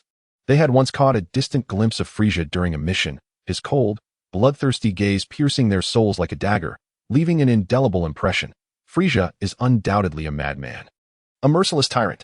Perhaps he possesses such overwhelming power that he feels invulnerable. Alice leaned against the wall, her expression serious. Is it because of the Ginyu Force? Everyone thought of Frieza's most formidable allies, the Ginyu Force, whose might is indisputable, surpassing even that of the Saiyans, renowned throughout the universe. Do you know precisely how formidable Frieza's power is? Suddenly, Shea remarked lightly. Everyone paused momentarily. They certainly understood that Frieza was exceptionally powerful. After all, one does not earn the title of Emperor of the Universe without possessing remarkable strength. Yet, the exact measure of his might remained elusive, as no one had witnessed Frieza in combat, and those who had were long deceased. The question of Frieza's true strength loomed like a colossal shadow over them. If they could not ascertain the extent of their adversary's power, any thoughts of resistance were futile. Shea, do you know something? Adley inquired, casting a glance in his direction. An intuitive sense suggested that Shea might have some insights, especially considering he was the first to mention the eavesdropping device, which bolstered Adley's conviction. Indeed, I possess some knowledge of Frieza's strength, which far exceeds your imagination. However, before we delve deeper, Uncle Adley, I have a question. How much do you know about Frieza's elite squad, the Ginyu Force? Adley shook his head. I have not witnessed the full extent of the Ginyu Force's power, but I have heard that each member possesses a combat power of at least 10,000. The Ginyu Force is a super-specialized unit selected from the universe's finest warriors, with each member possessing unique skills and formidable strength. In the realm of cosmic civilizations, a combat power of 10,000 is already an extraordinary feat thus far. There are few among the Saiyan race whose power exceeds 10,000. Each of them is a seasoned warrior, pivotal in establishing the Saiyans' illustrious reputation across the cosmos. Aside from engaging in battles against higher-tier planets, they seldom leave Planet Vegeta. Gazing into the vast expanse of the starry sky, one can discern that the predominant power within the universe is relatively low. The number of advanced planets is not as plentiful as one might imagine, and beings with combat powers exceeding 5,000 are exceedingly rare, typically reigning supreme on their respective planets. In fact, many planets lack any warriors with powers above 1,000, placing them at the very bottom of the cosmic hierarchy. In the original narrative, when Vegeta first arrived on Earth, his combat power was merely over 18,000, yet even then, he could traverse the universe with little opposition. Although some hidden titans might lurk in the depths of space, capable of catastrophic destruction, it is undeniable that the prevailing strength of cosmic civilization remains relatively modest. The Ginyu Force follows an elite path, comprising only 5 members, each possessing exceptional abilities that cannot be overlooked. While the Saiyans hold a position of moderate superiority within the Milky Way, they still pale in comparison to the Ginyu Force. As Frieza's elite, the strength of the Ginyu Force is sufficient to command respect and admiration from all. Setting aside the prowess of the other members, their captain, Ginyu, boasts an astonishing combat power of 120,000. Saiya's voice, though soft, instantly captivated everyone present, leaving them in a state of astonishment. Good heavens, a battle power of 120,000. Surely, you jest, little Aya. How could one possess such formidable strength?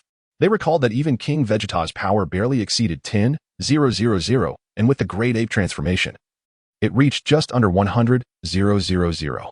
Lisa stared wide-eyed, her expression one of disbelief. A battle power of 120,000. What immense force that was. For those with only a few thousand in power, such strength was beyond their wildest dreams. How could such a monster exist in the universe? If Captain Ginyu truly possessed such power as Saiyan claimed, he would far surpass all Saiyans. At that level, numbers would hold no significance. With a mere wave, he could extinguish all life on a planet, and with the limited strength of the Saiyans, they would be utterly powerless against him. Chapter 41. The terrifying power of Frieza. There can be no mistake. Captain Jinyu's battle power is indeed 120,000. Saiyan asserted with conviction. In the narrative of Planet Namek, Ginyu Force member guys explicitly stated that the captain's maximum battle power was 120,000. Though that revelation came over 2 decades later, it was unlikely that his power would have diminished significantly since then. Saiya's unwavering declaration rendered everyone speechless. A dark shadow fell over Adeli's countenance. If the captain of the Ginyu Force possessed such terrifying strength, one could only imagine the power of their ruler, Frieza. The weak submit to the strong, and the strong dominate the weak. This is an unchanging law of the universe. It was evident that Frieza's might would undoubtedly eclipse that of Captain Ginyu. The gathered individuals were not foolish. The realization struck them swiftly, sending a chill down their spines as cold sweat began to bead upon their brows. At that moment, they were too stunned to inquire about the source of Saiya's information, and the living room was enveloped in an eerie silence. After a prolonged pause, Adeli sighed. Saiya, do share what you know. Saiya nodded, his gaze sweeping across all present, his calm voice ringing out. Frieza hails from a remarkably rare species in the universe known as the Ice Demons. These ice demons are few in number, and upon birth, they are encased in ice until they reach maturity. To my knowledge, there are only 3 ice demons in the northern galaxy, namely Frieza and his family, each formidable enough to dominate the universe. Due to the overwhelming power contained within the ice demons, they typically employ transformations to suppress their battle power, a method akin to the Saiyans' Great Ape transformation. However, while Saiyans utilize their transformation to enhance their strength, ice demons transform to restrain theirs. Saiya shook his head, expressing a sense of melancholy. What a lavish transformation it is. The expressions of Adeli and the others reflected their astonishment. In the vast cosmos, other life forms relentlessly strive to enhance their combat prowess, with transformation abilities being a product of evolution in specific environments. Yet, the frozen demon suppresses its overwhelming power, a phenomenon that incites both admiration and envy. Casting a discerning glance around, Saiya observed the expressions of his companions, aware that his forthcoming revelations would weigh heavily upon them. However, to withhold the truth would compromise the pride of the Saiyans, and it was unlikely that Edri and the others would consent to his impending strategy. Frieza possesses the ability to transform 3 times. Each transformation exponentially amplifies his power, with his base form exhibiting a combat strength of 530,000. Wait, did you just say Frieza's base combat strength is what? Lisa inquired, astonished. Indeed, Frieza's base combat strength is 530,000. A gasp echoed through the hall as both Edri and Barak were taken aback by Saiya's revelation. If Captain Jinyu's power had previously left them feeling powerless, Frieza's might now plunge them into despair. A base strength of 530,000, with each transformation multiplying that by several times, and he possesses 3 transformations. How can such an extraordinary being exist? Wouldn't that render the entire universe subservient to Frieza? Lisa lamented. Goodness, does this imply that the Saiyans have no hope whatsoever? The irritable Pilati exclaimed, his frustration boiling over, eyes wide with disbelief, veins bulging as his bones creaked under tension. Baruch, with a stony expression, remained silent, likely grappling with his own dismal thoughts. Yet, this is not the worst of it. Frieza is not the most fearsome among the frozen race. His father and brother, King Cold and Cooler, who rule the eastern and northern sectors of the northern galaxy, are far more terrifying.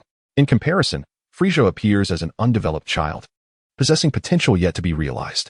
He has a father and a brother? Alice gasped. Indeed, it is said that Frieza's father is King Cold, and he has a brother named Cooler. Edri, well versed in such tales, confirmed. Saiyan nodded and continued. Let us not dwell on King Cold for now. Consider Cooler, who possesses 4 transformation abilities. Thus, I believe that King Vegeta's rebellion is fated to fail. The future of Planet Vegeta appears bleak. Frieza has yet to act, likely deeming the timing not ripe. When the moment arrives, the Saiyans will inevitably face annihilation. Oh, what can be done? Who could have foreseen that the once bright future of the Saiyans had plummeted to the brink of extinction? This reality was difficult for the members of Edri's team to fathom.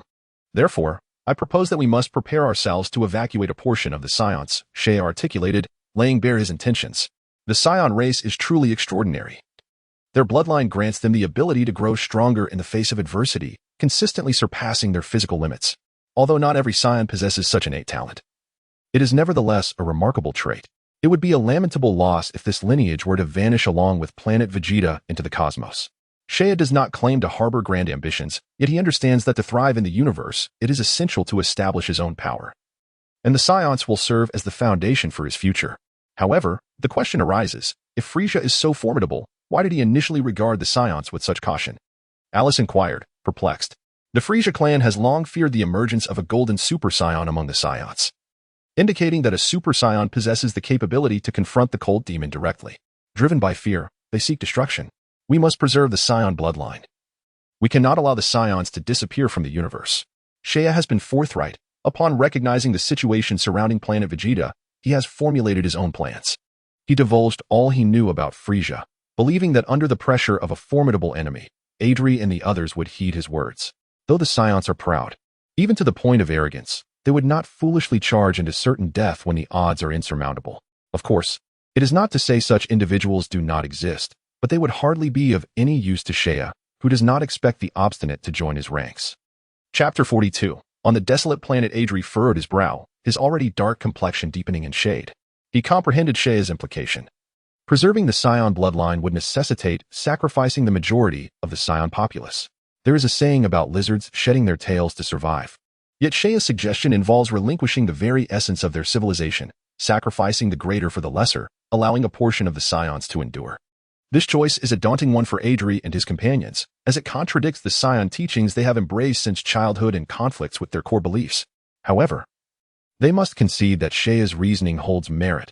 Frieza stands as an insurmountable adversary before the Saiyans, an enemy who has harbored deep-seated distrust from the very beginning, wielding a power that inspires despair. Must we resort to mere evasion? That is the behavior of cowards. Baluk's countenance fluctuated between shades of pale and dark. No. Temporarily retreating from danger is by no means an act of cowardice. Rather, it is the act of a fool to engage without strategy. Why sacrifice oneself needlessly? Fully aware of impending failure, merely to uphold a so-called Saiyan spirit? Saiyan scoffed, labeling such notions as foolishness. This is a gamble with the future of the entire Saiyan race at stake, sacrificing their collective destiny to fulfill a misguided sense of righteousness. Does such righteousness hold any significance? None. Not only is it devoid of meaning, but it also embodies a profoundly selfish and self-serving act. Now is not the time for courageous resistance against the enemy. The appropriate moment to stand against them is when the disparity between the two sides is not overwhelmingly vast. However, the gap between the Saiyans and Frieza is insurmountable, to the extent that the Saiyans should not even attempt to resist. In Saiyan's perspective, to act knowing it is futile is sheer folly. Instead of engaging in such futile endeavors, it would be wiser to lead a few more Saiyans to safety, preserving their lives. The members of the Edri squad suddenly changed their expressions, gazing at Saiyan in disbelief. They noted that although his youthful visage was tender, his fearless eyes met theirs with defiance, stirring their hearts and prompting a heavy sigh. Perhaps you have a point, Edri conceded, shaking his head. For the sake of the Saiyan legacy, he felt compelled to sacrifice his own glory. Please, reveal your plan, Baruch inquired, arms crossed over his chest. The scene had taken on an absurdity, with several adult Saiyans seeking the counsel of a mere child. Yet, since Shea had spoken those words, no one dared to regard him as just a child any longer. Retreat. We must take along a few potential and trustworthy Saiyans and escape from Planet Vegeta. We need to find a secure location to serve as our base for development, and in due time, we shall return and make Frieza pay for his transgressions. But if Frieza is capable of installing eavesdropping devices on energy detectors, surely he has also placed tracking devices on our spacecraft. Where can we possibly escape to? Alice expressed her concern. There's no need to ponder. The spacecraft has undoubtedly been tampered with as well. Baruch replied with a cold smile, deeming the issue straightforward. Oh dear. With so many extraterrestrials on Planet Vegeta, it would be nearly impossible to flee. Alice lamented, her beautifully formed chest rising and falling in agitation. The predicament faced by the Saiyans was indeed one of both internal strife and external threats. Externally, Frieza could strike at any moment. Internally, King Vegeta was eager to initiate a rebellion, while the majority of Saiyans revered Frieza. It was exceedingly difficult for just the few of them to save their people. By the way, how do you know so much, little Shea? Rebecca inquired, her curiosity piqued. Everyone else also regained their composure. Indeed, thus far, all the information had been relayed solely by Shea, and its accuracy was not guaranteed. Because I possess superpowers, Shea replied, lifting his head and smiling at them. Presenting the rationale he had long since prepared. Superpowers, nothing could be more convincing. In the world of Dragon Ball, superpowers are a reality, with various races possessing the ability to foresee the future, albeit with varying degrees of strength and reliability. You can predict the future? The Edry squad regarded him with skepticism. No, I cannot predict the future. Shea shook his head. But I have the ability to teleport, and there are races within the universe that can foresee the future. I will seek their guidance. To be precise, they unveiled a fragment of the future for me, revealing a limited horizon. Well, this reasoning is compelling. The question remains, who can ascertain whether he is merely fabricating tales, for it is utterly unverifiable. Moreover, teleportation, upon hearing it, exudes an air of grandeur. What Shea claimed is indeed true. At this moment, Xieying, who had been eavesdropping from her secluded corner, burst forth with determination, raising her chin defiantly and resolutely aligning herself with Shea. Shea undoubtedly possesses supernatural abilities, a truth she has personally experienced. As for the matter of Shea predicting through extraterrestrial beings, since he asserts it, there must be some validity to it, which could elucidate why he appears omniscient. Uncle Edry, do you have any detectors that are free from installed listening devices? Shea inquired abruptly. Edry, taken aback by Shea's sudden question, nodded and glanced at Rebecca. Immediately, Rebecca rose and ventured into the adjoining room, returning with a frame-like energy detector. We recently had this device modified, and the listening apparatus has been removed.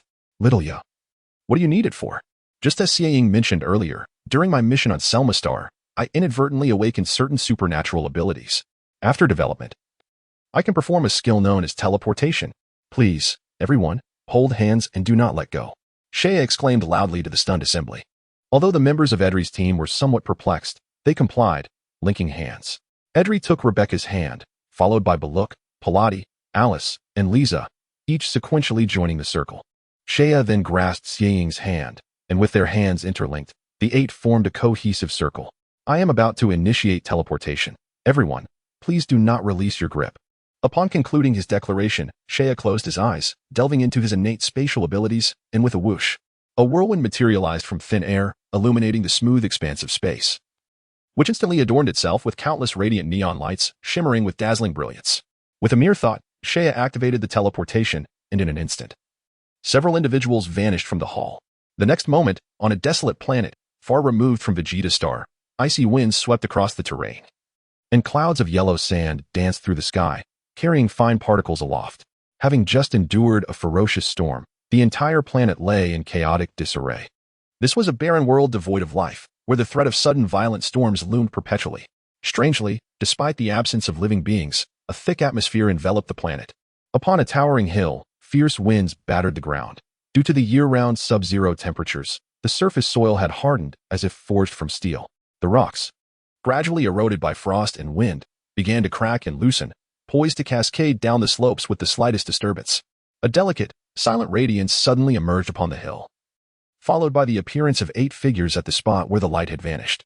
Alice felt a brief moment of dizziness, and upon opening her eyes, she was greeted by a desolate and dim landscape. Where on earth are we? How did we arrive here so suddenly? This was not a scene she recognized. Nor was it Planet Vegeta. Had they truly departed from Planet Vegeta? This was a barren planet, at least 10 days' journey from their previous location. Baluk surveyed the surroundings, relying on his past experiences to ascertain their position.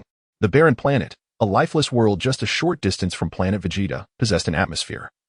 Yet its harsh conditions frequently subjected it to planet-level storms, rendering it of little value to the Saiyans, not even worthy of being a transit station. Thus left abandoned and unclaimed. Is this the capability of instantaneous teleportation, transporting us here in an instant?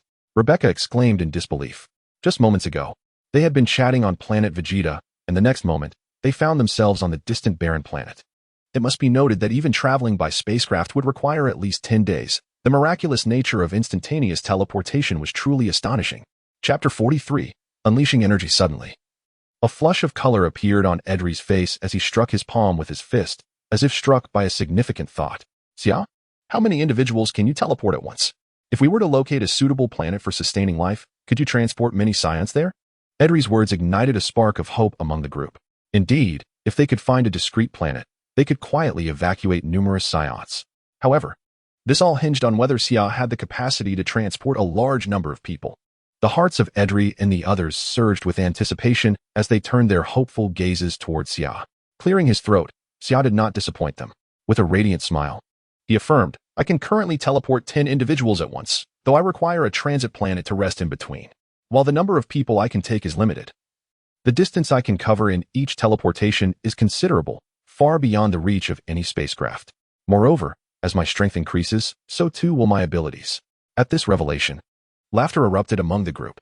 The distance Xia could traverse in a single teleportation would take a spacecraft over 10 days to cover. Although the number of individuals transported was somewhat limited, it was still preferable to being unable to evacuate anyone at all. Furthermore, as Xia's power grew, so would his teleportation abilities. With this in mind, Edri's worries began to subside. Strangely, an odd thought blossomed in the minds of each member of Edri's team. Do the Saiyans believe in deities?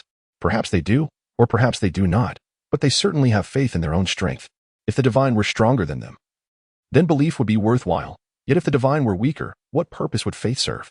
Yet, in this moment, with the mature and composed Sheia's arrival, a flicker of reverence for the unseen strands of fate gripped them. Indeed, as the Saiyans faced an impending threat of annihilation, the sudden emergence of a Saiyan like Sheia, endowed with extraordinary powers, raised questions of divine providence. If this were indeed the case, it would surely be a blessing from the heavens. It appeared that he could no longer be regarded merely as an ordinary child, mused Edri inwardly. Unbeknownst to Sheia, the thoughts of Edri and the others swirled in their minds.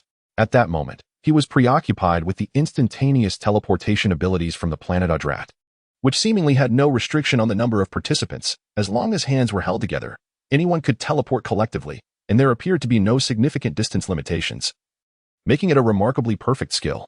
Alas, there exists an intrinsic distinction between secret techniques and superpowers, Sheia sighed.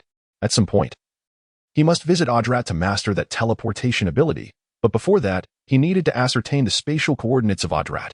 On the desolate planet, the cold winds howled fiercely. Icy currents whipped through the air at a rapid pace, and the gales struck their faces, while their dark hair danced wildly. Yet, every Saiyan present possessed a battle-hardened physique, rendering them impervious to the harsh environment. By the way, little Sheia, why did you ask me to bring the energy detector? Rebecca recalled Sheia's earlier mention of the energy detector and held up the frame-like device. Aunt Rebecca, Uncle Edri, there is something I have yet to share with you. Sheia's handsome visage formed a subtle smile. In truth, Shieling and I completed the mission on the planet Selma many years ago. The reason for our delayed return to Vegeta was twofold. First, to avoid drawing undue attention by standing out too much. Second, after discovering the power of instantaneous teleportation, Shieling and I ventured to other planets for training. Wait, you mean to say you completed the mission several years ago? Does that imply your combat power exceeded 1,000 long ago? Parody exclaimed, his eyes wide with astonishment. Indeed. I surpassed 1,000 combat power when I was just over 5 years old. Sheia readily acknowledged. His words immediately drew astonished glances from the elders. Even the typically stoic Baruch regarded him with intrigue. To reach 1,000 combat power at the tender age of 5, was he still considered a mid-tier warrior? The rate of his growth was astonishing, bordering on unbelievable. Even compared to Prince Vegeta, he was not to be underestimated. Fearing that an early return to Vegeta might attract King Vegeta's attention, Shieling and I took to other planets for our training, Shea elaborated. Edri nodded in quiet approval of Shea's prudent decision. The Saiyan nature is one of exuberance. Any small achievement is often paraded for all to see. Yet few possess the wisdom to conceal their true potential as Shea does. However, given the current circumstances on Planet Vegeta, it is undeniable that Shea's initial concealment of his combat power was a brilliant strategy. It drew neither the attention of King Vegeta nor the scrutiny of Frieza. Edri could not help but inquire, if your true combat abilities are not as they appear, what exactly is your current power level? I shall elaborate. With his father's astonished expression prompting him, Shieling proudly puffed out his chest and gestured with open hands. After Shea and I departed from Selma, we ventured to a remarkably beautiful lower-tier planet. Although the individual combat prowess of the inhabitants there is negligible, they possess a remarkable training method. By studying their martial arts, both Shea and I witnessed a significant surge in our combat strength. How did you evade detection by the energy scanners? Lisa asked in a hoarse voice. This was indeed a perplexing matter for everyone, as energy detectors were specifically designed to sense individual energy. What other means could possibly regulate it? Simply put, energy detectors measure the energy that life forms emit from their surfaces. Shea explained, we learned to harness a form of energy known as Chi on that planet. By condensing it within ourselves, as long as we do not release it, the detector will not be able to perceive our energy. However, despite Shea's repeated explanations, Edri and the others struggled to grasp the concept of Chi, as their long-established habits had solidified their own energy operation patterns, making it difficult for them to adapt. Perhaps only those Saiyans with exceptional talents, like Vegeta, could eventually master the application of Chi. Although they could not comprehend what Chi was, it did not hinder their understanding of it. It merely represented a new and profound theory. Shea lightly pressed one foot against the ground, and in an instant, his body soared into the air, the howling winds tousling his hair. Taking a deep breath, he called down to Edri and the others below. Everyone, pay attention. I am about to unleash all my energy. Clenching his fists and crossing his arms before his chest, he bellowed softly, "Ha!" In that moment, a tremendous force erupted from Shea, radiating outward as if he were a colossal magnet, drawing the surrounding rocks from the ground, causing them to float chaotically around him. The already turbulent atmosphere on the desolate planet grew even more chaotic, as the disordered energy currents mingled with an unparalleled and terrifying aura that spread outward, stirring the ions in the atmosphere, which began to coalesce into dazzling, serpentine arcs of electricity. Boom! A series of thunderous roars echoed through the sky as violet lightning pierced the dense, heavy clouds, leaving behind a brilliantly winding and beautiful trail in its wake. Beep, beep, beep. The energy detector registered an overwhelming force, immediately emitting a series of urgent electronic beeps as the data on the display began to rise steadily. 2,000, 3,000, 6,000. The figures continued to escalate.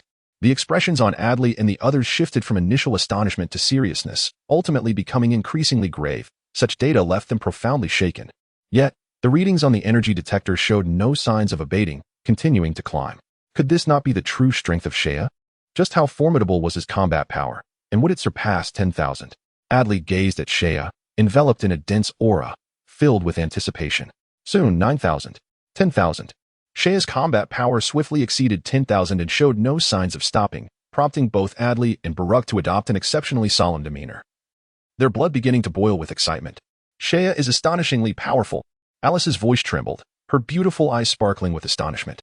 In the distant sky, Shea shone like a newly risen sun, his breathtakingly terrifying aura sweeping across the entire continent, causing the ground to tremble slightly as the released energy crackled, ionizing the surrounding air with a hissing sound. Chapter 44. The Future of the Race Boom. A colossal fireball ascended majestically. Shea finally unleashed all the power within him. This unrestrained and exhilarating release of his full strength was a profound delight, a subtle smile gracing his face. 14,000 combat power. Adley's voice quivered as he stared at the readings on the detector, his entire being rendered momentarily inert. Goodness, Shea possesses such immense combat power. This must be the highest known among the Saiyans, he exclaimed, scoffing at the likes of Prince Vegeta. Alice covered her mouth, her stunning eyes shining ever brighter. When Shea emerged from the hyperbolic time chamber on Earth, his combat power had already reached 12,862. After a year and a half, it had now climbed to 14,000. This was incredibly close to the limits detectable by the old energy detectors, given that the combat power of various civilizations in the universe typically remained below 10,000. An old-style detector capable of reading up to 20,000 was already deemed sufficient. 14,000. Pilati, witnessing the data, appeared even more exhilarated than Alice, unleashing a roar that seemed to expel all the pent-up frustration within him. The realization of Sheia's 14,000 combat power meant he was the foremost genius among the Saiyans. Baruch muttered to himself, akin to a small ship lost at sea suddenly spotting a lighthouse. His heart profoundly stirred. At this moment, he no longer dared to underestimate the young Saiyan, who was decades his junior. Perhaps he was indeed the true king of the Saiyans. Baruch gazed at him, his eyes shimmering with a fervent blend of excitement and exhilaration, as he perceived that his strength had been fully displayed. Sheia felt a shift within him and withdrew his imposing aura. He descended gracefully, lightly touching the ground, and approached the crowd. "Well, what do you think of my power?" "Excellent, excellent," Adri exclaimed, his expression charged with enthusiasm. He then recalled Sheia's previous mention of the Super Saiyan. In the past, he had dismissed the ancient legends of the Super Saiyan, considering them mere myths passed down through the ages. However, witnessing Sheia's godlike demeanor now, and remembering that Sheia had only just turned 9, he couldn't help but entertain a thought. Could Sheia be the legendary Super Saiyan? If Sheia were to discover Adri's speculation, he would undoubtedly shake his head in disbelief. He was no Super Saiyan. The true legendary Super Saiyan had yet to be born. He was merely a step ahead of his fellow Saiyans, still far from achieving that status. Nonetheless, Sheia was confident that he would eventually become the genuine Super Saiyan. Given Sheia's extraordinary battle power, what about Shilling? Lisa noticed the eager young girl beside her. "I too possess great strength," Shilling declared, her demeanor spirited. Under the expectant gazes of several elders, her delicate face flushed slightly, and then, amid the anticipation, she began to rise slowly. With a whoosh, a powerful whirlwind erupted, churning the atmosphere into a chaotic brew reminiscent of a witch's concoction. Beat, beat, beat. The detector began to pulse vigorously, and the displayed values steadily escalated, finally stabilizing at 11,200. 11,200. Shilling had surpassed a battle power of 10,000. After recovering from his shock, Adri couldn't contain his elation. Though he noted that Shilling's position was not as elevated as Sheia's had been, and it seemed she was intentionally showcasing her strength, directing her aura towards the members of Adri's team. Under such immense pressure, Adri broke into a cold sweat, and he could only shout, enveloping himself in a buzzing aura to counteract the might emanating from Shilling. Thus, the detector revealed a new energy source, albeit significantly weaker than Sheia's and Shilling's, registering only 8,560 in battle power. In an effort to withstand the overwhelming force, the others unleashed all their energy as well, unleashing a combined power potent enough to obliterate the planet. The displayed might was undeniably formidable. Baluk, 8,369. Pilati, 8,095. Rebecca, 7,966. Lisa, 7,750. Alice, 7,457. Each of them possessed the qualities of advanced warriors, and their strength was not far behind Adri's. In an instant, tiny suns illuminated the towering hills. As a fierce gale swept through, waves of energy crashing against one another, shattering all obstacles in its path with an unstoppable force. A thunderous rumble echoed an intense landslide. The lofty hills, unable to withstand the onslaught of immense energy, began to crumble. "All right, everyone, retract your power," Sheia shouted, surveying the chaos around him. As his words fell, several individuals gradually withdrew their energies, yet the residual fury of the storm continued to wreak havoc across the desolate planet. At that moment, Shilling joyfully approached Edri. "Father, how do you think my and Sheia's powers measure up? You, as elite warriors, are outmatched by our combat prowess. It's truly pathetic," she declared, her eyes filled with disdain. Edri chuckled in disbelief, sensing that the latter part of her statement was her true intention. This girl was utterly full of herself, beyond reason. Yet, one could understand her feelings. Edri and Rebecca were elite Saiyans, while their daughter turned out to be a mere intermediate warrior. It was easy to imagine the inferiority complex Shilling harbored. Now, having surpassed her father, an elite warrior, with her intermediate strength, she undoubtedly felt a surge of pride, a triumph worth showcasing. Edri recognized this sentiment and, seeing the sparkle in his daughter's eyes, cleared his throat and generously praised her. He then turned to Sheia, speaking earnestly. "Sheia, the hope of the Saiyans may very well rest upon your shoulders. If you have any thoughts, do not hesitate to share them with us. Indeed, whatever decisions you make, we shall wholeheartedly support you." Baruch gently nodded in affirmation, expressing his stance. The other members of Edri's team also voiced their agreement, especially Alice, the youngest among them, who held a special fondness for Sheia and Shilling. She felt immense joy at Sheia's burgeoning strength. Soon after, Sheia activated instant transmission once more, and within moments, they returned to their home on Planet Vegeta. They needed to deliberate on how to preserve the remaining Saiyan population beneath Frieza's watchful eyes. The first order of business was to choose a planet for evacuation. One far removed from Frieza's dominion, ideally beyond the reach of the frozen demon clan. Edri sat in contemplation on the sofa for a moment before speaking, after evacuation. The Saiyans cannot merely remain on a single planet, they must venture out to develop. Thus, it is imperative to select a location that the frozen demon clan cannot encroach upon. The vast cosmos is replete with countless planets, scattered like tiny grains of sand across the inky tapestry of the night sky, forming a breathtakingly vibrant picture. Among them, numerous planets are suitable for life, particularly within the North Galaxy, where many such worlds exist. Regrettably, aside from a few territories, most areas of the North Galaxy have been consumed by the Frozen Clan. If Edri and his companions wish to find a suitable planet, they may need to venture beyond the confines of the North Galaxy. Indeed. Let us manage the affairs of the planets. The primary objective of Shea and Shieling is to enhance their combat prowess. Baluk's voice was cold, akin to ice. Adeli and the others nodded in agreement, for the cosmos operates on the principle of survival of the fittest. The Saiyans are in dire need of formidable warriors, as possessing a superlative guardian with immense strength can deter many a nefarious foe. Had the Saiyans possessed sufficient power, they would not have been driven far from their homeland by Frieza's oppression. Shea and Shieling, fortunate to have a coveted new beginning, must prioritize the augmentation of their strength. Regarding the personnel for evacuation, it is imperative that you exercise meticulous discernment. Our numbers are limited, and it is prudent to avoid attracting the attention of King Vegeta and Frieza during our selection process, lest we jeopardize our efforts, Shea cautioned. Since they aim to discreetly transport a portion of the Saiyans, it is essential that their actions remain clandestine. Otherwise, the pressure from King Vegeta and Frieza could leave them in a perpetual state of turmoil, not to mention the perilous pursuit they would face if discovered. The selection of personnel is indeed a meticulous and solemn task. Firstly, the individuals must possess sufficient rationality to comprehend the current situation, ensuring that no information is inadvertently leaked before the evacuation is complete. Secondly, these individuals must strive to remain out of the sight of King Vegeta and his cohorts. This criterion eliminates most of the elite warriors and those of exceptional potential, as they constitute less than 1% of the 1 million Saiyans, each being an invaluable asset. Most of these promising Saiyans are already on the list of King Vegeta and Frieza, under special scrutiny. Hence, to minimize repercussions, they cannot be evacuated. Of course, Adeli and his companions cannot afford to leave without taking any along, as that would severely deplete the Saiyan potential. However, the criteria for selection must be more stringent for elite and intermediate warriors. If necessary, some may even be feigned as deceased to facilitate their departure. Additionally, there is the matter of the gender ratio among the Saiyans, which is crucial for the continuation of the race. Although Shea himself is not particularly concerned, Adeli and the others place great importance on this aspect and must take it into account. In summary, being able to evacuate 2,000 to 3,000 individuals would be a commendable achievement.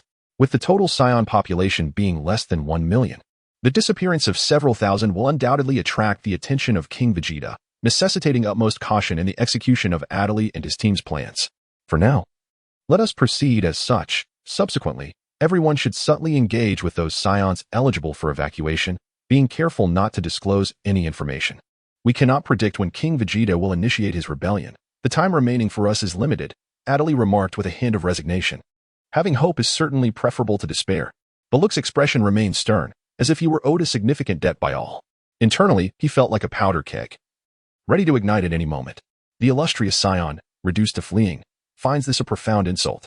All of this is due to Frieza. Frieza, we shall make you pay for your transgressions. 10 days hence, on the desolate star, the frigid winds whip up clouds of dust, obscuring the sky with a thick pall of gloom, casting everything in a yellowish hue. Suddenly, a thunderous roar reverberates through the air, followed by a tremor that shakes the earth. In the distance, an orange-red mushroom cloud rises, immense and searing, akin to a radiant sun abruptly ascending, illuminating the surrounding area for miles. The shockwave, laden with energy, sweeps across the landscape, mercilessly demolishing the towering mountains. The hardened earth, as resilient as steel, crumbles before the penetrating force of the shockwave, massive boulders tumbling down, each weighing several tons. In the murky haze, 2 indistinct figures soar through the air, one large and one small, constantly shifting positions, unleashing their attacks upon one another, disappearing and reappearing in an instant, battling from the sky to the ground and back again. With every clash, cataclysmic shockwaves erupt. A brilliant blue energy streaks through the air, tracing luminous arcs as it traverses the atmosphere. Ah, what a delight! It has been ages since I have fought so liberally, the older combatant exclaims, his battle attire tattered. Blood-red wounds etched across his skin. Despite his injuries, he wears no expression of pain. Rather, he revels in the exhilaration of the fight. The younger figure, though visibly more unscathed, still bears signs of distress. Uncle Edry, your prowess remains as formidable as ever. Indeed, combat is the finest form of training. Sheia's complexion glows, his blood coursing through him like a boiling torrent. Of course, I, Edry, am still in my prime. However, had you not suppressed your power, I fear I would have been bested in mere moments. Edry chuckles heartily, though the movement aggravates his wounds, which he brushes off nonchalantly. Here. Sheia tosses a Senzu bean toward him. Catching the bean, Edry swiftly chews and swallows it. Instantly, a surge of vitality courses through him, healing his wounds and restoring him to peak condition. This little bean is truly wondrous. I loathe to part with it. Edry laments, regretting the loss of such a precious resource for his minor injuries. Sheia bursts into laughter. Utilizing a Senzu bean during training is indeed its purpose. So, Uncle Edry, how much has your combat power increased? Clenching his fist and feeling the abundant power surging within him, Edry smiled with satisfaction and said, I'm almost at 8,800. Hee. To think I've increased my combat power by over 200 in just 10 days, something I wouldn't have dared to imagine before. Sheia chuckled in agreement, acknowledging that the previous training methods employed by the Saiyans were rather rudimentary, yielding unsatisfactory results. However, with the cultivation techniques imparted by Sheia, the foundation that Edry had built up previously had suddenly erupted, enabling such remarkable progress in a mere 10 days. Yet, Sheia understood that this surge was temporary. Once Edry depleted this reservoir of power, his rate of growth would inevitably slow. Unfortunately, the theories of Chi you mentioned are too profound for me to grasp, Edry lamented, scratching his head, as his ingrained way of thinking had formed a rigid pattern that was difficult to alter. The concept of Chi indeed required early indoctrination for proper understanding. By the way, Sheia exclaimed, brushing off the fine grains of sand scattered across his battle suit. He retrieved a large bag of Senzu beans from the dimensional space, significantly more than he had previously given to Edry. Take good care of these Senzu beans and share them with Uncle Baruch when you have the chance. Edry took the bag and peered inside, astonished to find it contained over 100 Senzu beans. So many beans. I can't help but wonder just how many you have stashed away. Not too many, not too many, Sheia replied with a grin. Just don't tell Shieling, or she'll surely pester me for more beans. The thought of Shieling's greedy affection for the beans made Sheia cringe, knowing that if she found out, he would lose a significant portion of his stash. That's not my problem. You can explain it to her yourself. While cheerfully storing the Senzu beans, Edry showed no intention of curbing the playful banter between the two youngsters, even finding joy in their camaraderie. Uncle Edry, which civilizations in the universe excel in high technology, especially those capable of constructing large training facilities? Well, the ability to create large training rooms is no small feat. Edry pondered before responding. In the Northern Galaxy, the organization with the highest technological prowess is the Galactic Patrol. However, they have never held the Saiyans in high regard, and our interactions with them are quite limited. Other technological planets either fall under Frieza's dominion or belong to rival factions, making our search quite challenging. Sheia furrowed his brow at this information. While the Galactic Patrol was indeed technologically advanced, they prided themselves on maintaining peace in the galaxy and did not have a favorable view of the Saiyans, who disrupted the order of the Northern Galaxy. Other factions were well aware of the significance of technological civilization and had long since dispatched forces to conquer such planets. Most of these technological worlds now belong to Frieza's regime or opposing factions, making them difficult to locate. There is one planet that is quite renowned, but it has recently suffered a natural disaster. I'm uncertain if any life still exists there, Edry suddenly recalled, though with some hesitation. What planet are you referring to? It seems to be called Fedaya Star, home to a humanoid technological race, situated far from Vegeta. Edry remarked that the administration initially intended to send the Saiyans to conquer it, but upon learning of a sudden and severe seismic eruption on Fedaya Star, the mission was subsequently cancelled. Fedaya Star, Sheia murmured, inquiring about the level of their technology. I am not entirely sure, but it should be quite advanced. When the mission was formulated, it was classified as a high-level task, so I believe the administration would not overstate its significance. Indeed, Sheia nodded in agreement. In this vast galaxy, finding a planet proficient in technology has become increasingly rare. Regardless of the circumstances there, he felt compelled to investigate. Perhaps life still existed. Following this, Sheia and Edry exchanged several insights regarding their training and shared their combat experiences, as Edry's extensive battlefield knowledge was something Sheia greatly lacked. On the other side of the desolate planet, a scene of apocalyptic proportions unfolded, with thunderous storms and swirling yellow sands. In the heart of the dense, dark clouds. Several violet lightning bolts connected heaven and earth, soaring like dragons and roaring like tigers, descending with unstoppable force from the high skies. The trailing ends of the violet lightning emitted a ghostly blue glow, creating a bridge between the tumultuous atmosphere and the ground below. Within the storm, Xiling and Rebecca panted slightly, pausing momentarily before resuming their fierce clashes. Their blurred silhouettes engaged in brief encounters within an environment so dim that light could scarcely penetrate. Each distant contact ignited extraordinarily intense battles. As brilliance erupted, the storm shattered into fragments, the dazzling radiance momentarily illuminating the surroundings as if stars had fallen from the sky. When Shea and Adri arrived, they found themselves amidst the throes of a fierce storm. Tiny stones whizzed by like bullets, thud, thud. Suddenly, the ground before them was riddled with numerous small holes, deep and densely packed, around which the stones had transformed into flowing molten lava due to intense friction. However, Shea and Adri were undeterred by the scene before them. Once the tumult of battle began to subside, they waved their hands to disperse the thick smoke lingering in the air. Ha ha ha, your combat abilities have improved yet again. But Xiling, during battle, you still lack combat awareness. You must make fighting your instinctive response. Adri, with keen perception, identified her daughter's shortcoming. Although Xiling possessed considerable combat prowess, her greatest weakness lay in her lack of experience, particularly in life and death confrontations. This was exceedingly perilous. While she could easily dominate those weaker than herself, against opponents of equal strength, her victories would be few and far between. And when faced with stronger adversaries, merely surviving would be a commendable outcome. Rebecca extracted a mystical bean and consumed it, the rich vitality immediately revitalizing her. She smiled and remarked, Xiling's starting point is set too high. Her usual opponents seldom match her, which ultimately hampers her ability to fully harness her combat potential. Shea and Xiling listened intently, recognizing this as their greatest shortcoming. Their training on Earth had unearthed the latent potential within their bodies, leading to a rapid enhancement in combat prowess. Yet this came at the cost of the rigorous trials faced at the brink of life and death at each stage. Gains often accompany losses, and Shea and the others needed to swiftly address these deficiencies. The traditional Saiyan method of power augmentation is exceedingly brutal, particularly post-adolescence, where nearly every increment in combat strength is acquired through battle. This implies that they are perpetually confronted with peril. A merciless training regimen that relentlessly extracts potential from the thin line between life and death. Most races in the universe adopt such a training methodology. The Saiyans, renowned as a warrior race, exemplify this approach, endowing them with extensive combat experience and the courage to confront mortality. In contrast, the training on Earth appears far more refined and restrained, aligning closely with the rhythms of nature. Qi, as described in Taoist philosophy, is an integral part of nature, signifying the foundation of all things, a profoundly abstract concept. It encompasses both spiritual and physical dimensions, nourishing the body and unlocking potential. These are two distinctly divergent paths of cultivation. Shea harbored a suspicion that in the original narrative, Son Goku's repeated transcendence of limits was not solely due to his numerous encounters with life or death trials, but also significantly influenced by his mastery of Qi.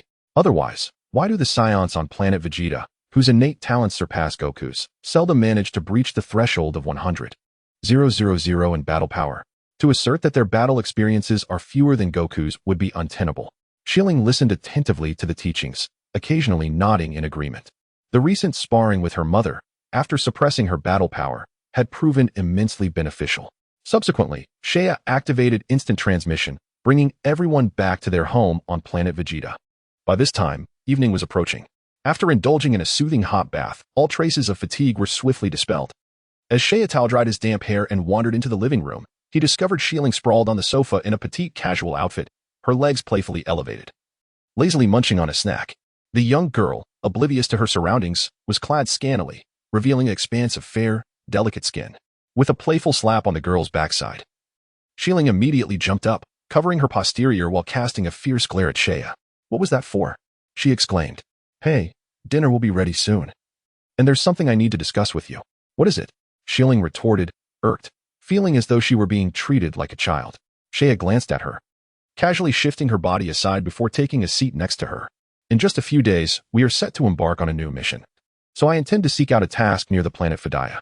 During the mission, I plan to divert and investigate the Fedayans. I will need your assistance regarding matters related to the mission." "Fedaya? Are you considering establishing a training facility?" Westling inquired, her elegant brows arching slightly. "Indeed. It is more than just a training facility. If the Fedayans possess sufficient value, I intend to subjugate them, Shea candidly expressed his intentions, placing his utmost trust in Westling with nothing to conceal. Should Shea aspire to establish a power in the cosmos, the presence of researchers would be indispensable. The Saiyans, being a straightforward and combative race, are ill-suited for scientific endeavors, thus, specialized technological beings are required. He immediately set his sights on the unclaimed Fedayans. Understanding the gravity of the situation, Westling confidently assured him, "Rest assured, I will handle the mission details." Chapter 47. Choosing a new mission. The night had deepened. During dinner, Shea retrieved provisions sourced from Earth from the dimensional space. The family indulged in a veritable mountain of food, devouring it with great enthusiasm. The towering plates rapidly diminished, leaving only a few empty dishes and scattered remnants of bones. All that food had vanished into the bellies of the four Saiyans. "Oh, how delightful. Shaya, this food is simply exquisite." Rebecca reclined ungracefully in her chair, having lost all interest in the cuisine of Vegeta after tasting Shea's offerings. "And Rebecca, I don't have that much food to spare. You must be mindful," Shea replied with a wry smile. The modest amount of provisions he had brought from Earth could have lasted 3 to 4 years, yet in just a few days, a tenth had already been consumed. The appetites of the adult Saiyans were astonishingly vast, and he began to regret having brought so much food. "At this rate, my supplies will soon be depleted. Will I need to return to Earth to procure more?" Shea pondered quietly, questioning whether it was overly dramatic to make such a journey for something so trivial. After dinner, Edri approached with a stack of documents detailing the Fedayans and relevant tasks in the vicinity of Fedaya. "Shea, here are the coordinates of the Fedaya planet. The nearest task point is approximately a 7-day journey away. Additionally, these are several tasks that are relatively close," Edri explained, handing over a task list published by the Task Management Office. Shea briefly perused the tasks on the list and, after some contemplation, declared, "Let us select the task at Longju Star. Its difficulty is perfectly suited for our squad." Edri nodded, handing over the information regarding Longju Star. This arrangement is indeed advantageous. Once the Saiyans form a team, prolonged inactivity may arouse suspicion. You may seize this opportunity to assess the team members, as they could potentially become the foundation of your future endeavors. Edri is acutely aware that a portion of the Saiyans will inevitably retreat under the leadership of Shea. Firstly, he alone possesses the ability to traverse space instantaneously, having saved the lives of all Saiyans. Secondly, Shea boasts the highest combat prowess among the Saiyans, who naturally yield to the strong. Thus, it is fitting for Shea to assume the role of the new leader. However, he cannot undertake every task personally and will need to cultivate his own cadre. The current members of his team are all intermediate warriors, and should they perform admirably, they would be the ideal candidates. Edri's unwavering support for Shea transcends their familial ties as uncle and nephew. It is primarily motivated by his consideration for his daughter, Shilling. Both are among the most distinguished warriors of the Saiyans, fortuitously a male and a female. In Edri's heart, should Shea and Shilling find companionship in each other in the future, it would be a match made in heaven. Of course, their ultimate decision rests solely in their hands. Shea nodded slightly, prepared to proceed accordingly. Shakta and his companions were among the first Saiyans he encountered, and he found their personalities agreeable. Although they exhibited some of the typical Saiyan arrogance, these were minor issues. As long as they met his criteria, he was ready to invest wholeheartedly in their development.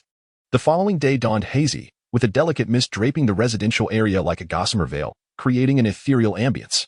Early in the morning, Shea transmitted the details of the new mission to all team members via communicator, urging them to assemble at the designated location promptly. Soon after, Atasia was the first to arrive at the gathering point. Upon seeing Shea and Shilling, she greeted them cheerfully and engaged in light-hearted conversation with Shilling. Since their topics were predominantly feminine, Shea found little interest in joining them and chose instead to sit upon a rock, patiently awaiting the arrival of the other team members. The second to arrive was Shakta, who flew in wearing a newly designed sleeveless combat suit. Approaching Shea, he politely offered his greeting. "Captain, I apologize for keeping you waiting." "Not at all, we just arrived," Shea responded with a smile. Shakta exhibited a proud demeanor akin to that of Baruch from Edri's team, both embodying a rebellious spirit. Once such Saiyans pledge allegiance, they serve with unwavering dedication and without complaint. "Haha, we're off on a mission again. I've been eagerly awaiting this time. I shall showcase my prowess and demonstrate the might of Balit," boomed the burly Balit, who, though lacking in strength, was brimming with bravado, often engaging in playful banter with Raida. "Just ensure you don't lament about fatigue when the time comes," Shea retorted with a chuckle. As Atasia concluded his conversation with Shilling and approached, he couldn't help but mock Balit's arrogant tone. "Oh, Atasia, why do you say that? I am a man, and I will surely be very strong in the future." Baylet's expression fell instantly, for he dared not retort against Atasia. Shortly thereafter, after waiting for a moment at the designated location, Jeline and Rida arrived one after the other. After a brief exchange, the group set off towards the spaceport under the guidance of Shea. They then boarded a spacecraft bound for the target planet, Longju Star. This celestial body is situated in the southeastern region of the Northern Galaxy, perilously close to the eastern territories of the Northern Galaxy, necessitating a journey of over 2 months to reach. It is precisely due to its location at the boundary of 2 domains that Fedaya Star has not been unequivocally consumed by other powers. The long journey passed swiftly, and the dark brown target planet soon loomed large before them, prompting Shea and the others to awaken from their slumber. 7 blazing fireballs penetrated the atmosphere, and the colossal shockwave generated upon impact stirred up a massive cloud of dust. As the dust gradually settled, 7 diminutive figures emerged near the point of impact. Upon arriving at Longju Star, Shea turned to Shieling and instructed, "Shieling, the next task is entrusted to you."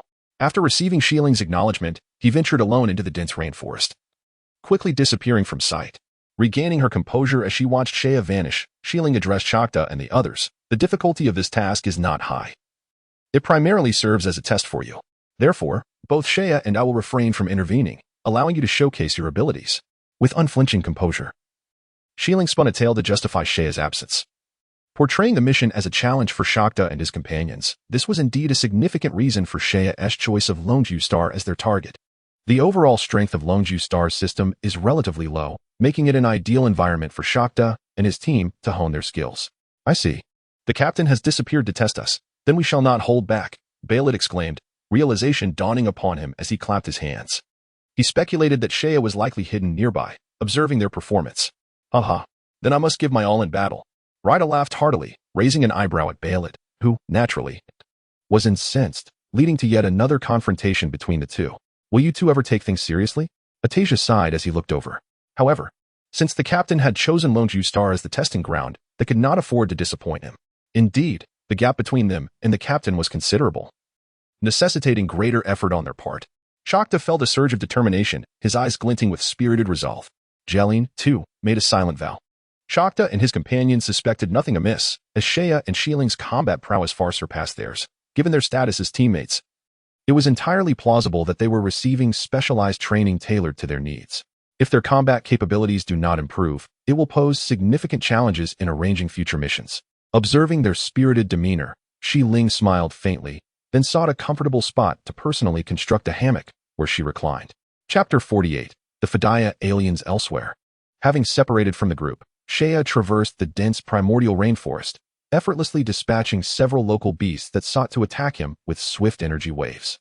After meticulously surveying his surroundings and confirming the absence of others, he began to focus his mind and initiate a teleportation. 7 days' journey from the star known as Kongju. A small silvery gray celestial body orbited the sun in a periodic motion. The outer ring of the star was adorned with 2 interwoven silver halos, whose lustrous tones rendered the Fedaya planet akin to a magnificent pearl set against the backdrop of 2 interlaced planes, appearing exceptionally splendid from a distant celestial vantage point. These intersecting silver halos were, in fact, 2 space corridors orbiting the planet at a perpendicular angle, constructed with the pinnacle of Fedaya technology. However, at this moment, these grand silver serpents exhibited a slight tilt, with several junctions of their alloy sections having collapsed and sunken, intermittently producing violent explosions accompanied by fiery eruptions and curling smoke that ascended from the space corridors. On the surface of the Fedaya planet, massive tectonic plates floated haphazardly upon the mantle, while molten lava emitted billowing steam, with kilometer-high lava flows shooting skyward. These flows cascaded from the heavens, transforming into torrents of lava rain that inundated the land, continually draining back into the mantle through the low-lying areas of the plates. The geological disasters on the Fedaya planet were astoundingly severe. Shea was astounded by the scene before him. This was no mere geological calamity, but rather the aftermath of a colossal impact on the planet. Yet, if it were an extraterrestrial body colliding with Fedaya, the advanced technology of the Fedaya aliens should have detected it long ago. The current devastation suggested that they had not even been afforded the time to react before their surface was ravaged. Shea's mind raced with questions, quickly dismissing the possibility of an extraterrestrial impact, as such a phenomenon would not occur with such rapidity. It was evident that an attack had been unleashed upon the Fedaya planet. Suddenly, he realized that the devastation he witnessed must have been caused by an immense energy shock. What kind of energy could inflict such widespread destruction upon a planet? It is known that the Fedaya planet is a formidable hard-shelled world, with every vulnerable point reinforced by advanced technology. Yet, despite these precautions, it had still suffered such ruin. Sheia's expression grew grave. To achieve such extensive destruction, the assailant's power could not be trifled with, likely exceeding a combat capability of 10,000. In the universe, this figure represents a critical threshold, below 10,000. Even a large-scale assault would merely result in the extinction of species on the planet, while annihilating the entire celestial body is a far more formidable endeavor. Only those with a combat power exceeding 10,000 possess the capability to inflict such grave destruction upon the planet Fedaya. Even more formidable entities, like Frieza, can unleash a single blow potent enough to obliterate an entire planet from the cosmos. Sheia could not help but smile wryly. His initial intent was merely to recruit a cadre of high-tech talents as his subordinates, yet he found himself embroiled in such dire circumstances. Nevertheless, this predicament might ease the challenge of his recruitment efforts in the face of impending catastrophe. Consequently, Sheia began to attentively perceive the energy responses emanating from the planet Fedaya. Soon, he detected countless feeble auras, which undoubtedly belonged to the indigenous inhabitants of Fedaya, the Fedayan people, whom he sought to find. The energy of the Fedayan people was faint, flickering like tiny candles amid the overwhelming force enveloping the planet, easily extinguishable in the tempest of doom. In addition to these native energy signatures, he also sensed several hundred remarkably powerful auras, each exceeding a combat power of 1,000, with a few even reaching 3,000. Indeed, Fedaya had fallen under the assault of external forces. After a brief moment, Sheia opened his eyes, his expression revealing understanding. Suddenly, from a greater distance, an extraordinarily formidable aura entered Sheia's perceptive range. Instantly, his countenance grew serious. This presence felt chilling, akin to detecting a colossal ice block, sending a shiver down his spine despite the thousands of kilometers separating them. What a malevolent energy! Its intensity surpassed his own, easily exceeding 20,000 in combat power. Sheia was taken aback. This was perhaps the most powerful energy he had encountered since entering the Dragon Ball universe. Surrounding this aura were dozens of energies surpassing 1,000 in combat power. It appeared that this planet had already caught the attention of others. Yet, why had they not eradicated the indigenous people of Fedaya after all this time? Were they perhaps in search of something? A multitude of questions flashed through his mind, prompting Sheia to immediately suppress his own aura. He needed to exercise utmost caution. He must not be discovered. Navigating through the shattered city, which constantly spewed lava, Sheia's figure emerged in an open square at the capital of the city. At the center of the square, a massive statue lay toppled and shattered into several pieces. Once a vast and magnificent open square, it was now cloaked in ruins, the grandeur of the place devoid of the joyful ambience that once filled it with laughter. Standing in the square, a profound sense of desolation enveloped him. Here, Sheia sensed no signs of life. The inhabitants who once thrived in this place had long since fled. It seemed that everyone had escaped. Char stepped to a halt, sensing a formidable congregation of life forces 300 kilometers to the northeast. Alongside an energy exceeding a combat power of 1,000, radiating with overwhelming might, as weaker beings dwindled one by one. Within a vast metallic refuge, the diminutive Fedarians nestled within their shelters. Outside, a scaled extraterrestrial donned traditional battle attire, with a tubular energy launcher affixed to its arm. Waves of dark crimson energy erupted from the device. A thunderous roar resounded as the metallic shelter was breached, exposing thousands of Fedarians to the gaze of the alien. Ah, so you were hiding here. It certainly made my search easier. Reveal the location of the ancient warriors, and perhaps I shall grant you mercy, taunted the alien, its scaly skin producing an unsettling hissing sound. The Fedarians recoiled in fear, their faces etched with terror as they gazed up at the extraterrestrial. We truly know nothing of these ancient warriors. Please, spare us. At least grant these children a chance at life, implored a figure who appeared to be a leader. The alien responded with a dismissive grunt, flicking its long tongue like a lizard. You lowly dwarfs dare to deceive the astute Lord Zetas? I assure you, Lord Shangbo has already informed us that you Fedarians are aware of the ancient warriors' whereabouts, it thundered, seething with rage. Chapter 49. It is time for your departure. Boom. A wave of energy grazed past, striking hundreds of Fedarians, who were instantly obliterated. We truly do not know the whereabouts of the ancient warriors. The leader watched in anguish as his kin perished, leaving no trace behind. Yet the alien remained unconvinced. Zetas, steadying the energy launcher on its arm, revealed a hint of fury in its golden, reptilian eyes. You foolish little dwarfs still dare to deceive Lord Zetas. You claim ignorance of the ancient warriors? Very well. Let you all perish. With that, it aimed the energy device at the remaining Fedarians, the muzzle glowing ominously with dark crimson light. "No!" the leader cried out in panic. Desperate to explain, but it was too late. The crimson flash erupted from the muzzle, a massive wave of destructive energy hurtling towards them. "It is over." The Fedarians closed their eyes in despair, the adult Fedarians cradling the young in their arms, shielding their eyes with their hands. A tremendous explosion echoed, the ground trembling for several seconds, yet the anticipated pain did not arrive. The Fedarians' eyes widened in astonishment as they beheld a striking young man with raven-black hair, standing before them like a formidable mountain. With a single punch, he sent a surge of potent energy flying away, yet no one could discern how he had materialized in their midst. "Who are you?" The sudden appearance of this figure startled Zataxi, especially considering he had deflected the energy wave with such ease. Hastily, Zataxi raised his energy emitter toward the stranger, instinctively retreating a few steps. In a critical moment, "Do you only rely on external weaponry?" A sardonic smile crept upon Shea's lips, his gaze flickering with disdain as he turned to survey the terrified Fedarians. They were diminutive, standing under a meter tall, with azure skin and short ears, resembling mere fleshy nodules.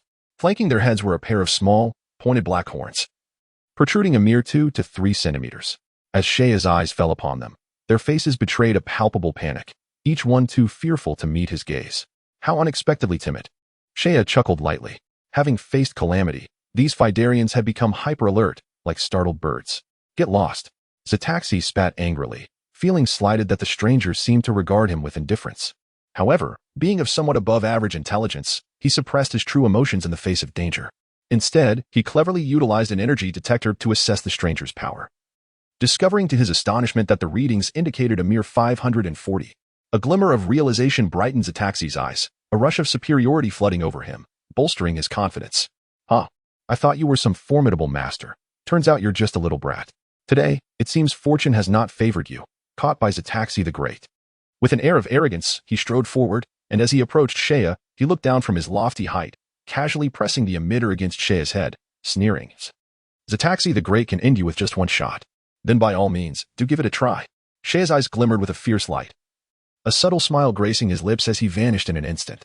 A cold, emotionless voice emanated from behind Zataxi, chilling him to the bone, akin to a death sentence delivered by a specter of doom. "What just happened?" Zataxi gasped, swiftly turning around, only to discover that the figure he had just observed had inexplicably disappeared, reappearing behind him.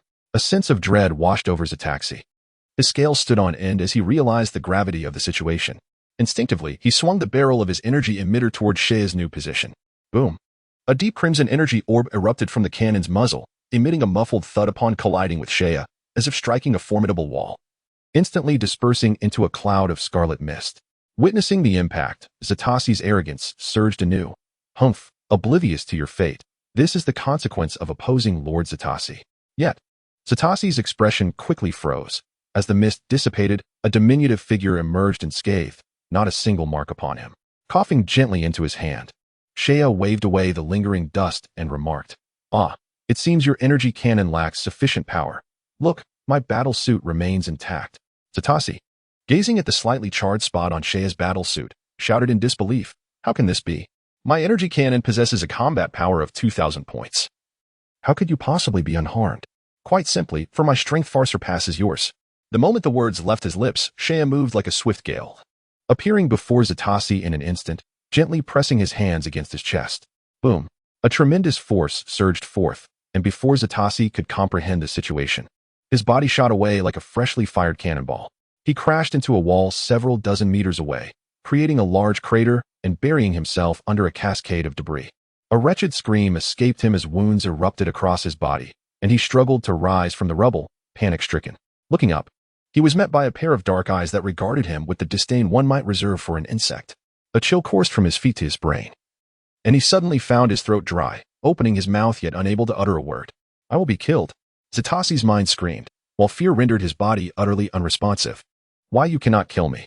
I am a subordinate of Lord Champo. If you slay me, he will not let you go," Zataxi shouted in a near breakdown, invoking his superior in hopes of mercy. Champo? Upon hearing the name, Shea paused momentarily, pondering if the powerful malevolent aura he sensed belonged to Champo. Recalling the descriptions from the original narrative and correlating them with the aura he detected, he deduced that the one instigating the energy attack on the planet Fedaya was indeed Champo. Yet, why was Champo not alongside Dodoria at Frieza's side, present on this distant planet? Could it be he was acting on Frieza's orders? Shea began to speculate. Yes, my lord. I was sent by Lord Champo to capture these Fedaya people. Zatasi observed Shea's reaction with trepidation. Sensing his recognition of Champo's name, he clung to this lifeline, nodding vigorously and hastily divulging every detail he knew. After listening, Shea inquired, what is Champo's purpose in attacking the Fedaya star? Is he perhaps following the orders of Lord Frieza? Upon hearing Shea audaciously utter Frieza's name, the alien was overtaken by a cold sweat and trembled as he replied, why yes, Lord Frieza commanded us to search for the traces of the legendary ancient warriors on Fedaya star. Legendary ancient warriors? Shea pondered, slightly nodding and falling into deep contemplation. He had no knowledge of what these ancient warriors might be. Could they be akin to the fabled Super Saiyans? He understood that the Dragon Ball universe merely showcased a fraction of the overarching narrative. While the cosmos remained vast and boundless, perhaps there were many secrets lurking in the depths yet to be unveiled. My lord, the cautious Sidasai ventured, fearful that a louder voice might incite displeasure. Oh, I almost forgot about you.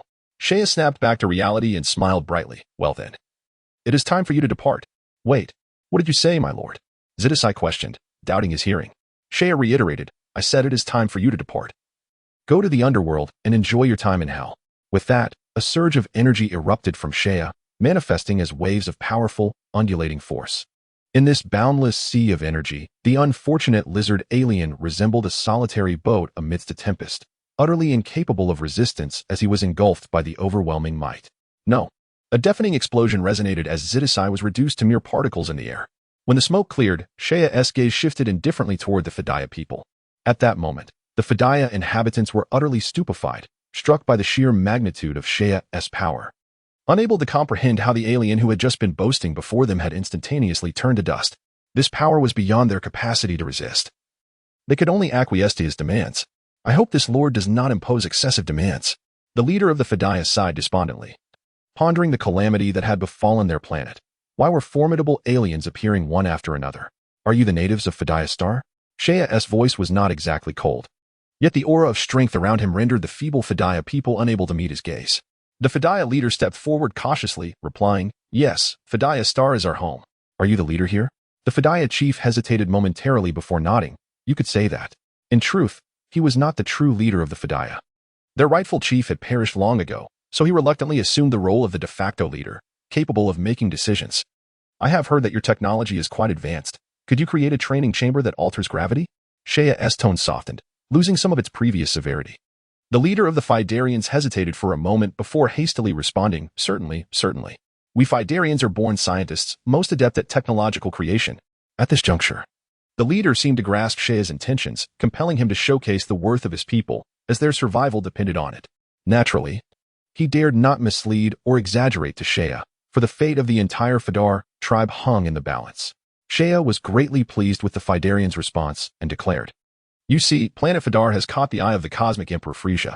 Remaining here would lead only to your demise. I now present you with a choice. Comply with my commands, and I shall ensure the survival of your people in the cosmos. This was a momentous decision, either to follow the path of destruction alongside their home planet, exterminated by the extraterrestrials, or to heed the words of the youth before them and submit to him. The leader of the Fedarians appeared troubled. This was a choice that could determine the very existence of their nation, and he found himself unable to decide. Shea did not interrupt, instead taking a seat and patiently awaiting the leader's resolution, confident that he would arrive at a definitive choice. To refuse could spell annihilation. To acquiesce would mean their entire race becoming vassals. Beads of sweat formed on the leader's brow as he surveyed the youthful and aged faces of his kin. Finally, with a resolute bite of his lip, he proclaimed, Esteemed sir, we are willing to submit to you, begging only that you preserve the bloodline of the Fedarians. A wise choice, Shea exclaimed, a radiant smile illuminating his face.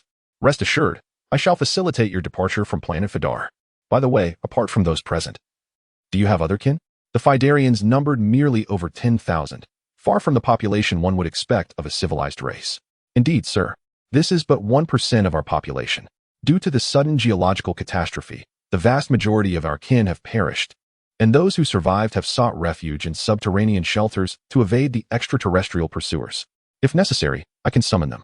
Hiding is futile, they possess energy detectors, and your gathering would merely assist in their search. Shea shook his head. So that's how they found us. What shall we do? The leader of the Fedarians was suddenly in a state of panic. Surely you possess a spacecraft. I shall provide cover for you. You must immediately board your ship and leave Planet Vegeta. Shea understood that, given adequate time, the Fedarians had the capability to depart aboard their spacecraft. The geological upheaval, however, had struck with such abruptness that it left them no time to react. Here, Shea felt compelled to commend the extraterrestrials. They were indeed professionals, delivering a decisive blow to the Fedarians from space before invading the planet, thereby crippling much of their resistance. Very well, I understand now. All will be entrusted to you. Esteemed sir, the leader of the Fedaya people wore an expression of astonishment, and at that moment, he suddenly perceived that this noble figure before him was truly remarkable. Perhaps the subjugation of the Fedaya to him was not a misfortune after all. In another part of Fedaya Star, thick plumes of smoke gradually ascended from various locations across the continent, the sky shrouded in a blanket of ominous clouds, all formed from the amalgamation of smoke. Amidst a chaotic landscape of disarrayed earth and stones in the outskirts of a city, the continental plates had fractured, revealing a deep, unfathomable chasm that traversed through, as if rivers and glaciers had been cleaved in two by a colossal blade. On a slightly more level piece of land, a disc-shaped spacecraft of a brownish hue lay anchored. Beneath the ship, a dozen thick, dark steel pincers, resembling wild beasts of the wilderness, were forcefully embedded into the hard rock. This design was characteristic of the vessels utilized by the higher echelons of Frieza's forces. Not far from the spacecraft's hatch, a handsome man sat elegantly at a small table, sipping tea. He possessed long, dark green hair, braided at the ends, and presented himself with an air of sophistication and gentlemanly demeanor, yet his cold, indifferent gaze betrayed a ruthless side. He was Champo. Champo had aided Frieza in numerous nefarious endeavors, and alongside Dodoria, he was one of Frieza's two trusted subordinates, boasting combat prowess second only to the Ginyu Force among Frieza's many minions.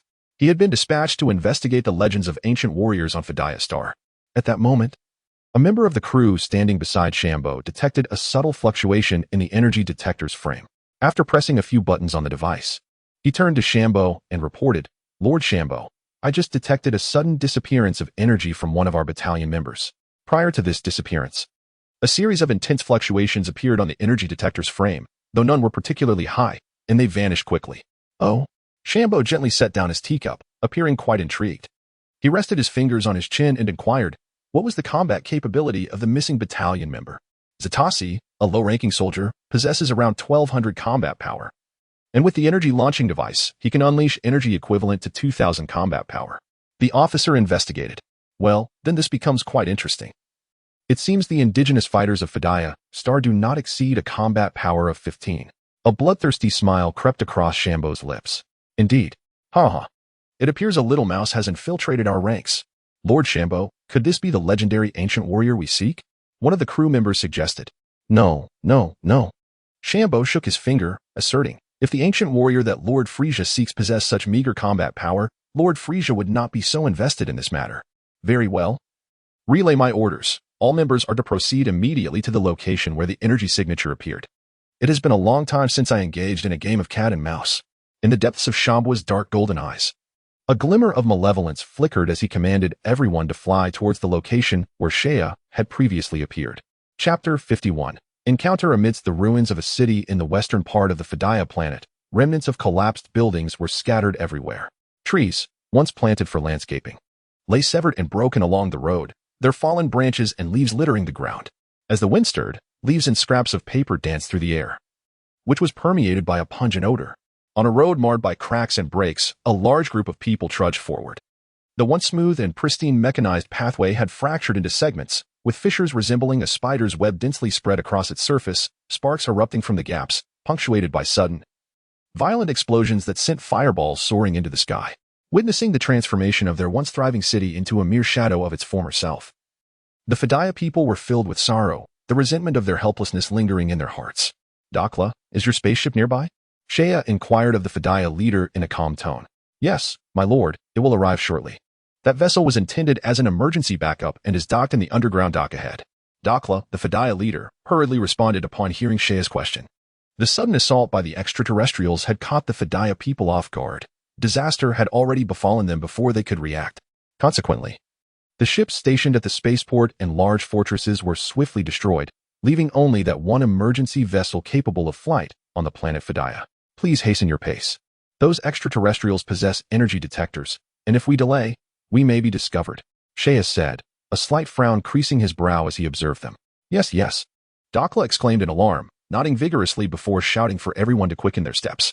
Having experienced the brink of life and death, the Fedaya people were now filled with dread at the thought of being pursued by the extraterrestrials under Frieza's command. At the mention of a potential chase, they exerted every ounce of strength to hasten their movements. Shortly thereafter, Dakla led them to an area far removed from the city, in stark contrast to the desolate ruins. This locale was surrounded by verdant trees. The forest stood in orderly ranks, with trees towering over 10 meters high, remarkably unaffected by the tectonic shifts. My lord Shea, beneath this forest lies an underground base constructed of alloy, and the backup spaceship is docked below. Dakla pointed towards the neatly arranged trees ahead. Shea nodded slightly, narrowing his eyes in understanding. It became clear that the entire forest was built atop a massive alloy structure, explaining its immunity to the movements of the continental plates. Make haste and enter the base. Any delay may lead to unforeseen complications. Yes, my lord. All the Fedaya people immediately sprang into action, swiftly making their way towards the entrance of the base under the guidance of several young and robust Fedaya individuals. In a short span of time, over 10,000 Fidarians had entered the base. Subsequently, these Fidarians were to undertake the comprehensive debugging and maintenance of the alternative spacecraft within the base, a task of considerable magnitude. Fortunately, nearly every Fedar was a scientist, and for them, repairing equipment was as effortless as drinking water. Shea wandered around the base and soon beheld the spacecraft hailed by the Fidarians as their last hope. It was a colossal vessel, stretching over 10 kilometers in length, emanating a silvery gray sheen. Beneath it extended numerous alloy-crafted mechanical arms, giving it the appearance of a gigantic white monster from a distance. Upon first sight, Shea was astonished by the advanced technology of the Fidarians. They seemed particularly fond of the silvery gray hue, which adorned their planet, the space corridors, and even their spacecraft. Despite possessing such advanced technology, the Fidarians were surprisingly frail in physical strength. The fact that they had yet to be conquered by other forces was nothing short of miraculous. Shea mused. Fedar Star was situated at the junction of the eastern and southern regions of the northern galaxy, which had spared it from being entirely engulfed by other powers. Yet ultimately, Fedar Star could not escape the fate of conquest. It was perplexing. With the intelligence of the Fidarians, they should have been more vigilant. Shea shook his head in confusion. After all, the Fidarians had developed in this universe for many years. It was inconceivable that they were unaware of its darkness. How could they be so unprepared? Dokra, what was that ancient warrior the alien mentioned earlier? Shea inquired directly. Dokra displayed a look of bewilderment and shook his head. I am not quite sure. It seems to be a super warrior created by our Fedar ancestors in ancient times. Specific details have long been lost to history. It was ironic that the super warriors, originally created to protect their people, had ultimately become the root cause of nearly destroying the Fidarians. Shea sighed softly, choosing not to speak further, suspecting that these ancient warriors were akin to bioengineered beings, just like the Saiyans. The Fidarians might have forgotten the ancient legends due to their migratory history. However, this oblivion might serve a purpose. It would be easier to subjugate the Fidarians when they faced the brink of survival. Suddenly, Shea's expression changed. He sensed dozens of powerful auras approaching them, one of which was exceptionally cold and formidable, towering over the others like a majestic mountain. It was the aura of Shangbo. Shea's demeanor grew serious, and he furrowed his brow. I never expected Shangbo to personally lead the charge. Dokra, immediately instruct everyone to take refuge inside the spacecraft and activate all defensive measures of the base. Without hesitation, Shea issued his command decisively. My lord, what is happening? Dakla discerned from Shea's expression that the situation was dire. Recalling Lord Shea's earlier mention of an energy detection device in the possession of their adversary, he pondered whether extraterrestrial beings were launching an attack. Instantly, Dakla's complexion turned ashen. Shea nodded, stating that Shanbo was en route with his extraterrestrial subordinates and would arrive in approximately 3 minutes. Do not ask questions. Execute my orders immediately. The chilling command echoed in Dakla's ears. The thought of the enemy's imminent arrival left him feeling weak. Understood, my lord. I shall arrange it at once, he replied, his voice trembling. As Dakla hurried away, Shea gazed towards the heavens, and with a swift movement, he teleported over 300 kilometers away, to a crucial juncture leading to the underground base. Here, he intended to intercept Shanbo. Shanbo, let me witness the extent of your power as Frieza's right-hand man. Unfazed by the strength of his opponent, Shea felt his blood pulsating with excitement, his entire being enveloped in exhilaration. In the blink of an eye, 3 minutes had elapsed. From a distance, dozens of figures soared towards him. Leading the charge was the strikingly handsome Shanbo, with his dark green hair. Upon spotting the black-haired youth blocking their path, Champo gestured for his subordinates to halt, intrigued by the confrontation. The youth before him, who was he? A cold, ruthless smile graced Champo's lips as he floated in midair. Arms crossed. Due to the multitude of humanoid species in the universe and the subtle differences between them, Champo found it difficult to ascertain Saiya's exact lineage, particularly given that Saiyan donned the most fashionable combat attire from the North Galaxy. I do hope this youth can offer me a modicum of amusement, Champo mused, a faint smile appearing on his handsome visage. Chapter 52. The Great Battle with Champo. My Lord Champo. This is the energy response detected by the device when Zaitasia vanished. Though I am uncertain why the energy intensity is only showing a combat power of 540. An extraterrestrial beside him pressed the energy detector and reported the findings. Young man, you cannot possibly be from Planet Fedaya. Might I inquire how you managed to slay that Zaitasia? Champo inquired, his movements graceful, his tone calm and measured, resembling a well-bred nobleman. If one were not aware of his true nature, they could easily be deceived by his performance. Are you referring to that reptilian creature? If you wish to know, why not try for yourself? Saiyan replied, a subtle smile gracing his face. Though internally he remained acutely aware of the significant gap that still existed between himself and Champo. Despite being acutely aware of his disadvantaged position, Saiyan chose to confront Champo head-on, driven by his own motives. Firstly, he sought to gauge the extent of his strength in comparison to the prevailing masters of the cosmos. Secondly, he aimed to disrupt Champo's strategies, granting the Fedayans more time to regroup. After all, the Fedayans were among the first subordinates Saiyan had gathered. Their potential annihilation here would be a tragic loss. However, the most critical reason lay in Saiyan's ability to teleport, a vital skill for his survival in dire situations. If given the opportunity, Saiyan would relish the chance to engage in a fierce battle with Champo. As a Saiyan, one must endure true combat to evolve. Ha ha ha. Indeed, ignorance breeds courage. Young man, you must understand that not everyone is as accommodating as I am. Champo chuckled lightly, his tone calm and devoid of anger. Yet, beneath the surface of his golden pupils lurked a sinister glimmer, eager to emerge. Humph! Saiyan retorted with a cold smirk, his body tensed and his internal energy surging subtly. Suddenly, a swift, low hum sliced through the air. Saiyan seized the initiative, his figure vanished from view in an instant. A series of explosive sounds ensued, as the surrounding extraterrestrials emitted cries of agony before plummeting from the heights above. At that moment, the energy detector blared an urgent alarm, its readings flashing rapidly before stabilizing once more. Saiyan's speed was so extraordinary that the average onlooker could scarcely discern his movements, rendering the scene somewhat bewildering. Yet, Champo observed everything with clarity. Applause echoed in the air. Champo chuckled softly, clapping his hands while offering praise. Among those present, he alone comprehended the entirety of Saiyan's actions, leading him to realize that his subordinates stood no chance of defeating him. It appeared he must intervene personally. Ha ha ha, splendid skill. Young man, you surpassed my soldiers by far. Might I inquire if you are interested in joining the Frieza force? I could personally introduce you to King Frieza. Champo remarked with an air of calmness.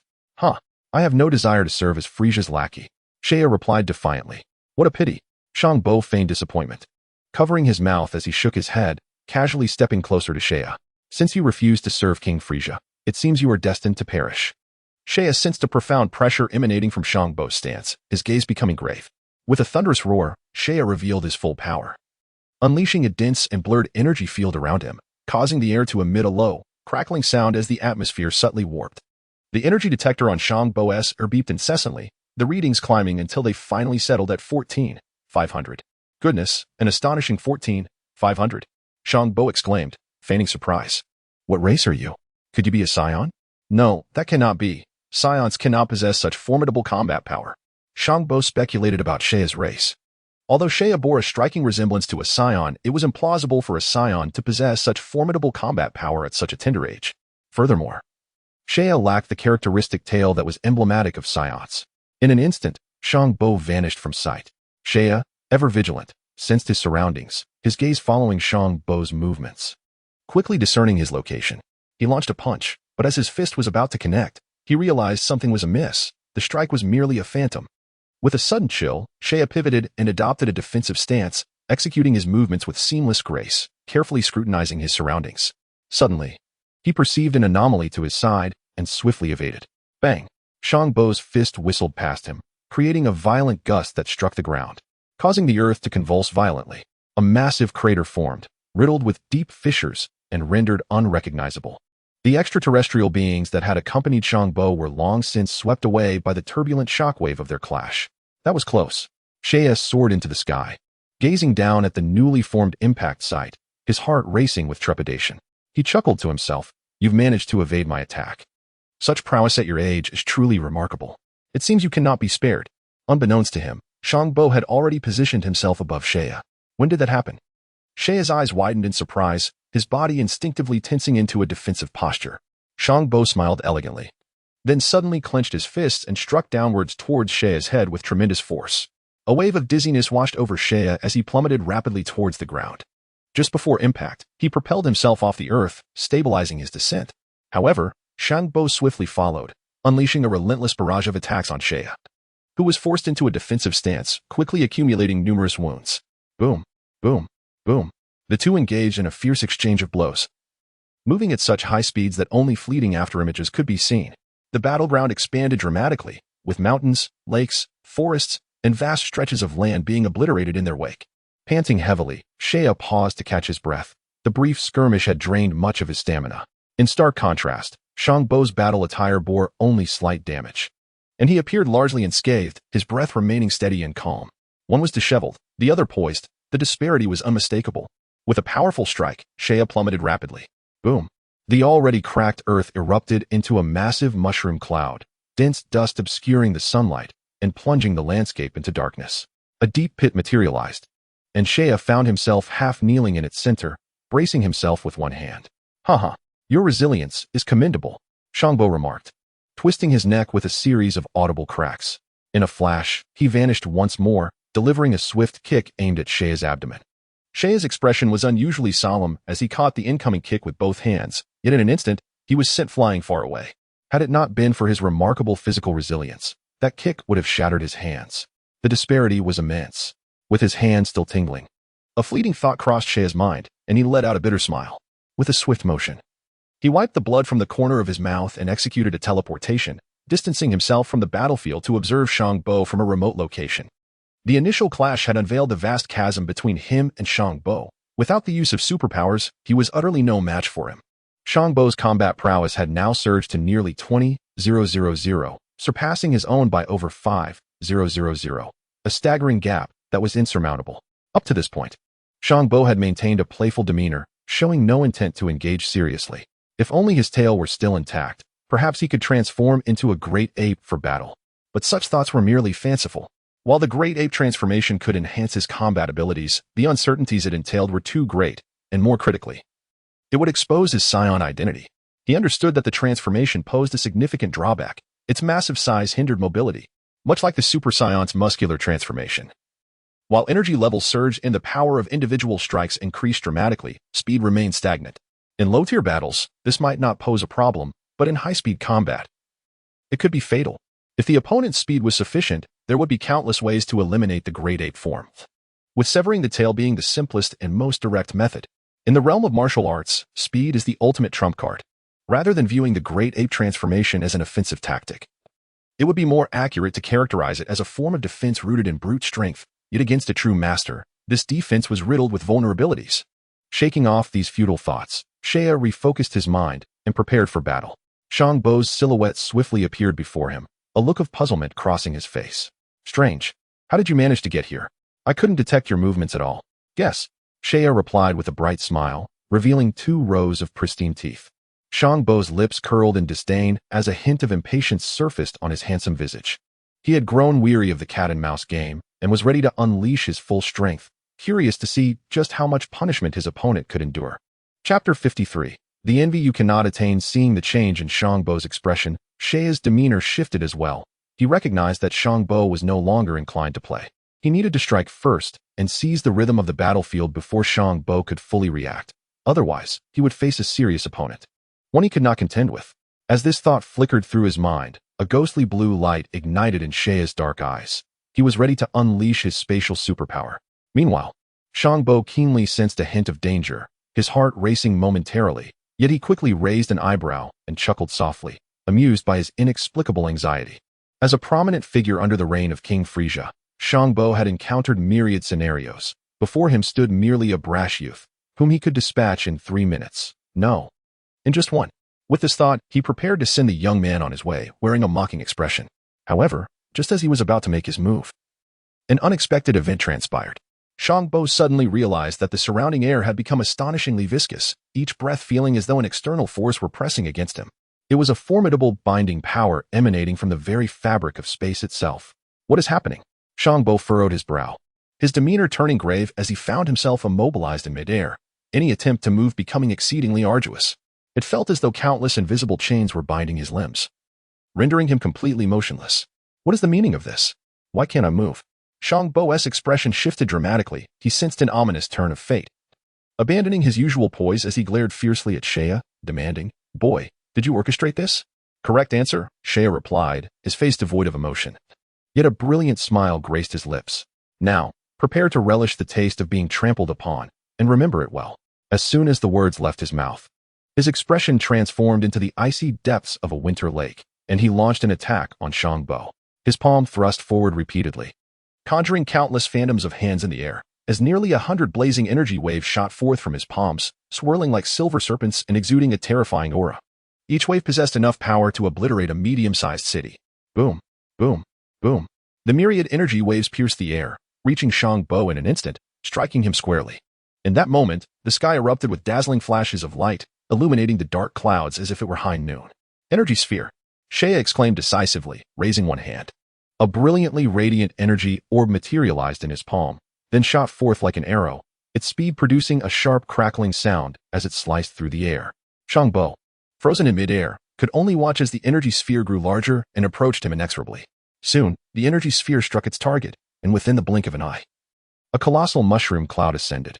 The explosion unleashed a tremendous shockwave, sending a series of indistinct ripples across the sky, clearing away the dust that had previously blotted out the sun. "Ah!" a wretched cry echoed. As the smoke gradually dissipated, Champo's injured figure finally came into view.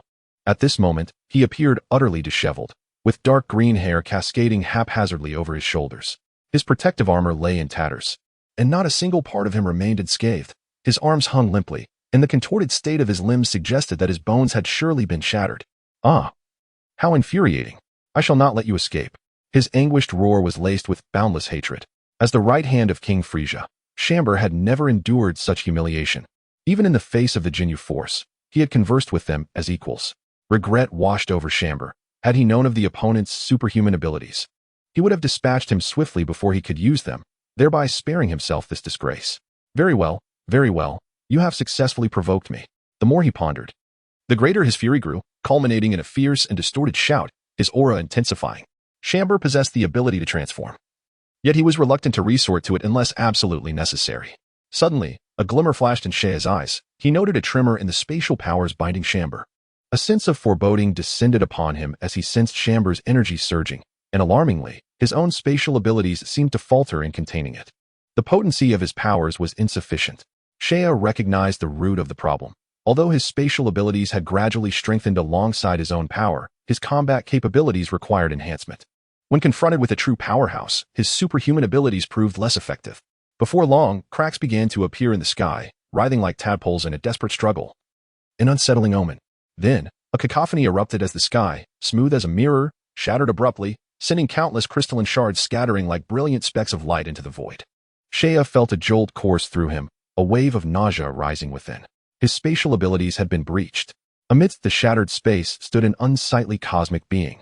Grotesque as a toad, with torrents of blood streaming from his limbs and head, his body marred by ghastly wounds. Having transformed, Chamber had finally broken free from Shea's restraints. Yet, in his current state, he was more wretched than ever, devoid of any semblance of dignity. "Damn it, today I shall make you wish for death." His twisted visage exuded a curse that seemed to emanate from the depths of the abyss. Despite his grievous injuries and fractured arms, Chamber radiated an oppressive aura that bore down upon every cell of Shea's being like an insurmountable mountain. 25,000 battle power. This was nearly double Shea's own combat strength. Indeed, Chamber in his transformed state was formidable, and it was no wonder he had shattered Shea's spatial bindings. As he resisted the overwhelming pressure from above, Shea erupted into manic laughter, his blood boiling with fervor. As the momentum surged forth, Champo's muscles tensed, and a series of deep, resonant sounds echoed continuously. His golden eyes fixed intently on Saiyan, and an overwhelming aura pressed down upon him. What an immense presence. Xiaoya's heart trembled violently, momentarily stunned by the force exuded by Champo. A fierce gale swept through, compelling him to shield his forehead with his arms. His body swaying like a drifting weed in the tempest. Break through, Xiaoya exclaimed, forcefully slicing through the tempest before him. With a low growl, his entire being ignited with primal energy. Suddenly, both figures vanished, only to reappear in the next instant. Champo, fueled by wrath, leaped towards Xiaoya. The violent force of his kick generating a whistling sound as it sliced through the air. With a thunderous crack, Champo unleashed a powerful kick, and in a flash, Xiaoya crossed his arms to absorb the impact of Champo's leg. Boom! The ground buckled beneath them. The tremendous force coursing through Xiaoya's arms propelled him backwards several meters. Gasping, Xiaoya felt excruciating pain as blood erupted from his throat. Clearly outmatched in their clash of power, Champo's seemingly effortless strike had left him grievously injured. Ha ha, perish! Champo cackled wickedly, closing in without hesitation, delivering another devastating kick that sent Xiaoya hurtling like a cannonball. The earth cracked under the impact, clouds of dust billowing into the air. As Xiaoya hit the ground, he sprang back up, piercing through the thick haze to charge at his opponent. The two engaged in a relentless aerial and terrestrial battle, their furious winds sweeping across the landscape, causing the very planet of Fedaya to tremble. In the distance, the surviving extraterrestrials stood aghast, their energy detectors having long since succumbed to the strain. Heavens, they're overwhelmingly powerful. The aliens exchanged pale, trembling glances, ever ready to flee the battlefield. Haha. Is that all you've got? If so, I must say I am thoroughly disappointed. Champo taunted as he continued his assault. Throughout the entirety of the conflict, Xiaoya found himself consistently at a disadvantage, mostly on the receiving end, rarely managing to strike Champo successfully. Despite Champo having lost both arms, the nearly insurmountable energy disparity rendered Xiaoya's efforts futile, and soon he was covered in wounds. This is unsustainable. The gap in combat strength is too vast. With a resounding crash, Xiaoya was slammed into the ground from the skies, landing in a massive crater. Pain coursed through him with every slight movement, and he had come to comprehend the extent of his own power when fully unleashed, while also bearing witness to the capabilities of a higher-tier cosmic warrior. Thus, it was time for a Senzabine. Under the watchful gaze of the crowd, Shea revealed a peculiar smile, soon vanishing from sight, leaving Champo's latest lightning strike to strike nothing but air. In a secluded corner away from the battlefield, Shea calmly retrieved a verdant, desiccated bean from his pocket and placed it at the corner of his mouth. As he chewed, the miraculous bean instantaneously restored him to his peak condition, healing all his wounds in an instant. Indeed, the celestial bean proved to be an essential item. Stretching his limbs, Shea felt a remarkable enhancement in his combat prowess, his body brimming with vitality. Champo, with blood streaming from his head, had long lost the composure and elegance he once possessed. His eyes bulged slightly, filled with disbelief as he gazed at Shea, now restored to full power. The light of incredulity shone in his eyes as he bellowed in sorrow and rage. Why have your injuries healed so completely? Champo was deeply hurt and filled with indignation. Why did this diminutive human possess such extraordinary abilities? It was one thing to have formidable combat strength, but to wield an inexplicable superpower that had left him gravely injured was beyond comprehension. He had thought that once he freed himself from his opponent's supernatural grasp, he would be able to vanquish him. Yet, this young man proved to be remarkably resilient. Now, he had astonishingly returned to his peak condition. Shea cast an innocent glance at Champo and replied with a beaming smile. This is something you cannot envy. Almost immediately, a blue radiance ignited once more in Shea's eyes, purer and more exquisite than before, resembling a lustrous blue crystal. Chapter 54. The Death of Champo. Shea's lips parted slightly as he coldly uttered the words. Time, pause. Indeed, he could no longer afford to wait. The disparity between him and Champo was immense, seemingly insurmountable. However, who decreed that combat must adhere strictly to the measure of power? This was not a sparring match. It was a matter of life and death, thus all means were permissible. Suddenly, the entire planet transformed into a realm of blue, as everything on the planet Fedaya was suspended in time. This marked Shea's second use of his time manipulation ability in battle. The first was against the giant ape transformed by Shi Ling, and this was the second. Unlike spatial manipulation, Shea's time abilities had not seen significant enhancement over the years, and with his current combat strength, he could manage to pause time for only 3 seconds. Moreover, the duration of the pause would vary depending on the strength of the target. Indeed, after enveloping Champo, whose combat strength had reached 25,000 within the suspended time, Shea felt his energy rapidly depleting.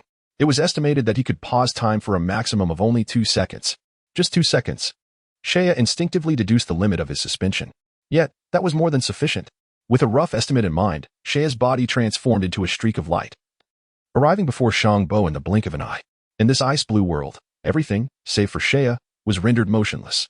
In mid-air, Champo stood frozen in disbelief, his grotesque toad-like face staring vacantly ahead. Due to Champo's overwhelming power, Saiyan, fully aware of his own limitations, refrained from any unnecessary movements. He simply extended his hand, pressing his palm against the location of Champo's heart. A chilling glimmer flashed in his eyes as Saiyan's fingers curled slightly, drawing forth the energy from within him, which swiftly converged into his palm, illuminating it with a dazzling brilliance.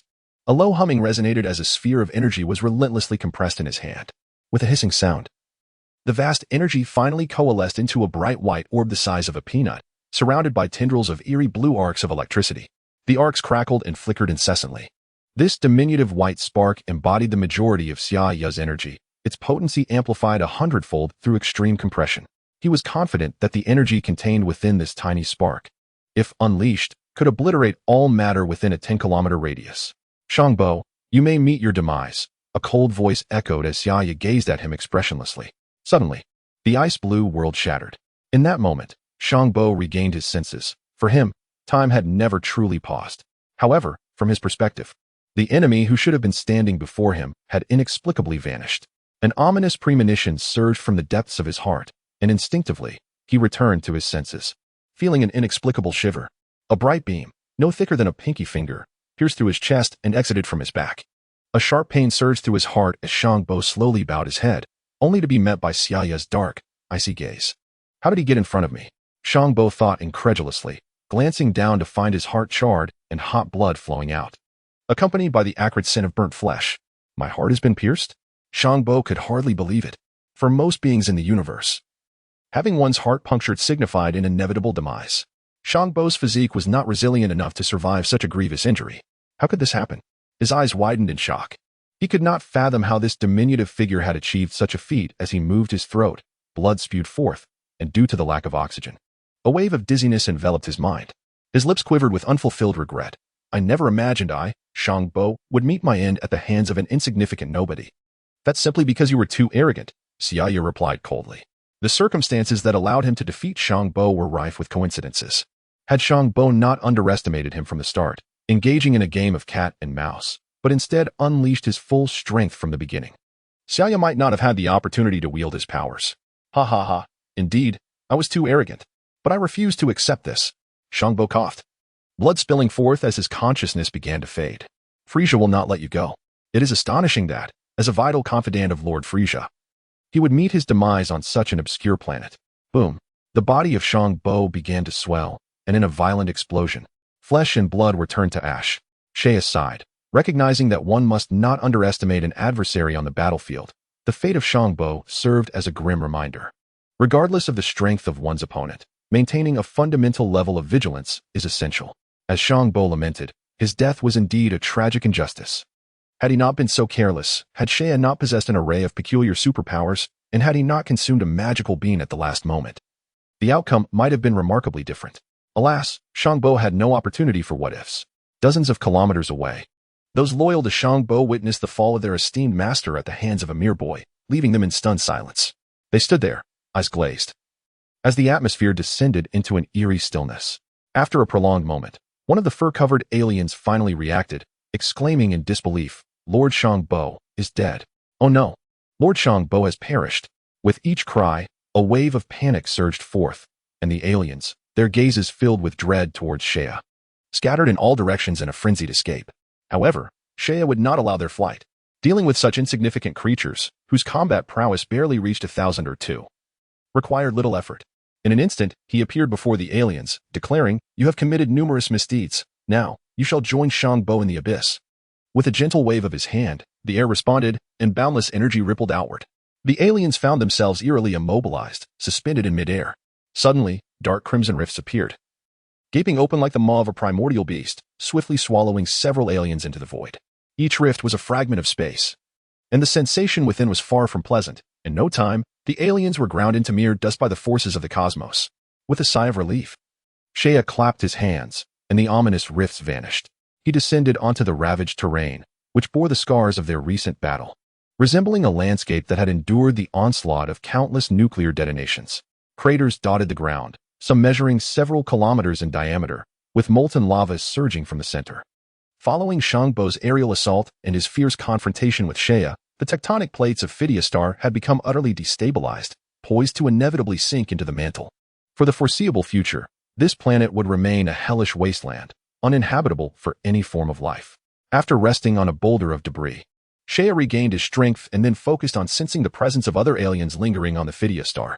Apart from the extraterrestrial beings who accompanied Champo, there were approximately several dozen more scattered across the planet Fedaya, among whom a few possessed formidable combat powers reaching 3,000. To eradicate the threat, Saiyan contemplated and instantly teleported to the vicinity of these aliens. Upon his sudden appearance, the extraterrestrials regarded him as mere prey, dismissing him entirely as they clamored to engage him. The inevitable fate of these beings was clear. They were all cast into the spatial rifts by Saiyan.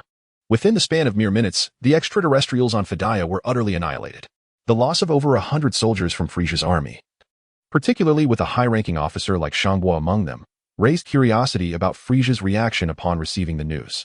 Saiyan mused to himself, finding amusement in the thought. However, given Frieza's temperament, it was unlikely he would exhibit even a hint of sorrow. Rage, on the other hand, was certain. Imagining Frieza's fury as he shattered a wine glass brought genuine delight to Saiyan. Chapter 55. Frieza's reaction upon returning to the underground base of the Fedaya people. Saiyan found them engrossed in the maintenance of their spacecraft, the atmosphere bustling with activity. He sought a quiet spot to rest. Lord Saiyan, you have returned. Those extraterrestrials did not trouble you, did they? Dokra approached him with an eager expression.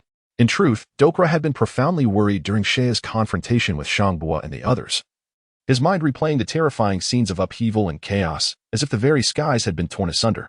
The apocalyptic imagery was indelibly etched in his memory, a sight so horrifying that it left him trembling. He could not help but feel a cold sweat for Saiyan, fearing he might not be a match for those formidable aliens. At that moment, Saiyan was the Fedaya people's only hope. If even he could not withstand the extraterrestrials, extinction would be their fate. The sheer strength of those aliens had instilled a deep-seated dread in Dokra, who dared not contemplate the ramifications of Saiyan's defeat on their survival. Now, witnessing Saiyan's safe return, Dokra's anxiety subsided, and he exhaled a sigh of relief, his expression shifting from worry to joy as he hurried closer. Those insignificant beings were my adversaries? Saiyan cast a sidelong glance at Dokra, his tone coolly retorting. It was not arrogance that fueled his response, but a keen awareness that to earn the loyalty of the Fedaya people, he must exhibit strength, convincing them that following him was their wisest choice. The extraterrestrials had naturally become the stepping stones upon which he would solidify his position. Dokra, upon hearing this, was momentarily taken aback, a chill coursing through him. Yet he felt enveloped by a wave of elation. Does Lord Saiyan imply that those extraterrestrials have already been vanquished by him? Indeed, it must be so. Dokra found himself momentarily stunned, but soon his eyes sparkled with realization. He attempted to speak several times, yet the words lodged in his throat. What is it? Saiyan inquired with a faint smile. My Lord Saiyan, previously, violent explosions erupted across various regions of the Fedaya planet, causing the entire world to tremble. I wonder if this is a result of your battle with the enemies, Dokra cautiously ventured, keenly observing Saiyan's expression. Indeed, those explosions were caused by the energy impacts of my combat with the extraterrestrials, Saiyan confirmed without hesitation. Just as I suspected. Dokla's pupils dilated in shock, his face betraying his astonishment. He had never imagined that humanity could unleash such formidable power with mere physical prowess, a feat that transcended the limits of technology. Breathless with urgency, Dokla asked, My Lord Saiyan, what was the final outcome? Did I not just mention? Naturally, I emerged victorious. There are no extraterrestrials left on this planet. Saiyan replied, casting a displeased glance and casually waving his hand, adding nonchalantly, I merely did not expect the enemy to be so feeble. They fell before I had even warmed up.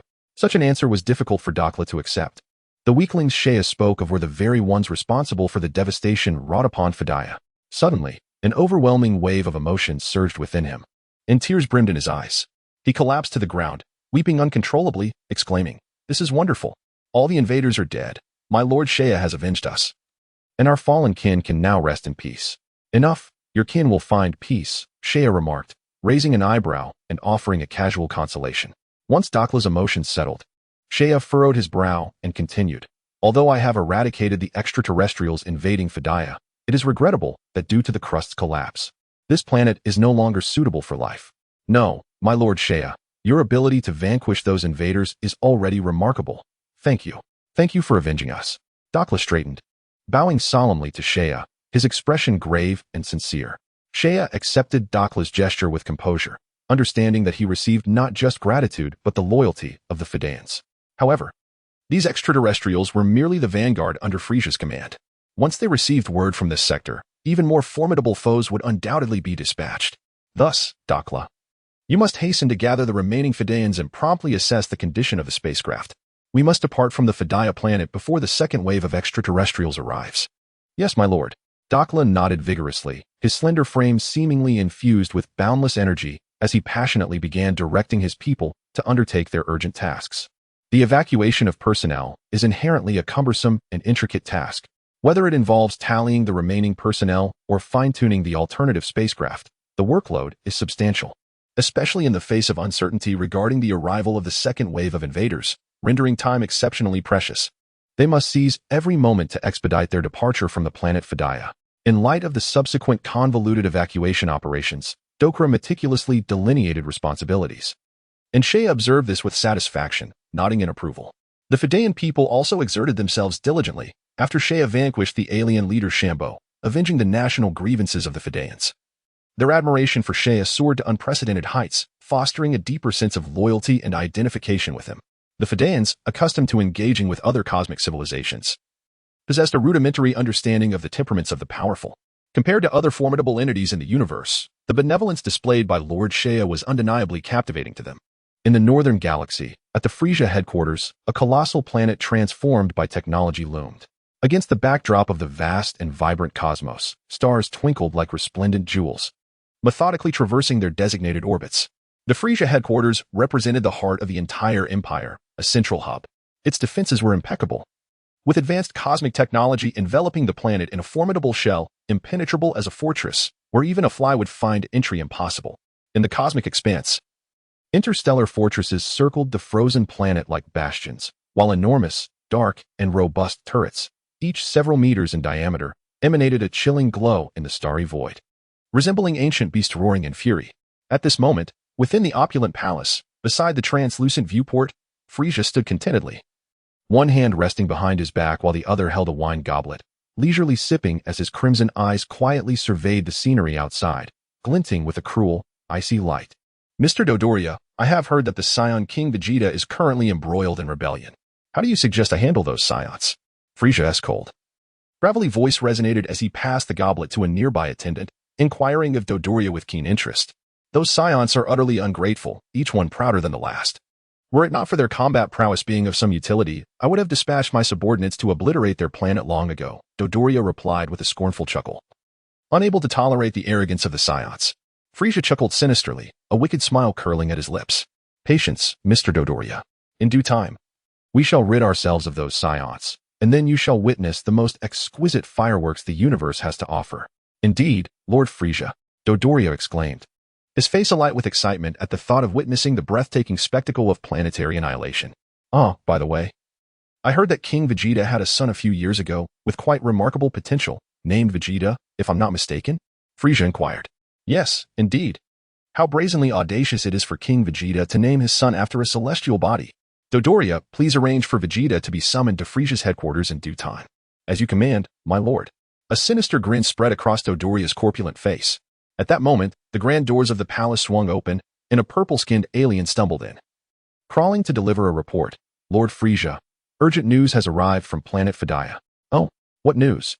Has Mr. Champo already received word of the ancient warriors? Frieza replied nonchalantly. And no, my lord. The alien wiped the sweat from its brow, voice trembling. Clarify the situation at once. Dodoria barked. The purple alien shivered, nervously stating, we have just received a transmission from the command center indicating that Lord Champo encountered formidable foes on planet Fedaya, and his entire force has been annihilated. Lord Champo's energy signal has also vanished. With a resounding crack, Frieza's tail lashed out at a nearby attendant, shattering a wine glass that spilled crimson liquid onto the floor. Frieza's expression shifted ominously. His crimson eyes glimmered like a demon's with a chilling light as he demanded, what on earth happened? Explain this clearly. Lord Champo had taken over 100 warriors from the Frieza forest to seek clues about the ancient warriors on planet Fedaya. However, merely an hour ago, The command center detected a sudden surge of high-energy readings from Fedaya. Then, Lord Champo's signal disappeared, leading us to believe he has perished. Impossible. Lord Champo's combat power was at a peak of 25,000. Could he not transform in time? Dodoria inquired, astonished. Being a high-ranking member always by Frieza's side, Dodoria understood that Champo's true strength far surpassed his own. How could he possibly fail on such a minor planet as Fedaya? Before losing contact, the tracker had detected that Lord Champo had unleashed his full power. The purple alien spoke in disbelief. After a brief moment of astonishment, Frieza swiftly regained his composure, an evil smile gracing his lips. How intriguing, truly intriguing. Someone has managed to kill Mr. Champo. This individual must possess strength rivaling that of the Ginyu Force. The purple alien stood cautiously, not daring to make a sound, its heart racing, fully aware that Lord Frieza was in a most displeased state. Indeed, Frieza was far from pleased. He felt no sorrow for Champo's demise. Rather, an infinite fury surged within him at the affront to his pride. To him, Champo's death was a provocation. Aside from his father, King Cold, and his brother, Cooler, he had never been bested. His subordinates were not to be so easily dispatched. Mr. Dodoria, Planet Vegeta must be a lowly world, correct? Frieza's calm voice belied a deadly intent. Yes, my lord. The Fedayans are mere ants, their combat power not exceeding 15. Dodoria immediately responded. Yet, it is on this seemingly insignificant planet, derisively dubbed Ant, that Mr. Champo met his untimely demise. Frieza murmured. Could it truly be the work of the ancient warriors spoken of in the legends of the Fedayan people? Dodoria immediately relayed a command to the Ginyu Force, instructing them to hasten to the Fedayan planet with utmost urgency. I am eager to ascertain the true extent of the so-called ancient warriors' power. Frieza's greatest apprehension stemmed from the ancient lore of the so-called Super Saiyans, a tale that had persisted through the ages among the Frost demons, and more recently, the emergence of information regarding the ancient warriors of the Fedayan people. Dispatching the Ginyu Force to investigate was a clever ruse to gauge the strength of that ancient warrior. Chapter 56. Departure. As Frieza issued his orders, on a distant planet in the northern galaxy, within a damp and chilling rainforest, Captain Ginyu had just received the command from King Frieza to immediately set forth towards the southeastern Fedayan planet. A white-haired alien tapped on the communicator, reporting to Captain Ginyu. The captain, chewing on a piece of meat, spat out a fragment of bone and inquired, Fedayan planet? That appears to be a lowly world, hardly warranting our direct intervention. Geez, contact Frieza's headquarters and clarify the rationale behind this command, he ordered. Yes, Captain, replied the white-haired alien named Geez, who promptly established contact with Frieza's headquarters and soon uncovered the reason. Captain, I have ascertained the reason. It appears that Mr. Champo, a trusted confidant of King Frieza, was slain on the Fedayan planet. Champo, the very individual who enjoyed the king's utmost confidence, has met his end? The tall alien, Berta, known for his swiftness, expressed surprise, a hint of schadenfreude evident on his face. The Ginyu Force, renowned as Frieza's elite unit, held themselves in high regard, often looking down upon Champo, who, despite his proximity to the king, lacked significant combat prowess. Indeed, in the eyes of the Ginyu Force members, Champo was perceived as a rather inconsequential figure.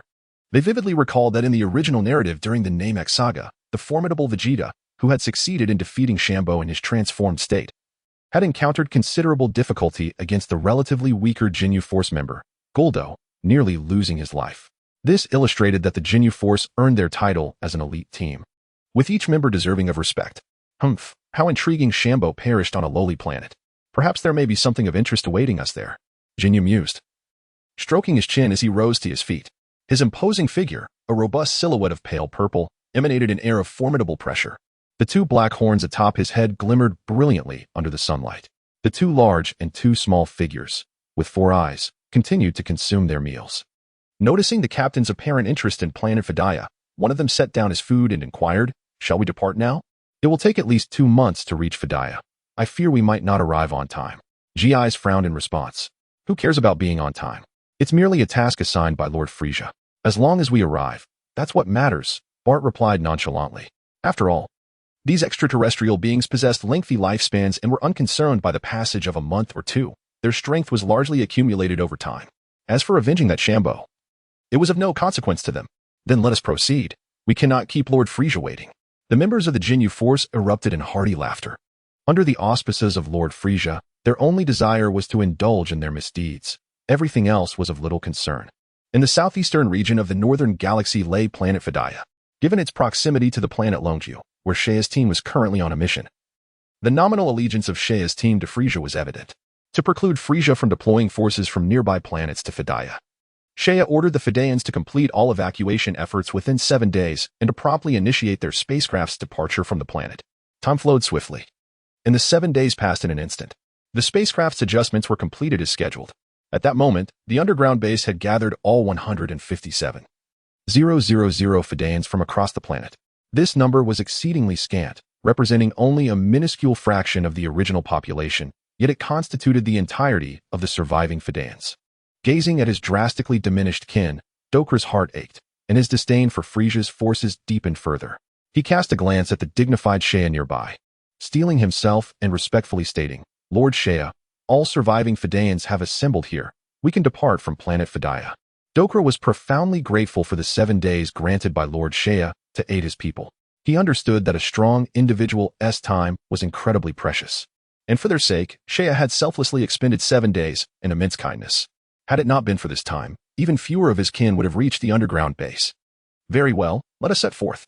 Shea waved his hand gently, his demeanor calm as he gazed at the massive silver spacecraft before him. The vessel, measuring over 10 kilometers in length, was awe-inspiring no matter how many times one beheld it. Indeed, Dokura responded with a serious expression, at Shea's command. The underground base erupted with urgent buzzing sounds, and red alarm lights began to spin and illuminate the area. Upon hearing the alarms, all Fedayans hastened their movements, orderly boarding the spacecraft under the guidance of the commanders. Buzzing filled the air. The verdant forest above the base quivered with a tremor, perhaps the last vestige of greenery on the planet Fedaya. As tectonic plates endured relentless bombardment from extraordinarily high energy strikes, the once stable crustal structure had been irrevocably deformed. Earthquakes, tsunamis, and volcanic eruptions manifested with increasing ferocity, transforming the entire planet into a veritable hell on Earth. Crack. The forest began to undulate. From a distant vantage point in the sky, the once flush expanse of greenery bulged at its center, fracturing to reveal a gaping chasm. Along this fissure, 2 rows of earth tilted skyward, resembling a grand gate slowly ajar. Approximately 10 minutes later, a colossal portal measuring over 20,000 meters in length and more than 10,000 meters in width swung open. The ground tremored as the green forest, unable to withstand the force of gravity, cascaded away, revealing a silver alloy structure beneath the twin doors. In quick succession came a thunderous roar. The sound of engines igniting erupted forth as a massive silver-gray spaceship ascended from the subterranean base, accelerating with relentless momentum, swiftly breaching the atmosphere and entering the vastness of space. With a cacophony, the silver celestial body began to distort as 2 perpendicular space corridors twisted and morphed. The explosive separation at their junction resulted in the corridors, emblematic of Fedaya's pinnacle of technological achievement, fracturing into several segments. Some fragments plummeted into the atmosphere, while others vanished into the starry expanse, and a few drifted aimlessly in orbit, seemingly bearing witness to the gradual fading of Fedaya's illustrious civilization. Now, Dokura, your first task is to locate an uninhabited planet for resupply, and then devote your utmost efforts to researching the gravity chamber. I eagerly anticipate witnessing your findings," commanded Lord Shea. "Yes, my lord, we shall exert every effort," replied Dokura, his body taut with resolve. The history of the Fedaya planet had become a relic of the past. Henceforth, they would advance under Lord Shea's guidance, confident that their civilization would rise anew under his leadership. Chapter 57. Return to the conglomerate star in the blink of an eye. The Fedaya civilization's spaceship had traversed the cosmos for a month, in the serene and profound expanse of space. A massive silver-gray vessel soared through the starry void like a celestial dragon. Within the control room, the Fedayans diligently utilized their intellect to search for a suitable planet to dock, their eyes fixated on the screens displaying vital information. Before long, a pale yellow planet materialized on the display, and with a few deft operations, its data projected onto the large screen. A solid planet of pale yellow rock, aged 2 billion years, with a diameter of 300 kilometers, beset by severe climatic storms rendering it unsuitable for long-term habitation. This was a modestly sized solid planet, and its atmospheric conditions were bizarrely volatile. It appeared only suitable as a temporary way station. Dokura scrutinized the data on the screen, swiftly calculating the energy requirements for the ship. Indeed, this place is far removed from the planet Fedaya, and for the time being, the Frieza force will not discover this location. The spacecraft has been landed on that planet for replenishment.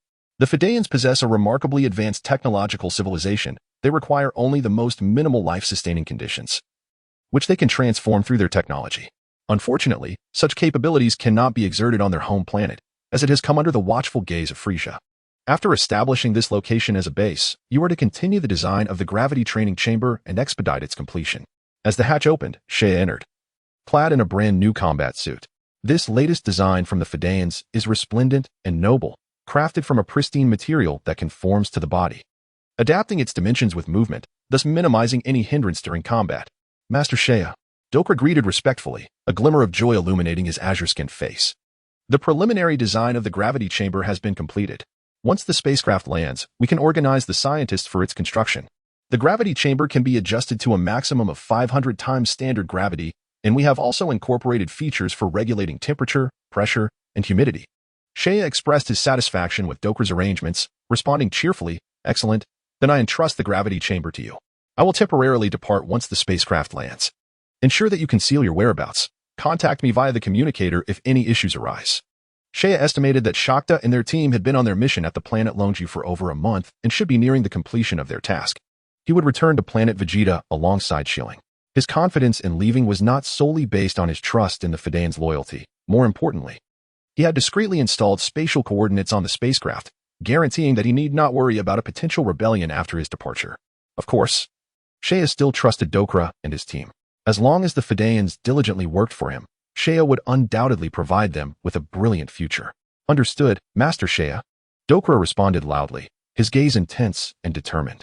Saiyan nodded, then exited the main control room. Shortly thereafter, a colossal shadow loomed as a gigantic spacecraft, measuring over 10 kilometers in length, descended to the ground. The intense tremor persisted for a considerable time, flattening the soft earth beneath and causing the ground to sink over 10 meters. Following this, countless construction robots emerged from the spacecraft like a swarm of locusts, commencing foundational work on the nearby continent. Saiyan observed from the observation deck, watching the Fedayans and construction robots busily engaged in their tasks, nodding in appreciation. After issuing further instructions to Dokra, Saiyan vanished from his astonished gaze. On Longju, amidst a primordial jungle, upon returning to the task planet, Saiyan carefully sensed the auras of all team members and noted that their combat abilities had improved to varying degrees over the past month. In an instant, Saiyan teleported to Shiling's side. After over a month apart, Shiling appears to have matured significantly. At this moment, she lies on a hammock, peacefully slumbering, with a fair and exquisite thigh gracefully cascading down. Perhaps sensing an imposing aura approaching, she instantly jolts awake from the hammock, her eyes fluttering open, a glimmer of light flashing within them. "Zaya, you've returned," she exclaims joyfully upon recognizing him. As she makes to leap towards him, she suddenly becomes aware of the energy radiating from Zaya, narrowing her eyes in curiosity. "How is it that your combat power has increased so dramatically in just a month?" She recalls that a month ago, Zaya's battle strength was barely over 14,500, yet now it has surged so significantly. Her perceptive abilities surpass those of an energy detector. Even though Zaya has made every effort to conceal his power, a trace of energy inevitably leaks through, an essence he cannot disguise. It is akin to a super adept with a combat power of 10 million, regardless of how much he suppresses his strength. The external manifestation of his energy would still exceed 10,000, as such power is impossible to entirely conceal. The greater the strength, the more energy escapes into the open. Of course, it is not to say that a master cannot hide their entire presence. There are certainly those capable of complete concealment, much like Beerus, the god of destruction, who can achieve such feats. However, that is not a level Zaya can yet access. As Zaya approaches Shiling, he smiles and says, "It's a long story. My battle with Champo seemed to favor me, and I even managed to outwit him in the end, yet the perils encountered were far from trivial. Had it not been for my spatial abilities allowing me to escape the brink of death on several occasions and the timely consumption of a Sensabine, the outcome might have been quite different." Zaya is acutely aware that he has faced death multiple times. Nevertheless, his clash with Champo proved immensely rewarding. Not only did he gain the allegiance of the Fedayan tribe, but his combat power has also surged significantly, conservatively estimated to have reached 18,000. Upon hearing Zaya's account, Shiling expresses her astonishment, realizing that such thrilling events have transpired in such a short span. Zaya's power has unexpectedly surpassed hers by a considerable margin. Pouting slightly in disbelief, she inquires, "Does this mean the Fedayans will soon complete the gravity chamber?" "Indeed," he replies, "if all goes smoothly, it shouldn't take long." "Well, once we acquire the gravity chamber, I shall not be outdone by you," she asserts, feigning disdain. Among the Saiyans, only Xayah ignites her competitive spirit. Others are hardly worthy of her notice. You'd better put in the effort. Xayah encourages her. By the way, how has Shakta and the others been faring in their training? As the conversation turned serious, Shilling adopted a more earnest demeanor. Over the past month, they had all experienced varying degrees of improvement. I had instructed them to slow down their training regimen and had discreetly imparted some of the arcane secrets to them. The most formidable among them, Shakta, had already attained a combat power of 1300. Saiyan nodded inwardly. At just over 12 years of age, possessing such strength promised that he could surpass 3,000 combat power upon reaching adulthood, distinguishing him among intermediate warriors. Chapter 58. Accumulation. Saiyan then engaged Shilling in a discussion regarding cultivation. At this point, Shay's combat prowess had significantly eclipsed Shilling's, and his broader perspective brought forth a wealth of insights. The cultivation methods on Earth emphasized the simultaneous advancement of both body and mind, echoing certain Taoist philosophies about life, all of which require experiential understanding. As the saying goes, a single leaf can obscure one's view of Time Mountain. With ears filled, one cannot hear the thunder. Each phase of life presents its own limitations, especially for the weak, who find it challenging to grasp the essence of the strong. Thus, the guidance of a powerful mentor can help one avoid many detours. As night approached, Shaya summoned Shakta and the others. These young Saiyans, having honed their skills over time and benefiting from Shilling's subtle guidance, had solidified their strength. Notably, Shakta's power was now nearly comparable to that of an adult Raditz. Upon seeing their captain, who had been absent for a month, reappear before them, Shakta, Atasia, and the others displayed expressions of curiosity but refrained from inquiring about Shaya's whereabouts, believing he must have concealed himself to assess their progress. I am exceedingly pleased with everyone's performance over the past month, Shaya remarked playfully. Even Balit and Raida have reached a combat power of 1,000. Balit's face fell in disappointment as he retorted, "Really, Captain? Even you are mocking us now." "Indeed." Raida chimed in, mirroring his discontent. With a gentle smile, Shaya looked at them seriously. "I am not jesting. Your current combat power is something that many lower-tier warriors may not achieve, even in adulthood. You are still quite young, and your future accomplishments are boundless. So, does this mean we genuinely have the potential to rival advanced warriors in the future?" With their captain's praise, Raida and Balit stroked their chins, wearing expressions of satisfied belief. Although they ranked among the lower tier of Shaya's squad, they still held their own against other intermediate warriors. After offering a few more words of encouragement, Shaya turned his gaze to Shakta, saying, "The mission concerning the Gathering Stars is nearly complete. For the time being, I do not intend to undertake any further missions. Upon your return to Vegeta, it is crucial that you all take the time to consolidate your gains. Relentlessly pursuing combat can sometimes yield counterproductive results." "Why is that?" "Saiyans grow stronger through battle. It is the essence of our enjoyment," Balit queried, his expression clouded with confusion, while Atasia and Jelen mirrored his despondency. "Days without conflict are exceedingly dull." Shaya observed the scene with a knowing smile. Indeed, the Saiyans were a fiercely combative race. Even their female counterparts embodied the same spirit. He then remarked, "Shilling must have instructed you on energy cultivation, correct? I expect you to master your energy within a year. While I do not demand absolute precision and control, you should at least be able to wield it with ease." However, Atasia questioned the practicality of such focus on minutiae. Does it truly serve a purpose? Breathing techniques, rhythm, these trivialities, are they genuinely beneficial in battle? Shouldn't combat flow freely, unencumbered by such constraints? Controlling one's breath while fighting seems utterly tormenting. Shaya shook his head. A solid foundation is essential for future breakthroughs. Atasia, poised to voice further thoughts, suddenly caught Shaya's piercing gaze and promptly silenced herself. Despite being younger than her by several years, she felt an inexplicable trepidation towards him, likely due to the vast chasm in their combat prowess. This sentiment was not unique to Atasia. Even Balit, Raida, and Jelen harbored a subtle fear of Shaya. Only Shakta nodded earnestly after Shaya's words. He understood that the strength of Shaya and Shilling transcended mere physicality. Otherwise, given their evident talents, they would have long since reached the status of advanced warriors, yet they had not. The mastery of energy was a profound and intricate discipline requiring systematic study. What Shilling imparted was merely a fragment of energy manipulation. The deeper complexities were beyond their grasp. Grateful for the advanced cultivation methods bestowed upon them, Shakta envisioned a bright future, contemplating the possibility of surpassing even the advanced warriors. "We shall fulfill the captain's objectives," Atasia declared with determination, standing at attention. "Indeed. Who says intermediate warriors cannot surpass advanced ones? We shall astonish them." Balit and Raida echoed her sentiments. and even the usually reticent Jelen expressed her resolve. Each was imbued with fiery ambition, eager to achieve greatness. Shea and Shieling exchanged glances and nodded in agreement.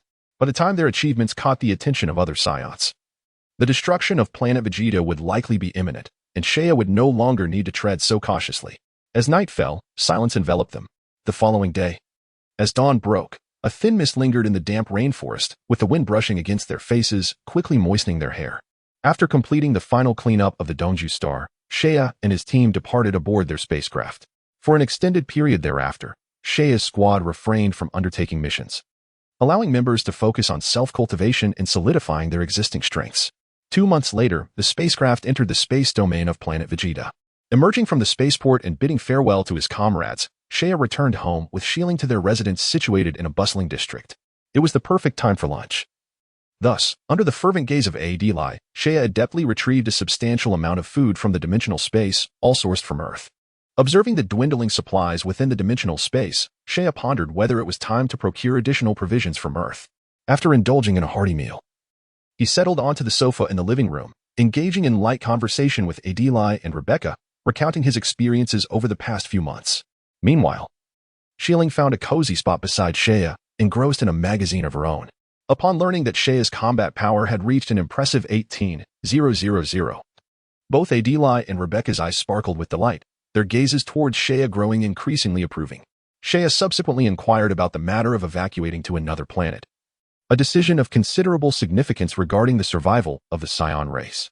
In response, Adeli shook his head, stating, "We have employed all our connections to seek out a planet suitable for the survival of the Saiyans, but the results have been far from satisfactory. Most planets are unsuitable for our evacuation." He continued, "While there are indeed countless planets within the northern galaxy that can support life, the number diminishes significantly when considering the specific needs of the Saiyan race. As a warrior race, combat is essential to them, often deemed more important than life itself, necessitating a surrounding environment conducive to warfare. Moreover, it is imperative that we do not attract the attention of Frieza's forces or the Frost Demons, making such planets exceedingly rare. With our current connections, it may be a while before we can locate one." Shea mused that perhaps only by departing from the northern galaxy could they find a suitable planet for the Saiyans. With this thought in mind, he suddenly exclaimed, "By the way, I currently have a group of technologically adept Fedayans under my command. With their expertise, they might assist us in finding a suitable planet for the Saiyans. I shall have them keep an eye out." Adeli sighed in relief upon hearing this, recognizing that having a civilization skilled in technology at Shea's disposal would simplify their planetary search.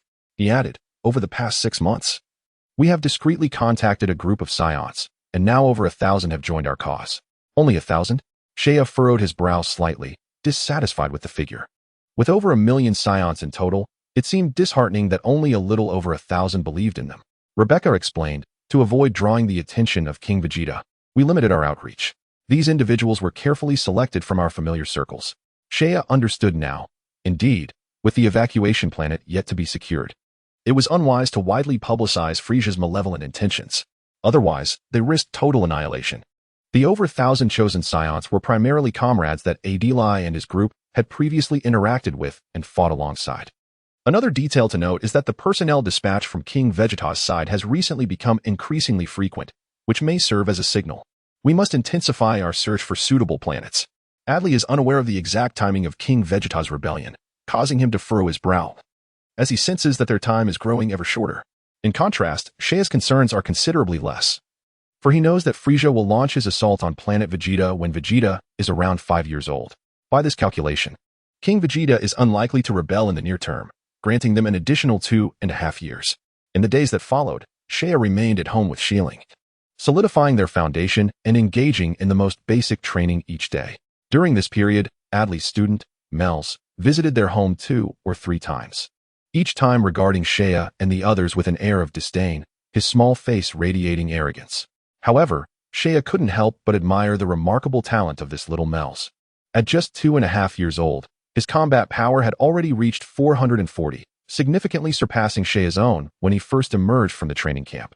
It is no wonder that this little brat looked down upon him. Thus, the days passed in a steady rhythm, until one day, a message arrived from the distant pale yellow planet, announcing that the gravity training chamber had finally been completed. Upon receiving the news from the Fedaya people, Shea immediately utilized instant transmission to rush to the remote pale yellow planet. After several quick transports, Shea's figure materialized in the temporary base of the Fedaya people. Dakla, will you take me to see the gravity training chamber? The control room door opened, and Shea hurriedly approached Dakla's side. Lord Shea. Dakla was taken aback that Shea had appeared before him so swiftly after receiving the news, filling him with awe for Shea's elusive and extraordinary abilities. When the gravity chamber was mentioned, pride illuminated Dakla's face, for it represented months of research by their Fedaya scientists. Please follow me, Lord Shea. Dakla respectfully bowed and led the way to the location where the gravity chambers were stationed. The two traversed a long, transparent corridor imbued with a scientific ambience, soon arriving at a massive assembly workshop towering over 100 meters high. Within this colossal workshop, 7 large hemispherical gravity training chambers were neatly arranged. These chambers, grand in stature and radiating a dark golden metallic sheen, nearly touched the workshop's ceiling. Lined up together, the 7 gravity chambers resembled majestic mountains standing imposing before them, exuding an overwhelming sense of power. Dakla pointed towards the 7 chambers, his voice tinged with pride. These 7 gravity training chambers each have a diameter of 100 meters and a height of 90 meters.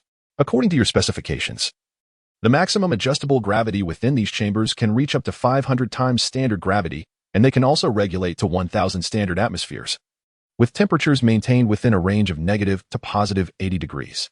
In addition, to facilitate training, the interior of the gravity chamber has been thoughtfully allocated with designated spaces for washing, dining, and living, each occupying a minimal area. Furthermore, there are 100 specialized miniature robots available to assist in training, capable of adjusting their speed and attack intensity according to the user's needs. Well done, Dakla. I am thoroughly impressed with these gravity chambers. Listening to Dakla's detailed introduction, Shea cast an appreciative glance at him, his eyes gleaming with eagerness to experience the chambers firsthand. Thank you for your kind words, Lord Shea. Dakla, taken aback by the praise, bowed deeply, his azure skin flushed with excitement. You may withdraw now. I wish to experience the effects of the gravity chamber. Yes, my lord. Dakla replied with utmost respect before exiting. Shea nodded slightly and, once Dakla had left, approached the gravity training room. Upon looking up, he realized the chambers were indeed immense. Standing nearby, he felt dwarfed by their towering presence, his stature appearing as minuscule as that of an ant in comparison. After a moment of contemplation, he approached a gravity chamber marked with the number 1. He observed 8 colossal steel pillars, each over 2 meters in diameter, extending from all 4 directions of the chamber, anchoring the massive structure to the ground. Pressing a button at the entrance, a low humming sound ensued, and a vertical, disc-shaped platform descended from the chamber. Shea stepped onto the floating disc, entering the interior of the gravity training room. The internal space was remarkably expansive, divided into 2 levels. The lower level, though modest in size, comprised areas for washing, dining, and living. The upper level was the true training arena, boasting a diameter of 100 meters and a height exceeding 80 meters, resembling a colossal arena. The surface bore shallow grooves akin to slate, and both the floor and walls were constructed of a super-strong alloy, capable of withstanding intense energy impacts. Approaching a control panel, Shea began to adjust the parameters of the training room according to the numerical symbols displayed. He first entered 15 in the gravity section. The moment the number was confirmed, the chamber emitted a low hum, and a tremendous downward force was exerted upon him. Indeed, it is 15 times the gravity. After a brief moment of acclimatization, Shea nodded affirmatively. The gravity within the chamber now matched the 15-fold standard, akin to his previous experiences while training in weighted attire at the Earth Shrine. Next, Shea meticulously adjusted the temperature, air pressure, and other parameters. After thorough experimentation, he found himself exceedingly satisfied with the performance of the gravity training chamber. In many respects, the gravity chambers crafted by the Fedayans had surpassed his initial expectations. Although the construction had taken several months, every moment was well worth it. Exiting the gravity chamber, Shea summoned Dakla once more. My lord. Ah, Dakla, I am exceedingly pleased with the gravity chambers crafted by your people, the Fedayans. I have summoned you for another matter of utmost importance. With sincere compliments, Shea's demeanor shifted to a serious tone. Please, Lord Shea, do proceed. Dakla straightened his posture, leaning forward attentively. In the current northern galaxy, Frieza's dominion looms large, bolstered by the support of King Cooled and Kvera, rendering our situation rather precarious. Thus, I implore you to employ all available means to locate a habitable planet, ideally situated far from Frieza's sphere of influence, Shea declared, his expression grave. Now is not the time to confront Frieza head-on. Our strength pales in comparison, compelling us to bide our time. Actually, we Fedayans possess a galactic map acquired through trade with the Zephyrians, which might assist us in identifying a suitable planet. Dakla interjected suddenly. The Zephyrians? Have they not been extinguished? Shea inquired in astonishment. Indeed, the Zephyrians once cohabited with the Saiyans on planet Vegeta, yet they were eradicated by the Saiyans long ago. Chapter 60. A battle power of 120,000. This star map is several centuries old, since the Fedayans have had no intention of leaving our home planet. It has been preserved within the Central Intelligence Database, Dakla explained, his mood dampened by thoughts of their homeworld. However, the trajectories of celestial bodies often remain relatively unchanged, so this map should still hold some value. Upon hearing this news, Shea felt a surge of unexpected hope, akin to a traveler who, after days of wandering the desert without water or sustenance, suddenly stumbles upon an oasis, igniting a desire to explore further. Dakla, immediately assemble a team to sift through the data. Inform me as soon as you have results. I shall conduct an on-site inspection. Yes. After imparting a few more instructions to Dakla, Shea departed from the Fedayan temporary base, accompanied by the 7 massive gravity training chambers. Transporting these 7 devices demanded every ounce of strength Shea could muster. Ultimately, he had no choice but to move them one by one, taking over an hour to relocate the gravity chambers from the Fedayan base to a desolate planet near Planet Vegeta. As night began to fall over Planet Vegeta, Shea instructed Edri to summon all members of the Edri team. Shea, what prompted you to gather us? Boomed Parody as he entered, his voice the loudest among them. Following him were Baluk, Alice, Lisa, and others.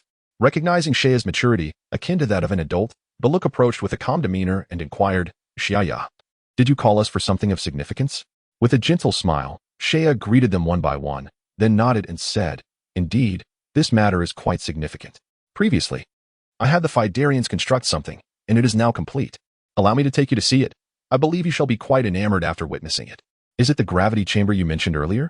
Lisa asked, her confusion dissipating as she suddenly guessed the answer. Can that gravity chamber truly enhance our combat abilities? Baruch furrowed his brow. The elite warriors had not experienced any enhancement in years. Recently, they had watched with envy as Edri and Rebecca's fighting prowess skyrocketed. It certainly can. Shea revealed a radiant smile, his white teeth gleaming. However, you must prepare yourselves, as a sudden increase in combat power may attract unwarranted attention. That is of no concern. We merely need to test if it can indeed augment our abilities. We can utilize it later once we depart from Vegeta. Shea nodded in agreement before signaling everyone to join hands and prepare for instantaneous movement. The members of Edri's team, having undergone several instances of teleportation, formed a circle with ease. In the next moment, the instantaneous movement was initiated. On the desolate planet, the yellow sand swirled amidst an erratic climate.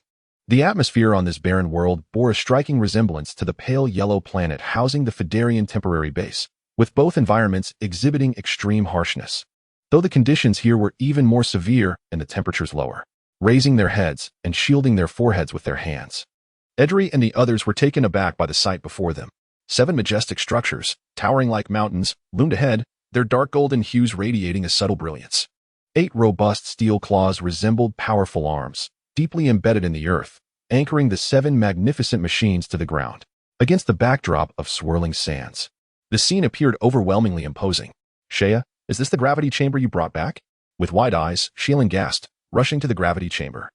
Her small hands tracing the sturdy support columns, each with a diameter of nearly 2 meters. Observing their astonishment, Shea proceeded to describe the technical parameters of the gravity chambers. Shea, discussing these details is futile. We would rather experience it ourselves. Very well. Shea opened the door of the gravity chamber, marked with the number 2. And Edri and the others followed him inside. The interior was surprisingly spacious, capable of accommodating several individuals training simultaneously without issue.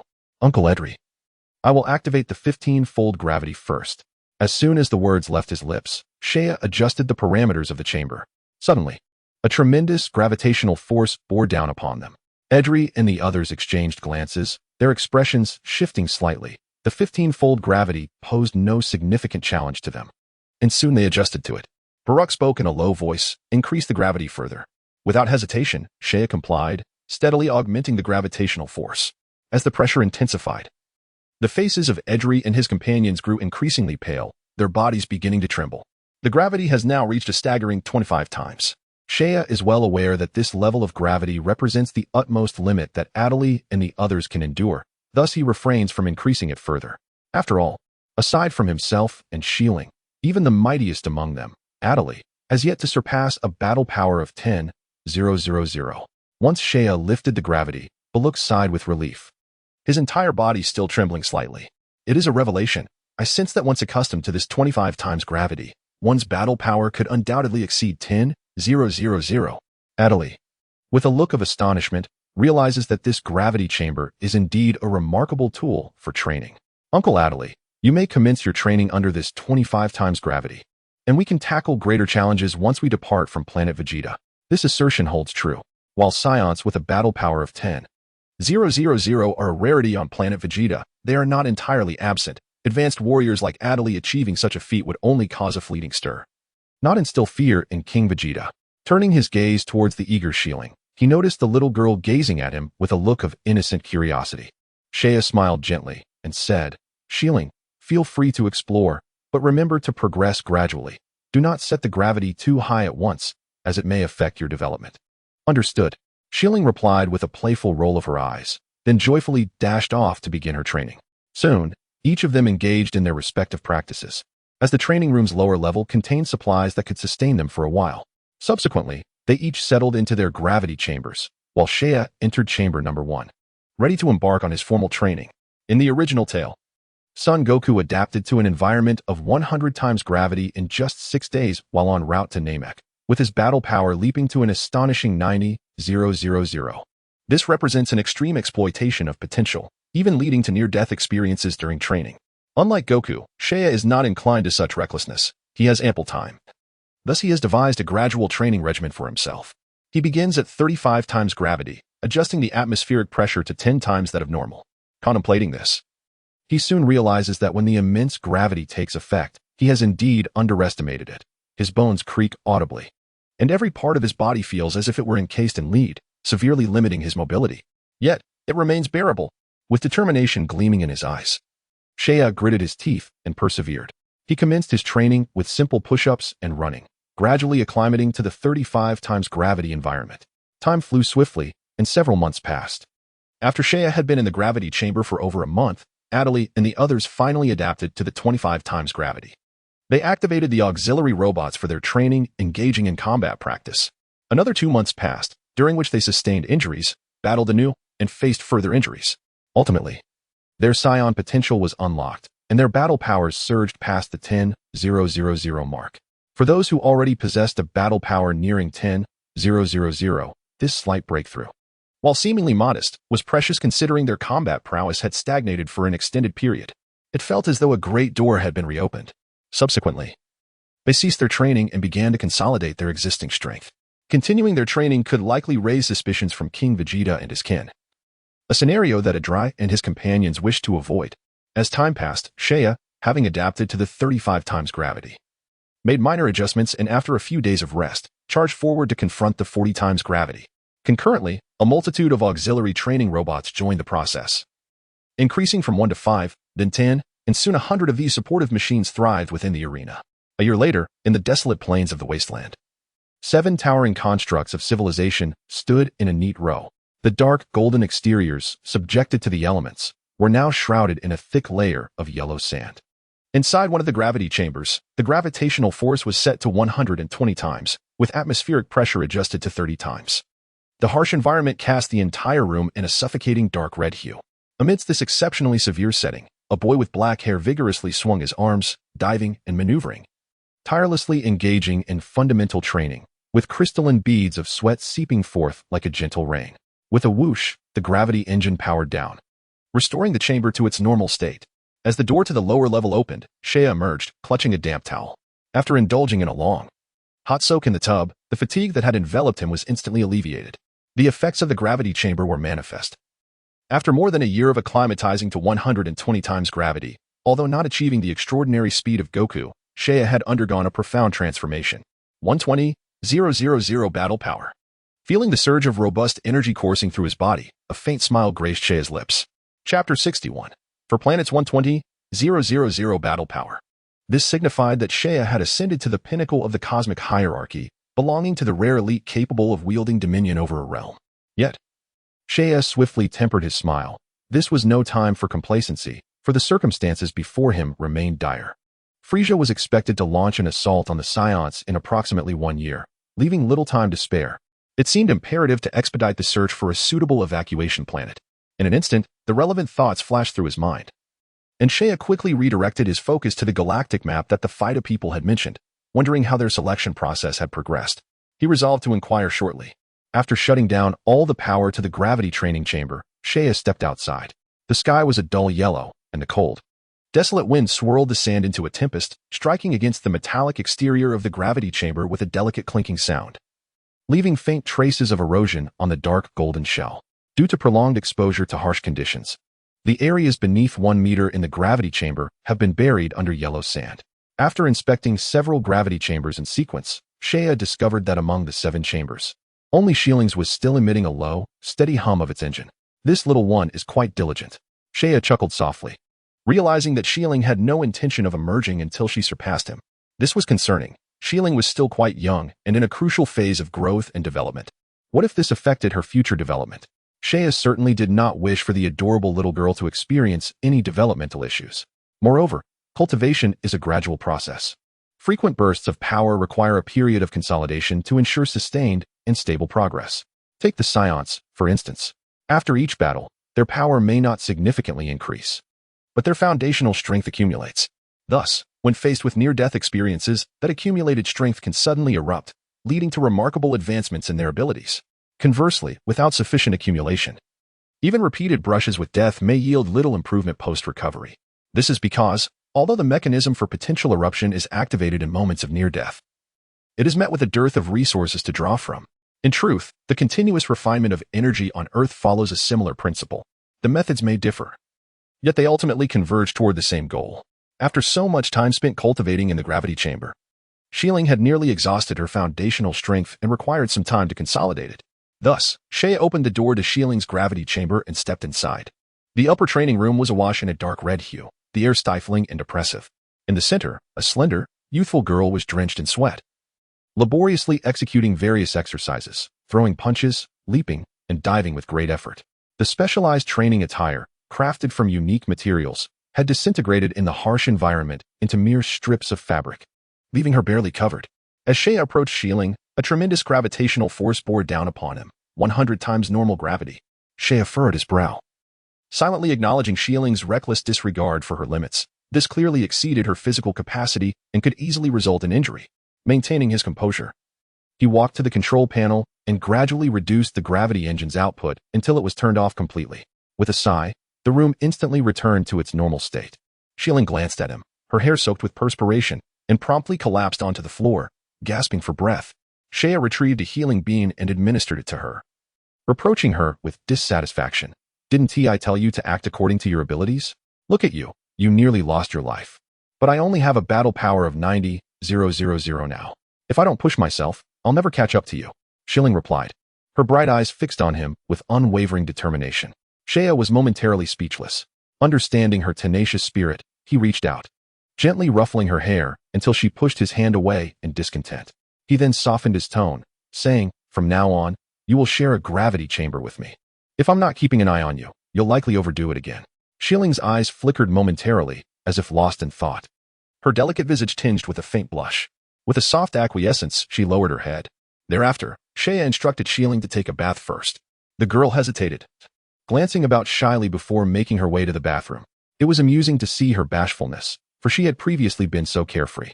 Shea shook his head in disbelief, but soon recalled Shilling's developing form, realizing she had matured and was no longer the little girl who used to cling to him without reserve.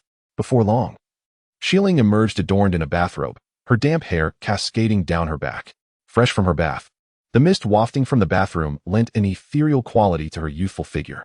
After changing, Shilling naturally leaned closer, and Shea instinctively placed a hand on her shoulder, encircling her waist with the other, feeling the delicate softness of her form. He then activated his teleportation ability, transporting them back to their home on Planet Vegeta. After enjoying lunch with the Edry couple and discussing recent developments on Planet Vegeta, Shea ventured alone, utilizing his spatial abilities to reach the base of the Fedarians. Over the course of a year, the arduous selection process overseen by Dodoria had yielded results. In the control room of the Fedarian spacecraft, Dodoria addressed Shea, stating, "Through over a year of analysis by Fedarian scientists, we have identified 4 planets that meet the criteria for evacuation." He gestured towards the expansive display screen showcasing the galactic map. On the vast screen, a detailed projection of the galaxy highlighted 4 prominent red dots, signifying the planets identified through extensive research. These celestial bodies included Chingran, located in the Western Galaxy, Dokala, in the northern region of the Southern Galaxy, Hongshan, in the Eastern Galaxy, and Fedaya, also situated in the Eastern Galaxy. Please provide an overview of these planets, Shea requested earnestly. Certainly. Dokala responded with a respectful bow before continuing. First, Chingran is a medium-sized planet on the fringes of the Western Galaxy, with 34 of its surface area composed of land. It is inhabited by a primitive civilization known as the Shalu, which lacks significant cultural advancement. The screen then transformed to reveal a pale blue planet, Chingran as described by Dokala. Next, Dokala is a massive planet situated in the northern part of the Southern Galaxy, approximately 80 times the size of Planet Vegeta, devoid of any notable signs of civilization and still in a savage state. Hongshan, located in the northwest of the Eastern Galaxy, is near the center of the galaxy and features a rare binary planetary system, orbiting a young central star alongside a planet named Myshon. Fedaya, a planet in the southern part of the Eastern Galaxy. Shea listened attentively, contemplating the vastness of the cosmos. The multitude of planets within the universe is immeasurable, akin to a scattering of stardust, with the northern galaxy alone brimming with countless celestial bodies, not to mention the entirety of the galaxy. The 4 planets were meticulously selected by the Fedayans after extensive research spanning over a year, taking into account various factors, thus representing the Cr. de las Army. Shea was exceedingly pleased with these celestial bodies, as they served as the most suitable refuge for the Saiyans. Moreover, the surrounding star regions were largely free from interference by other factions, making it an ideal sanctuary for the Saiyan race to recuperate and thrive. Considering the distance, Shea was particularly fond of the planets Dodoria in the Southern Galaxy and Red Mountain in the Eastern Galaxy, as they were the closest to the center of the Milky Way. Dodoria, please provide an overview of Red Mountain. Shea mused after a moment of contemplation. At your command. The screen transformed, revealing a cerulean planet at its center, reminiscent of Selma, a world Shea had previously visited, adorned with equally captivating hues. Orbiting close to Red Mountain was another icy blue planet, its companion, Myshon. Dodoria elaborated, Red Mountain is a small cerulean planet with a diameter of 768 kilometers. Approximately 67 of its surface covered by oceans, while the remaining 33 consist partly of polar glaciers, leaving only 21 habitable. It is a pristine, uncivilized world. Curiously, despite its diminutive size, Red Mountain possesses an extraordinary gravitational force, approximately 12 times that of standard gravity. Thus, it can exert a gravitational pull strong enough to influence Myshon, which is several times larger. Speaking of which, Dodoria paused. Although there are no signs of civilization on Red Mountain, the planet Myshon is inhabited by a humanoid race known as the Myshons, who reach an average height of around 1.7 meters and have an approximate lifespan of 100 years. Overall, it is classified as a lower-tier planet. That sounds remarkably similar to Earth, Shea remarked in surprise, his mind racing with thoughts.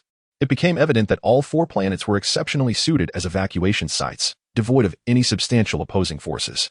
However, after hearing Dokeria's description, Shea found himself increasingly inclined towards Red Mountain. This preference stemmed not only from the planet's geographical location but, more importantly, from its structural composition. Should Red Mountain be chosen as the Saiyan evacuation site, it would provide not only an untouched living environment but also proximity to a planet of human civilization, potentially beneficial for the Saiyans' growth. Chapter 62. Red Mountain. Although Shea held a strong affinity for Red Mountain, the final selection of a planet would necessitate thorough exploration and assessment. Departing from the Fedayan base, Shea instantaneously transported himself to Red Mountain, located at the northwestern corner of the Eastern Galaxy. Nestled in the northwestern region of the Eastern Galaxy, Red Mountain's position was in close proximity to the center of the Milky Way, requiring numerous jumps along the way. Fortunately, Shea's powers had surged dramatically, and his spatial abilities had undergone a qualitative leap. What once required 10 jumps now only necessitated 2 or 3. After several transitions, Shea's figure vanished from the northern galaxy, reappearing in the distant star domain of the Eastern Galaxy, an area now governed by the Eastern King. In the dim and profound darkness of the starry sky, young stars burn brightly. Within the habitable zone, a cerulean-hued, slender planet continues its eternal orbit along a narrow path, resembling a resplendent pearl that radiates a shimmering light. This is Hongshan Star. Not far away, another planet, significantly larger and adorned in icy blue, orbits around Hongshan Star. This is Myshon Star, the companion in the Hongshan binary star system. Though its size is grand, its mass pales in comparison to that of Hongshan Star, thus creating a remarkable cosmic spectacle where a larger planet and a smaller one rotate together, with their center of gravity skewed towards the smaller sphere, rendering the scene quite peculiar. Enveloped by the forces of space, Saiyan made a brief detour in the cosmos before setting his course towards Hongshan Star. As he pierced through the azure and clear atmosphere, an endless expanse of cerulean ocean unfolded before his eyes. A gentle breeze caressed the surface of the sea, creating delicate ripples in concentric circles. Schools of fish darted through the waters, resembling brown silk ribbons. Suddenly, a colossal sea creature leapt from the depths, its massive maw agape, crashing back into the ocean and sending towering waves surging high into the air, momentarily shattering the tranquility of the ocean under a gravitational force 12 times greater than that of Vegeta Star. Saiyan made a comparison and found it slightly larger. Suspended steadily in the air, he inhaled the atmosphere of Hongshan Star, which was imbued with a refreshing moisture. In an instant, he accelerated, a brilliant flash darting past him like a fleeting shadow, leaving behind a faint afterimage that quickly vanished into the horizon. Ahead lay the land. Saiyan gazed at the apparition before him, a flicker of delight gracing his features, continuing past the vast coastline and advancing into the heart of the continent. The undulating mountains began to rise, the geological landscape transforming from hills to basins, and then to plateaus, revealing a breathtaking array of stunning vistas. In the dense forests, evergreen pines flourished, and the towering mountains formed a magnificent backdrop. Amidst the rugged paths and river gorges, various wild animals scurried through the woods, hovering above a remarkable peak. Saiyan beheld an untouched natural scene and mused silently. The climate and scenery of Hongshan Star are quite similar to those of Vegeta Star, with a little modification. It could easily sustain the Saiyans. According to the simulations conducted by the Fedayans, the climatic conditions of Hongshan Star remain relatively stable throughout the year, a result of the harmonious interplay between the planet's rotation, the binary orbit, and its revolution around the sun. After circling the equator of the planet, Saiyan felt increasingly satisfied. He looked up to the sky, where a luminous blue celestial body hung magnificently. In a brief moment of teleportation, he found himself on the nearby companion planet, Maishan Star. On Maishan Star, Saiyan encountered an entirely different landscape, where the icy blue hue dominated the scenery. Various invisible microscopic organisms imbued the mountains and oceans with a snow-like azure, and even the leaves in the sprawling forest took on a frosty tint. The icy blue leaves shimmered under the sunlight, casting a delicate glow, as if he had stepped into a fairy tale world, exuding an indescribable beauty. The scenery is truly captivating. Saiyan was somewhat astonished by the sight before him. Soon after, he stepped into the realm of human civilization on Maishan Star and encountered its inhabitants. These humans bore a striking resemblance to Earthlings. Yet their eyes and hair were a vibrant shade of emerald green, with a gem-sized crystal nestled between their brows. From this jewel emanated a profound vitality, as they had somehow concentrated the essence of life within the crystal. Saiyan, taken aback, did not anticipate that the humans of Maishan Star had evolved such a unique civilization and mode of existence. It is important to note that an overly concentrated characteristic of civilization can easily reveal vulnerabilities, much like the Saiyans' tales, which serve as both an advantage and a disadvantage. After a moment of reflection, he dismissed these thoughts and ventured into the city inhabited by the Maishan people. This quaint city, though not large, was fortified with earth and stone, its majestic walls encircling a charming, ancient abode. The architecture of the Maishan humans was remarkably rustic, featuring bamboo houses, wooden dwellings, and quaint little buildings that exuded an air of antiquity, yet the tools employed were imbued with a modern essence. Their civilization seemed to be in the electrical age, reminiscent of Earth in a previous life. As Saiyan gazed upon the familiar sights, his heart brimmed with emotion, finding novelty in every detail. After spending some time on Hongshan Star to grasp its situation, Saiyan set off toward the other 3 planets. His first destination was Fedaya Star, also located within the Eastern Galaxy. This planet was relatively primitive and wild, having existed for a considerable time without developing a significant civilization. The reason Fedaya's star was considered a candidate was due to the absence of any major powers in its vicinity, apart from a few lower and mid-tier planets. However, after witnessing the beauty of Hongshan Star, Saiyan's interest in Fedaya's star waned. In the following days, he visited Chingran Star and Duokala Star, but neither particularly satisfied him. Ultimately, after much contemplation, he decided to relocate the Saiyans to Hongshan Star in the Eastern Galaxy. That night, Saiyan summoned Adley and the others, personally guiding them to Hongshan Star. Adley and the others were quickly enchanted by the dual beauty of Hongshan, expressing their satisfaction with Saiyan's choice. If it weren't for the slightly stronger gravity compared to Vegeta and the more beautiful scenery, I would have thought I was still on Vegeta, exclaimed Rebecca in awe, appreciating the pristine landscape of Hongshan Star. Adley smiled, adding, moreover, the distribution of power here is quite favorable. Apart from a few mid-tier and lower-tier planets, There are not many high-tier ones in the surrounding star regions, and remarkably, no external forces have intruded, making it an ideal place for the Saiyans to thrive. I believe it is primarily due to its proximity to the center of the galaxy, with the headquarters of the Galactic Patrol nearby, combined with some mysterious, unknown regulations that deter most ambitious individuals. Seiya smiled as he explained. The position of the Galactic Center within the Milky Way is exceptionally unique. Unlike the vast regions of the four major galaxies, each encompassing hundreds of star zones, the stellar domain of the Galactic Center is relatively small, yet its significance is unparalleled. The four major galaxies are governed by the four cardinal kings, whereas this small locality at the Galactic Center is directly overseen by the Grand King. Under the command of the Grand King, numerous formidable experts reside, and ordinary factions dare not intrude, as they simply lack the requisite strength. By the way, Uncle Edry, how many Saiyans have we managed to contact so far? With the conversation shifting to serious matters, Edry's expression turned grave, and his dark visage bore a hint of satisfaction. Over 3,000 Saiyans have expressed their intention to join us. Although the majority are low-level warriors, their inclusion ensures that the Saiyan bloodline will not perish. With the existence of Red Mountain Star, the Saiyans essentially have a base of support. Edry's spirits lifted considerably. Seiya nodded. More than 3,000 Saiyans is no trivial number.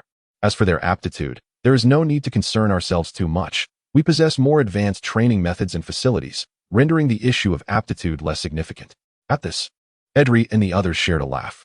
Chapter 63. A young woman blossoms. Aptitude is indeed a curious phenomenon within the Saiyan race. It evidently manifests as a disparity in bloodlines. High-level warriors naturally exhibit superior aptitude, possessing greater potential for breakthroughs under the same training regimen. While this logic holds true, prior to the utilization of gravity training chambers, or rather, before encountering the training methods disseminated by Seiya, who among Edry and his companions could have envisioned breaking through the 10,000 combat power threshold, even if they possessed such capability, they would not have anticipated achieving it so soon. From this perspective, even though the individuals evacuating are primarily low-level warriors, the actual power they can demonstrate will not fall short of that of the original Saiyan race. The only drawback may be the challenges of future breakthroughs, as high-level bloodlines are scarce. The process of gradually selecting superior bloodlines from a multitude of low-level warriors will indeed be a lengthy endeavor. It is true that we struggle to comprehend Seiya's set of energy training theories. However, the effects are undeniably evident. If this training method were to be disseminated in a tiered manner, the Saiyans would undoubtedly usher in a magnificent era. The usually taciturn Baruch nodded quietly, feeling a surge of excitement within. Since learning that Seiya and Xiling had each surpassed combat powers of 120,000 and 90,000 respectively, Baruch was astonished and began to place great importance on energy training, subtly considering it as a treasure for the rise of the Saiyans. Of course, such a remarkable training method cannot be universally applied at once. It requires careful selection, allowing only those suitable to be taught. As Seiya and Xiling exchanged glances, they discerned a subtle understanding reflected in each other's eyes amidst the fervent discussions of Edry and the others. While the cultivation of energy can infinitely enhance the foundation of a Saiyan, the extent of such enhancement remains an enigma. It is estimated that Seiya could elevate the average Saiyan's power level to approximately 100,000, which would indeed be a remarkable achievement. Beyond that threshold, individual potential becomes the determining factor. However, attaining such a level would present an extraordinary opportunity for the Saiyans. A power level of 100,000 is exceedingly rare among individuals in the universe, let alone an entire race. Should the Saiyans collectively reach this level, they would undoubtedly be regarded as a peak race. Seiya, however, aspires for far more than mere power at this level. His ambition is to transcend into a Super Saiyan. This transformation cannot be achieved solely through energy cultivation. It requires various fortuitous encounters and trials. In the original narrative, both Son Goku and Vegeta underwent immense hardships to attain the status of Super Saiyan. Of course, this does not include Son Goten and Trunks, who evidently benefited from superior genetic inheritance, thus lacking the arduous journey associated with becoming a Super Saiyan. Seiya is fully aware of the formidable challenges involved in transcending to a Super Saiyan, yet he possesses unwavering confidence in his abilities. Since arriving in the Dragon Ball world, Seiya has set his sights not merely on the Super Saiyan level, but on reaching a higher echelon akin to that of the god of destruction, Beerus. Uncle Edry, I believe that after a period of transformation, Red Mountain Star will soon be suitable for Saiyan habitation. Should we not begin relocating the first batch of personnel? Seiya proposed earnestly. Edry nodded in agreement. Indeed, the matter of relocation cannot be delayed. The situation on Vegeta Star is becoming increasingly complex. I sense that King Vegeta is on the verge of instigating a rebellion. It would be prudent to expedite the relocation process. I will contact them upon returning and strive to facilitate the transfer to Red Mountain Star in phases, he continued. Subsequently, Baluk, Rebecca, and Alice expressed their views, advocating for an earlier commencement of the evacuation efforts. Very well, I will arrange for the Fedarian people to construct residential facilities promptly, ensuring that the Saiyans can live safely upon their arrival, Shea added. By the way, I intend for all Saiyans to reside on Red Mountain Star in the future, while the Fedarians will relocate to the nearby Meson Star.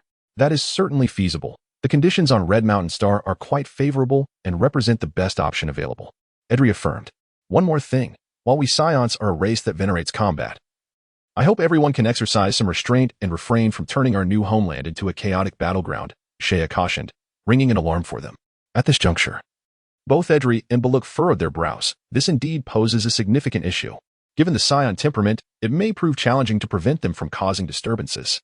We can only strive to contain them as best as we can, they declared. With a slight nod, Shea understood that mere constraints were but a temporary remedy. Relentless suppression would yield no true resolution.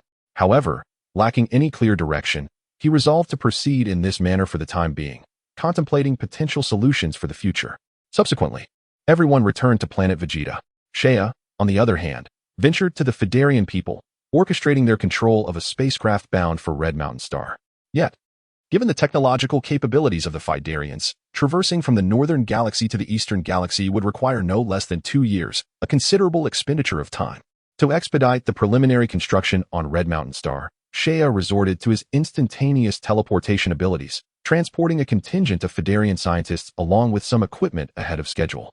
Upon witnessing Shea's several instances of teleportation that brought them to the distant Red Mountain Star, the Fedarian scientists gazed at him with awe, as though they had deemed him an omnipotent deity.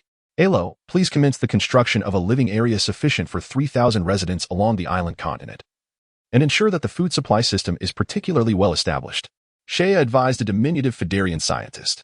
The Saiyans possessed an impressive appetite, and early preparation was imperative. Alo. The scientist was the deputy to Dakla, who remained occupied with managing the Fedarian populace and thus sent his assistant to Red Mountain Star. At your command, Lord Shea. Alo stood tall despite his short stature, his voice resonant, his azure skin taut with determination. Shea was pleased with his demeanor, and soon hundreds of Fedarians maneuvered colossal machines, forging paths through mountains and constructing bridges over waters with fervent zeal. In a short span, a vast and level construction site emerged, followed by the activation of larger, more intricate machinery. Amidst the thunderous cacophony, massive machines swung their robust steel arms to solidify the foundation, with each motion causing the earth to tremor in response. These Fedarians were indeed born scientists. Despite their modest stature and relatively low individual strength, they exhibited an exceptional aptitude for mechanized operations. It was no wonder they had erected 2 grand space corridors on their home planet. Hours passed, and as dusk approached, the preliminary structure of a living area capable of accommodating over 3,000 individuals began to take shape. After surveying the site and finding no issues, Shea activated his teleportation once more, departing from Red Mountain Star, entrusting the construction to Alo, confident in his ability to fulfill the task. Upon returning to Planet Vegeta, Shea discovered that Adri and the others were not home. Only Shieling remained in the training room, engaging in some basic exercises. It appeared she had taken Shea's advice to heart and had ceased her insistence on training in the gravity chamber. Dad and the others have gone out to contact the others, Shieling remarked, wiping the sweat from her brow, her delicate features slightly flushed from exertion. Offering her a damp towel, Shea said, you need not rush your training. A bit of relaxation would be beneficial as well. But I don't want to fall too far behind you, Shieling replied with a playful squint and a smile. With a smile, Shea gently tapped her head with his finger and guided Shieling to sit on the sofa. He began to knead the joints of her neck with both hands, saying, you little girl, don't keep your nerves so taut. It's easy to hurt yourself. Let me help you relax those bones. The art of bone relaxation was indeed the finest remedy for easing one's spirit. Influenced by an elderly traditional Chinese medicine practitioner in his previous life, Shea had acquired a modicum of skill in this regard. Under his expert touch, Shieling blissfully squinted her eyes, and the joints of her body emitted delightful cracking sounds. Before long, she succumbed to a deep slumber. This little one, so competitive, he mused, as he gently lifted Shieling and carried her towards the bathroom. Her soft form naturally settled into his embrace. As he removed her outer garments, she was soon clad in nothing but simple undergarments. Shea soaked the towel in clean water. Preparing to wipe her down, however, he was momentarily taken aback by the graceful curves of her slender body. Little Shieling had begun to mature. Shea paused. His habitual perception of Shieling as a child momentarily shattered. Even bathing her had not felt inappropriate until this realization struck him. She was now a young woman. Unsure whether to continue, he pondered the propriety of attending to her delicate form. Memories of the little girl who had trailed behind him like a shadow flooded his mind, stirring unfamiliar emotions within him. Never mind, he thought, shaking off his hesitation. After all, he had seen her body before. He resumed gently wiping her smooth skin with the damp towel. Once finished, he carried her to the bedroom, tenderly tucked her in with the sheets, and quietly exited the room. Unbeknownst to Shea, after he left the bedroom, Shieling's closed eyes suddenly fluttered open, watching the door close. She let out a soft sound and pulled the sheets over her porcelain-like face, revealing only her starry eyes, which blinked in surprise. Chapter 64. The first batch of relocation. As evening descended and darkness crept in, the Adri couple returned home, weary from their travels. Just as the last rays of sunlight faded, upon entering the house, they found Shea seated in the living room, engrossed in an electronic reader, perusing news from Planet Vegeta. Adri approached with a gentle smile and said, "Shea, we have successfully contacted a group of Saiyans. They are scheduled to gather 2,000 kilometers west in the desert in 2 days. How are things on your end? In 2 days?" Shea set down his electronic reader. Contemplating briefly before responding, "The people from Hashan Star have already begun constructing living quarters. It should be completed by then. Then we shall initiate the first batch of evacuation in 2 days, Idris said, visibly excited by Shea's assurance.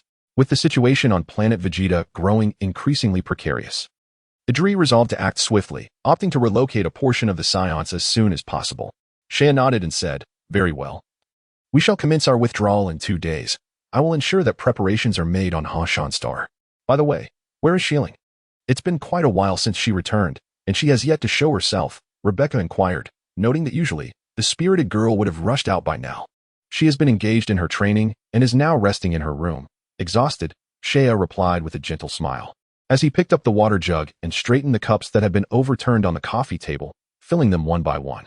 "That girl is unaware of moderation. What if she injures herself?" Rebecca frowned. As a seasoned warrior, she understood the necessity of balancing training with rest.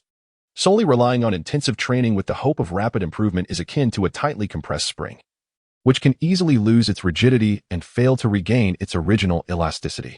To be honest, Rebecca harbored some concern about her daughter's unusual dedication to training. After all, the child was still quite young, and in a critical phase of growth and development, excessive training could be detrimental. However, Adrian admired their daughter's tenacity, stating that Shieling's spirited nature was commendable. With her rapid progress, how many Saiyans could match her? "Rebecca, you needn't worry so much," he added. Rebecca shot Adrian a disapproving glance, as if questioning whether Shieling was truly his daughter. Afterward, she reminded Shea to keep a closer eye on Shieling, to which Shea readily agreed. Yet, there was something peculiar about this exchange. It seemed odd that they, Shieling's parents, would entrust him with her care, as if they were handing her over to him, a rather nonchalant stance for parents to take. That night, in the kitchen, the stove blazed brightly, and a rich, tantalizing aroma wafted through the air. Rebecca had prepared a splendid feast, and due to the Saiyans' immense appetites, every meal required a substantial amount of ingredients, making this the busiest time for Rebecca. Whenever the Saiyans launched large-scale operations, it posed a significant challenge for their logistical support. Besides the aliens, there was also a dedicated team among the Saiyans responsible for handling meat, much like Goku's mother, Jine, who was tasked with this duty in the original narrative. "Xiaya, dinner is ready. Please call Shieling to come and eat," Rebecca said, emerging from the kitchen with a large basin of food, which she placed on the table with a thud, directing her words toward Shea. "All right," Shea responded and set aside his current task, making his way to Shieling's room. He knocked gently on the door and entered. On the small bed, Shieling lay on her side, clutching the blanket with both hands, her white underwear in the soft pink skin of her thighs exposed, one foot tucked beneath the duvet. She resembled someone lazily hugging a large pillow, an unrefined sight indeed. With a chuckle, Shea approached her bedside, gently patting her face to rouse her. "Aunt Rebecca sent me to call you for dinner." "Oh, please step outside. I'll change my clothes." Shieling opened her eyes and fixed her gaze on Xiaya for a moment before suddenly wrapping herself in the quilt and calmly instructing him to leave. Observing her reaction, Xiaya clicked his tongue and smiled, saying, "What are you hiding? I must inform you that when I bathed you earlier, I saw your entire body." So your current attempts at concealment are futile. Shi Ling momentarily hesitated, then shot him an exaggerated eye roll. However, she no longer clutched the quilt around herself. Instead, she hurled the entire blanket in Xiaoya's direction and shouted, "I need to change my clothes now, so get out." Xiaoya burst into laughter, neatly folding the quilt and placing it aside. "All right, it seems Shi Ling has grown up and isn't as clingy as before. I shall take my leave. So please hurry and change." With that, he exited the room, gently closing the door behind him. During dinner, Xiaoya and the others voraciously devoured the food on the table, while Shi Ling occasionally stared blankly at Xiaoya before burying her head in her meal, creating a rather amusing scene. Time passed swiftly, and 2 days later, 2,000 kilometers west of Vegeta, there lay a desolate Gobi desert. Even in spring, the intense sunlight beat down, imparting a searing sensation upon one's skin. By midday, amidst a parched oasis, over 100 Saiyans had gathered from all directions, with a few dark figures occasionally appearing in the sky. Before long, more than 200 Saiyans congregated in the oasis. These Saiyans, both young and old, mostly arrived in family units, with the majority being low-level warriors and only a handful classified as intermediate warriors. They had been meticulously selected from Edri's team, possessing combat powers generally ranging between 2,000 and 3,000, which marked them as rather ordinary among the 1 million Saiyans on Vegeta, few in number, thus unlikely to stir significant waves. Edri counted the attendees and, seeing that everyone had arrived as agreed, stepped forward and clapped his hands. Instantly, the crowd fell silent, all waiting attentively for Edri's command. Under the shade of the trees, Xiaoya observed this scene and mused on Edri's considerable prestige among the group, which was not a bad thing.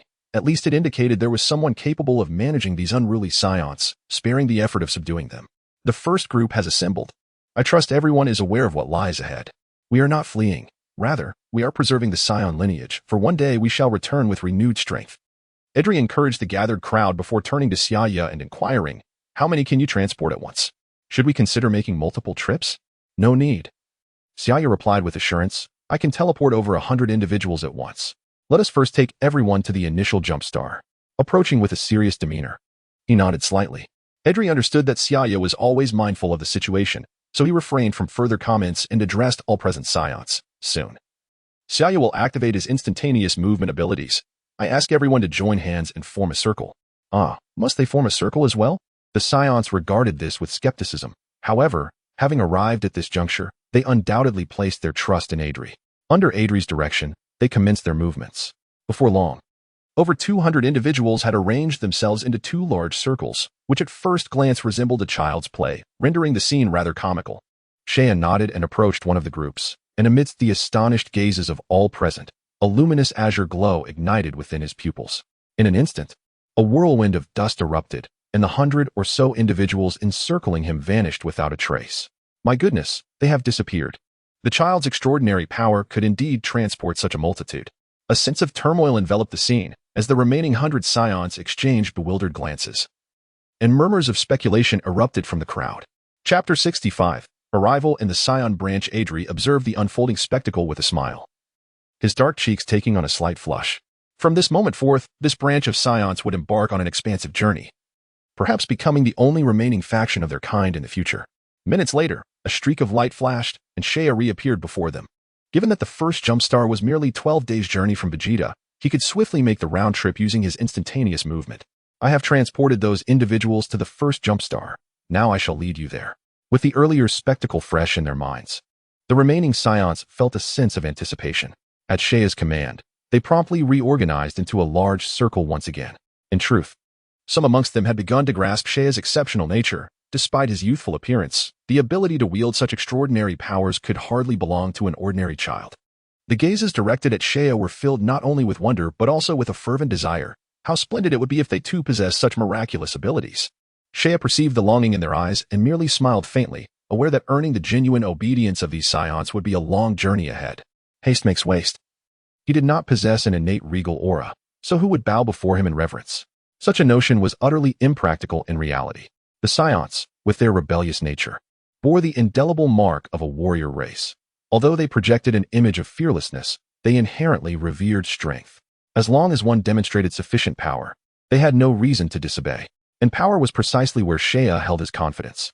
Following suit, Seiya utilized his instantaneous movement to transport the remaining Saiyans away from Vegeta. A few hours later, the The first batch of evacuated Saiyans arrived safely at the Red Mountain Star in the Eastern Galaxy. Continuous use of his instantaneous movement abilities had left Seiya utterly exhausted, for while employing a spacecraft belonging to the Fedayans would have been the most efficient method of transport, the vast distances rendered it impractical, as the spacecraft would require over 2 years to traverse the journey. It seems that we must contemplate alternative methods to transport individuals to Red Mountain Star. Following this instance of instantaneous relocation, Seiya pondered silently. As newcomers, the Saiyans had barely had time to revel in their arrival when the overwhelming gravity, 12 times that of their home, utterly incapacitated them. Fortunately, Saiyans are inherently adapted to endure tenfold gravity, and their robust physiques allowed them to withstand the discomfort caused by the increased gravitational force. Before long, they had acclimatized. Although some weaker Saiyans exhibited labored breathing, indicating that they would require time to adjust. Upon entering the living sector, the scene that unfolded before them left them in astonishment.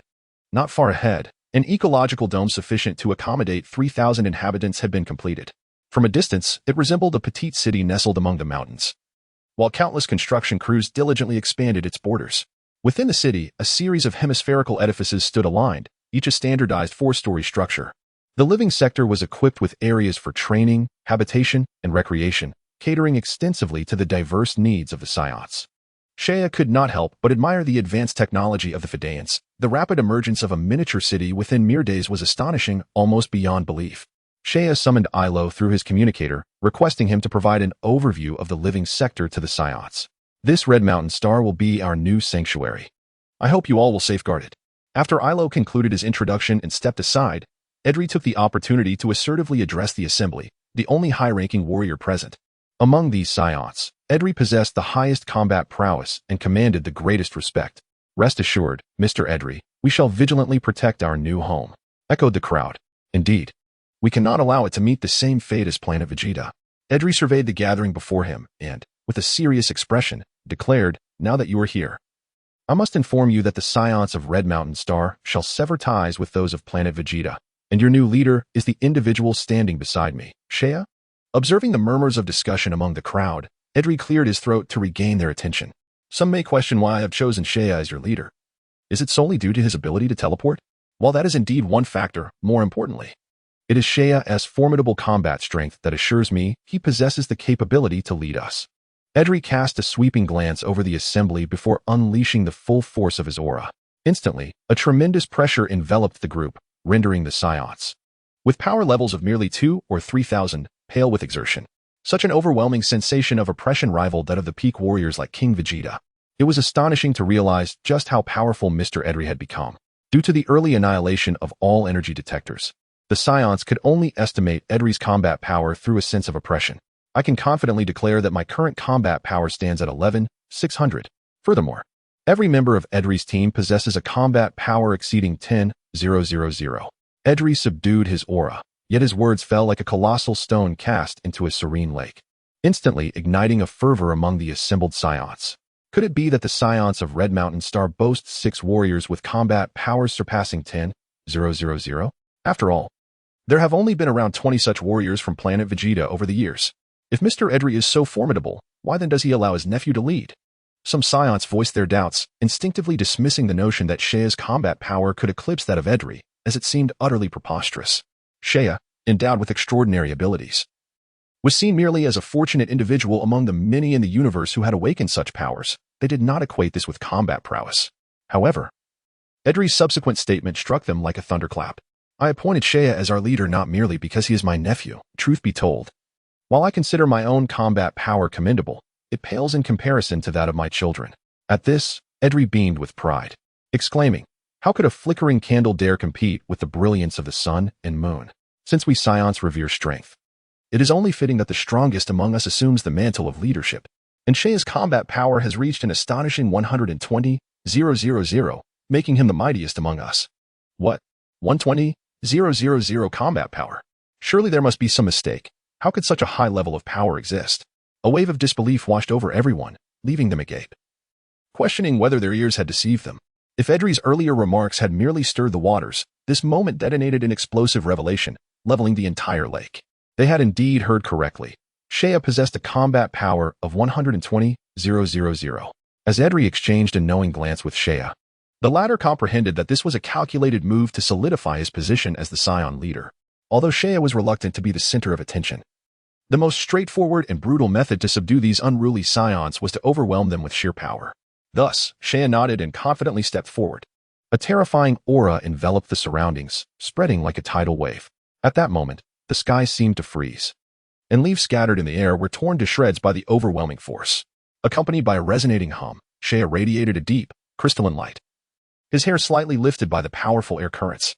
In that instant, the gravitational pull of Red Mountain Star appeared to vanish. Debris and dust floated off the ground as fissures erupted across the earth. Faces turned pale, bodies trembled under the immense pressure, yet their eyes burned with an undeniable fervor. Chapter 66. The Dragon Ball's time swiftly passes, and in the blink of an eye, 2 months have elapsed. In the northern galaxy, on Earth, the weather is clear, and the sun shines brightly. The dawn's light bathes the land, illuminating a splendid and vibrant landscape, everything appearing so delightful. Amidst a continuous range of steep mountains in the northern hemisphere, a figure suddenly darts through the forest, moving with remarkable agility, at times appearing and disappearing in an instant. One moment it is right in front, and the next, it materializes on a distant peak 100 meters away. The Bowsy Mountain should be nearby. Shea lifts his gaze to the majestic mountain towering ahead, feeling a serene tranquility within. The peaks here stand tall, enveloped in a peaceful and quiet atmosphere. The mountains are densely clustered, with only a narrow mountain path leading deep into the heart of the range. Due to its remote location, few venture here, and over time, this place has become a sanctuary for wildlife. After 3 years, Shea returns to Earth just as Planet Vegeta faces its impending doom, driven by his own purpose. For the past 2 months, Shea has tirelessly shuttled between Planet Vegeta and Hoshan Star, successfully relocating over 3,000 Saiyans to Hoshan Star, thereby establishing a preliminary scale for the Saiyan lineage there. However, the Saiyan population on Hoshan Star mainly consists of lower-tier warriors, with only a few high-tier warriors like a Dry, making them appear rather meager compared to their counterparts on Planet Vegeta. Although this will not hinder the future development of the Saiyans on Hoshan Star. The scarcity of high-tier warriors signifies a thin foundation, necessitating more time to enhance the Saiyan bloodline. The simplest method to elevate the Saiyan bloodline would be to transfer high-tier warriors from Planet Vegeta. Yet, the number of high-tier warriors on Planet Vegeta is already limited, with each one being a crucial resource for the Saiyans. Their sudden disappearance could easily attract the attention of King Vegeta. While Shea may disregard King Vegeta's sentiments, he must ponder the possible actions Frieza might take upon learning of the situation. It is prudent to proceed with caution. Shea contemplates this and diverts his attention to the Dragon Balls on Earth. Undoubtedly, utilizing the Dragon Balls to wish for a portion of the Saiyans to be relocated to Hoshan Star is an excellent idea. However, Shea is reluctant to transfer too many Saiyans. Each individual must be considered thoughtfully. At this juncture, ensuring internal stability among the Saiyans is of utmost importance, as a stable environment is crucial for their recovery and return to peak form. Yet, another challenge arises. The current era is somewhat premature, as the main storyline involving the Dragon Balls has yet to commence. Bulma has not yet matured, and consequently, the Dragon Radar does not exist. Therefore, before gathering the 7 Dragon Balls, Shea must first prepare the Dragon Radar. He needs to acquire 1 Dragon Ball, and then have the Fedayans measure the wavelength emitted by it. Given the technological prowess of the Fedayans, they should be able to manufacture the Dragon Radar swiftly. In the original text, it is clearly stated that only 2 Dragon Balls are known to be in specific locations. One is the 4-star ball that Son Gohan found in a valley, and the other is the 2-star ball, located in Bulma's family's warehouse. In the vicinity of Bowsy Mountain lies a primeval forest. Shea swiftly traverses through the dense underbrush, eventually standing atop a bare rock, gazing around while calming his mind to sense the surrounding energies. At that moment, rustling sounds emanate from nearby. As some wolves and leopards lurk within the jungle, their fierce gazes fixated on Shea. A low, resonant growl reverberates through the forest, startling a flock of darkened birds into flight. Seeking death, Shea's eyes sharpen, and suddenly, a formidable aura unfurls like a dragon emerging from the sea, radiating in all directions. A wave of energy is casually cast forth, followed by a thunderous roar that overwhelms the forest, causing the wolves and beasts to emit low whines and retreat in fear. After scaring off a few small creatures, Shea chuckles softly and continues his ascent towards the mountain. Not long after, he emerges from the woods onto a gently sloping hill, where he spots a winding stone path that gracefully ascends the slope. At the foot of Bowsy Mountain stands a quaint house made of bricks and blue stones, nestled under the shade of nearby trees. exuding a distinctly Eastern charm. Oh, I have finally found it. The aura is close by and approaching this way. Perhaps I shall wait here. A smile finally graces Shea's face as he admires the serene and elegant surroundings, remarking to himself, Son Gohan certainly has an eye for selecting such a tranquil abode. Bowsy Mountain is remote, boasting a beautiful and tranquil environment, with the air infused with a refreshing fragrance. As the foremost disciple of the martial arts master, Turtle Hermit, Son Gohan is indeed a remarkable martial artist, and it is only fitting that his hermitage is in a place conducive to self-cultivation. Ah, young man. What brings you to such a secluded spot alone? An elderly voice calls from behind. An old man, carrying a bundle of firewood down from the mountain, approaches.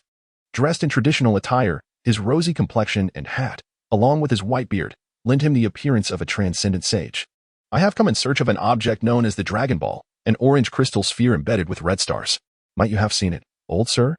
A crystal ball with stars? Son Gohan touches his forehead, retrieving a crystal ball from his pocket. Is this the one you seek? The ball, adorned with 4 gilded red stars, is indeed the 4-star Dragon Ball. Precisely. This is the Dragon Ball I have been searching for. I wonder if you would be so kind as to lend it to me, and I shall return it once I have made good use of it. Saiyan gazes earnestly at the 4-star Dragon Ball in Son Gohan's hand. Ah, so this object is called a Dragon Ball. I found it in a valley a few years ago. If you desire it, I shall gladly give it to you. Son Gohan responds as he extends the 4-star ball towards Saiyan. Thank you ever so much. Saiyan's demeanor shifts to one of great enthusiasm as he readily accepts the Dragon Ball. Although the Dragon Balls on Earth were created by the celestial deity, their patent belongs to the Dragon God, Salama. Utilizing the principle of refraction, these orbs reveal their crimson stars from any angle. It is of little concern. Since you seek it, you must indeed have a use for it. Son Gohan bore a radiant smile, seemingly unfazed by the significance of the Dragon Ball. His demeanor commanded a profound respect from Saiyan. This exemplified the true spirit of a martial artist. Upon acquiring the 4-star ball, Saiyan refrained from intruding upon Son Gohan's meditative state and swiftly departed from the peaceful Bowsy Mountain. At the mountain's base, he employed instant transmission to arrive in the bustling metropolis of West City. Though the narrative was still years away from unfolding, West City, as one of Earth's premier super cities, was already thriving. When discussing West City, one cannot overlook the meteoric rise of the Capsule Corporation, founded by the illustrious Dr. Briefs. Within a mere few years, this remarkable enterprise had taken the world by storm with its extraordinary capsules. In West City, the name of the Capsule Corporation and that of Dr. Briefs were virtually ubiquitous. After inquiring with a passerby, Saiyan located Bulma's residence. Skirting past the guards of a lavish villa, he leaped into an old warehouse. After a diligent search, a gleaming orange crystal ball came into view. Counting the stars upon it revealed that it was a 2-star Dragon Ball. He placed the 4-star ball alongside the 2-star ball, and as if drawn by an unseen force, the 2 orbs began to hum and shimmer with golden light. With the second Dragon Ball successfully acquired, a joyful smile adorned Saiyan's face, and with a sudden flash, he departed Earth. Aboard the spaceship of the Fedayans, the vessel hurtled through the cosmos at breakneck speed, gradually approaching Red Mountain Star. In a dazzling display, the void suddenly became indistinct as Saiyan stepped forth from the ether, materializing aboard the spacecraft. Having previously inscribed a spatial mark within the ship, he was able to pinpoint his location with precision, despite the vessel's rapid transit. Lord Saiyan, in the control chamber, Dakla was overseeing the technical staff as they managed various parameters. Upon noticing Saiyan's presence, he promptly approached to offer his greetings. Chapter 67. The Quest for the Dragon Balls. Saiyan nodded at Dakla and presented the 2 Dragon Balls, stating, "Here are 2 Dragon Balls. Please arrange for immediate research on them. I urge you to expedite the development of the Dragon Ball radar." While the original text did not specify the duration it took Bulma to create the radar, Saiyan was confident that, given the exceptional intellect of the Fedayans, the task would pose little challenge. Understood. I will promptly allocate personnel for the investigation. Dakla, with a serious expression, took the Dragon Balls from Saiyan. The moment the 2 orbs touched, they began to vibrate and flicker with a resonant hum. Dokra had never encountered such a wondrous object, and a flicker of curiosity ignited in his eyes. He promptly summoned the most distinguished scientists aboard his ship to embark on a study of the Dragon Balls. Although Dokra remained unaware of the true nature of the 2 Dragon Balls entrusted to him by Lord Saiyan, he discerned the gravity of the matter from Lord Saiyan's evident concern. Thus, Dokra approached this research with utmost seriousness, resolving to personally oversee the endeavor. After all, the Fedayans were currently under Lord Saiyan's protection, and it was imperative that they prove their worth in critical moments. Upon acquiring the Dragon Balls, he immediately gathered the scientists to initiate relentless research, striving to present a satisfactory answer to Lord Shea at the earliest opportunity. The Fedayans, renowned for their technological prowess, swiftly proposed a series of research directions concerning the various characteristics of the Dragon Balls within mere days. After deliberation, they decided to focus their inquiries on the aspects of wavelength and optics, a research direction closely aligned with Bulma's invention of the Dragon Ball radar. As the Fedayan scientists tirelessly toiled day and night, time gradually slipped away, and 15 days passed. During this period, Lord Shea visited to inspect the progress of the Dragon Ball radar's manufacturing. Observing the scientists' fervent dedication, he quietly departed, leaving them to their work. Finally, on the 22nd day, joyous news arrived. The Fedayan Dragon Ball radar had been successfully developed. Upon hearing this news, Lord Shea immediately teleported to Dokra's laboratory. However, upon witnessing the state of Dokra and his team, he was taken aback. A group of Fedayan scientists appeared disheveled, emaciated, their eyes bloodshot and sunken, clearly exhausted from their intellectual exertions. "Lord Shea, this is the Dragon Ball radar you required," Dokra exclaimed, his voice brimming with excitement as he offered the freshly completed radar with both hands, the greenish hue on his cheeks deepening with enthusiasm. Lord Shea nodded, accepting the Dragon Ball radar and scrutinizing it. The device was the size of a bowl, and the Saiyan display screen showcased a grid of light green squares, each representing a distinct area.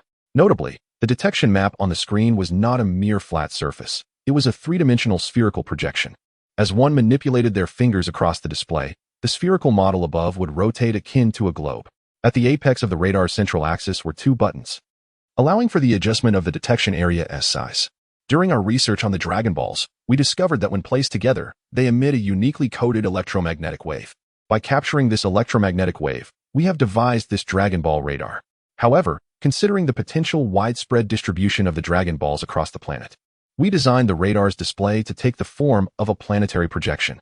The detection results are displayed on a three-dimensional spherical simulator, which can also change direction with a mere flick of the finger, a remarkably user-friendly design. Upon pressing the switch on the Dragon Ball radar, the spherical simulator instantly illuminates with a crystalline glow. As the map continuously expands, the spherical patterns increasingly flatten, ultimately revealing two glimmering points at the central void. These are the two Dragon Balls held by Shea. Although situated in the vast cosmos, the Dragon Ball radar defaults the environment to resemble a planet, a minor flaw, yet one that is inconsequential. With this detection radar, the speed of collecting Dragon Balls can increase exponentially, by hundreds or even thousands of times. Shea contemplated quietly, thoroughly pleased with the performance of the Fedayans. He generously praised Dokra, stating, "You have done exceptionally well, truly a civilization adept in technology, capable of producing the Dragon Ball radar in such a short span. I am immensely satisfied."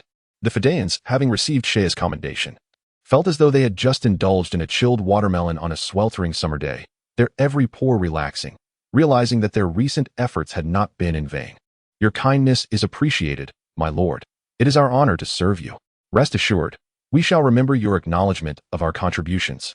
With a smile, Shea nodded at the Fedayan scientists before vanishing from the spaceship using instant transmission. On Earth, Shea materialized on a vast plain adorned with bizarre rock formations. Towering, bamboo-like rocks emerged from the earth, forming small hills, while the central boulders gradually weathered under the elements, creating unique hollow shapes. Eagerly, Shea drew out the Dragon Ball radar and pressed the button, prompting a series of beeps as 7 sparkling points appeared on the spherical simulator. Notably, 2 bright points converged at the origin representing the radar itself. A Dragon Ball is located 500 kilometers to the east. After glancing at the luminous points displayed on the radar, Shea soared into the air, turning swiftly to disappear into the horizon. He found himself in a severely eroded plateau, where the harsh conditions rendered the area almost barren, scarcely suitable for abundant life. Yet, some creatures managed to survive in this desolation. With a furious roar, Shea witnessed a gray dinosaur pursuing a wild dog, its massive form pounding the ground like a small mountain, causing the earth to tremble. Such unrestrained primal wildness was captivating. However, after a brief glance at the dinosaur, Shea lost interest and turned away, as his primary focus was on locating the Dragon Balls, unless hunger struck. He had no desire to engage with the dinosaur. In a swift motion, Shea's figure flickered, and he appeared several hundred meters ahead, soon arriving at a thicket. It should be nearby, he mused, surveying the surrounding environment in search of potential hiding places for the Dragon Balls. After a prolonged search with no sign of the Dragon Balls, a swift gust of wind sliced through the air as Saiyan severed the dead shrubs, delving deeper into the thicket. It was only after clearing nearly half of the underbrush that he spotted a glimmer among the foliage. Eureka! With a leap, He found himself amidst the shrubs, where an orange-red Dragon Ball was ensnared between the branches, reflecting the sun's radiant light. As he pried it free, Saiyan examined it closely and discovered it to be the one-star Dragon Ball. His venture was proving fruitful. This marked the acquisition of the third Dragon Ball. Elated, he tucked the Dragon Ball into his dimensional space and retrieved the Dragon Radar, eager to locate the next one. Beep beep. The radar indicated the presence of 4 additional Dragon Balls. The nearest one lay over 1,000 kilometers away, yet Saiyan, utilizing his instant transmission ability, arrived in the blink of an eye. He found himself in a tranquil mountain village. Caw! Crows called out from the branches as they soared overhead. The quaint village was ensconced by towering mountains, and due to its lower elevation, a thin mist lingered in the areas shielded from the sun's rays. A gentle breeze caressed his cheeks, imbued with a refreshing chill that quickly dampened his hair tips.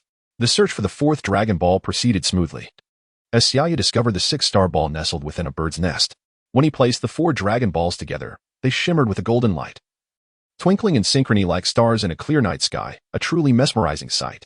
Suddenly, a thought struck him. Wasn't there a Dragon Ball with Master Roshi? Saiyan slapped his forehead, realizing he had forgotten this detail. In the original tale, Bulma and Sun Wukong had first sought the Dragon Balls and had exchanged for a 3-star Dragon Ball from Master Roshi. Given the passage of time, he had inadvertently overlooked this aspect. Consulting his Dragon Radar, he acknowledged the necessity of a visit to Roshi's abode to retrieve the Dragon Ball hanging around his neck. I recommend my other 2 books. The first is a completed work titled The Cycle of Transformation. This intricate science fiction narrative delves into concepts such as time machines and world lines, ultimately exploring the realm of time travel, requiring some mental engagement. Synopsis: the protagonist, Su Yuan, unexpectedly transforms into a female overnight, struggling to adapt to her new identity. However, as life settles into a semblance of normalcy, a more significant upheaval ensues when they discover a peculiar signal emanating from the emerald gem she wears. Upon decoding it, they unravel theories of time and space. Just as they begin crafting a time travel device, an unforeseen event occurs. At a critical moment, Su Yuan discovers an ability to briefly reverse time. In her quest to save those around her, she repeatedly utilizes this power, traversing various world lines, yet the stubbornness of history often leads to disappointment. Until, upon returning home, she is astonished to find a time machine in her basement. This book weaves a cohesive narrative, emphasizing plot details, with the initial chapters laying the groundwork, the midsection delving into the main storyline, and the latter portion providing closure, all intricately interconnected. Note: the transformation of the reincarnation realm has just been released from the confines of the Black Room. To avoid returning, I have revised around 100 chapters, resulting in a reduction of approximately 30 to 40,000 words. Therefore, it is best to read it on the starting point. The second book, currently being updated, is a science fiction narrative titled Superstarry Civilization. This work emphasizes the objective development of physics and can undoubtedly be considered hard science fiction, at least in my opinion. Synopsis: Earth is not the sole planet harboring life. Within the vast universe, there exist numerous planets that have nurtured intelligent beings. In the classification of civilizations, Earth is merely a weak entity that has only recently entered the secondary civilization stage. One day, Zhou Chen, a graduate student from the University of Chinese Academy of Sciences, acquires a dilapidated fleet from outer space and becomes its new commander. However, he soon discovers that the solar system has been exposed to the fangs of a barbaric third-level civilization that is advancing towards Earth. To ensure the continuation of civilization, Zhou Chen must lead a group of individuals away from Earth in search of hope for humanity's survival amidst the boundless cosmos. Our goal is the stars and the sea. Within the enormous flagship, the leader Ghana gazes at a yellow dwarf star projected on the virtual screen and smiles with ease. The 55878 star system is finally within our reach. Leader: the 55,878 star system was still at the primitive civilization stage 1,000 years ago. Even with a technological explosion, it remains a very low-level civilization. The civilizations within the 55,878 star system are destined to become our vassal civilization.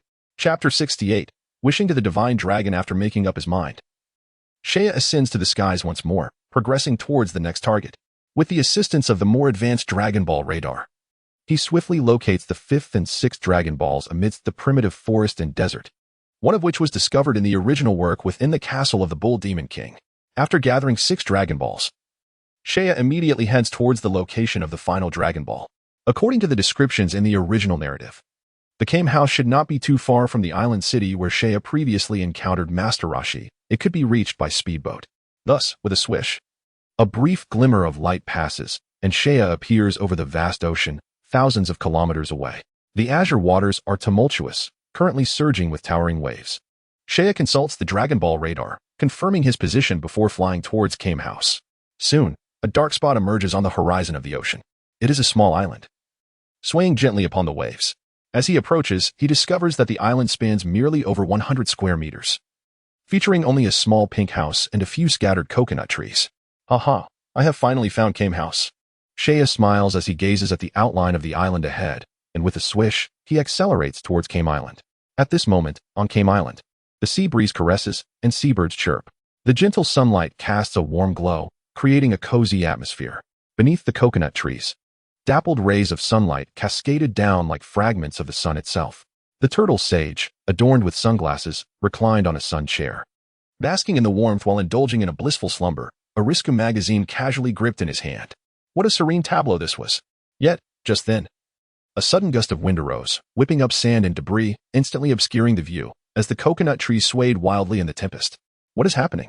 Such a fierce sea breeze. The turtle sage awoke from his midday nap, squinting at the chaotic scene as the wind ravaged the island. After a few moments of observation, he expressed no concern and resumed his rest. After all, such winds were commonplace over the ocean and hardly warranted his attention.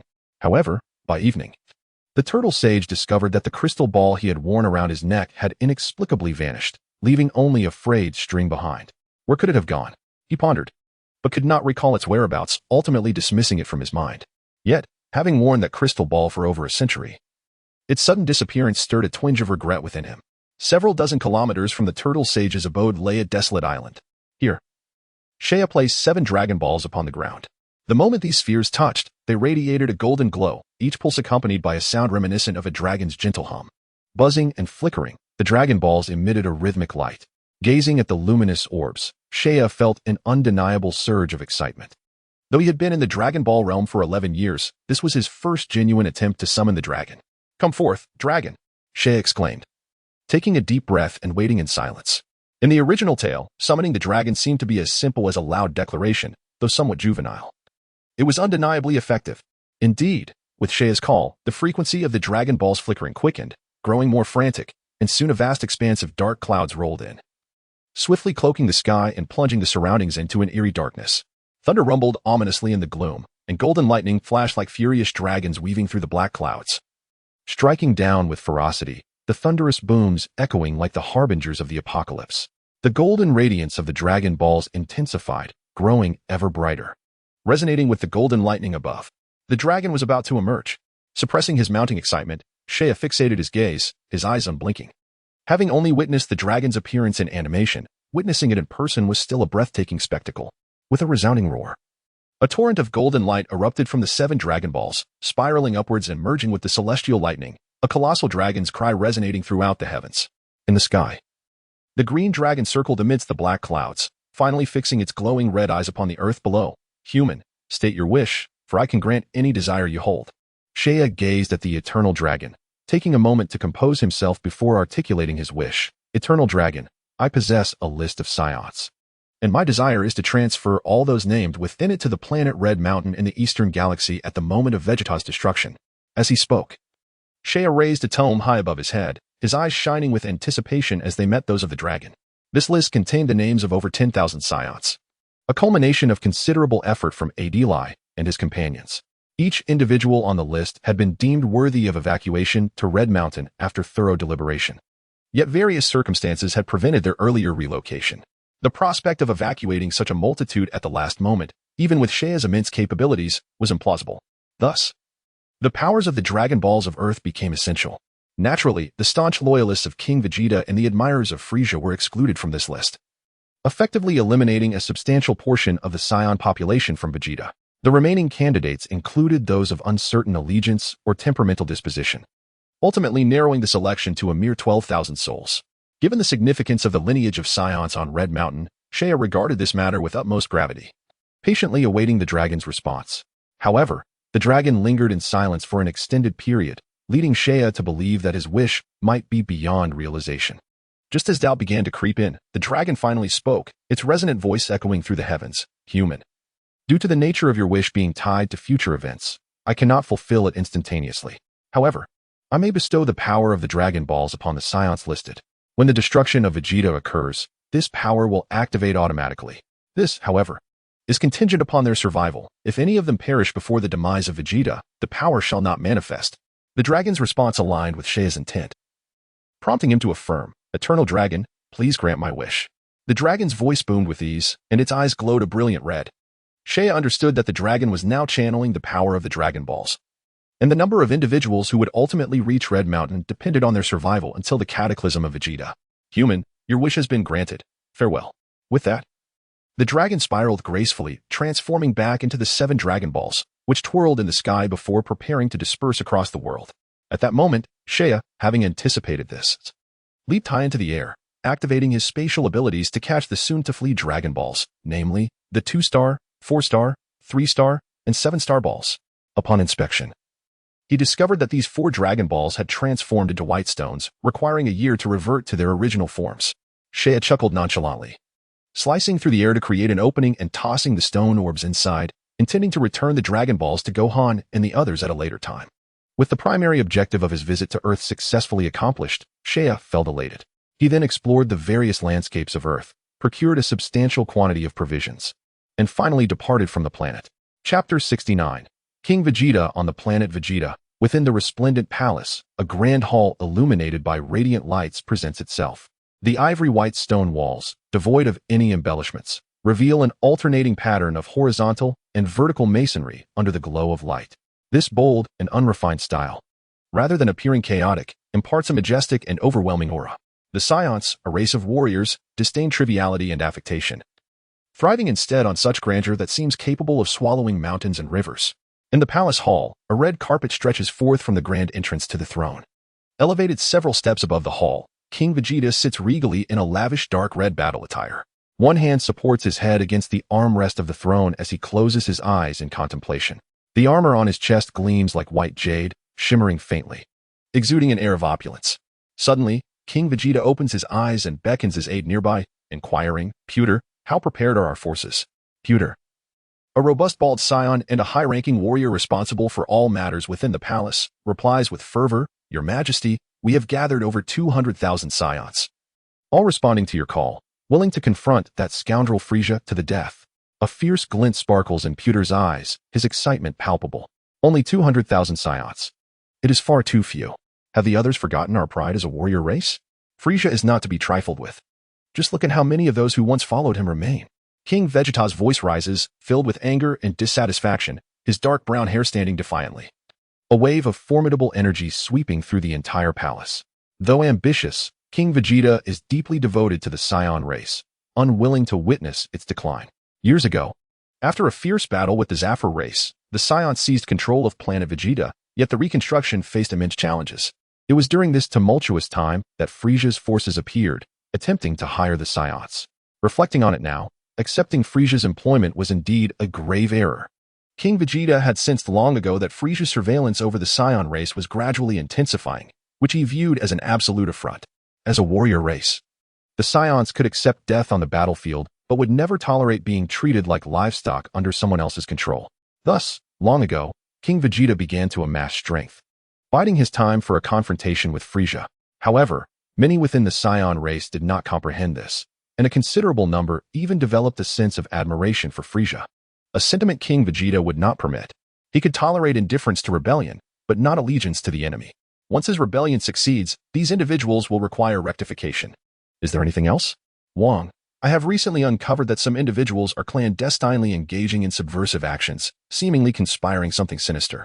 Pewter, while sifting through the documents in his hands, despite his robust physique, possesses a remarkably astute mind. He swiftly detected the furtive maneuvers of Edley and his associates. Is there truly such a matter? King Vegeta's gaze sharpened. Pewter, I command you to investigate this thoroughly. Understood. Pewter straightened his chest and responded vocally, then turned and strode towards the palace exit.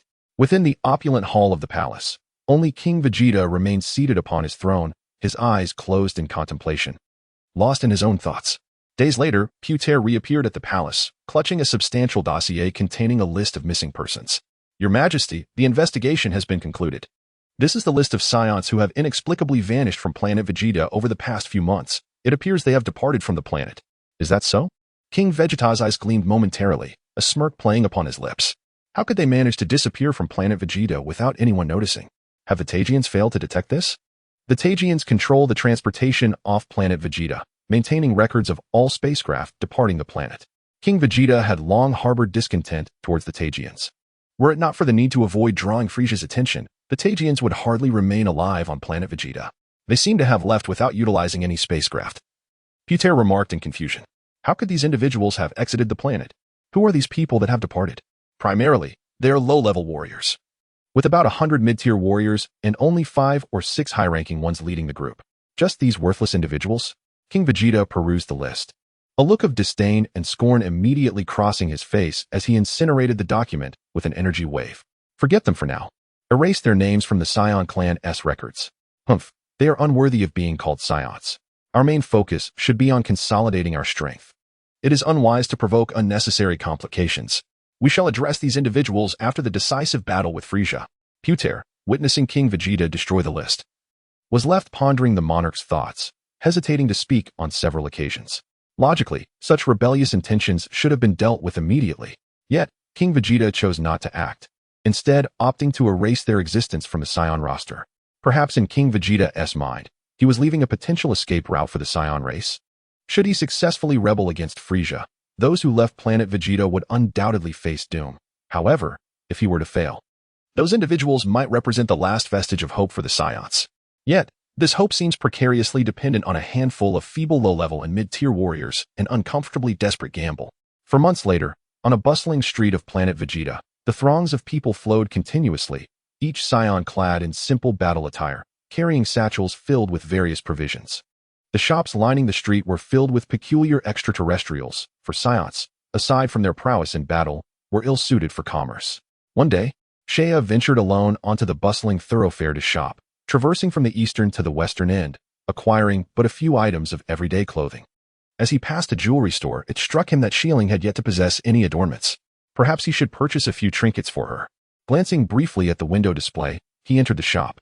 Inside, the shelves were adorned with an array of earrings, pendants, and various wearable accessories such as belts and brooches.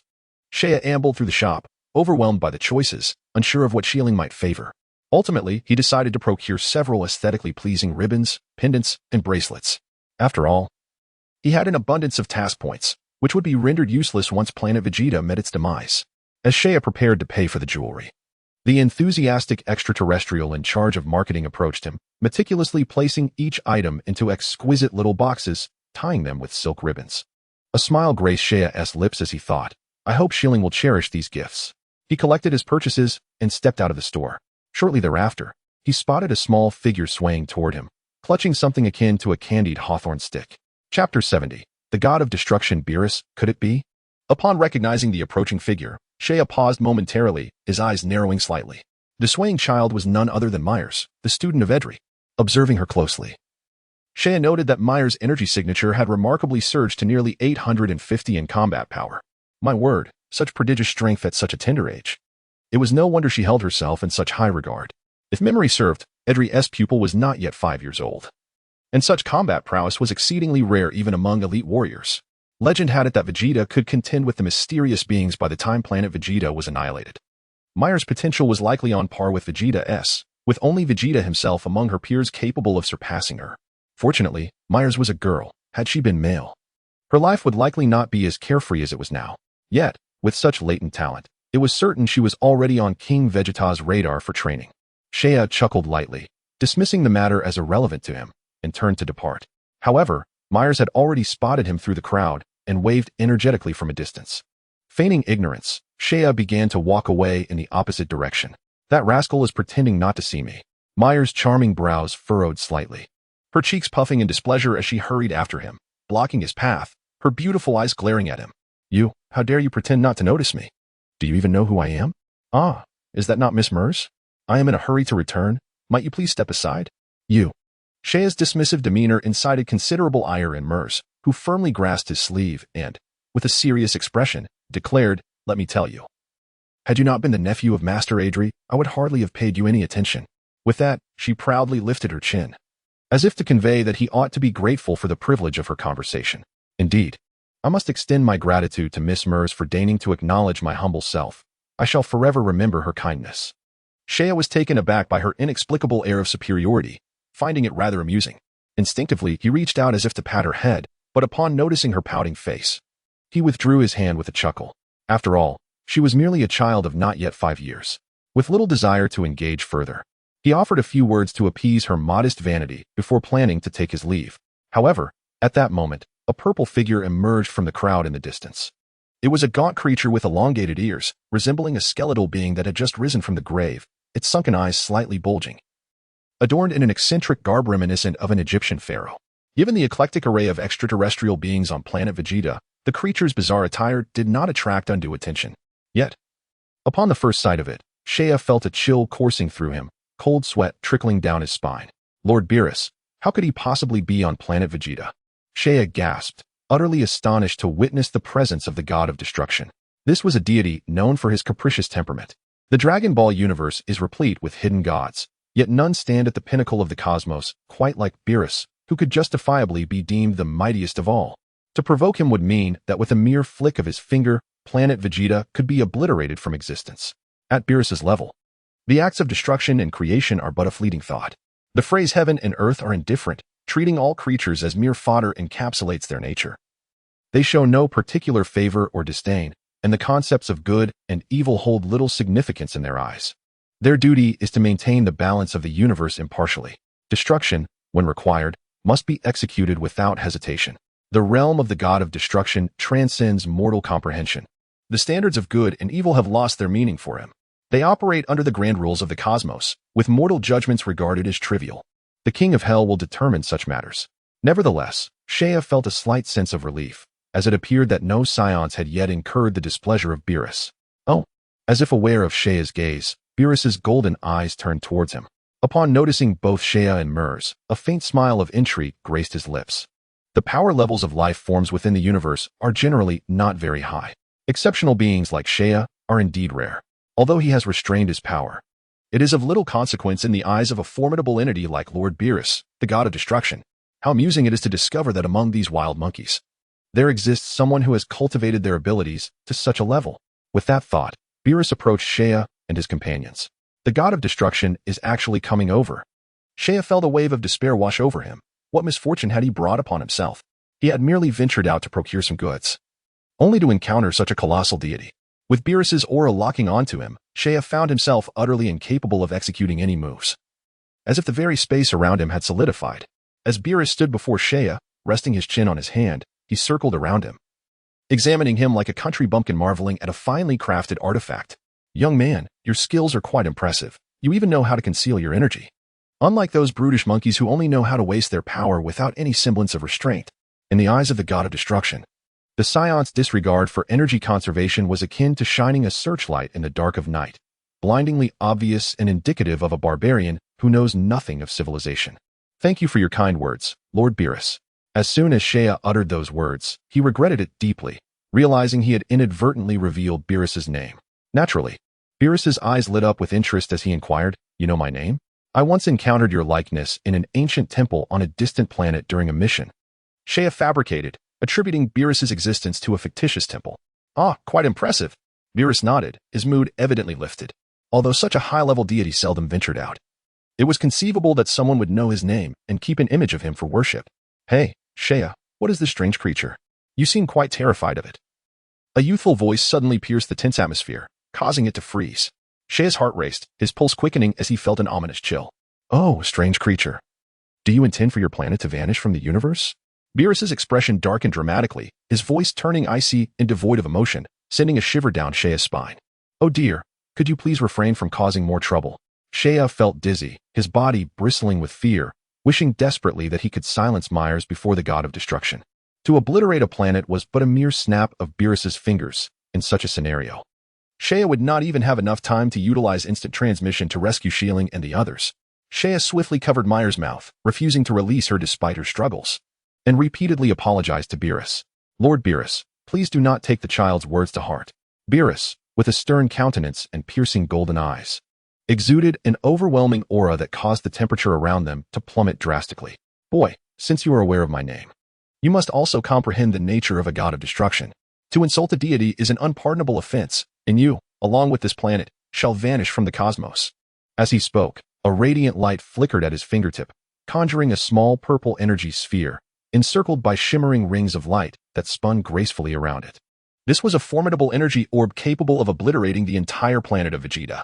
Upon witnessing the small purple energy sphere in the God of Destruction's hand, Saiya's pupils constricted in alarm. Beerus was indeed prepared to annihilate Vegeta. His mind raced, frantically contemplating every possible means to dissuade Beerus from his destructive intent. Suddenly, a flash of inspiration struck him. He recalled that Beerus had a penchant for exquisite cuisine. Perhaps if he could elevate the God of Destruction's mood, he might reconsider his decision to destroy the planet. Indeed, Beerus's temperament was known for its peculiarities and illogical nature.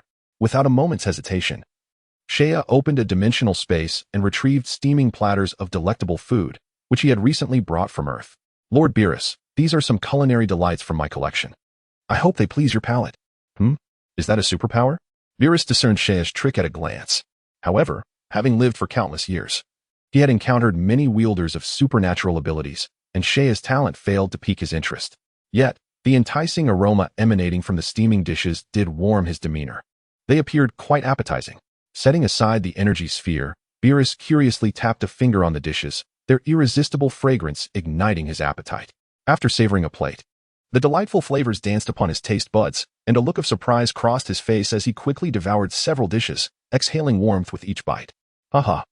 This is exquisite. Wish shall not taste such delicacies. Having swiftly consumed several plates, Beerus contentedly patted his stomach and glanced at Saiya with appreciation. Boy, what is your name? Lord Beerus, my name is Saiya. Beerus nodded. On account of you and these dishes, I shall spare this planet for now. Be grateful. For the mercy of a God of destruction is a rare occurrence. Thank you, Lord Beerus. Saiya exclaimed with delight as he respectfully bid farewell to Beerus. Only after Beerus vanished from sight did Saiya exhale deeply, feeling an unexpected dampness on his back. This was his first encounter with a deity of such caliber, and the pressure was overwhelming. He genuinely feared that a moment's lapse could result in his demise at the hands of the God of Destruction. At that moment, Saiya glanced around, noticing that the passers-by exhibited no sign of disturbance, as if they had not witnessed the preceding spectacle. Had the God of Destruction obscured their senses? A shiver ran down Saiya's spine as he gained a deeper understanding of the deity's formidable power. Hey, who was that guy? You seemed quite fearful of him. Melis's inquiry jolted him back to reality. Glancing at the instigator who had nearly brought destruction to Planet Vegeta, Saiya felt a surge of anger and seized Melis by the collar, dragging her into a narrow alleyway. What are you trying to do? Are you seeking death? Melis shouted indignantly, her candied hawthorn falling from her grasp due to Saiya's tugging. Why are you asking me? Do you realize that because of your words, the entire planet Vegeta nearly met its end? Saiya was not particularly concerned about the planet's fate. He was merely apprehensive that even Saiyan and the others would not escape unscathed. The thought sent a chill through him. Such an ill-mannered child deserves a lesson. Without further ado, he hoisted Melis upside down across his thigh, grasped her tail with one hand, and began to deliver sharp smacks to her posterior with the other. The sound echoed as Melis was taken aback, having never experienced such treatment in her life. She struggled in Saiya's grip, but her meager combat power was no match for his. After several swift strikes, he finally set her down. You actually hit me. The little one clutched her rear, her eyes brimming with tears, nose twitching as she began to wail uncontrollably. A prodigious warrior of her caliber, reduced to tears by a mere blow. She felt increasingly aggrieved as the realization dawned upon her. Who exactly was this nephew of Master Adderley? Clearly, just an inconsequential mid-level warrior. Yet he was only 7 years her senior, and yet she found herself utterly powerless against him. As her sobs continued to flow, a flicker of understanding emerged within Melis. Master Adderley's nephew was certainly not an ordinary Saiyan. No typical mid-level warrior could so easily incapacitate her. After all, her combat power was nearly 850. Observing Melis weep profusely, Saiya pondered whether he had perhaps been too harsh, considering she was merely a child under 5. Yet, the thought of the peril she had nearly brought upon Saiyan and the others hardened his resolve once more. Melis was far too arrogant. It was indeed time for her to face some consequences. After a considerable duration, Melis's cries began to subside. Enough, Meebes, let not your tears flow any longer. You must comprehend that the individual you have just provoked is none other than the God of Destruction, Beerus. He is the most formidable deity in the entire universe. With merely a flick of his finger, the planet Vegeta could be obliterated from existence. You may very well be the first person to have angered a God of Destruction and yet survived. Beerus? Mers, with reddened eyes and a tilted head, appeared perplexed. Indeed, the Saiyans are not to be trifled with. for no one in the cosmos dares to challenge a god of destruction. Seiya spoke with gravity, acknowledging that Beerus's appearance on Planet Vegeta was indeed unexpected. Chapter 72. Immediate relocation. At that moment, Seiya began to recall certain details that had slipped his mind. It had been mentioned in the original narrative that prior to the annihilation of Planet Vegeta, Beerus had indeed descended upon it, coercing King Vegeta to bow his proud head. This incident left an indelible mark on Vegeta's childhood, witnessed as it was. However, Seiya had not anticipated that such a coincidence would unfold today, with Mirza's impetuousness nearly precipitating the planet's destruction. Pondering this, a sense of unease settled upon Seiya. He narrowed his eyes. It is unsafe as long as the god of destruction remains on Planet Vegeta. I must expedite the departure of Shieling and the others. Originally, they had intended to leave the planet discreetly before its demise, but now, for the sake of their lives, such concerns were trivial. Mirz. He called out the name, retrieving a handful of candies from his pocket and placing them into her hands. Accept these sweets as a token of my apology. You must return swiftly. With that, he hurriedly exited the alley and blended into the crowd, quickly vanishing from sight. Mirz stood dumbfounded in the alley, staring after him, and only reacted once Seiya had completely disappeared among the throngs. Ah, that guy actually, she muttered, rubbing her sore backside, the sting still fresh, biting her thumb. She felt increasingly aggrieved, stamping her feet in indignation. Then, glancing at the candies in her hand, she licked a couple of them. And as the sweetness danced upon her tongue, her eyes brightened. Delicious. The delightful flavor tantalized her taste buds, and Mirz immersed herself in the treat, her spirits lifting considerably.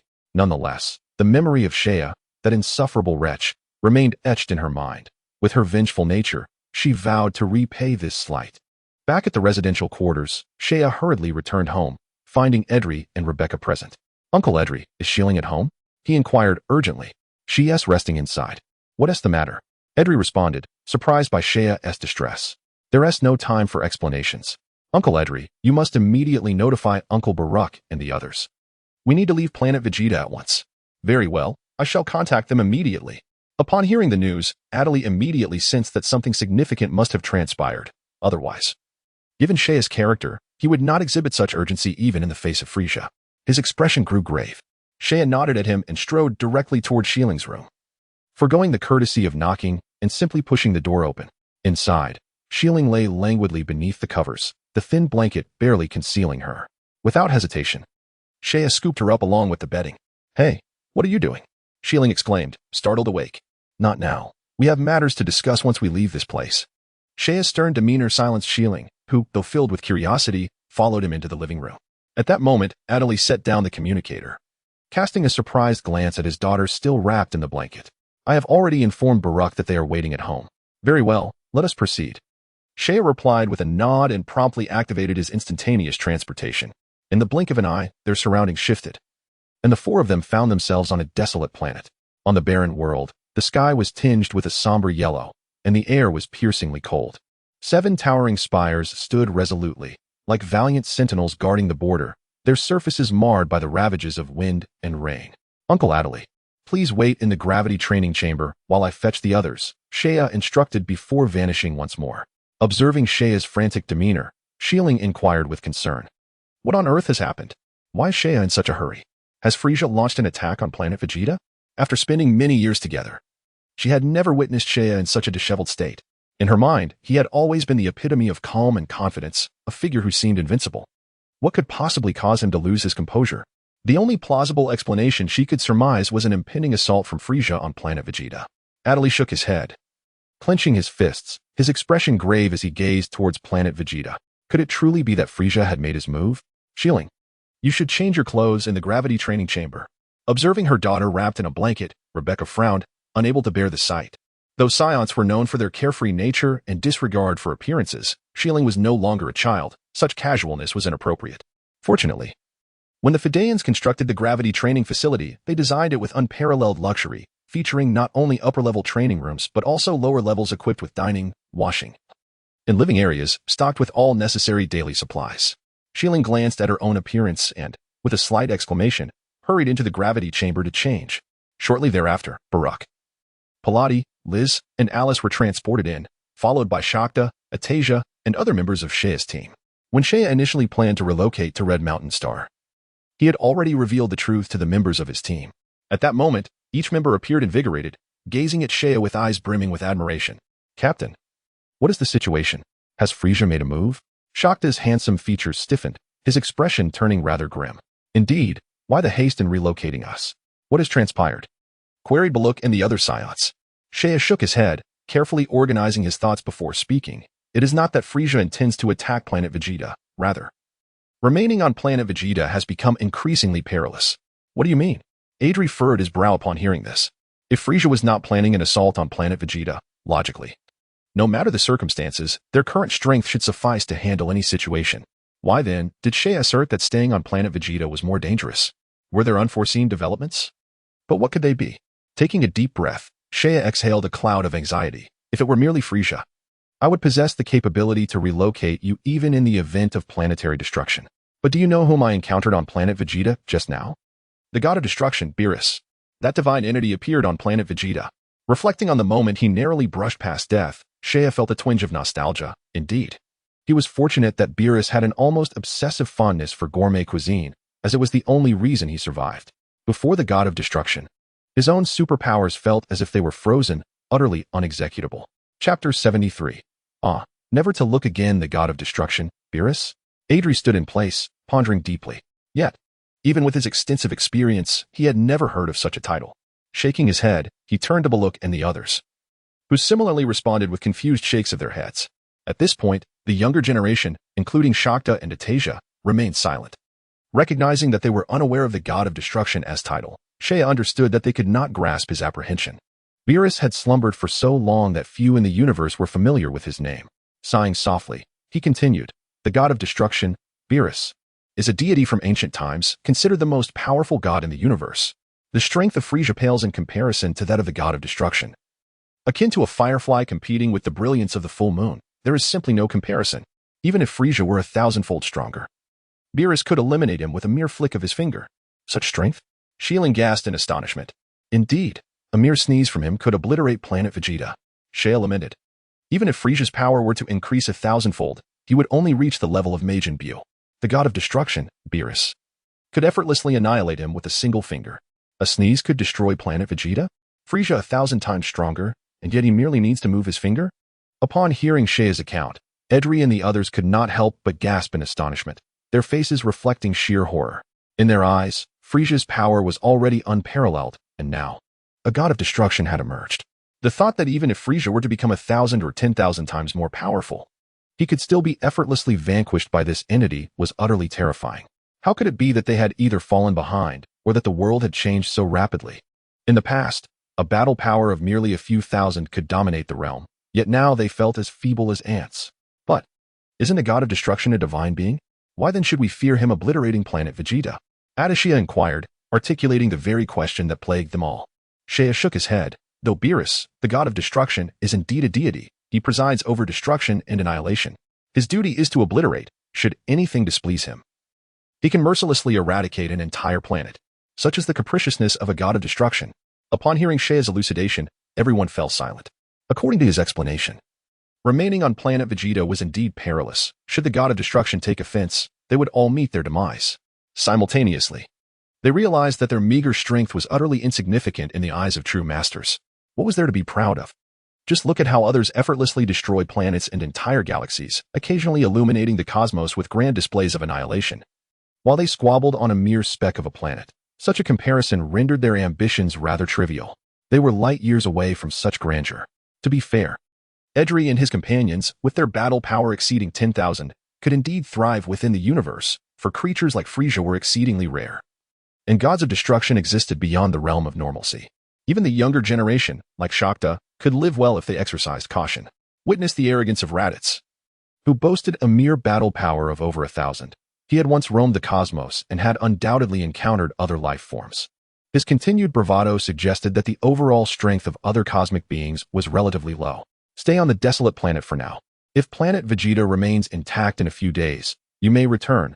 By then, the god of destruction, Beerus, should have departed. With a resigned nod, Edri acknowledged that circumstances dictated their course of action. On Planet Vegeta, Beerus strolled leisurely down the street. Apart from destruction, his greatest pleasures were slumber and the pursuit of exquisite cuisine.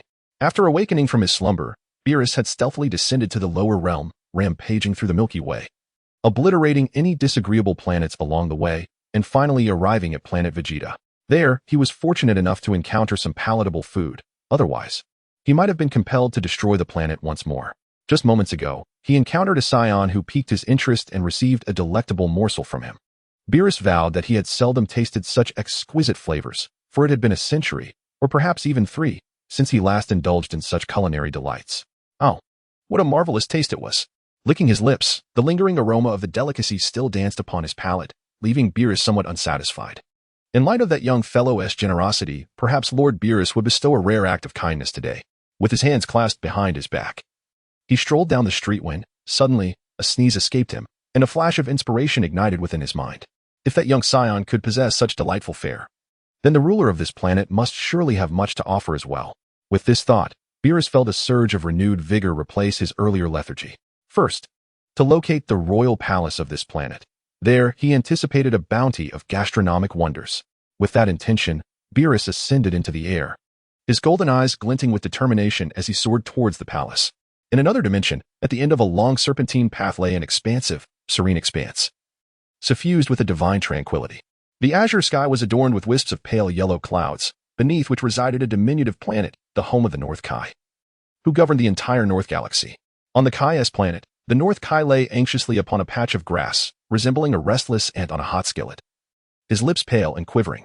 Oh dear, Lord Beerus has appeared above Planet Vegeta. If those Saiyans provoke his wrath, my North Galaxy will surely suffer the consequences. The North Kai exclaimed, his emotions running high. He recalled the grandeur of his once mighty planet, now diminished due to the actions of those below who had angered Lord Beerus. At this moment, he fervently hoped that no one else would incite Beerus' ire.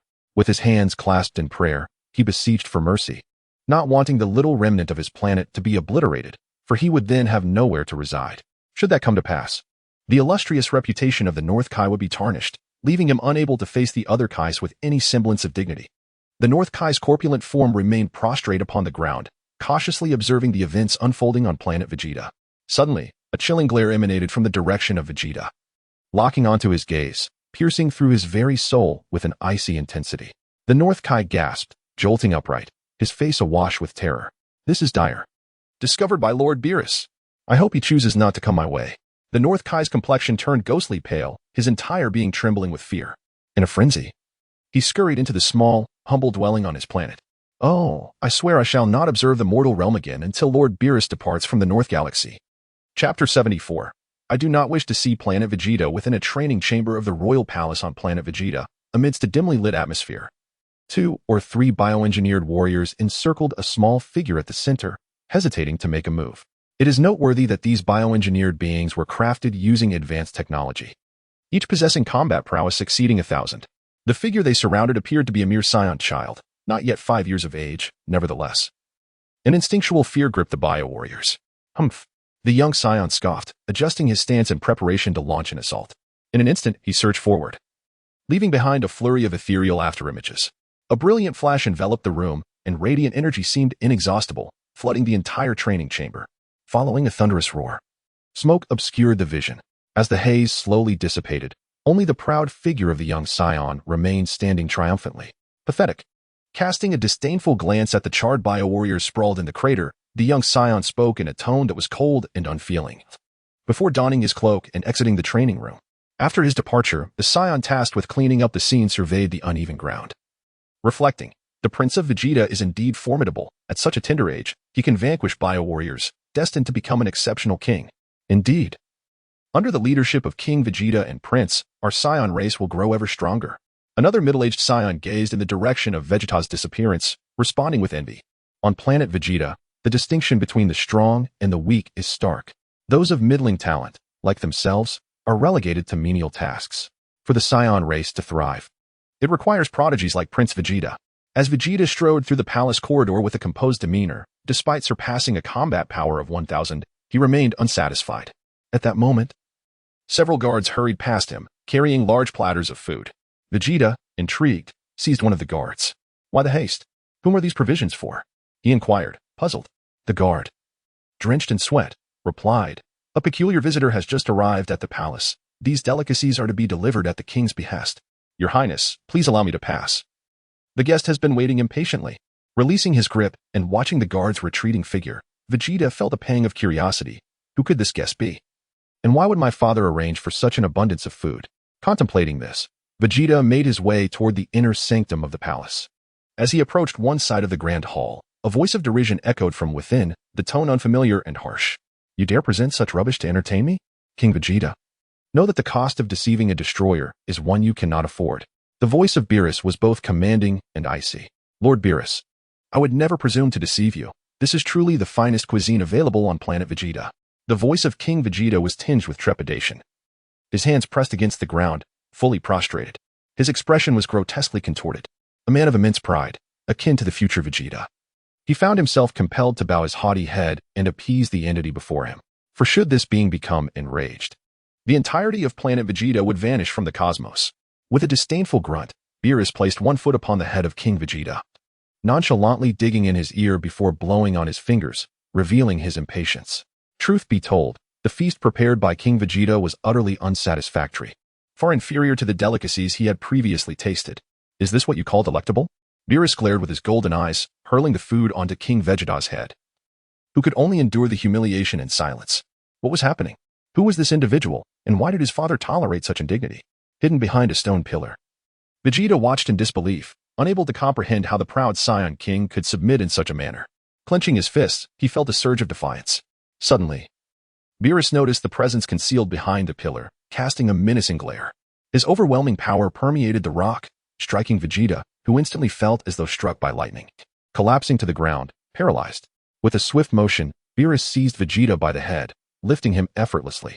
Lord Beerus, I beseech you, spare the child of this humble man. King Vegeta exclaimed, horror etched on his face, gritting his teeth in desperation. I will have the preparations for a feast redone at once. That won't be necessary. Beerus's visage darkened, and with a flick of his wrist, he tossed King Vegeta aside. The impact with the wall was thunderous, leaving him embedded. A multitude of bones shattered in an instant. Beerus snapped his fingers, expressing his boredom. This is utterly uninteresting. I had anticipated a sumptuous meal. Yet this Planet Vegeta is completely devoid of merit. Upon finishing his words, Beerus's form abruptly vanished from the palace. After a prolonged moment, once he was assured of the deity's departure, King Vegeta wiped the cold sweat from his brow. He had not expected the legendary god of destruction, Beerus, to appear before him. Had it not been for the lingering tales of destruction within the Saiyan royal lineage, the consequences would have been unimaginable. The true god of destruction was far more terrifying than the legend suggested. Reflecting upon the unfathomable depths of that power, King Vegeta felt a wave of dread wash over him, only then realizing his garments were drenched in cold sweat. He hurried over to Vegeta, inspecting him closely and finding only a few broken bones, which brought him a sigh of relief. He promptly summoned the guards to transport Vegeta to the healing chamber. Vegeta was his most cherished son, the finest warrior among the Saiyans. He could not afford to lose him. Alone in the grand hall, King Vegeta's expression shifted. His thoughts a tumultuous whirlpool. In the vast expanse of the universe, the god of destruction, Beerus, floated aimlessly in a state of ennui. At that moment, a vibrant ray of multicolored light surged through the cosmos, swiftly appearing before him. Lord Beerus, you have sneaked out once more. A delicate voice chimed in his ear. A silver-haired entity, garbed in a striking red and black robe, approached him, leaning on a divine staff, with a blue collar mysteriously levitating around its neck. Oh, Whis, you have arrived. Beerus reclined in the cosmic void, hands clasped behind his head, allowing his body to drift. Ah, Lord Beerus, you have destroyed 134 planets this time. The Supreme Kais will certainly find this troubling, Whis remarked, his hand resting on his forehead, though his expression revealed no hint of concern. TCH. Beerus clicked his tongue, a look of indifference crossing his face. It's merely a few destroyed planets. Let those Supreme Kais create some more. However, the gestation of planets requires an extensive period, particularly for life-bearing worlds. If the pace of creation fails to keep up with Beerus's rate of destruction, significant issues may arise. With a dismissive expression, Beerus shifted the topic. By the way, Whis, you wouldn't believe the exquisite delicacies I encountered while you were away. The flavors linger in my memory. Is that so, Lord Beerus? I wonder if you saved a portion for me? Whis's interest piqued at the mention of cuisine. Given the limited quantity of those delights, how could I possibly save any for you? What a pity. Did you indulge on that planet? Whis inquired, gesturing towards the distant dark red planet of Vegeta. Indeed. That's the one, but alas, those delicacies are now gone. Beerus replied, a hint of irritation surfacing at the mention of Vegeta. contemplating obliterating the planet with a mere energy sphere. However, he had already promised Saiyan to spare Vegeta, and breaking that vow would tarnish the reputation of a god of destruction. By the way, Whis, who governs this region? Beerus asked, turning to him. Whis consulted his staff, and the visage of Frieza materialized within the staff's blue crystal orb. Lord Beerus, the ruler of the nearby star systems, is a fellow named Frieza, a member of the Frost Demon race. Beerus stroked his chin thoughtfully. Convey to Frieza that I wish to never see Vegeta again. Instruct him to annihilate it. Understood. Lord Beerus. Whis responded affirmatively. For them, destroying a planet was as mundane as quenching thirst, an everyday occurrence. Thus, delegating the task of obliterating Vegeta not only preserved the dignity of the god of destruction, but also honored his divine promise. Chapter 75. Consciousness Cultivation on the Desolate Planet. A month had passed unknowingly, and Vegeta remained unscathed. The anxieties of Adrai and others could finally be alleviated. However, to be cautious, Saiyan refrained from returning them to Vegeta or traveling to Red Mountain, opting instead to remain in the gravity training chamber for basic exercises. Following this incident, Edley and his companions became acutely aware of the significant gap between their abilities and those of true warriors. Consequently, they resolved to dedicate themselves wholeheartedly to their training. However, as seasoned Saiyan warriors, they understood that cultivation is a process that requires both relaxation and diligence, progressing in a methodical manner. Overexerting oneself can sometimes yield counterproductive results. Thus, a degree of leisure is essential. Unlike the youthful Shakta, who were in the throes of adolescence with their cells fervently proliferating during this prime period of strength growth. Even during such a golden phase, one must be prudent and not overexert their body. In the third gravity chamber, several members of Edley's team sat together on the ground, enjoying a meal while engaged in conversation, with several dishes of appetizers placed nearby. I must say, Edley, ever since you acquired the gravity chamber, your progress has been remarkably swift. The rugged middle-aged warrior, Parati, sat cross-legged on the ground, heartily indulging in the delectable food. As the strongest among them, Edley's combat power had surged significantly after obtaining the gravity chamber, and to be candid, Parati felt a twinge of envy towards Edley's training progress. That's because I am more diligent than you all. If you were to exert yourselves as I do, your strength would surely increase just as rapidly. Edley laughed heartily, popping a lentil into his mouth, feeling quite pleased. His combat power had now reached 15,200, and there were hardly any on Planet Vegeta who could surpass him. This was a feat he would not have dared to envision in the past. Now, not only had it become a reality, but he was also confident that he would grow even stronger in the future.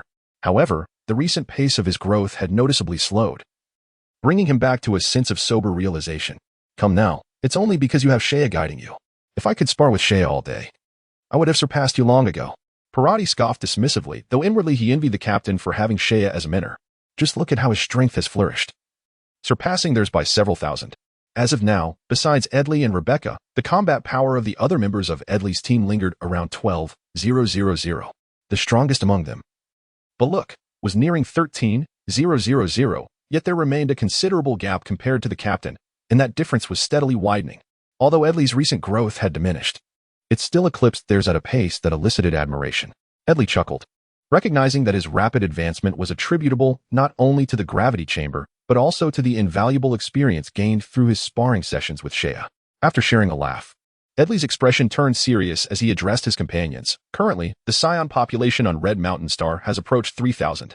Saiyan informed me that when Planet Vegeta is destroyed, an additional 15,000 will relocate here, excluding those who may perish during the destruction. It is conservatively estimated that the lineage on Red Mountain Star will boast over 12,000 Saiyans. 12,000 is no small number. Indeed, the number is significant.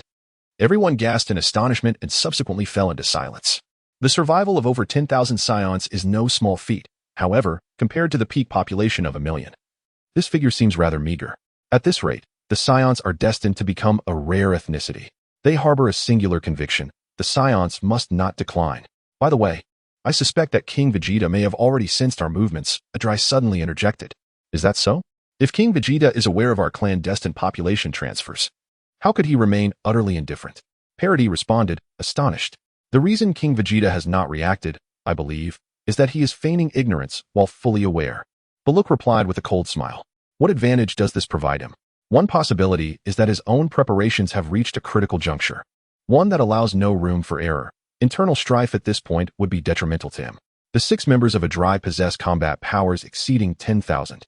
Should a civil war erupt over a mere 3,000 low-level warriors, the Saiyan clan would suffer grave repercussions, a scenario King Vegeta would undoubtedly wish to avoid. Is he planning to settle scores later? Alice furrowed her brow, the youngest and most vivacious among them. Perhaps he does have such intentions. But that would only be after defeating Frieza. If we fail, all discussions become moot. I tend to believe that King Vegeta might also wish to leave the Saiyans a path of retreat, a dry remarked. His words ushered in a profound silence among the group. As adults, they considered various aspects more thoroughly. King Vegeta's tacit approval of their recruitment efforts likely stems from broader considerations. One cannot place all their eggs in one basket. A principle everyone understands, and it is unreasonable to assume King Vegeta is unaware of this. Perhaps he is already prepared for the worst. So, could it be possible that King Vegeta is willing to abandon his conflict with Frieza? The thought was quickly dismissed. For the pride of the Saiyans dictates that they would rather perish than live in subjugation.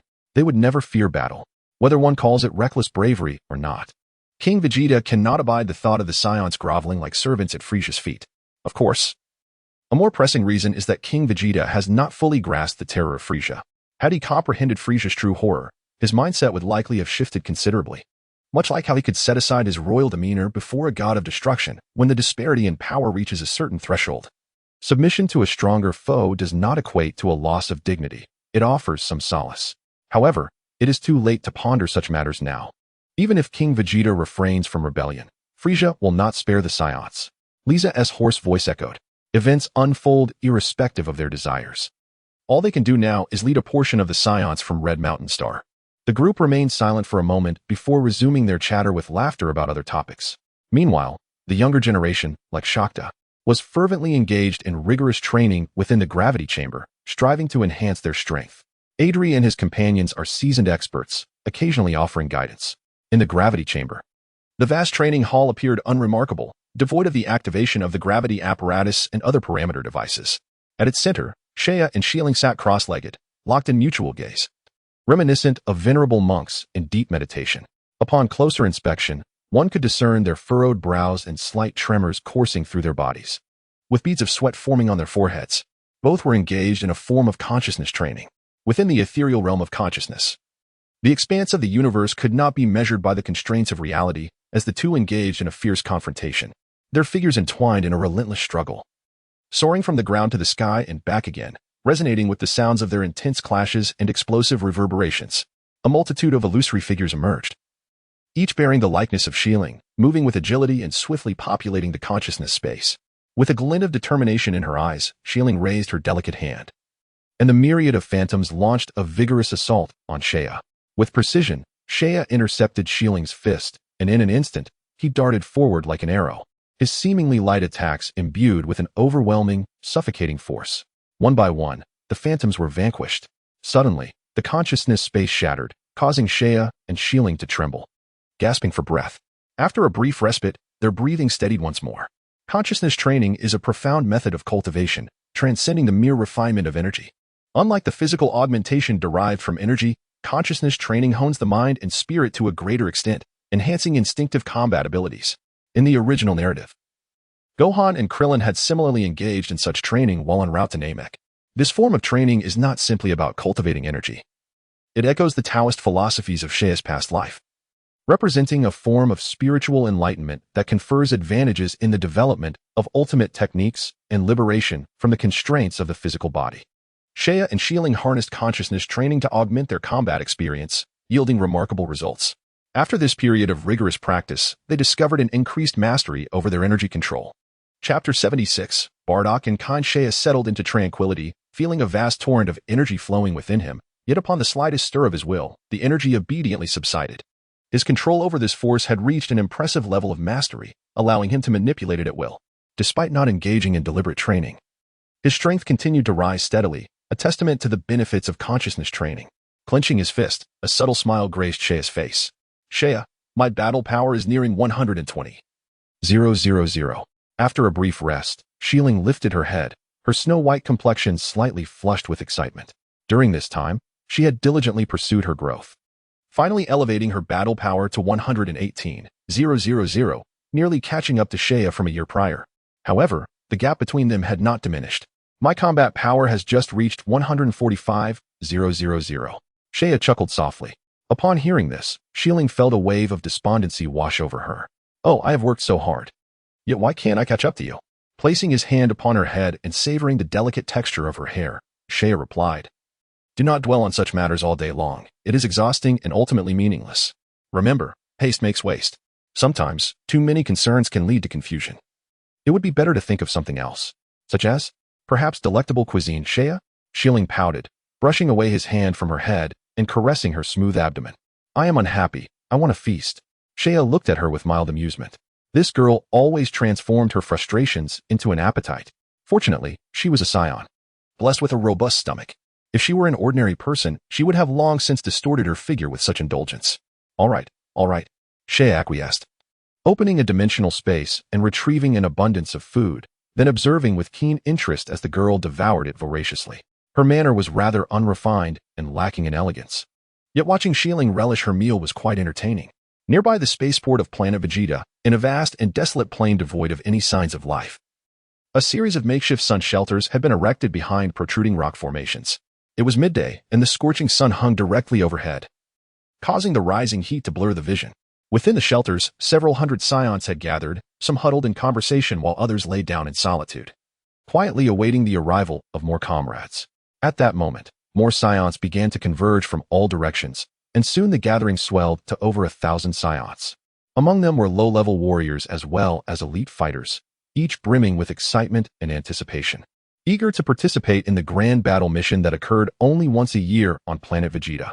At that time, these 1,000 Saiyans would form a coalition, setting forth together to revel in the thrill of combat.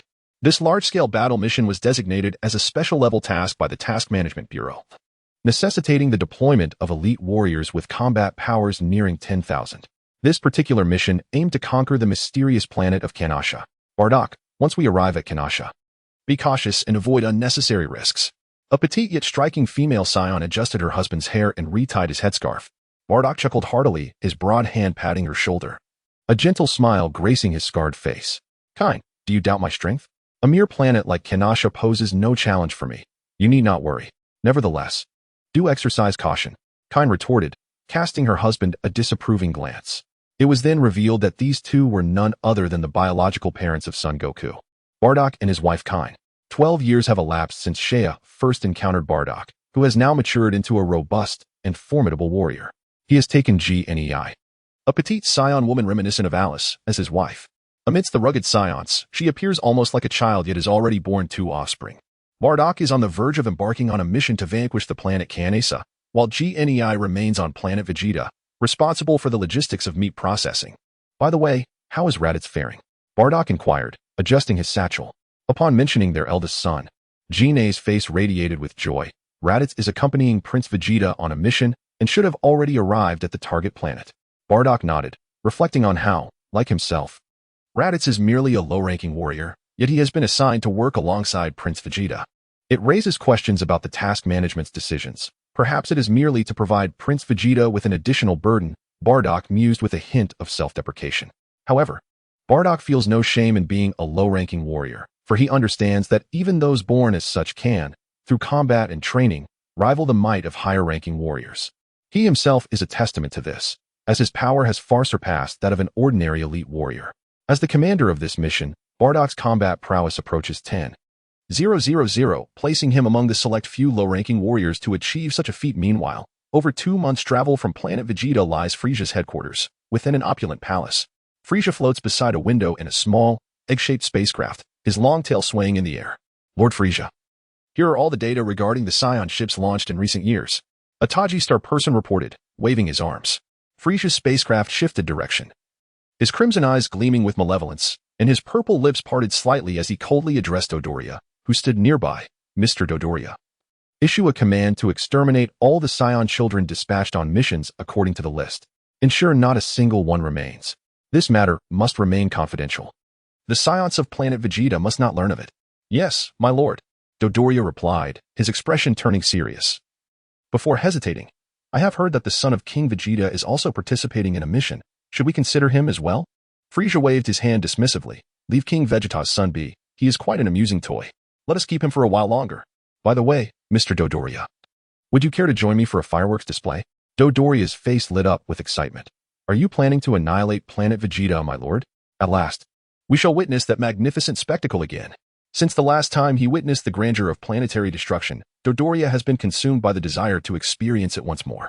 Indeed, this task has been entrusted to him by Lord Beerus, and he initially intended to allow the Saiyans to linger a while longer. However, it appears that such leniency is no longer feasible. Frieza murmured pensively. His father once informed him that there are two figures in the universe whom even the frost demons dare not provoke. One is the ancient Majin Buu, and the other is the legendary god of destruction, Beerus. Initially, Frieza dismissed these claims, but when the god of destruction Beerus manifested before him, he realized the veracity of the warnings. Beerus truly is not to be trifled with. Although he had hoped to extend the existence of the Saiyans, he cannot contravene the orders of Lord Beerus. Lord Beerus? Dodoria paused, uncertain of having heard this name before. Yet, since even King Frieza refers to him with such reverence, he must be an extraordinarily formidable individual. These Saiyans certainly know how to stir trouble, for yet another powerful figure seeks their annihilation. Alas, if only Lord Champo were still alive, he could have witnessed the splendid fireworks. Frieza sighed with regret. It is truly lamentable that such beauty is diminished by the absence of a companion to share it with. Speaking of Champo, a shadow crossed Dodoria's face as he recalled his longtime partner, who met an inexplicable demise on planet Fedaya, leaving the identity of the perpetrator shrouded in mystery. Years ago, when the Ginyu force arrived on Fedaya, the place was already deserted, with only a molten landscape remaining. Chapter 77. The Curse of Planet Kanasha. Planet Kanasha, a beautiful yet enigmatic sphere, has long been shrouded in secrecy. Now, this exquisite world is enduring a cataclysmic disaster. A horde of Saiyans from distant star systems has descended upon it, unleashing a frenzy of slaughter. The verdant planet is marred by shattered mountains, strewn with debris, and pockmarked with craters of various sizes. Boom! A colossal shockwave, imbued with immense energy, struck the mountainside, causing the ground to tremble violently as the mountain crumbled into disarray. Boulders cascaded down like cannonballs, crashing onto the earth and sending up vast clouds of dry dust. Over 1,000 Saiyans roared with laughter, reveling in the thrill of battle as they soared from one peak to another, like bandits invading a village, leaving devastation in their wake, and extinguishing vibrant lives in the explosions. Amidst the forests, creatures of various forms fled and howled, but with a thunderous sound. They were engulfed by an energy wave descending from above, instantly reduced to mere dust. Mr. Bardock, all the lower life forms on planet Kanasha have been eradicated. Only the indigenous Kanashans remain, reported a slender Saiyan with glasses, clutching his communicator. Instruct everyone to exercise caution. It is said that the Kanashans can wield some mysterious magic, with some abilities capable of threatening even elite warriors' lives. Bardock nodded in response. In the star map, the planet Kanasha is situated on the northern route of Vegeta, having lived peacefully for many years, a tranquility that could not have been achieved without considerable strength. Yes, Mr. Bardock. The Saiyan received the command and subsequently relayed it. Bardock silently observed the world, shrouded in thick smoke, reminiscent of an apocalyptic scene, feeling an inexplicable unease in his heart, as if something dire was about to transpire. 3 days later, amidst the ruins of a once thriving city, skyscrapers lay in ruins, and debris scattered about, civilization obliterated in an instant. The elder of the Kanasha people watched as the embers of their civilization began to fade, countless kin slaughtered, and a wave of sorrow and rage surged within him. He glared furiously at the Saiyans, whom he perceived as demons. You wicked Saiyans will eventually face retribution. The elder of Kanasha bellowed, his green pupils flashing with a blood-red glow. Suddenly, a strange smile crossed the face of the Kanasha elder, followed by a maniacal laugh. Enchanted by mysterious magic, he glimpsed a shadow of the future. In that vision, he saw that the fate of these malevolent Saiyans was not much better than their own. It would not be long before they too would fall to even more formidable hands. Ha ha ha, so you Saiyans cannot escape a calamity. Today you obliterate Kanasha, but in the near future, your home planet will also meet its doom. Cough, retribution. You Saiyans, steeped in wickedness, shall all descend into hell. The Kanasha elder danced with fervor, raising his arms as if to express gratitude to the heavens. Damn it! Bardock's face was clouded with anger as he extended his finger, unleashing a brilliant white beam of light that pierced through the chest of the Kanasha elder. To dare curse the Saiyans is a death well-deserved. With a thud, the Kanasha elder collapsed, blood spilling from his mouth, yet a maniacal grin remained etched upon his face. His gaze felt like a dagger, piercing deep into Bardock's chest, intensifying the ominous foreboding within him. Even if you kill me now, the future is already sealed. You Saiyans cannot escape death. Cough. We merely depart first. I shall witness your descent into hell from the underworld. Bardock, hearing this, wore a grim expression and coldly replied, "The Saiyans will not follow in your footsteps." Cough. You may not believe it now, but it is only a matter of time. The life force of the Kanasha elder gradually faded, yet he continued to laugh maniacally. With my final strength, I curse you to envision the future, one where despair shall haunt you incessantly, gnawing away at your will, ensuring you live forever in torment. The Kanasha elder's eyes turned bloodshot, glowing with a sinister red light, an eerie and bloody luminescence. Suddenly, Bardock felt a wave of dizziness wash over him. And countless indistinct images flooded his mind, relentlessly assaulting his will, blurring the lines between reality and illusion. Bardock emitted a pained roar, collapsing into unconsciousness. After an indeterminate period, he gradually regained his senses and conducted a cursory examination of his surroundings, finding nothing amiss, though his mind remained heavy and a touch nauseated. Those detestable Kanassans, Bardock cursed, realizing he had been ambushed by them, yet fortunately he felt no significant harm. Casting a glance at the lifeless body of the Kanassan elder beside him, his expression turned as frigid as frost, and with a swift motion of his hand, he unleashed a wave of energy that incinerated the remains to ashes. Bardock, it is a relief to see you unharmed. Headquarters has just sent a message. Every Saiyan is to return to Planet Vegeta immediately. The communicator buzzed, relaying the voice of the mission's deputy commander. Boss, what is going on? Bardock furrowed his brow, perplexed by the inexplicable directive from headquarters. What could have transpired? Suddenly, a wave of dizziness overwhelmed him, and he knelt, clutching his face as if countless insects were gnawing at his brain. His vision blurred. In the serene expanse of the starry sky, the dark red planet Vegeta loomed high above. Not far in outer space, disc-shaped spacecraft were arrayed like stars, with myriad aliens clad in armor, wielding energy cannons, surging forth from the vessels like a swarm of locusts. The outer reaches of Planet Vegeta soon erupted in a cacophony of electric flashes. The scene shifted. A figure aboard a small, egg-shaped spacecraft laughed maniacally as he extended a finger. Suddenly, another sun ascended in the heavens, a colossal fireball measuring several hundred meters in diameter, menacingly hurtling toward Planet Vegeta. The fireball plummeted from the void, its orange-red surface igniting the atmosphere into a frenzy of heat. A thunderous roar reverberated through the cosmos as the immense Planet Vegeta was consumed in a cataclysmic explosion, reduced to cosmic dust. Bardock! Bardock! The voice from the communicator persisted. Boss, I am fine. Bardock gritted his teeth, trembling violently, his shirt drenched in sweat. Yes. On the other end, Boss meticulously conveyed the details of the situation. Upon severing the connection, Bardock's gaze hardened with an icy intensity, his teeth clenched as he muttered, "What in the blazes does Frieza intend to achieve?" Recalling the bizarre visions that had invaded his mind moments ago, he furrowed his brow. "I curse you with my final strength to witness the harrowing scenes of the future. You shall be ensnared in despair, it will haunt your mind, gradually eroding your will, leaving you to exist perpetually in torment." The elder's words echoed in his ears. Could it be that what he had seen was indeed a glimpse of the future? Was Frieza plotting the annihilation of Planet Vegeta? Bardock whispered to himself. His fists clenched tightly, resolute that Planet Vegeta must not be destroyed. Thank you. Chapter 78. The final month following orders from headquarters. Bardock and his fellow Saiyans swiftly concluded their mission on planet Kanassa and prepared to return to Planet Vegeta. Concurrently, Saiyans across the universe, receiving the news, began their gradual return. Inside the massive spaceship, Bardock sat in the cockpit with a brooding expression, while his deputy commander, Boss, engaged him in conversation regarding their time on Kanassa. It's quite unusual for us to be summoned back to Planet Vegeta all of a sudden. What could be the reason? Boss inquired, a hint of curiosity in his tone. It seems to be a command from Frieza. First, deactivate the scanner. We must be cautious not to be overheard. Bardock warned. Oh, I nearly forgot. Boss quickly switched off the energy detector. Regardless of Frieza's ulterior motives, we should return to Planet Vegeta first. What sort of conspiracy could there be?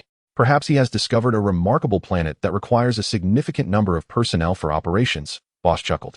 Though he harbored no fondness for Frieza, he had never considered that Frieza might harbor ambitions of annihilating the Saiyans. By the way, I heard that there have been frequent troop movements within Frieza's army lately, as if they are undertaking some mission. Surely, they must be short on manpower. And they likely want his Saiyans to reinforce them, Boss speculated, his tone hopeful. Let us hope that is the case, Bardock replied, crossing his arms. Though his inner optimism was waning, recalling the unsettling images he had witnessed on planet Kanassa, his brow furrowed, and the strange command from Frieza intensified his unease. Suddenly, a sharp pain coursed through his head, prompting Bardock to clutch his forehead and lean over the chair. Illusory images projected themselves onto his retina like a film reel. A verdant planet floated before him, bathed in a soft green luminescence, its surface adorned with delicate grass. On a vast, tranquil plain stood a young man clad in an orange-red martial arts uniform, exuding an air of confidence. Opposite him was a petite figure, alternating in hues of purple and white, marked by a long tail and striking crimson eyes that captured attention. What is this place? Bardock realized he had arrived in an unknown realm, where two individuals were locked in a tense standoff, their surroundings eerily silent as if they were oblivious to his presence. Could this be yet another vision cursed by the Kanassans? Regaining his composure, Bardock perceived himself as a spectator, observing the unfolding scene from a third-person perspective. His admirable mental fortitude allowed him to remain calm, and he continued to watch intently. At that moment, he noticed that the young man in the orange-red uniform bore an uncanny resemblance to himself. Could that be Raditz? No, it must be Kakarot. A spark of recognition flickered in Bardock's eyes, and a profound sense of kinship coursed through him. Shifting his gaze to the figure opposite, he discerned a diminutive being with skin resembling soft armor, its white surface accented with purple, soft material on its head, shoulders, and arms, glistening under the sunlight. The creature's crimson eyes were cold and unyielding, akin to those of a demon. The frigid, crimson gaze evoked memories of a certain individual, Frieza. Bardock exclaimed, his certainty solidified. The figure before him was indeed Frieza. Although the appearance differed from the Frieza he had encountered before, those indifferent, frenzied eyes were unmistakable, belonging to no one else. Could this be a vision of the battle between Kakarot and Frieza? Was this truly a glimpse into the future? An unsettling fear gripped Bardock. If these were indeed scenes of what was to come, it implied that the curse of the Kanassians might hold truth, foretelling the destruction of Planet Vegeta at the hands of Frieza.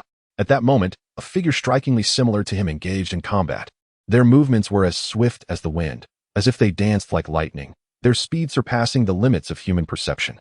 Bardock struggled to concentrate, yet could only catch fleeting shadows, the intensity of the battle far beyond his comprehension.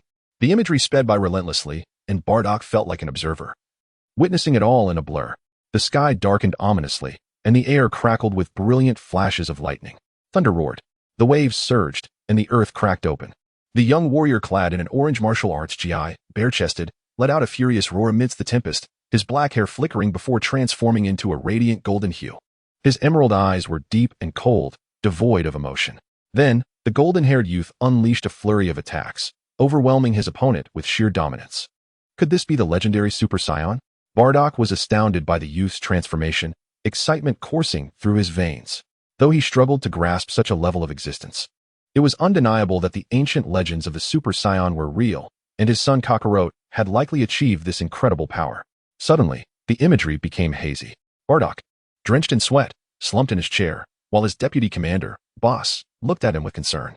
Mr. Bardock, what is the matter? Are you feeling unwell? Oh, it's nothing.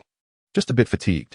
Bardock replied calmly, tilting his head towards the ceiling, though turmoil brewed within him. Was this truly a glimpse of the future, or merely a deception employed by the Kanassians to confuse him, ultimately attempting to incite discord between the Saiyans and Frieza? On a distant planet, Vegeta sat atop a pile of collapsed rubble, gnawing on a piece of roasted meat, while primitive, dinosaur-like beings crawled about on the ground. Prince Vegeta, is it truly acceptable not to return? After all, you are a prince.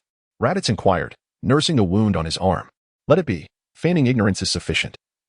Vegeta replied coldly, focused on his meal, showing no inclination to return to Planet Vegeta. Raditz hesitated, wanting to voice something but ultimately refrained. At that moment, a bald youth approached and plopped down on the ground, seizing a piece of roasted meat to gnaw on. Why are you rambling so much? Just listen to Vegeta, he exclaimed. Raditz responded weakly, devoid of any courage to retort. Among the three, he was the only low-class warrior, often looked down upon by the others. On the route to Planet Vegeta, rows of disc-shaped spaceships sped through the cosmos. The largest vessel at the center was Frieza's flagship. Frieza, perched on his small flying craft, floated before the ship's observation deck, where bright celestial bodies streaked past, like fleeting meteors. Lord Frieza, a frog-like alien, spoke candidly, regarding the so-called Super Saiyan. I believe it to be merely a Clitch D hero myth. It cannot possibly exist. Frieza chuckled lightly, replying, of course, I am aware. After years of observation, these Saiyans remain nothing more than useless wild monkeys. How foolish I was to hold such expectations. However, I cannot allow even a flicker of unease within me. These excessively proud beings will never be content as my subordinates. It is time to eradicate them. By the way, when can those Saiyans return to Planet Vegeta? Aside from a few that are exceptionally distant, a month's time should suffice. Then let us launch an assault on Planet Vegeta in 1 month. Prepare the Frieza force. I can hardly wait. Frieza's lips curled into a cruel smile as he issued the command. Yes, Lord Frieza. The frog-faced alien replied loudly. Then exited the command room to relay Frieza's orders. Mr. Dodoria, do not forget to hunt down the remaining Saiyans after the destruction of Planet Vegeta. I do not wish to see even a single survivor. Heh, I guarantee the task will be completed. Dodoria swayed his pink belly with a sinister grin, the flesh on his head bobbing. The thought of witnessing Lord Frieza's might in just a month's time filled Dodoria with excitement, making him restless with anticipation. Wishing for time to hasten. Chapter 79. Bardock's arrangements. A month later, scattered Saiyans began returning to Planet Vegeta. The spaceport was busier than usual, with spacecraft landing every moment. Bardock's large spaceship approached Planet Vegeta, and in the night, he observed a fleet of ships neatly arrayed on the opposite side of the planet's orbit, seemingly engaged in a mission. Mr. Bardock, look, those are Frieza's ships. What are they doing at Planet Vegeta? Boss exclaimed, astonished by the formation of the Frieza force ahead. Bardock paused briefly, his expression darkening as he furrowed his brow. Frieza has indeed brought his main force to Planet Vegeta. Is he truly intending to wage war? As a staunch warrior among the Saiyans, Bardock had always harbored a deep-seated disdain for Frieza. His discontent was further aggravated upon receiving some ambiguous foretelling of the future. Upon seeing the Legion's spacecraft, his eyes brimmed with vehement loathing. Surely it cannot be this way. We Saiyans have always dutifully executed the missions assigned by Frieza, Boss remarked. Incredulity etched across his face. Isn't it quite evident? Bardock retorted, his tone decidedly brusque. I've long suspected that Frieza harbors ulterior motives towards the Saiyans. Perhaps wary of the legendary Super Saiyan arising among us. Super Saiyan? That's merely a myth, one we ourselves scarcely believe. Would Frieza truly be concerned about such a fanciful tale? Boss chuckled heartily, seemingly amused. His optimism undeterred by the notion that Frieza would act against the Saiyans due to an unfounded legend. That remains to be seen, Bardock mused. Recalling the fleeting visions of the future where his youngest son, Kakarot, ultimately became the legendary Super Saiyan and vanquished Frieza. A sense of exhilaration coursed through Bardock's heart. Very well, let us return to Planet Vegeta. We shall discuss everything later, he stated, casting a lingering glance at the distant Frieza's army as he spoke to Boss. Understood. Boss replied cheerfully, then piloted the spaceship towards Planet Vegeta. Upon landing at the spaceport, Bardock bid farewell to his fellow Saiyans. Watching his comrades depart, he pondered whether to share the ominous visions of the future. He struggled to voice his thoughts, but the words caught in his throat, unspoken. Perhaps it is best left unsaid. They would hardly believe me, he mused with a wry smile, shaking his head. Was this the despair spoken of by the elder of Kinesa? To face such anguish alone? No. Bardock felt no despair. His gaze was fixed on the horizon. Confident that in the future, Kakarot would rise to defeat Frieza on his behalf. Upon returning home, he found his wife, Jine, busily preparing a meal in their kitchen. The rich aroma wafting through the air, offering Bardock a sense of warmth. Ah, why are you home so early? Jine exclaimed, emerging with a pot of meat soup. Surprise evident in her expression upon seeing Bardock's return. Setting his bag down, Bardock smiled as he took the heavy pot from her hands. We received orders from headquarters. All Saiyans are to return to Planet Vegeta. Has something happened? She inquired, concern creeping into her voice. No, nothing significant, Bardock replied, shaking his head, though a foreboding feeling lingered in his heart, as if something was amiss. Everything will be fine. With your strength, what could possibly pose a challenge? Jine nestled into Bardock's embrace, her petite form enveloped in his warmth. She held unwavering faith in him, though both were low-class warriors. Her husband possessed strength that surpassed many elite fighters. Indeed, Bardock thought, savoring the tranquility of holding his wife. By the way, is Kakarot still in the incubation chamber? Indeed. Several months have elapsed. It is time to bring him forth. Would you care to take a look at him? In the basement, a capsule resembling an egg is filled with a verdant solution, within which a youngling with a long tail bubbles and gurgles. This is a newly developed biological incubator, far more advanced than the large-scale infant pods typically reserved for elite families. After Kakarot's birth, he spent some time in an infant pod before being retrieved by Bardock and placed into the biological incubator. It has now been several months. Kakarot, like his father Bardock, is a low-class warrior, yet Bardock's abilities allow him to provide superior resources. How he has grown. Gazing at the child nibbling on his fingers within the green solution, Bardock's eyes widen in astonishment before he smiles. Indeed, he resembles you entirely, especially that distinctive hairstyle, Jine jested. Noting how her second son bears an uncanny likeness to her husband, Bardock nodded, silently observing his son for a considerable time, then closed his eyes in contemplation, stating, when night falls, I shall procure a spherical spacecraft and exile this child to another planet. Eh? Jine paused, vehemently opposing, "Why must we do this?" And subject him to the peril of becoming an exiled child? Given Bardock's family's current influence, they could easily shield their son from dangerous tasks. Becoming an exiled child would lead to scorn. This is for Kakarot's own good. What do you mean? Bardock raised his gaze, somberly declaring, "I have a foreboding sense of death. Frieza is undoubtedly scheming something sinister." Ultimately, Jaina was persuaded by Bardock, for their son's safety. She had no choice but to take this risk. In the dead of night, Bardock pilfered a 2-meter diameter spherical spacecraft from a dilapidated warehouse in the Imperial City. And together, the couple transported the vessel to a remote desert. "It is quite unlike you to worry about the child," Jaina teased her husband as they flew. "Perhaps your innocence has influenced me." "How can you say such things?" Jaina puffed her cheeks in displeasure, resembling a pouting maiden. Soon, they arrived at a rocky and desolate expanse, far removed from the city inhabited by the Saiyans, where launching the spacecraft would go unnoticed. At that moment, the vessel emitted the wails of a baby, as if sensing the impending separation from his parents, causing Jaina to feel a pang of sorrow as she gazed through the transparent glass at her child. "Do not fuss, Kakarot," Jaina said, her expression tinged with reluctance. "Bardock, let us all escape together. It is futile. The detectors will soon locate us. The energy signature is too intense and easily detectable by the Taji people's surveillance equipment." Adjusting the position of the spherical spacecraft, Bardock remarked, "This is an antiquated machine from 20 years ago, and it should lack a locator. I have programmed it to a remote planet known as Earth. Despite the abundance of water and food on that planet, the inhabitants and resources hold little value, rendering it an inconspicuous and inferior world." Gni nodded slightly, addressing the child within the spacecraft. "Child, should Bardock's concerns prove excessive, we shall swiftly return you. In the event of unforeseen circumstances, I will inform Raditz. Farewell, and above all, survive. Be cautious of the Galactic Patrol, Kakarot, and strive to become a Super Saiyan to vanquish Frieza." Upon pressing the spacecraft's ignition, a violent tremor ensued, propelling the vessel into the clouds, swiftly vanishing into the vast cosmos. Chapter 80. The rebellion begins on the desolate planet. After a prolonged silence, Shea received news from Frieza. Edri and several others gathered, the atmosphere heavy with tension. "Frieza is finally making his move," Edri sighed. "What is inevitable will eventually come, yet when that moment truly arrives, my heart is still filled with resentment. How infuriating." Parody slammed his fist against the ground, creating a large crater in the hard earth. As their kin faced slaughter, they felt utterly powerless, a plight often endured by weaker races.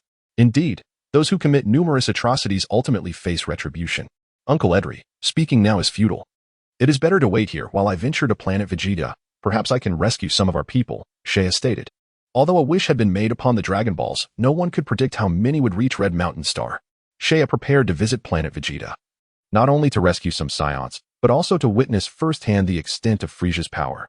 Edri recognized that Shea's strength had become astonishingly formidable. Even dismantling the Jinyu force would be effortless for him, thus he held no concerns for his safety. He nodded and cautioned, "That is acceptable.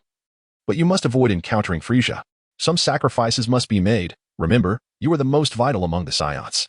As long as Shea remains, there is hope for the Saiyan revival. I want to go too." Shieling, who had been observing for quite some time, suddenly exclaimed, "No, you cannot." Both Edri and Shea responded in unison. "But I have grown strong as well," Shieling insisted earnestly, eager to partake in the ultimate battle on Planet Vegeta. Shea possessed the ability to instantaneously move, allowing him to depart at critical moments. "But you cannot. Even if you can rival Captain Jinyu, I will not consent," Edri reprimanded, frowning at his daughter's reckless enthusiasm. "Wah." Shieling shrank her neck, her eyes darting as she pouted. "I will learn instant transmission too." She had heard Shea mention a similar technique practiced on a planet in the universe called Yardrat, akin to Shea's superpower. If she mastered it, she could act freely, unrestrained as she currently was. "These matters can be discussed later. I must make my way to Planet Vegeta first." Shea's expression remained calm, his demeanor solemn as he spoke. "Exercise caution." Nodding in acknowledgement, Shea turned and took a few steps forward, his figure seeming to dissolve like a wisp of smoke before the onlookers. In the palace of Planet Vegeta, a stifling atmosphere enveloped the space, rendering it difficult to breathe. King Vegeta, clad in armor, sat on his throne, eyes closed in meditation, his crimson cape cascading behind him. Below in the grand hall, a dark throng of Saiyans had gathered, all loyal warriors of King Vegeta. At the forefront stood over 20 elite fighters, each boasting a power level exceeding 10,000, representing the pinnacle of Vegeta's strength. King Vegeta opened his eyes, surveying the dense crowd below, his countenance shadowed by an icy gloom. His gaze flickered with a fierce light, exuding the undeniable aura of a ruler. The Frieza army had encircled Planet Vegeta, their ambitions laid bare, intent on the complete annihilation of our Saiyan race. What say you? Can we acquiesce to such a fate? His voice resonated powerfully throughout the palace hall. Certainly not. The Saiyans cannot submit beneath Frieza's heel. Even in death, we shall uphold the dignity of our people. Let us engage in battle. Let that scoundrel Frieza witness our might. The crowd of Saiyans erupted in fervent cries, vowing to confront Frieza in a fight to the death. King Vegeta regarded the fervent assembly below with satisfaction. "Polter, how many warriors do we currently have at our disposal?" he inquired. "Your Majesty, we have gathered 400,000 Saiyans thus far, with many more en route to the palace. Over 70% of our elite fighters are prepared to battle for the dignity of our race," Polter promptly reported. 70% of our elite fighters essentially encapsulates all of our strength. As for the remaining individuals, King Vegeta held no expectations of their involvement. Waving his hand, he signaled Polter to withdraw. After a brief silence, King Vegeta suddenly rose, his imposing figure directed towards all present, his bright red armor gleaming with authority.